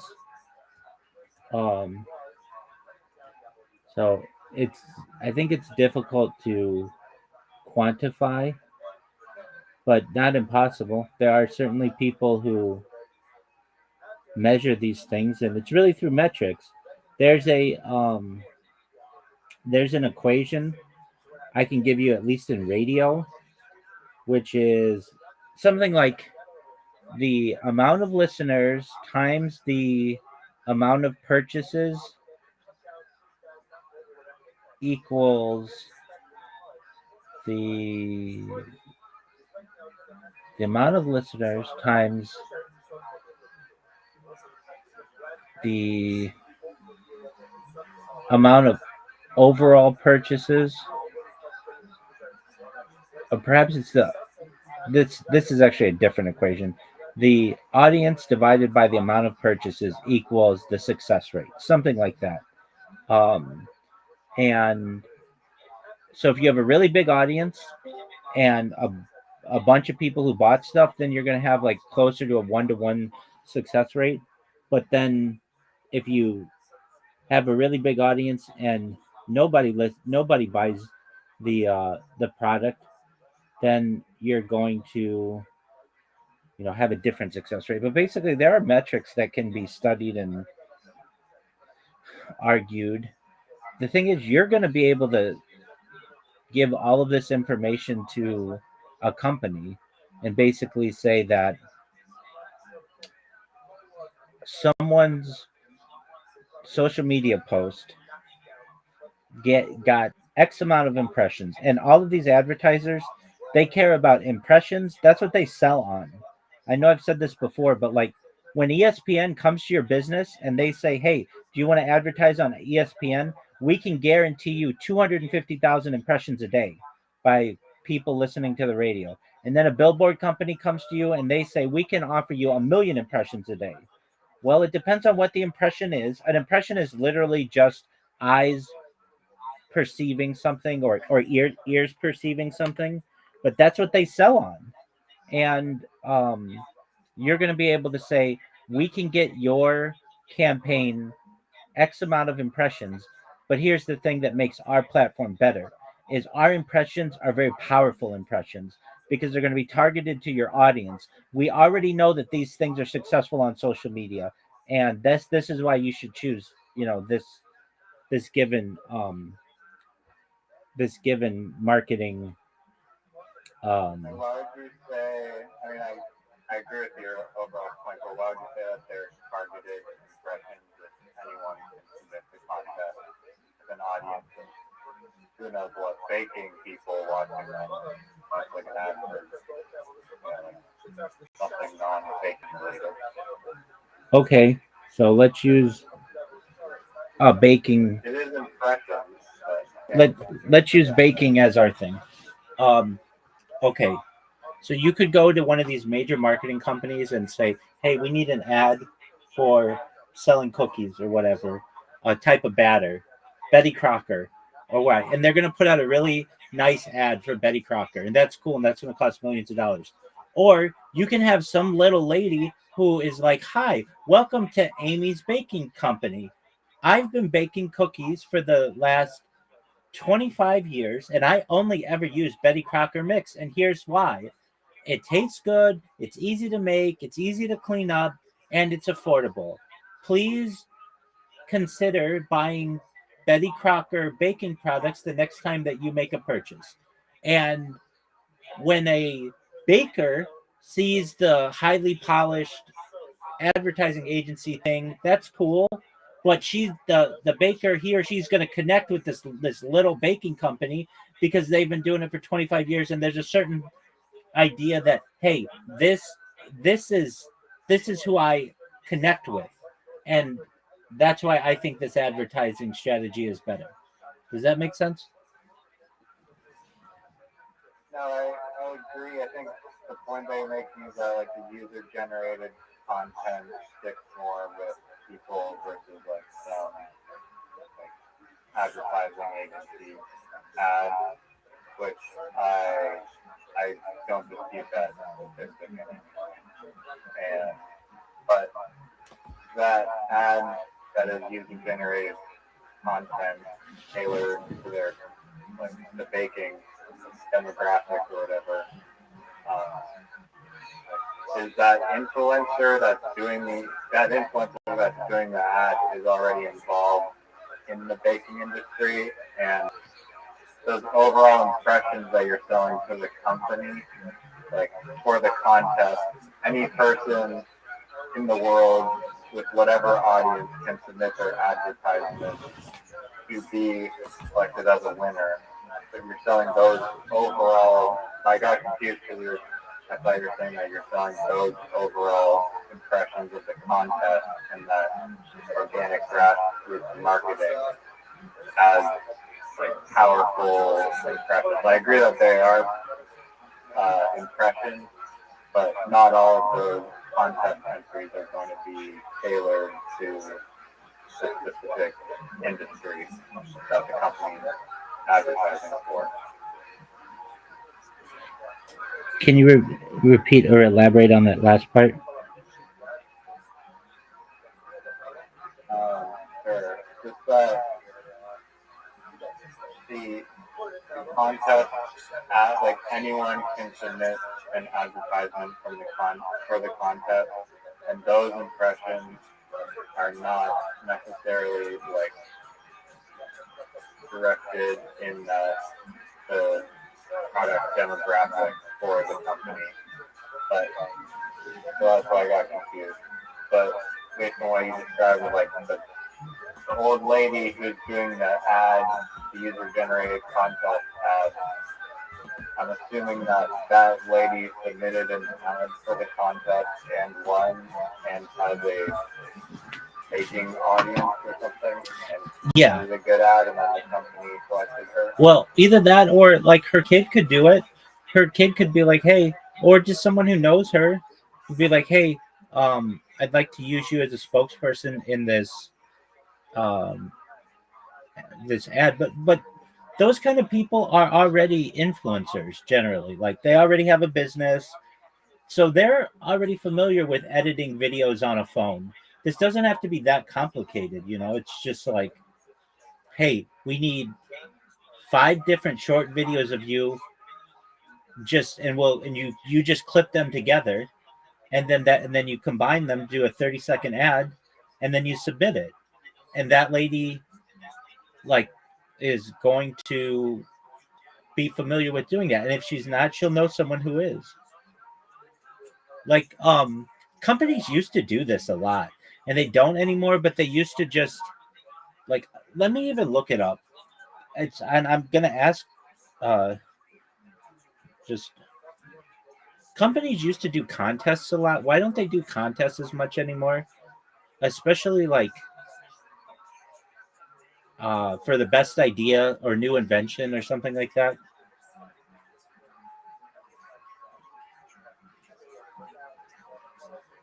While companies still use contests, their approach has been evolved due to research revealing significant flaws in traditional formats. Innovation contests are often criticized for being poorly designed and counterproductive. Studies show that excessive competition can undermine creativity as participants become stressed, doubt their chances of winning, or feel constrained by others' ideas, leading to lower quality submissions. Key issues include too much competition. Seeing many competing ideas reduces originality. Research found that participants who saw 10 ideas scored 4.4% lower than those who only saw two. Incentive misalignment. Prizes like gadgets or gift cards rarely support the project's real needs. Teams often crave funding, mentorship, or executive time, not tokens. Political manipulation. Without transparent, objective criteria, outcomes can be influenced by favoritism or alliances, damaging morale. Short term focus. Most contests are annual events, but innovation requires ongoing processes, not one off pitches. Despite these challenges, companies still use contests, but with improvements. They now focus on collaborative elements, thematic grouping, limiting visible competition, and aligning prizes with project needs. The goal is to foster innovation sustainably, not just host a popularity contest. That's different though.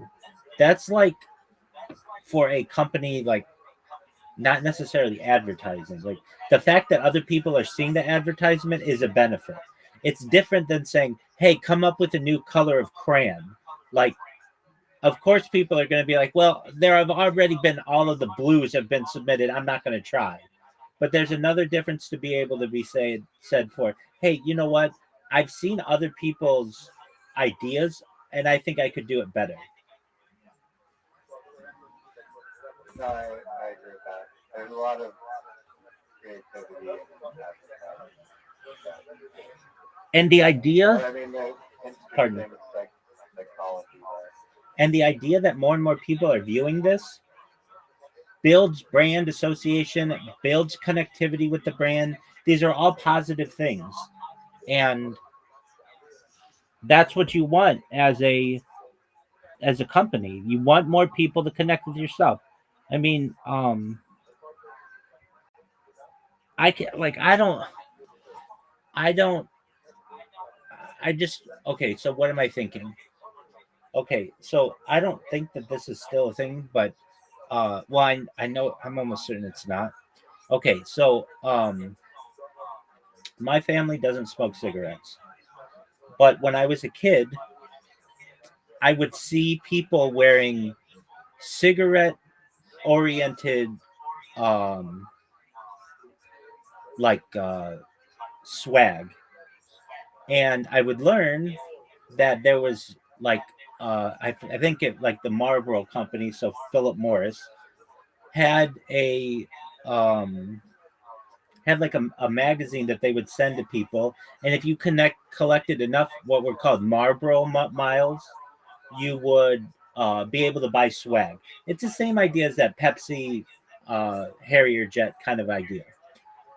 Now, the fact that my family, nobody smokes Marlboros, no one wears Marlboro stuff, still has had a connection with me 25 years later or 30 years later that this was a contest that was put on by this company, even though my family really didn't have any connection to it. It's the idea that they put out something like that. Another one, I don't like cereal. I never have liked cereal. But General Mills had the box tops promotion for many years where you could send in box tops and they would, I don't know, give your school money or something like that. And again, my family never sent in box tops. That's not something that I don't like cereal. It's just not my thing. However, I still remember that this went on. The the McDonald's Monopoly contest. I don't eat at McDonald's, but the idea of monopoly, like was a phenomenon in the United States in the 90s. You would see it on the ground. You would see it, on television or wherever. Like you would drive past a McDonald's and it would say Monopoly is back. And I liked Monopoly, so that was always kind of like an interesting thing. Like, what is this all about? But those kind of advertising contests have connected. Now, I understand I'm unique, but I can just say that like those kinds of things are really powerful. And then the smartest things these companies can ever do is get you to wear their swag. I mean, it's the smartest thing that Harry Potter Obama Sonic Tenino ever did was give me all the merchandise because I'm literally on camera every day wearing their shit. I don't even pay attention to it anymore. I haven't paid attention to it in years, but it's like it's everywhere, and it's on there, and that means I talk about it. That means people ask me about it. Okay, so what does that mean in your case? Well, you're not going to be doing physical swag, but basically you're going to have the same impact. So, okay, here's a good example. Let's say you're in college and there's some girl in your college class or whatever who you like, and you see that she made a 30-second film for Coca-Cola or whatever was being crowdsourced. You don't think that you're not going to connect this girl to Coca-Cola and drink Coca-Cola for the rest of your life because you know that Jane Doe was positive about this brand? You will. There will be people 50 years from now, 60, 70 years from now, and they will be asked, why do you drink Coca-Cola? And you'll be like, oh, because it's a funny story, which is how these things start. My friend made a submission for Coca-Cola or for General Mills or for FedEx or whatever it is. It's brand association. But the thing is, the way the audience is going to see the brand is on someone who they trust social media. And that's extremely powerful.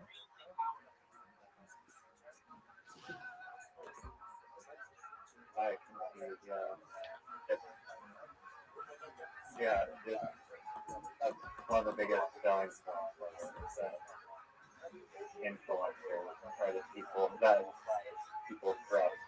Exactly. They're the ones selling the things. Exactly. Like, imagine if you came in here, well, okay, just this, like the fucking sriracha. I have a bottle of sriracha here. And one of the reasons why I don't mind having the sriracha on my stream is because the kosher organization, I'm friends with the guys who run it. It's the Rabbinical Council of California. And thus I feel like I'm helping them by just keeping a product on my stream that I know from which they benefit. And when people watch my streams in the future, the price of sriracha or the impact of sriracha is going to be a phenomenon, just because I showed that I like this, because people will like me, and then they will in turn think that I like sriracha, which I do.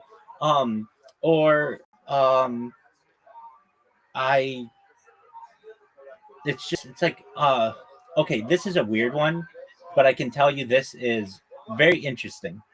The way that I ever first saw this personally ever work out, I've talked to you about this in the past. I worked at a startup with this very overarching owner of the business.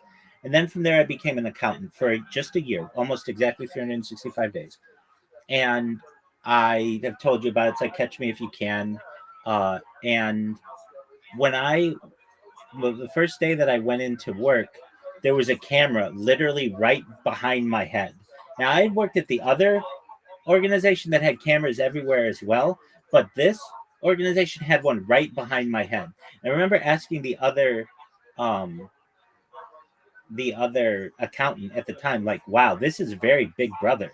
Like, literally, there is a camera right behind your head that can see absolutely everything that you're doing on your computer and on your desk. And the other accountant told me, yeah, the CFO one time had an accountant who was embezzling from her, and she had to prosecute this person. So she's really um, very, very uh, watchful of anything that's going on. And that's absolutely true. She absolutely was. And I would many times bring in groceries from like the store for my lunch. And I would notice the things that I would eat, this woman would end up eating things that were very similar. So let me give examples. I would eat like bagels and lox, which is like bagels and like salmon. And this woman would, I've never seen her with a bagel, never saw her. But the second that I started eating bagels, all of a sudden this woman started having bagels. Or it happened like 3 or 4 different foods that I could notice that this person, like the fact that I was eating it meant that other people were eating it.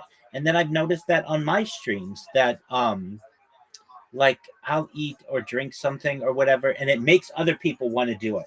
And it just shows you the well, there you go. And would I endorse that? I mean, you can. You'll get asked about it. It kind of looks wild merch. But there you go. And that's just how it works. That's like how advertising works. But I noticed it the first time I ever. Well, okay, so I don't know. Did you ever see the movie Speed starring Keanu Reeves and um, Sandra Bullock? All right. Well, Speed was like a really big movie in LA in the 90s specifically because one of the scenes, the idea of the movie, it's like a movie in 3 parts. It actually was 3 movies that they combined into one. It's a very good movie. But the idea is this. There is a terrorist guy who used to work for the LAPD, and he has um, rigged a bus that if the bus goes less than 55 miles an hour, it will blow up. So basically, the bus driver has to keep the bus going at 55 miles an hour. And that's really difficult to do in LA traffic. And there was this, so that becomes an issue. And they have to like get gas to the bus, like while it's running. There's like all of these things, challenges that they have to overcome.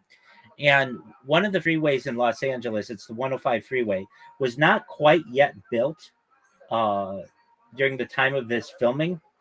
And so they used it.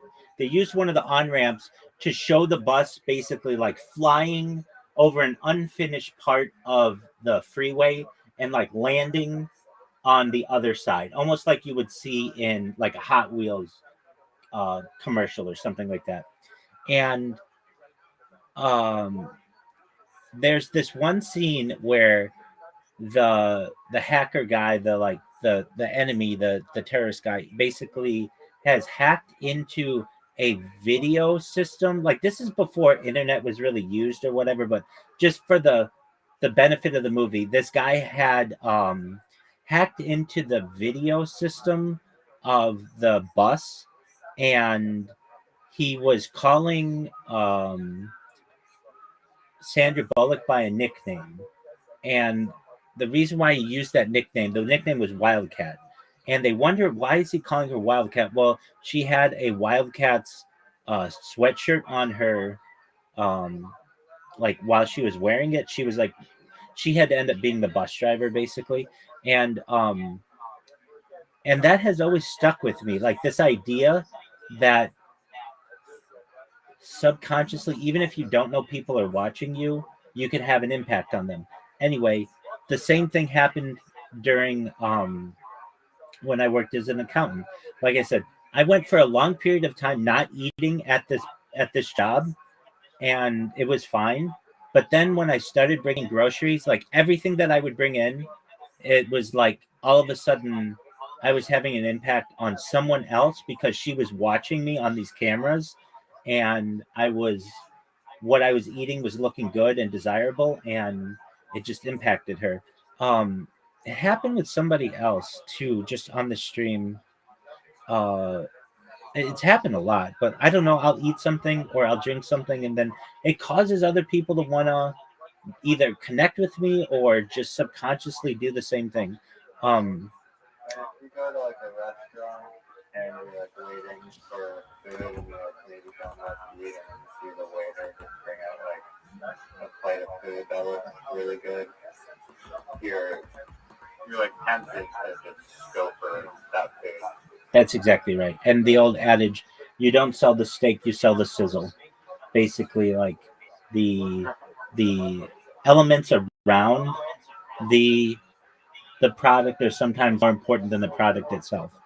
Um, I I recognize that the power of an influencer and the power of an advertiser. So, in your case, with this platform, you will have the ability to have a major organization not need to go to $1 million a minute advertising agency, and they'll be able to crowdsource this stuff. And it what I love about it is that what I love about this idea is the fact that it's going to benefit artists, people who are sitting at home, who are creative but have been put out of work because of AI. They now have a resurrected career.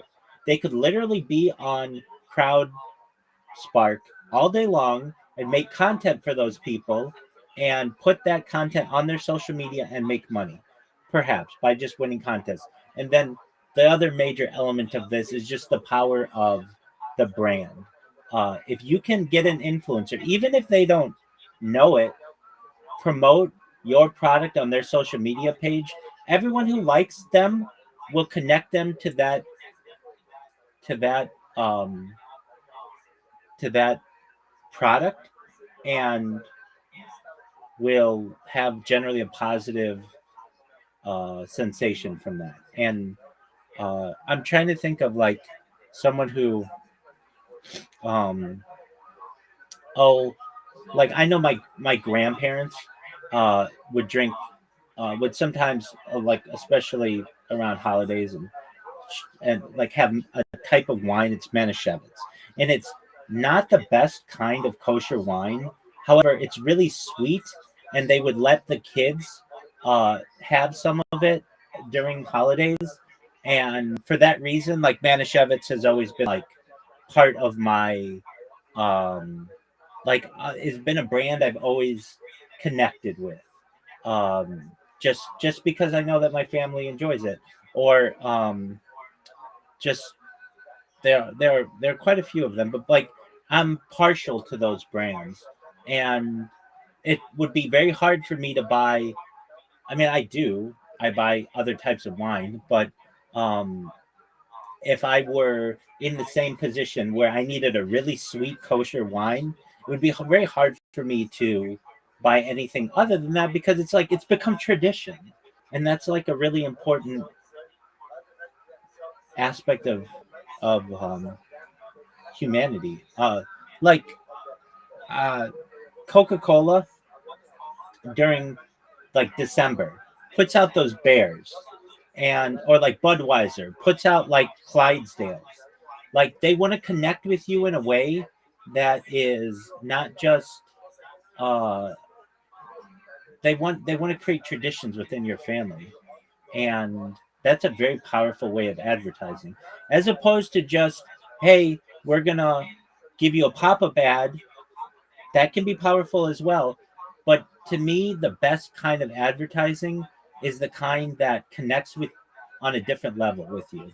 And I think your type of crowdsourcing of these types of ideas can do that much better than some advertising agency can. Um, but one thing I wanted to talk about was the role of AI in all of this. So, what do you do when AI can make these ads way better than anybody else. Okay, that's fine. Um, there's going to be some rejection of AI, not completely, but just like, I mean, I'm starting to see AI stand-up comedy, and it's pretty good. It used to not be very good, but it's pretty good now.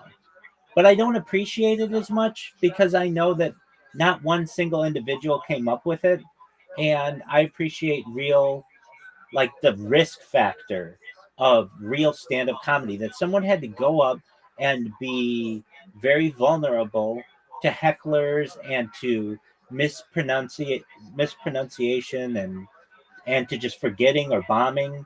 There's something attractive to me about that, that I know that um, AI stand-up comedy lacks. And even though the AI stand-up comedy may be very, very funny, there's just not the same vulnerability as organic stand-up comedy. And with an You advertise, can write jokes, but you can't deliver them. dude, I think it can. There's this little baby on TikTok that does stand-up comedy that it delivers it extremely well.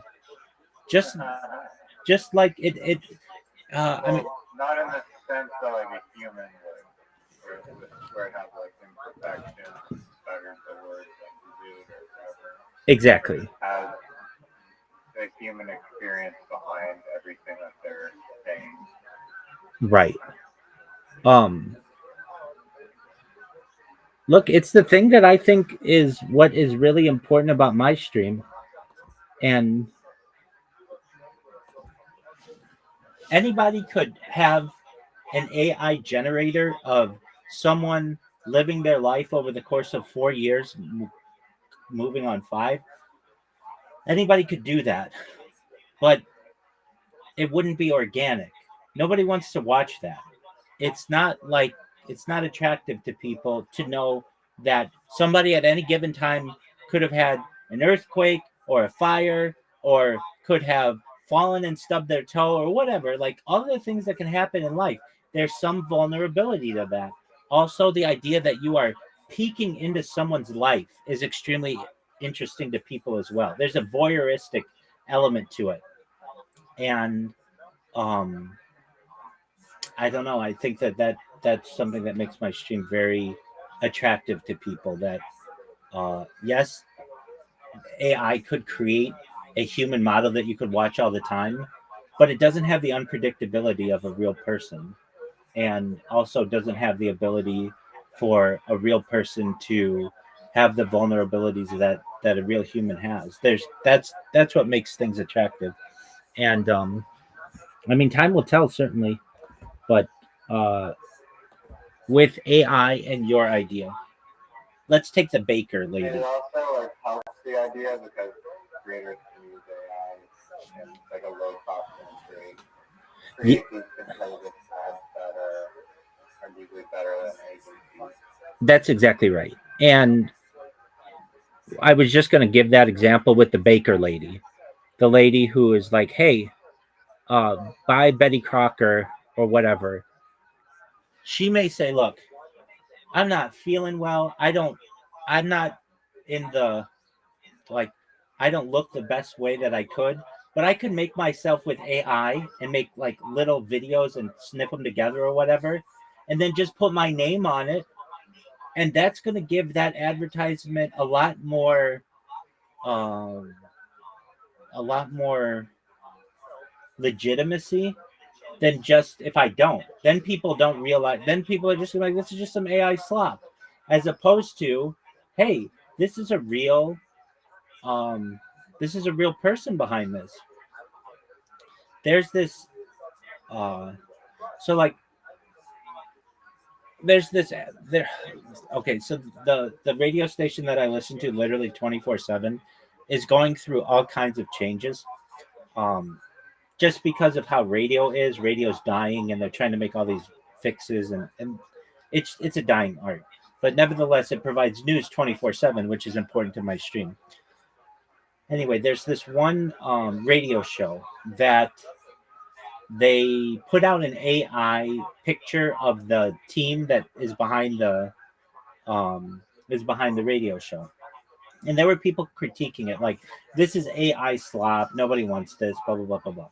But then there were other people who were like, this is no different than when you would have a caricaturist, like someone who would make caricatures of celebrities in the past, just do that, but they're just, doing it quicker and more efficiently and for less cost.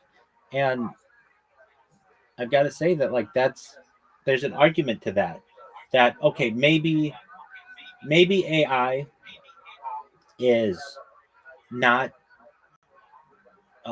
not rewarding the artist. I get that, but that doesn't mean that the that people can't use it for their own benefit.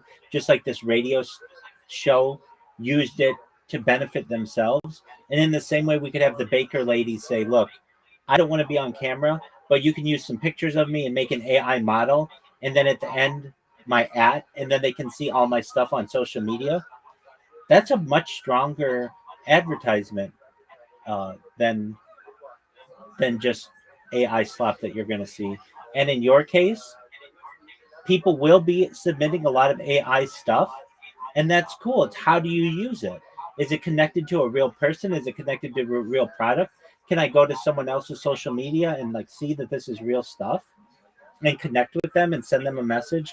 Now, what's going to get interesting to this is what happens when you make an AI baker and you make this AI baker say, I've been baking for 30 years with Betty Crocker, and you can't tell the difference, and you go to their Instagram and it really looks like she's a real person.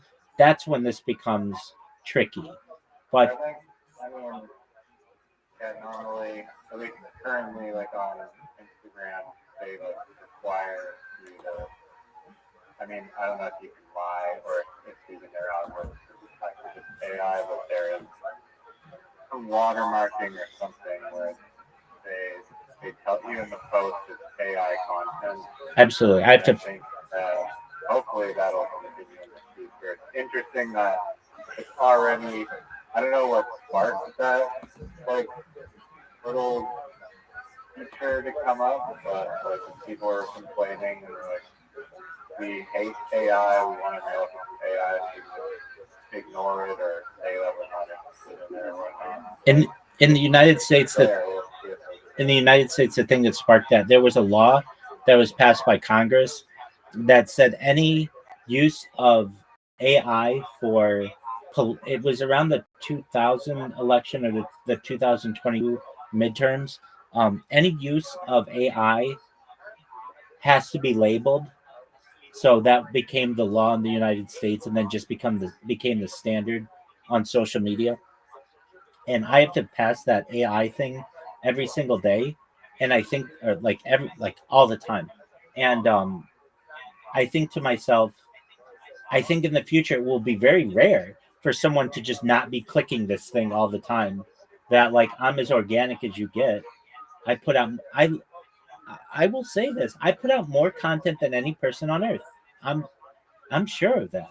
No one else is live on 20 different YouTubes right now, and 5 different Instagrams, and 3 different TikToks, and 2 different Twitters, and I'm live in like 8 different Discords. Like nobody is even close to that. And on top of that, it's all recorded, and it's all organic. It's a treasure trove of content for people. And in the future, I don't think you're going to be able to do this that easily. From what I've read, everything token based. So like you'll have to buy tokens to be able to use people's AI or to be able to live stream. You won't just be able to go in and be like, hey, I'm going to live stream for 24 hours. You will have a budget of tokens that you're going to have to buy, and then use those tokens to be able to either use the AI systems or use the streaming systems. There is an argument to be made. I remember when social media first came out, the phrase that went around is in the techno sphere is, if the product is free, you are the product. And now things are starting to change where social media, you're going to have to. I've read this. Things even, you will have to start paying per time you post on social media. And in the future, you'll have to pay for each email you send, which will be very interesting. Why? It's just another way to get money out of people, but it's a way to limit people from communicating as well. I mean, back in the day, you had to pay for every telephone call that you made. I've even read that companies will start to go to making people pay per text message again. When I was a kid, even just a young adult, you didn't text because it was extremely expensive. And very soon thereafter, like only the families that were wealthy enough to be able to allow for their kids to text would. I mean, I can even remember just paying for data, like paying hundreds of dollars for data bills. My parents would come to me and they'd be like, "What is this data bill?" And because unlimited data was just not a thing, and that could happen in the future.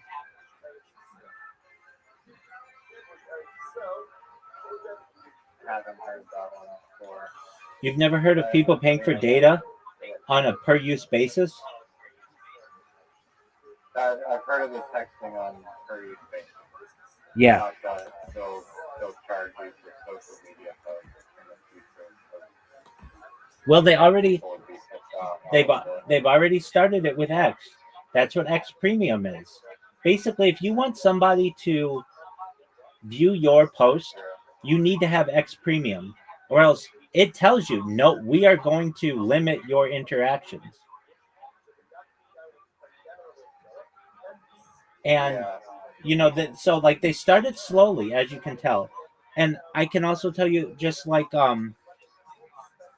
very interestingly, this was uh they limit things, they limit features. So you used to be able to go on X and live stream and save the live streams.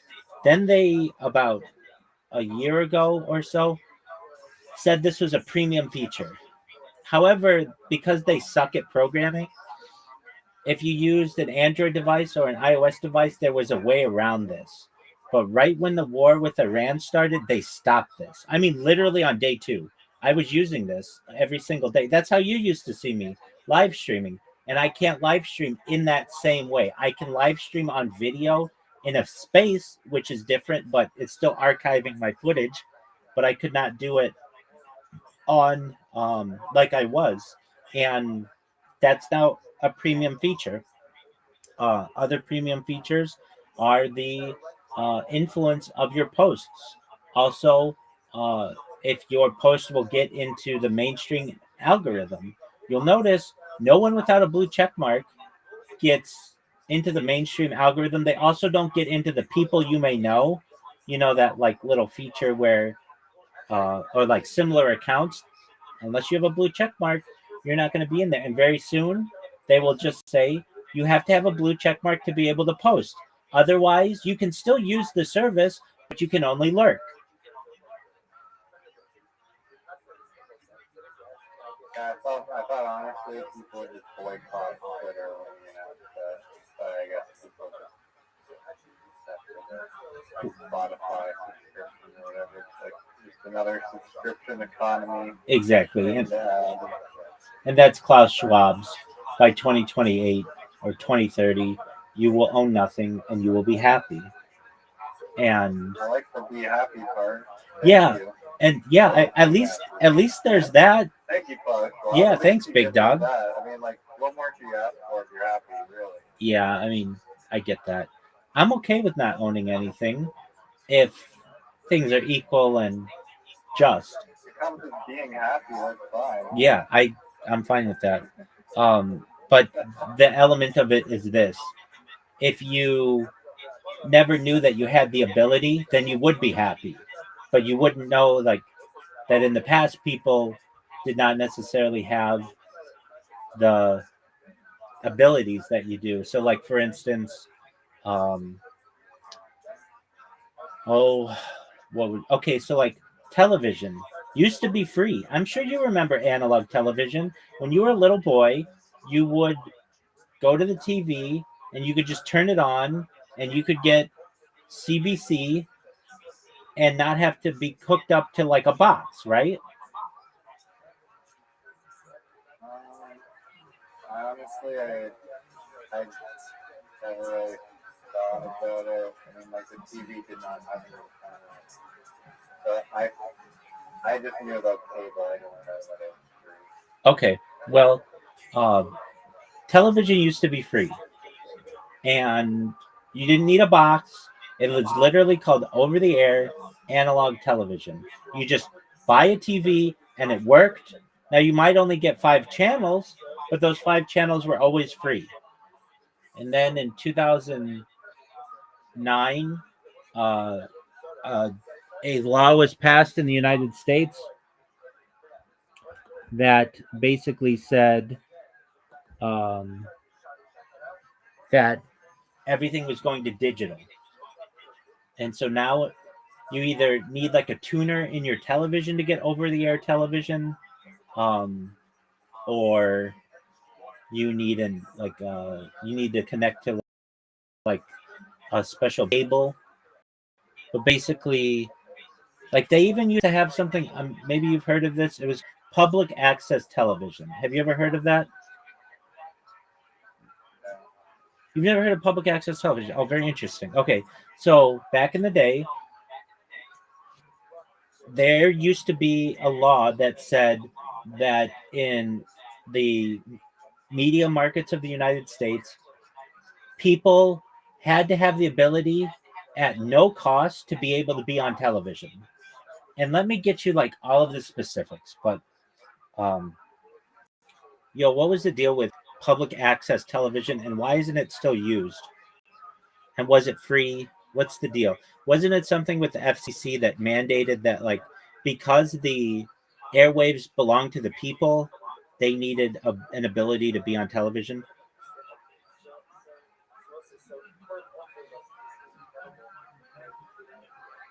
Public access television was a U.S. initiative beginning in the 1970s, established under FCC regulations that required cable systems in major markets to set aside channels for public, educational, and government use.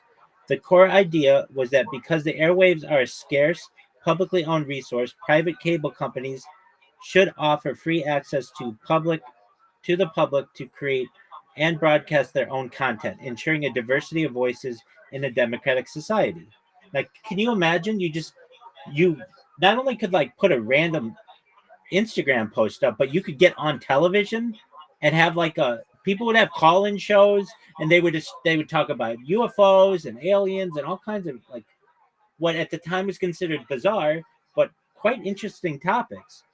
It was free to use in most cases, with equipment, studios, and airtime provided at no cost to individuals and community groups on a first-come, first-served, non-discriminatory basis, subject only to obscenity and libel laws. The goal was to empower communities, especially those excluded from mainstream media, to produce local programming ranging from political debates to personal stories. However, its future was undetermined, or pardon me, however, its future was undermined by a 1979 Supreme Court decision, FCC versus MVC, which ruled the FCC had no authority to mandate public access. Congress responded with the Cable Communications Policy Act of 1984, allowing local governments to require public education and government channels, but only if they chose to opt in.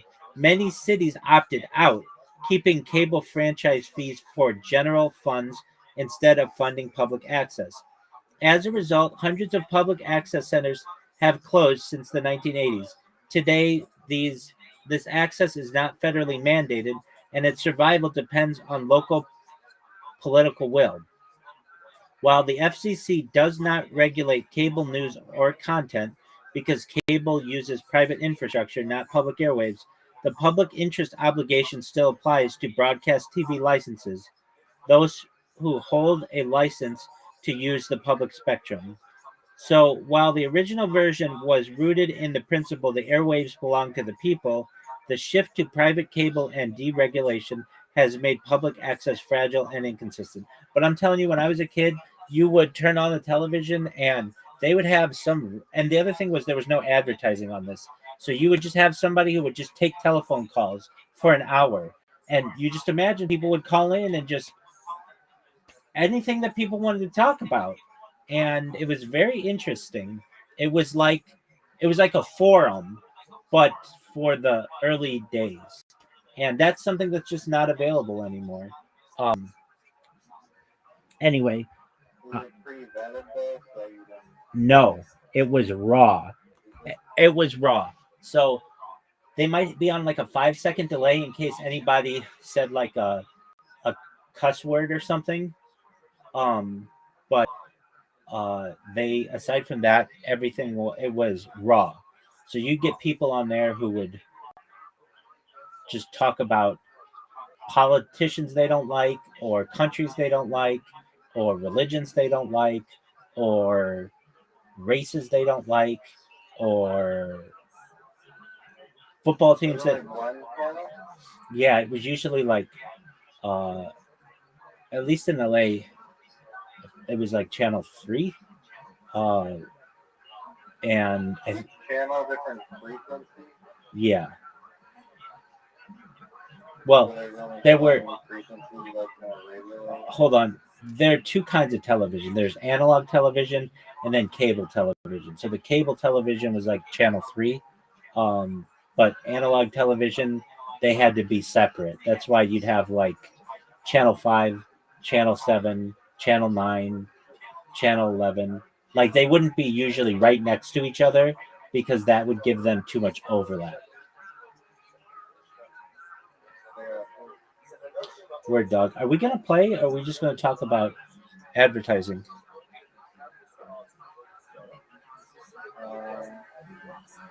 Oh, listen. On my phone charging, and I just went to check good, and then I was gonna go outside and yell at a picture. All right, you do that. You do that. I'm gonna use the restroom myself and be back in 10 minutes. Okay? It's way too late, dog. I got food. Get the fuck out of here. Do you hear this asshole? He milks me for fucking all my knowledge and then bails.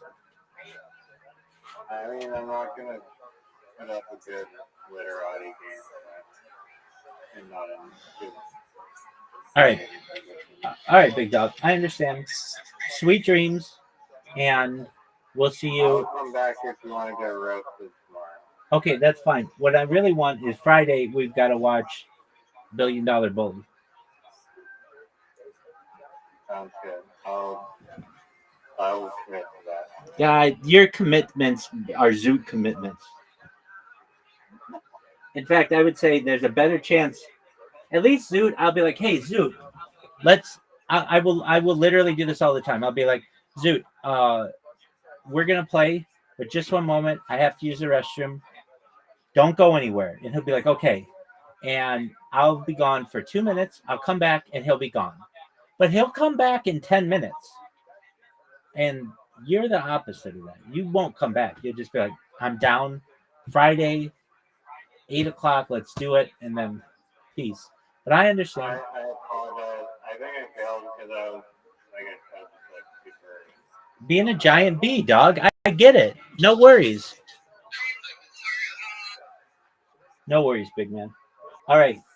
Enjoy yourself. Get some sleep. Peace out, Girl Scout. Later, friend. Bye-bye.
But it would be better to have them come and visit us, be our guests, rather than the other way around. So, told CNN's Fareed Zakaria, quote, Mr. Putin made this decision around Crimea and Ukraine, but essentially because he was caught off by the protests in the Maidan, and Yanukovych then fleeing after he brokered a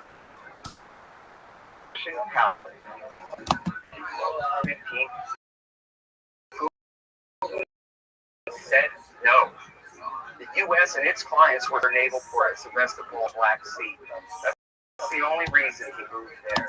The status quo had held for 23 years since despite majority support there for rejoining Russia instead of remaining with Ukraine.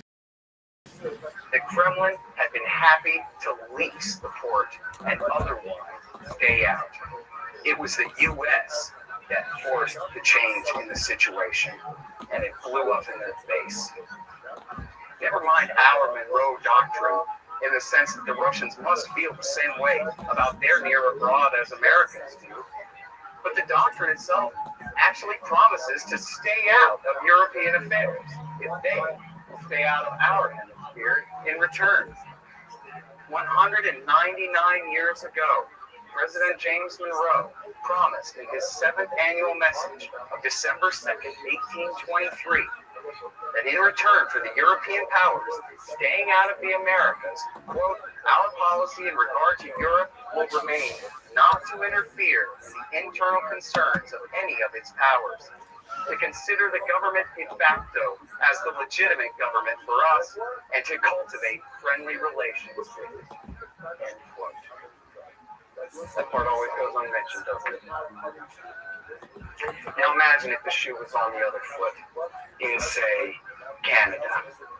What if the Russians, after having won the Cold War, had begun incorporating all of Latin America into their Warsaw Pact military alliance, and then even used neo-Nazis to do a street putsch against the government in Ottawa, overthrowing it, threatening to kick the United States out of its naval bases in Alaska, and then helped the new regime launch a war against the people of Vancouver, BC, for refusing to recognize the new coup junta, and all while threatening to overthrow the government in Washington, D.C. next. Right. The U.S. would invade Canada and probably nuke Moscow. Those crazy liberty-hating Russians, though, especially that Vladimir Putin, the supposedly most dangerous freedom-hating psychopath on the planet, well, they'll just have to learn to get used to it. The Americans act as though there is nothing he could ever or would ever do about it. Speaking of which, I recommend you all look out and check out the clip of Foreign Affairs editor Gideon Rose on the old Stephen Colbert show bragging about the Kiev coup 2 days before, and how easy it was, and how we're stealing this important strategic asset away from Russia while Putin is distracted with the Sochi Olympics, so they can't do anything about it. Rose explains that Ukraine is formerly part of the old Soviet bloc, and that, quote, it's basically Robin, the Russia's Batman. And the challenge here is to try to attract the West, to get it to flip sides, end quote. The Explaining former Ukrainian President Viktor Yanukovych's decision to turn away from a new trade deal with the European Union, Rose compares Ukraine to a woman in a dysfunctional relationship with its boyfriend from the hood, who says, trading up to, quote, a nice yuppie, the EU, until Putin offered the Ukrainian government a bribe of $15 billion in the period leading up to the coup. The good guys are winning now and asking and mocking Vladimir Putin for the success of the coup. Rose explains that, quote, and kick over the table of risk and take Ukraine back, end quote. Yes, they could send troops, he conceded. But he says that's why we want to say, quote, oh, look, you got the highest medal count in the Olympics. You did really well. Country away from you, end quote. Legally added. Quote, basically, this was similar to Victoria Hyatt's leaked discussion, the famous F the EU phone call about getting the regime change all settled, including hand-picking Ukraine's new leaders before Putin could figure out how to react. Newland is saying F the EU because she's complaining that they're taking too long to get the coup going. Instead, going to bring in some people from the UN to, quote, at that point, Hyatt says, exactly. And I think we've got to get stick together because you can be pretty sure that if it gain altitude, the Russians will be working behind the scenes to try to torpedo it. So we've got to midwife, end quote, this thing. Just as in Iraq, Libya, Syria, and Afghanistan, the Hawks' hubris is unparalleled and is constantly. By the way, Newland responded to Hyatt that she just heard from then Vice President by National Security Advisor Jake Sullivan. Quoting him in the new pending regime so he can give them a, quote, attaboy, and, quote, get the deeds to stick, end quote. 7 months later, Putin threatened President Jose Manuel Pizarro, an Italian, quote, if I wanted to, I could take Kiev in 2 weeks, unquote. These statements should have been taken much more seriously at the time. Again, enough mainstream foreign policy establishment types who said so before are still around to remind us. Even Thomas L. Friedman ran an I told you so in the New York Times, quoting his 1998 Kennan interview last week. The War Party always resorts to their Hitler and Chamberlain at Munich analogies, but they're bunk. Putin is much more like Hindenburg than Hitler. Maybe instead of kicking Weimar Russia while they're down after the end of Cold War I in such a Versailles Treaty fashion, we could be better sports and help them to cultivate their republic to stave off darker forces waiting for their chance to exploit the crisis.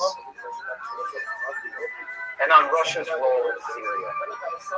The various armed uprisings against the Assad regime in 2011 and 2012 would have been quickly destroyed by the regime there if the U.S., Saudi Arabia, Turkey, Qatar, and Israel had not intervened on behalf of the supposed revolution, which was very quickly dominated by the jihadist followers of Al-Qaeda in Iraq, Abu Musab al-Zarqawi's merciless terrorists from Iraq War II. Instead, U.S. and Allied intervention on behalf of the Bin Ladenites, motivated primarily by an animus against the Assad regime or its alliance with Iran, led directly to the rise of the Islamic State which conquered Western Iraq in 2014 and raised the real threat in 2015 that a combined assault against Damascus by advancing terrorist forces could lead to a fall of the regime. Only then, after Barack Obama, David Petraeus, Hillary Clinton, John Brennan, and John Kerry's treason threatened a final victory for Al-Qaeda and or ISIS in the capital city of Damascus, did Russia finally enter the war in late 2015. A secret recording of John Kerry, of Secretary Kerry, admitting to this fact was leaked to the press in 2016. There's no excusing the massive civilian, so-called collateral damage inflicted on the people of Syria by the Russian Air Force flying on behalf of their government. But again, none of this would have happened if the USA and its allies didn't create such a dangerous situation in the first place. And the rates of civilian casualties caused by their airstrikes were no greater than those caused by the US and their coalition in the anti-ISIS war in Iraq and eastern Syria at the very same time. If you listen to them now, the hawks are all screaming that Russia has returned to the Middle East after 25 years. But since it's their fault, we shouldn't listen to them. Half the time, these same people boast that the Russians can't afford it, and that we like to see them bogged down in an expensive fight far from home. By the way, all three major chemical attacks blamed on Bashar al-Assad's government in 2013, 2017, and 2018 were all hoaxes perpetrated by the bin Ladenites to try to increase U.S. support for their cause. In the latter two cases, they got it. In the first case, Russia brokered a deal to allow the Organization for the Prevention of Chemical Weapons, the OPCW, to destroy Syria's chemical weapons stocks as a compromise to avoid war after Obama's foolish declaration of his red line for full-scale intervention there. The great journalist Robert Perry believed that this cooperation between Obama and Putin in 2013 was part of the reasons neoconservatives pushed so hard for the coup in 2014 in Ukraine to nip that relationship in the bud.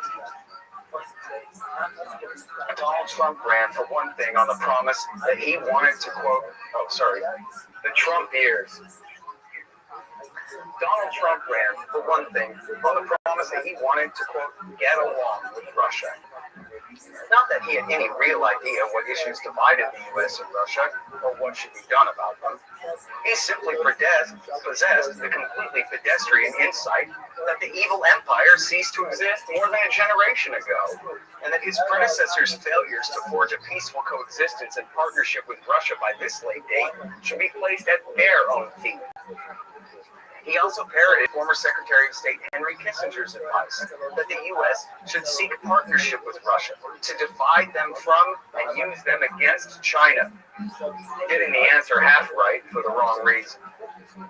But when Trump hired Paul Manafort, the lobbyist for foreign states who had worked for the previous Russia-leaning president Viktor Yanukovych in March 2016, they panicked. Never mind that Manafort, if anything, was serving American interests in attempting to persuade Ukrainian President Yanukovych and his party of regions to lean toward the U.S. and EU and away from Russia. They had a narrative to run with. Trump doesn't just want to get along with Russia, he wants to give them the keys to the entire castle. Collusion! Now, I don't really know what you know, so let me tell you, Russiagate was just a big, fake hoax. CIA Director Brennan and FBI Director Comey and their underlings knew that the entire story of Russian interference and Trump campaign, so-called collusion, was nonsense. The investigation was the end in itself.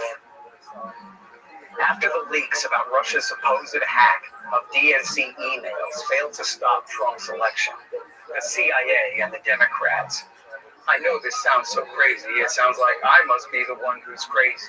But really, check my facts in the New York Times. They wanted to have acting CIA Director Mike Morrell brief the Electoral College that Trump had cheated with the Russians to win, and so they should throw the election to Hillary Clinton, or at least to the House of Representatives, which could then name former Massachusetts Governor Mitt Romney or Ohio Congressman John Kasich to take his place.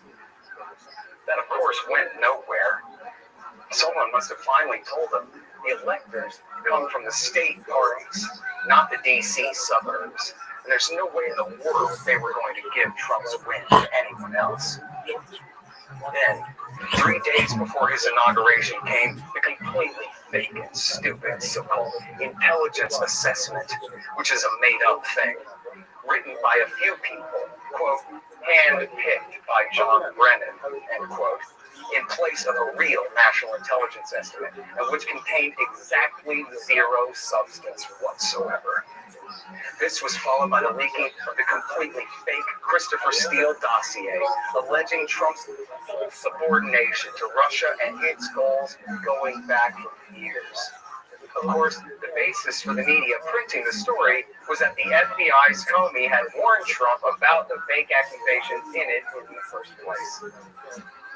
After Trump fired Comey, the leaders of the Department of Justice plotted to try to invoke the 25th Amendment to get the cabinet to vote to remove Donald Trump from power. Once they were sure they would fall short if they tried it, they settled on a plan to just pretend to investigate the fake treason plot for another 2 years. If they couldn't get rid of him, they could at least, quote, rein him in, unquote, as FBI officials told CNN. Amazingly, they kept this lie going for just short of 3 years. Well, dozens of them. The DNC of Podesta email hacks, which they have never proven were done by Russia, and later admitted they have no proof of a chain of custody to WikiLeaks' Julian Assange. Manafort's supposed handling of Trump for Putin, which of course never prosecuted because it's true. George Papadopoulos and rumored emails stolen by Russia, which was revealed all to be an FBI CIA setup in the first place. Carter Page's alleged deal to lift Russian sanctions. Yeah, sure, the Russians promised someone with no pull inside the Trump campaign a 19% ownership stake in Gazprom, the giant Russian government-owned oil firm, if only he would seize control of America's sanctions policy. It turned out in the end that Page was actually a loyal CIA asset whom the agency had told the FBI was a solid guy and no traitor at all. The FBI censored this from their FISA search warrant application against Page, alleging a pretended belief that he was an agent of the Kremlin in order to keep the investigation going. An FBI lawyer named Kevin Kleinsmith was convicted for this crime. Then there was Senator Sessions' substanceless meetings with the Russian ambassador in his office and at a public speech. General Michael Flynn's call with the Russian ambassador, which was spun as treason for Russia, when in reality he was asking a favor of them on behalf of Israel. Endless snipe runs for P-tapes, which even Steele's source admitted was made up. The big nothing Trump Tower meeting that we were told for years was the certain key to lock up the president's son for conspiracy and treason. Trump's lawyer, Michael Cohen's non-existent trip to Prague to arrange for the Russian Facebook ad campaign that in fact was not run by the Russian government at all, was not aimed at influencing the election, and flatly did not do so. The Russian plot to hack Vermont's power grid and shut off the heat in the dead of winter. And C-SPAN TV, the prop or not blacklist of good journalists. The secret server communicating with Russian intelligence that really was just a Trump Hotel spam bot. the Russian supposed invention of the Black Lives Matter movement to stir up those otherwise perfectly contented survivors of state violence. The so-called Havana syndrome of psychosomatic, hysterical, weaponized cricket chirps at the U.S. Embassy in Cuba. Yeah, no, really. The U.S. government said that Russians and Cubans were using a mind control beam weapon that was causing all sort of terrible psychosomatic efforts on the poor State Department victims therein. It turned out to be the mating call of the Indies short-tailed cricket. The Russians hacking of all the state parties' voter rolls. Remember that one? This one was an obvious hoax from the beginning. Long before they admitted it. You can go ahead and start with a scoff when the reports are coming from the Department of Homeland Security. They just want some attention. Then there was the Russian GRU's alleged intervention in Brexit and in the French, German, parliamentary and other elections throughout Europe. And Putin's supposed influence looming behind Trump's choice of Exxon CEO Rex Tillerson for the Secretary of State job, and then later arranging for his eventual firing. All of these claims were eventually walked back or abandoned, with another few thousand dishonest claims just like them, and smears against everyone who knew better along with them. Former FBI Director Robert Mueller could have let it known from at least near the very beginning of his appointment as special counsel in 2017 that their investigation was not pointing to the fact that the President of the United States was guilty of treason in league with the Kremlin to destroy our democracy and all. As Bob Woodward explained in his 2018 book, Fear, Trump had told his lawyer to give Mueller's team every scrap of paper from the 2016 campaign. No problem, not a thing to hide in the world. Just as Woodward understood, and the Department of Justice must have known, this meant that from the very beginning, there was nothing there to find. They could have made that most important part of the story clear in a reasonable amount of time after that. Instead, we got 1,000 leaks from the spies and the feds for another 2 years, trying to make us believe it was all true. When BuzzFeed somehow crossed the line by falsely claiming that Trump had instructed his lawyer, Michael Cohen, to lie to Congress, Mueller quickly put out a press release denying it was true. But whether the sitting president was guilty of high treason, of past and current subordination to the most dangerous foreign power on the planet? Sorry, you'll just have to wait and wonder and watch TV speculate for another couple of years until we get back to it. And reining Trump in worked in spades. Trump didn't have the intelligence or the strength to stand up to the national security state's onslaught. Desperate to prove what a traitor he wasn't to the American foreign policy establishment, Trump betrayed the American people and his promise to end the recent era of enmity and work things out with Russia. Instead, he oversaw the addition of Montenegro and Northern Macedonia to NATO, sent more American troops and equipment to Poland and the Baltics, including provocative military exercises and parades within just yards of the Russian border. Almost certainly sponsored an attempted color-coded revolution in Belarus, where Obama, the first black president to support a Nazi coup, was afraid to arm the regime forces who attacked their countrymen in the eastern Donbass region for fear of a real escalation into war with Russia. Donald Trump has gone ahead and sent arms to Ukraine's Nazi-infested armed forces. Sniper rifles, armed boats, RPGs, and Javelin anti-tank missiles, as well as hundreds of millions of dollars worth of non-lethal equipment like Humvees, night vision goggles, radars, and armor, along with training and joint military exercises. All this has just incentivized more violence after the major Minsk II peace deal, negotiated by Germany and France with the Russians and Ukrainians in 2015, had already been signed. For all the provocation of Russia provided by these arms, the last week seems to have shown that they entirely failed to deter the Russians or slow the advance into their country, or slow their advance into the country. If you can believe it, the House of Representatives of the United States of America actually impeached President Trump over allegedly holding up part of his arms deal for a few days until he could generate some bad PR for ex-Vice President Biden, who we know was intimately involved in the 2014 coup and whose son got an in-name-only job at a major Ukrainian gas company in the aftermath for a cool $85,000 per month. That's $1 million a year, which he blew on crack and sex workers while cheating on his wife and dead brother's widow at the same time. But anyway, holding up that arms deal was really bad.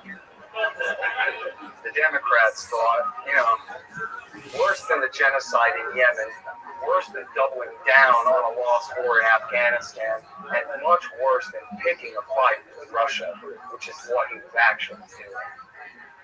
Under Trump, the U.S. Navy stepped up its presence in the Black and Baltic Seas and armed U.S. frigates in the Baltic Sea with medium-range cruise missiles that reduced first strike warning times, and which of course make the Russians' launch-on-warning trigger finger itch that much worse. He also increased U.S. Air Force bomber missions right up to the line of Russian airspace in the Baltic, Black, and Okhotsk Seas in the Far East, testing their radar and anti-aircraft abilities. The Trump administration also worked overtime to try to prevent the completion of the so-called Nord Stream 2 natural gas pipeline from Russia to Germany, even going so far as to sanction the Swiss and German firms working on the project. On one hand, as Senator Rand Paul pointed out in a recent speech, this is about mercantilism, the power of American firms to lobby the U.S. government to intervene so that they can sell the Germans natural gas instead. But it also seems to be an effort to prevent the Germans from deepening their ties with Russia. Lord Hastings Lionel Ismay, NATO's first Secretary General, said the purpose of the alliance was, quote, to keep the Russians out, the Americans in, and the Germans down, end quote. But strengthening economic ties between Russia and Germany could lessen their supposed need for dependence on the U.S. military and the NATO alliance to protect them from a country they're getting along with just fine. Who needs the Americans then? You might remember from history that the last two times Russia and Germany fought, it was the worst thing that had ever happened. 30 million people were killed on the Eastern Front in World War II. That is a conservative estimate. No matter the cost in dollars, that pipeline of economic interdependence between these two major powers could be the greatest invention in the history of peace, valuable beyond measure in money. Worst of all, Trump withdrew the U.S. from the Intermediate Nuclear Forces Treaty, the INF Treaty, which withdrew also from the Open Skies Treaty, and had promised to let New START expire in 2021 had he been reelected. Open Skies, Dwight Eisenhower's idea, finally signed by President Bush Sr. in 1992, allowed for aircraft overflights of the U.S. and Russia by each other's air forces for surveillance, so that each side could reassure themselves the other was not mobilizing for war. It's now dead. Putin offered to revive it. Biden declined. When Trump did propose negotiations for a brand new nuclear deal between the U.S. and Russia, the media slammed him as naive and dangerous and only proving once again what a treacherous agent of the dastardly Vladimir Putin he is. This is the deadly legacy of the Democrats, FBI, and CIA's Russiagate hoax. Millions of Americans caught up in the lies of these monsters came to believe that their country had quite literally been conquered by the Russians in a way that the communists only ever could in the movies. They had installed a Manchurian candidate, a compromised white supremacist agent of the Kremlin in the Oval Office with his finger on the big red button and all. Narratives about politicians and statesmen fighting over regional power and influence gave way to cartoonish morality plays full of heroes and villains and black and white issues and perceptions about Russia taken from appraisals of Nazi Germany back in the 1940s, but that just do not apply to Russia today. You cannot negotiate with evil, as Dick Cheney might say. An important note about the INF Treaty. The Mk-41 missile launchers Obama installed in Romania and Poland are supposedly for firing defensive missiles, but they also fit medium-range Tomahawk cruise missiles, which can be tipped with hydrogen bombs. So the U.S. broke at least the spirit of the INF Treaty first. The same was true with the ships in the Baltic Sea, which also employed these possible dual-use launchers. Russia then developed some new missiles that were probably also in violation, but were only being used for deployment near Russia's frontier with China. But guess what? That's why the U.S. wanted out of the treaty too, so they could deploy medium-range missiles against China. So instead of saying, hold on now, and trying to negotiate a continuation of the treaty, this important Reagan-era treaty that kept medium-range nuclear missiles out of Europe for 30 years is now dead. More on that in a minute. Perhaps the worst of all was Trump's 2018 nuclear posture review, which, like his official national security strategy, announced a return to so-called great power competition, specifically citing the Russian threat and called for the development and deployment of more world-leading, so-called usable nuclear bombs and missiles. More on those anymore. Announced that the United States will not seek ratification of the Comprehensive Nuclear Test Ban Treaty, and even denounces the Non-Proliferation Treaty, which of course America signed back in 1968, promising to abolish our nuclear weapons stockpile completely, which of course is always been anyway. In the summer of 2020, the disgusting New York Times CIA stenographer Charlie Savage wrote a trash article reporting on the fact of the existence of an obviously fake rumor that the Russians were paying the Taliban to kill U.S. troops in Afghanistan. The truth is, there was no truth to this at all. The Russians paid the Taliban for the same reason the U.S. spent the last years of the war flying out of their Air Force. They won the war and were far better bet for fighting ISIS than the phony Afghan government the U.S. had created to come. But the hoax was enough to preemptively cancel any attempt by Trump might have made to pull the troops out that summer. A possibility that people had begun to float as a possibility in the spring. All other things being equal, the best thing would have been to leave in the winter, but leaving in the summer 9 months ahead of schedule would almost certainly have avoided the disaster that took place when Biden postponed the withdrawal to September 2021, trying to evacuate just as the Taliban were marching into the capital city. Biden so far.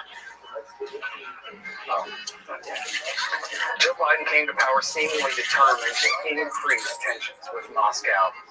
He vastly increased provocative naval missions in the Black Sea and increased weapons transfers to Ukraine. On the other hand, he did save the New START Treaty, which is the last standing nuclear weapons treaty, limiting overall deployed numbers of nuclear weapons by the U.S. and Russia. And he also finally gave up and lifted the sanctions on the firms building the Nord Stream 2 pipeline. What's that? Oh, sorry, I spoke too quick. Back on again. That didn't last very long. Apologies to Jon Stewart out there somewhere.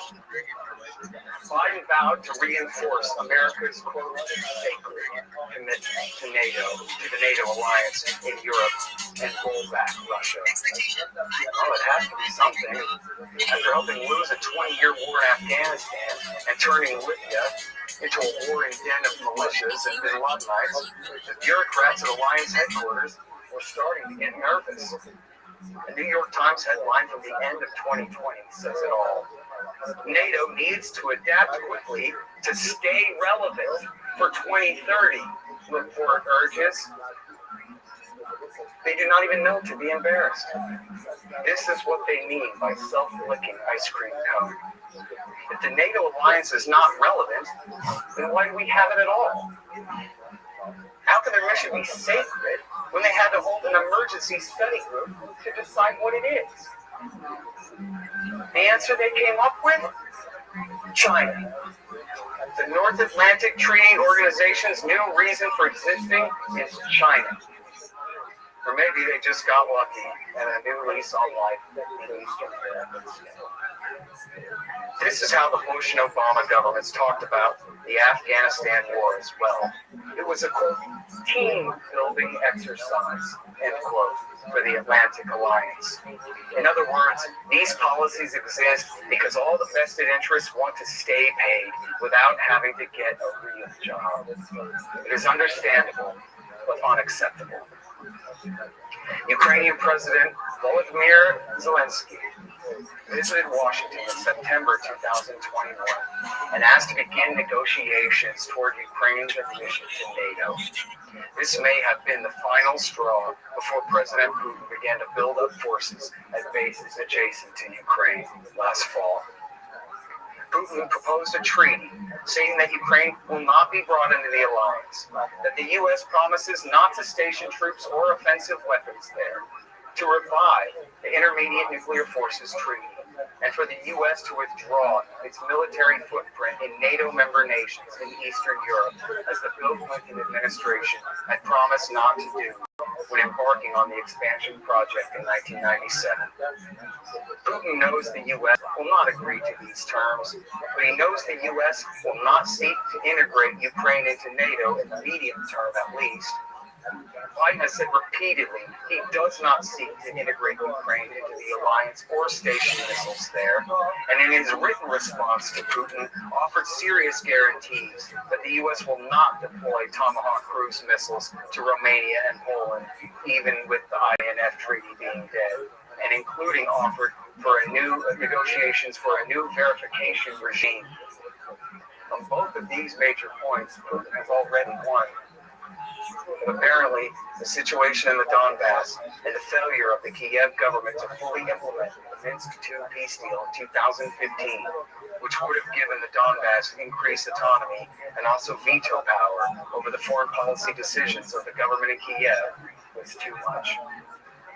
On Monday the 21st, the 8th anniversary of the 2014 coup against Yanukovych, Putin announced he was recognizing the so-called independence of the two breakaway provinces of Donetsk and Luhansk, and began marching his so-called peacekeepers in. At the time I'm giving this talk, on Saturday the 26th, the Russians have taken over much of the country and seem to be in the process of conquering the rest. In his statement Monday, Putin certainly made an argument broad enough to justify seizing the entire country of Ukraine and integrating it into the Russian Federation. As I said at the beginning, it's not clear what his goals are at this point. In a way, Putin's absorption of the Donbass is actually a major loss for Russia. It made more sense to leave that strongly pro-Russian population inside Ukraine to at least possibly one day again serve as a balance against the Western Ukrainian nationalists. That seemed to have been a major part of why he did not incorporate the Donbass back in early 2015 when they voted to ask to join Russia. Now that Putin has taken them away from Ukraine, he has strengthened the hands of his opponents. Now it seems he has escalated to full-scale war, possibly in an attempt to solve that problem. So far, the U.S. and its allies have launched an all-out diplomatic and economic war against Russia in response. What future demands will be issued? What will the Western and NATO reaction be? I hate to consider it. Biden has sworn the U.S. will not fight for Ukraine, but they would still escalate the economic and diplomatic war to a point it could break out into a real war with NATO anyway. The Germans have already announced the cancellation of the Nord Stream 2 pipeline, and all of the Western nations and our East Asian allies have all announced a massive new round of sanctions against Russia. Biden has increased troop levels in the Baltics, though thankfully still not above decorative levels. It doesn't have to be this way. The U.S. should send someone capable, if the Secretary of State isn't up to it, to hammer out a deal. Retired U.S. Army Colonel Douglas McGregor, an expert at the top of his field on the question of how to fight a war against Russia and Eastern Europe, if it ever came down to it, is proposing a deal recognizing Ukrainian neutrality and the scaling back of U.S. and other NATO forces in Eastern Europe in exchange for Russia staying east of the Dnieper River. At this point, that would mean they would have to withdraw from Lviv, Kiev, and Odessa. Either way, it shows that this is a peripheral interest to America at all, while it's obviously central to Russia's policy. Okay, take that, but no more. And we will pull back our military presence in Eastern Europe because the Russians really do have a point that putting them there does not spread peace and security, but suspicion and destabilization. What's it all about? Well, isn't the threat of Soviet communism dead and gone 30 years now? Putin is correct when he consistently refers to America as Russia's, quote, partners. In 2021, the U.S. imported somewhere around 20 million barrels of Russian oil and gas per month. I swear this is true. 1 week ago today, the U.S., Russia, and Ukraine successfully launched a rocket and satellite into orbit together. Again. And it isn't about containing Russian aggression, which exists mostly in the minds of their aggressive accusers. Russia's entire GDP last year was $1.5 trillion.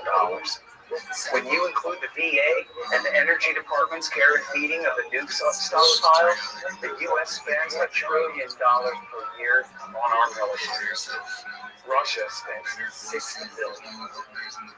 We have more than 1 million-man army spread throughout the world. They have 420,000 men, and they almost all stay home, as such special operations types in Ukraine are those in some air power in Syria, where again the U.S. has provoked their intervention through irresponsible policies in the first place. The Russians have one broken down old diesel-powered aircraft carrier. America has 11 nuclear-powered carrier battle groups throughout the world at all times, 20 carriers overall. The U.S. has more than 3 times the amount of military aircraft as the Russians, when including the U.S. Air Force and Navy. But Congressman Adam Schiff of California says we have to fight them over there, so we don't have to fight them over here. He really said that. So far, Putin has absorbed the Donbass region and the far east of Ukraine in the name of recognizing their so-called independence, at least from Kiev. Some experts claim that Putin is determined to recreate the USSR, or at least the old Russian Empire. But the residual fear left over from the Russiagate hoax has tainted Americans' position so badly, it's hard to know how serious any of that is. Putin has begun insisting that NATO be rolled all the way back to Germany, like in the deal George H.W. Bush made. Whether he really intends to call America's bluff in the Baltics or cold remains to be seen. The man has been president of Russia for 20 years, virtually uninterrupted, and up until now betrayed no intention of going this far. Again, in February 2015, the Donbass voted to join Russia and Putin told them no. Lyle Goldstein, an expert at defense priorities, formerly with the Naval War College, told me on Monday he believed the failed so-called revolution staged by the U.S. and Belarus last year was the final straw that changed Putin's calculations. After decades of slights, that was the last one. In his speech last Monday, February the 21st, when Putin announced his government's recognition of the so-called independence of the Donbass region, Donetsk and Luhansk, he again complained in quite explicit terms about Gorbachev's decision to allow independence not only for the Warsaw Pact states, but also for the former so-called republics, the Baltics, Latvia, Lithuania, and Estonia, Belarus, and Ukraine, leaving ethnic Russians behind and allowing for security threats on their borders. He brought up the danger of Ukraine's admission to NATO and the eventual deployment of missiles and other American forces armaments being stationed there. If the Biden administration truly has no intention of installing such missiles, they should have given all the assurances necessary to satisfy Russia's legitimate security concerns there. Again, not that it justifies what Putin has done here or the worsening problems that are almost certain to come from it. But many of his worst accusations about the actions of the U.S.-led West in Ukraine were true, including the breaking of Bush Sr.'s no NATO expansion promises, CIA support for the bin Ladenite terrorists in Chechnya, Libya, and Syria, the war against Serbia to break off Kosovo, Iraq War II, and Bush's withdrawal from the Anti-Ballistic Missile Treaty, dual-use launchers at ABM sites in Eastern Europe, the 2014 coup, and the subsequent and ongoing war in the East, including U.S. training for fighters in all the American and Allied arms and advisors in the country since 2014, cooperation with the U.S. Navy that he says puts the Russian Black Sea Fleet at risk. He also credibly claimed that the Ukrainian military had already been integrated into NATO and has given access to U.S. surveillance drones and planes. TV says Putin is just a psycho case who wants to be a great czar in history or something like that. Why else could he possibly be acting this way? I think this part of his speech is worth quoting. Quote, after the U.S. destroyed the INF Treaty, the Pentagon has been openly developing many land-based attack weapons, including ballistic missiles that are capable of hitting targets at a distance of up to 5,500 kilometers. If deployed in Ukraine, such systems will be able to hit targets in Russia's entire European part. The flying time of Tomahawk cruise missiles to Moscow will be less than 35 minutes. Ballistic missiles from Kharkiv will take 7 to 8 minutes, and hypersonic assault weapons 4 to 5 minutes. It is like a knife to the throat. End quote. This all provided Putin with a compelling narrative to his domestic audience that Ukrainian independence was a mistake because it just cannot be without the West taking it over. Purposely echoing the arguments of George W. Bush and Barack Obama, Putin invoked an illusory nuclear weapons threat, quote, weapons of mass destruction, end quote, from Ukraine, and he is determined to protect the people of the Donbass from so-called, quote, genocide, end quote. He claimed that Ukraine has been, quote, reduced to a colony with a puppet regime, end quote, by the United States, and essentially argued that he would be justified in conquering the entire country. Again, I am not saying that his actions are reasonable. They are not. But his argument is rational, thank you, more substance than nothing. Biden has said repeatedly that the U.S. has no intention of inviting Ukraine into NATO anytime in at least the next 10 years. But it was somehow decided that it was a, quote, sacred, end quote, principle that no one can ever, quote, close the door, end quote, on NATO membership for anyone else. So if Putin wants the obvious in writing, forget it. That would be letting him, quote, close the door, which would be intolerable. So it's come to this. Over alliance membership, which is truly not on offer, and missiles the U.S. has no real intent to install. Biden now argues that those are just pretexts for war. Well, maybe the U.S. should have given in and called Putin's bluff, since these are their policies anyway. They could have just put it in writing. This is not just antiwar.com's point of view. Many liberal, conservative, and realist scholars and experts agree on the same thing. Russia has very real security concerns here, and the U.S. and its allies should recognize that and treat them with the respect they deserve. Not more than that, but just what is right. The only risk to the United States itself is that our government would get us into a nuclear war over a country where we have no national interests whatsoever, like Ukraine. The original Red Dawn invasion occupation scenario makes for a hilarious and awesome movie. But it is just a movie. Wrong, commie, it's Houston! Sorry, I was wrong. Speaking of the Wolverines, what will the U.S.-trained neo-Nazis infested stay-behind militias and saboteurs accomplish against Russia? Will the U.S. and its allies provide them safe haven in Poland from which to fight? Why is the U.S. government taking such risks? It's the money. As Richard Cummings did such a great job of explaining in his 2007 article, Lockheed Stock and Two Smoking Barrels. 1990s era U.S. committee to expand NATO was a project of Lockheed Martin Vice President Bruce Jackson. The whole thing was just a racket for selling jets, either directly to the Eastern European states or failing that, to force the American taxpayer to pick up the tab for them. A fun anecdote about that. In the spring of 2014, Harper's Magazine reporter Andrew Coburn reported that he had a source who had been at a big party in Crystal City outside of Washington, D.C., an area heavy with military contractors and lobbyists, when it was announced that the Russian sailors were leaving their bases in the seasoned Crimean Peninsula.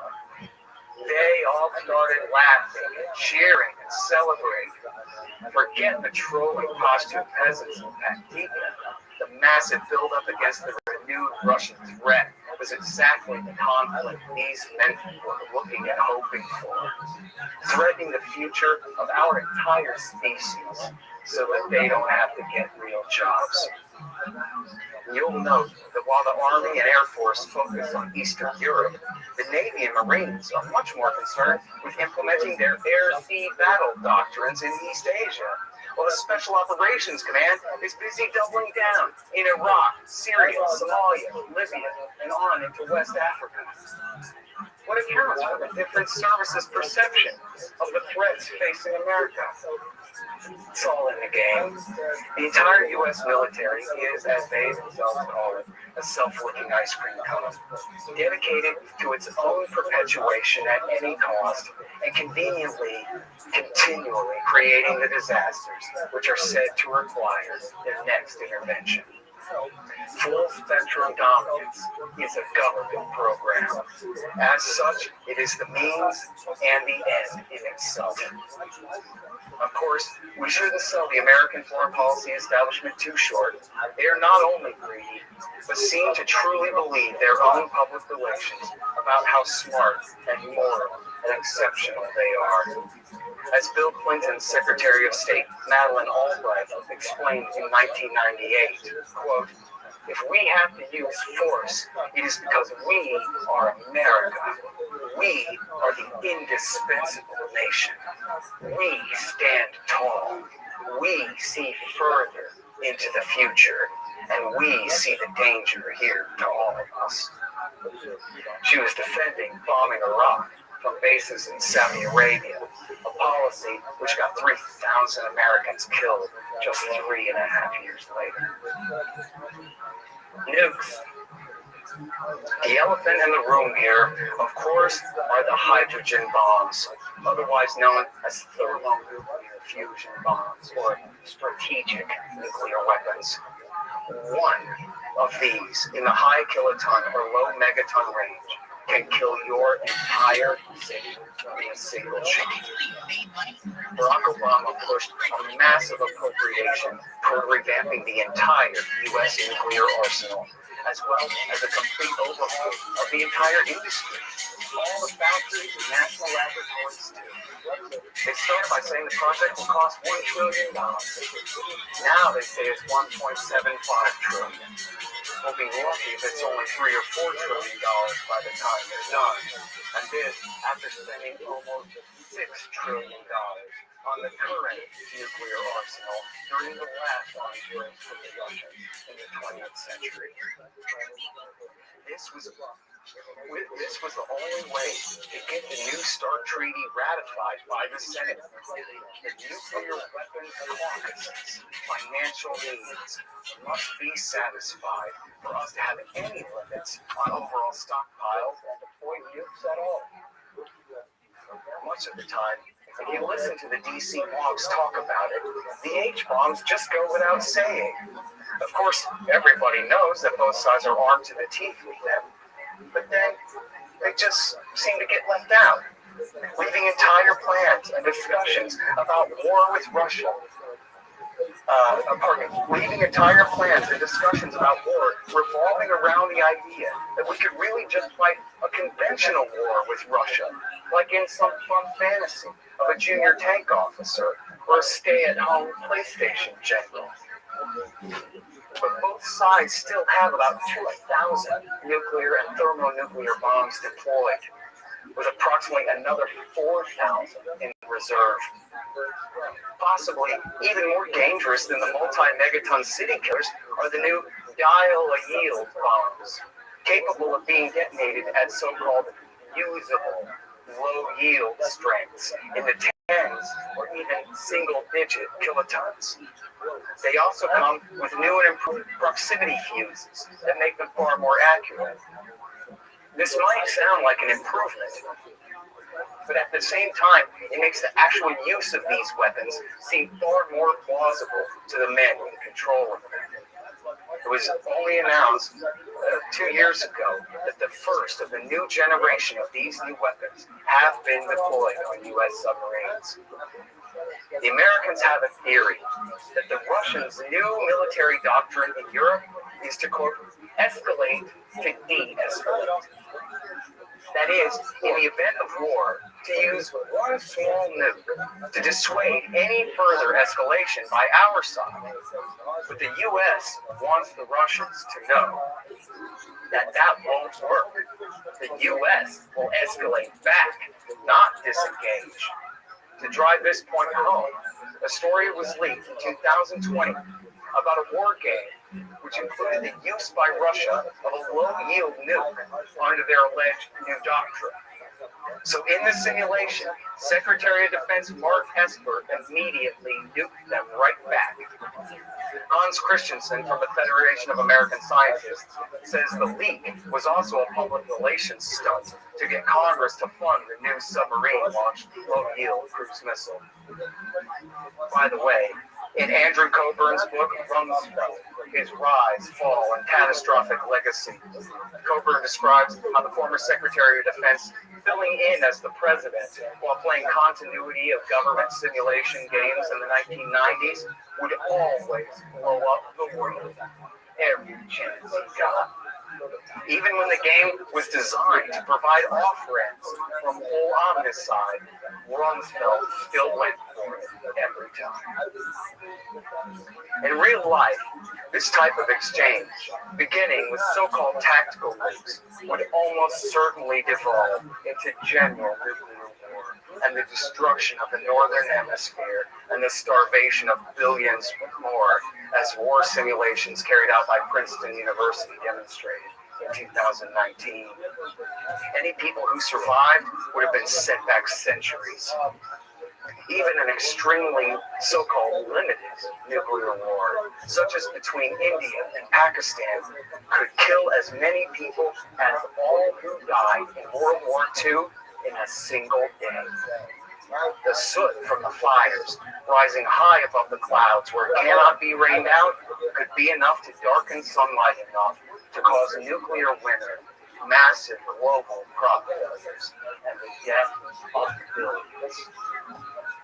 And for what? To keep Russia from occupying Lviv, Tallinn, or Vilnius?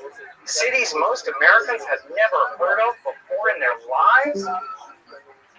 In another recent DoD exercise, Russia nukes Ukraine first, and the U.S. responds by nuking their ally, Belarus. Who makes this stuff up? If you want to know how crazy America's nuclear weapons policy really is, please read The Doomsday Machine by the great Vietnam War whistleblower Daniel Ellsberg, leaker of the Pentagon Papers. He was also a nuclear war planner and has some serious things to tell you in there. For example, back in the 1950s, the one and only nuclear war plan said that in the event of a crisis with the Soviets in, say, West Berlin, the U.S. would nuke every single city in the Soviet Union and China. Though that was revised somewhat in the Kennedy years, anecdotes since that time are not reassuring. Old iron-ass Dick Cheney was said to be astonished and disturbed when seeing a simulation of a U.S. nuclear war against Russia, which included scores and scores of strikes on Moscow long after it would have ceased to exist. Quote, Moscow turned into a solid red, covered over and over with ludicrous targets, the witness later said. Cheney started squirming around and finally asked one of his military aides, why were we doing this kind of thing? End quote. Well, you see, every service wants 2 cracks at every target, because what if the first shot is a dud? Better make it 3 Air Force gravity bombs, 2 ICBMs, 2 Tomahawk cruise missiles, and a couple of sub-launched Polaris missiles at this one radar station on the edge of town, just to be sure. And every new weapon invented and deployed is then added to the list, while the old ones remain. Year after year, it adds up to just comic book crazy situations, such as nuking cities full of people, and then the empty craters over and over and over again. As Ellsberg recounted, when he left his first viewing of Dr. Strangelove, he and a Rand Corporation colleague said to each other, that wasn't satire, it was a documentary. It seems crazy and alarming to even consider. After all, what could we really have to fight about with Russia that's now more important than all the crises of the first Cold War era? But it is crazy, and that's why we should be alarmed. And we should do everything we can to shout down those ignorant TV slogan repeating minor birds in our communities who have climbed on board the bandwagon on this issue.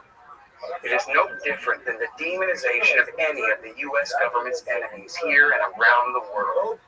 Virtually the entire popular narrative is fake. The older generation is used to hating Russia, and the young have been sold a line about Russian aggression throughout Eastern Europe for years now. And of course, the Russiagate hoax and the dastardly Putin inflicting Trump upon our land, which has seemingly forever damaged the brains of America's Democrats. But the USA, not Russia, is the world empire. And it shouldn't be. Primacy in the old world is a fool's errand. This is the middle part of North America, Our supposed limited constitutional republic should never have tried it. And while it's possible that economic catastrophe could end the era of attempted predominance before a nuclear war does, it seems like the more responsible course would be to recognize the self-destructive nature of our current policy and just call it all off now, while we're still ahead. Even Victoria Nuland's husband, Robert Kagan, author of The Doctrine of Benevolent Global Hegemony, admitted in the Washington Post the other day that the unipolar moment is truly over now. The former power disparity between the U.S. and the two major independent powers of Russia and China has now begun to shift back. Quote, "It is time to start imagining a world where Russia effectively controls much of Eastern Europe and China controls most of East Asia and the Western Pacific. Americans and their democratic allies in Europe will have to decide again whether that world is tolerable." Tolerable? Compared to what? Better dead than also red, white, and blue? Sorry, I'm almost done, guys. Stroke Talbot was Bill Clinton's roommate at Oxford when they were Rhodes Scholars, and later became his national security advisor and eventually became one of the biggest promoters of NATO expansion inside the Clinton administration in the 1990s. In 2018, a New York Times reporter went to see Talbot to ask what went wrong with the American-Russian relationship. Talbot conceded that NATO expansion had been provocative, but argued in his own defense that, quote, "If the leadership of a country has any view but the following, it's not going to be the leadership of that country for very long. And that is, we do what we can in our own interest." End quote. When it came to NATO expansion, Talbot asked rhetorically, quote, "Should we have had a higher, wiser concept of our real interests that would require us to hold back on what many people would say is our current interest?" End quote. It's just a simple matter of time preference. Should we worry more about angering and provoking Russia, ruining our new friendly relationship, and risking going back to the bad old days of the Cold War 24 years from now? Or should we worry about collecting Polish votes and Lockheed dollars right now? To us, the answer is obvious. To them, it is too. They got it wrong. It never had to be this way. Putin and his men obviously again are responsible for the decisions that they have made and the blood on their hands. But the fact remains that it is the USA which has picked this fight so far from our shores. Of course, in the current political climate, any statement or position that contains anything better than most overly simplistic, other side bashing, fear-mongering point of view is spun from on high as not just pro-Russian, but also obviously secretly controlled by Russia. Because what other explanation for someone not believing the hype could there possibly be? But that's why the current political climate must change. American with Russia is the single most important matter facing Putin. We all deserve policies that will bring an end to the current system, which requires a perpetual nuclear sword hanging over all of our necks, while tragic proxy conflicts are waged against innocent people, and the threat of real war breaking out is higher than at any time since the early 1980s, if not the early 1960s. This essential issue is one where libertarians can lead by telling the truth and demanding an end to this insane game of militarism and global hegemony so that we can truly live in peace and prosperity together. Thank you.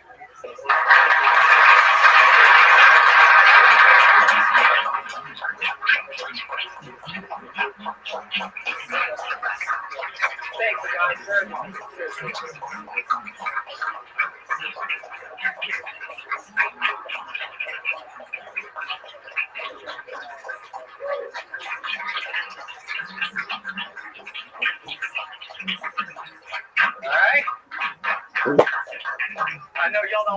questions. Bathroom break. Everyone have a great one.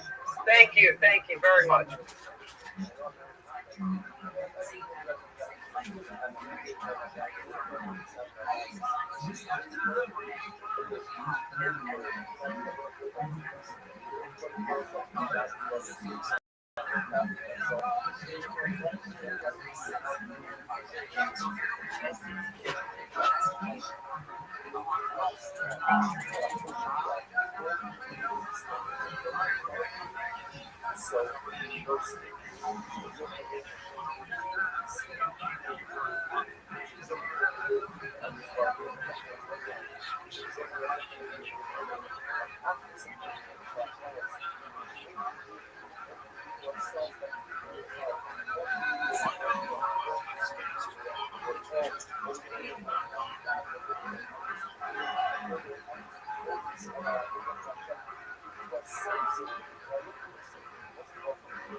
Hey! Make some noise for Brian right now. Hey, everybody!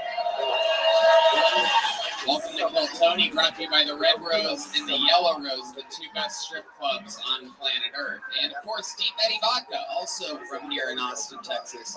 The best vodka. You guys ready to have some fucking fun tonight, huh? How about a hand for the best damn band in the land? That's the Kill Tony Band, brought to you by Screwball Peanut Butter Whiskey. That's the great John Dees on the drums. Paul Deemer on the horns. That's the great Max Frost joining us tonight on the electric guitar all the way to the right there. That's Matt Mueling. And of course, that's D Madness right down the middle. Right down the fucking middle. We're going to have fun tonight before we start the show. Here's a little bit more from the amazing sponsors that make tonight's episode available for you here for free right now. Hey, y'all. You might not know this, but when I'm not being the host of the #1 live podcast in the world, what I've been doing for the last 16 years is being a professional stand-up comedian, and I'm excited to say that I'm back out on tour again. December 9th and 10th, I'll be performing in Arlington, Texas. January 13th and 14th of 2023, I'm in Houston, Texas. Tickets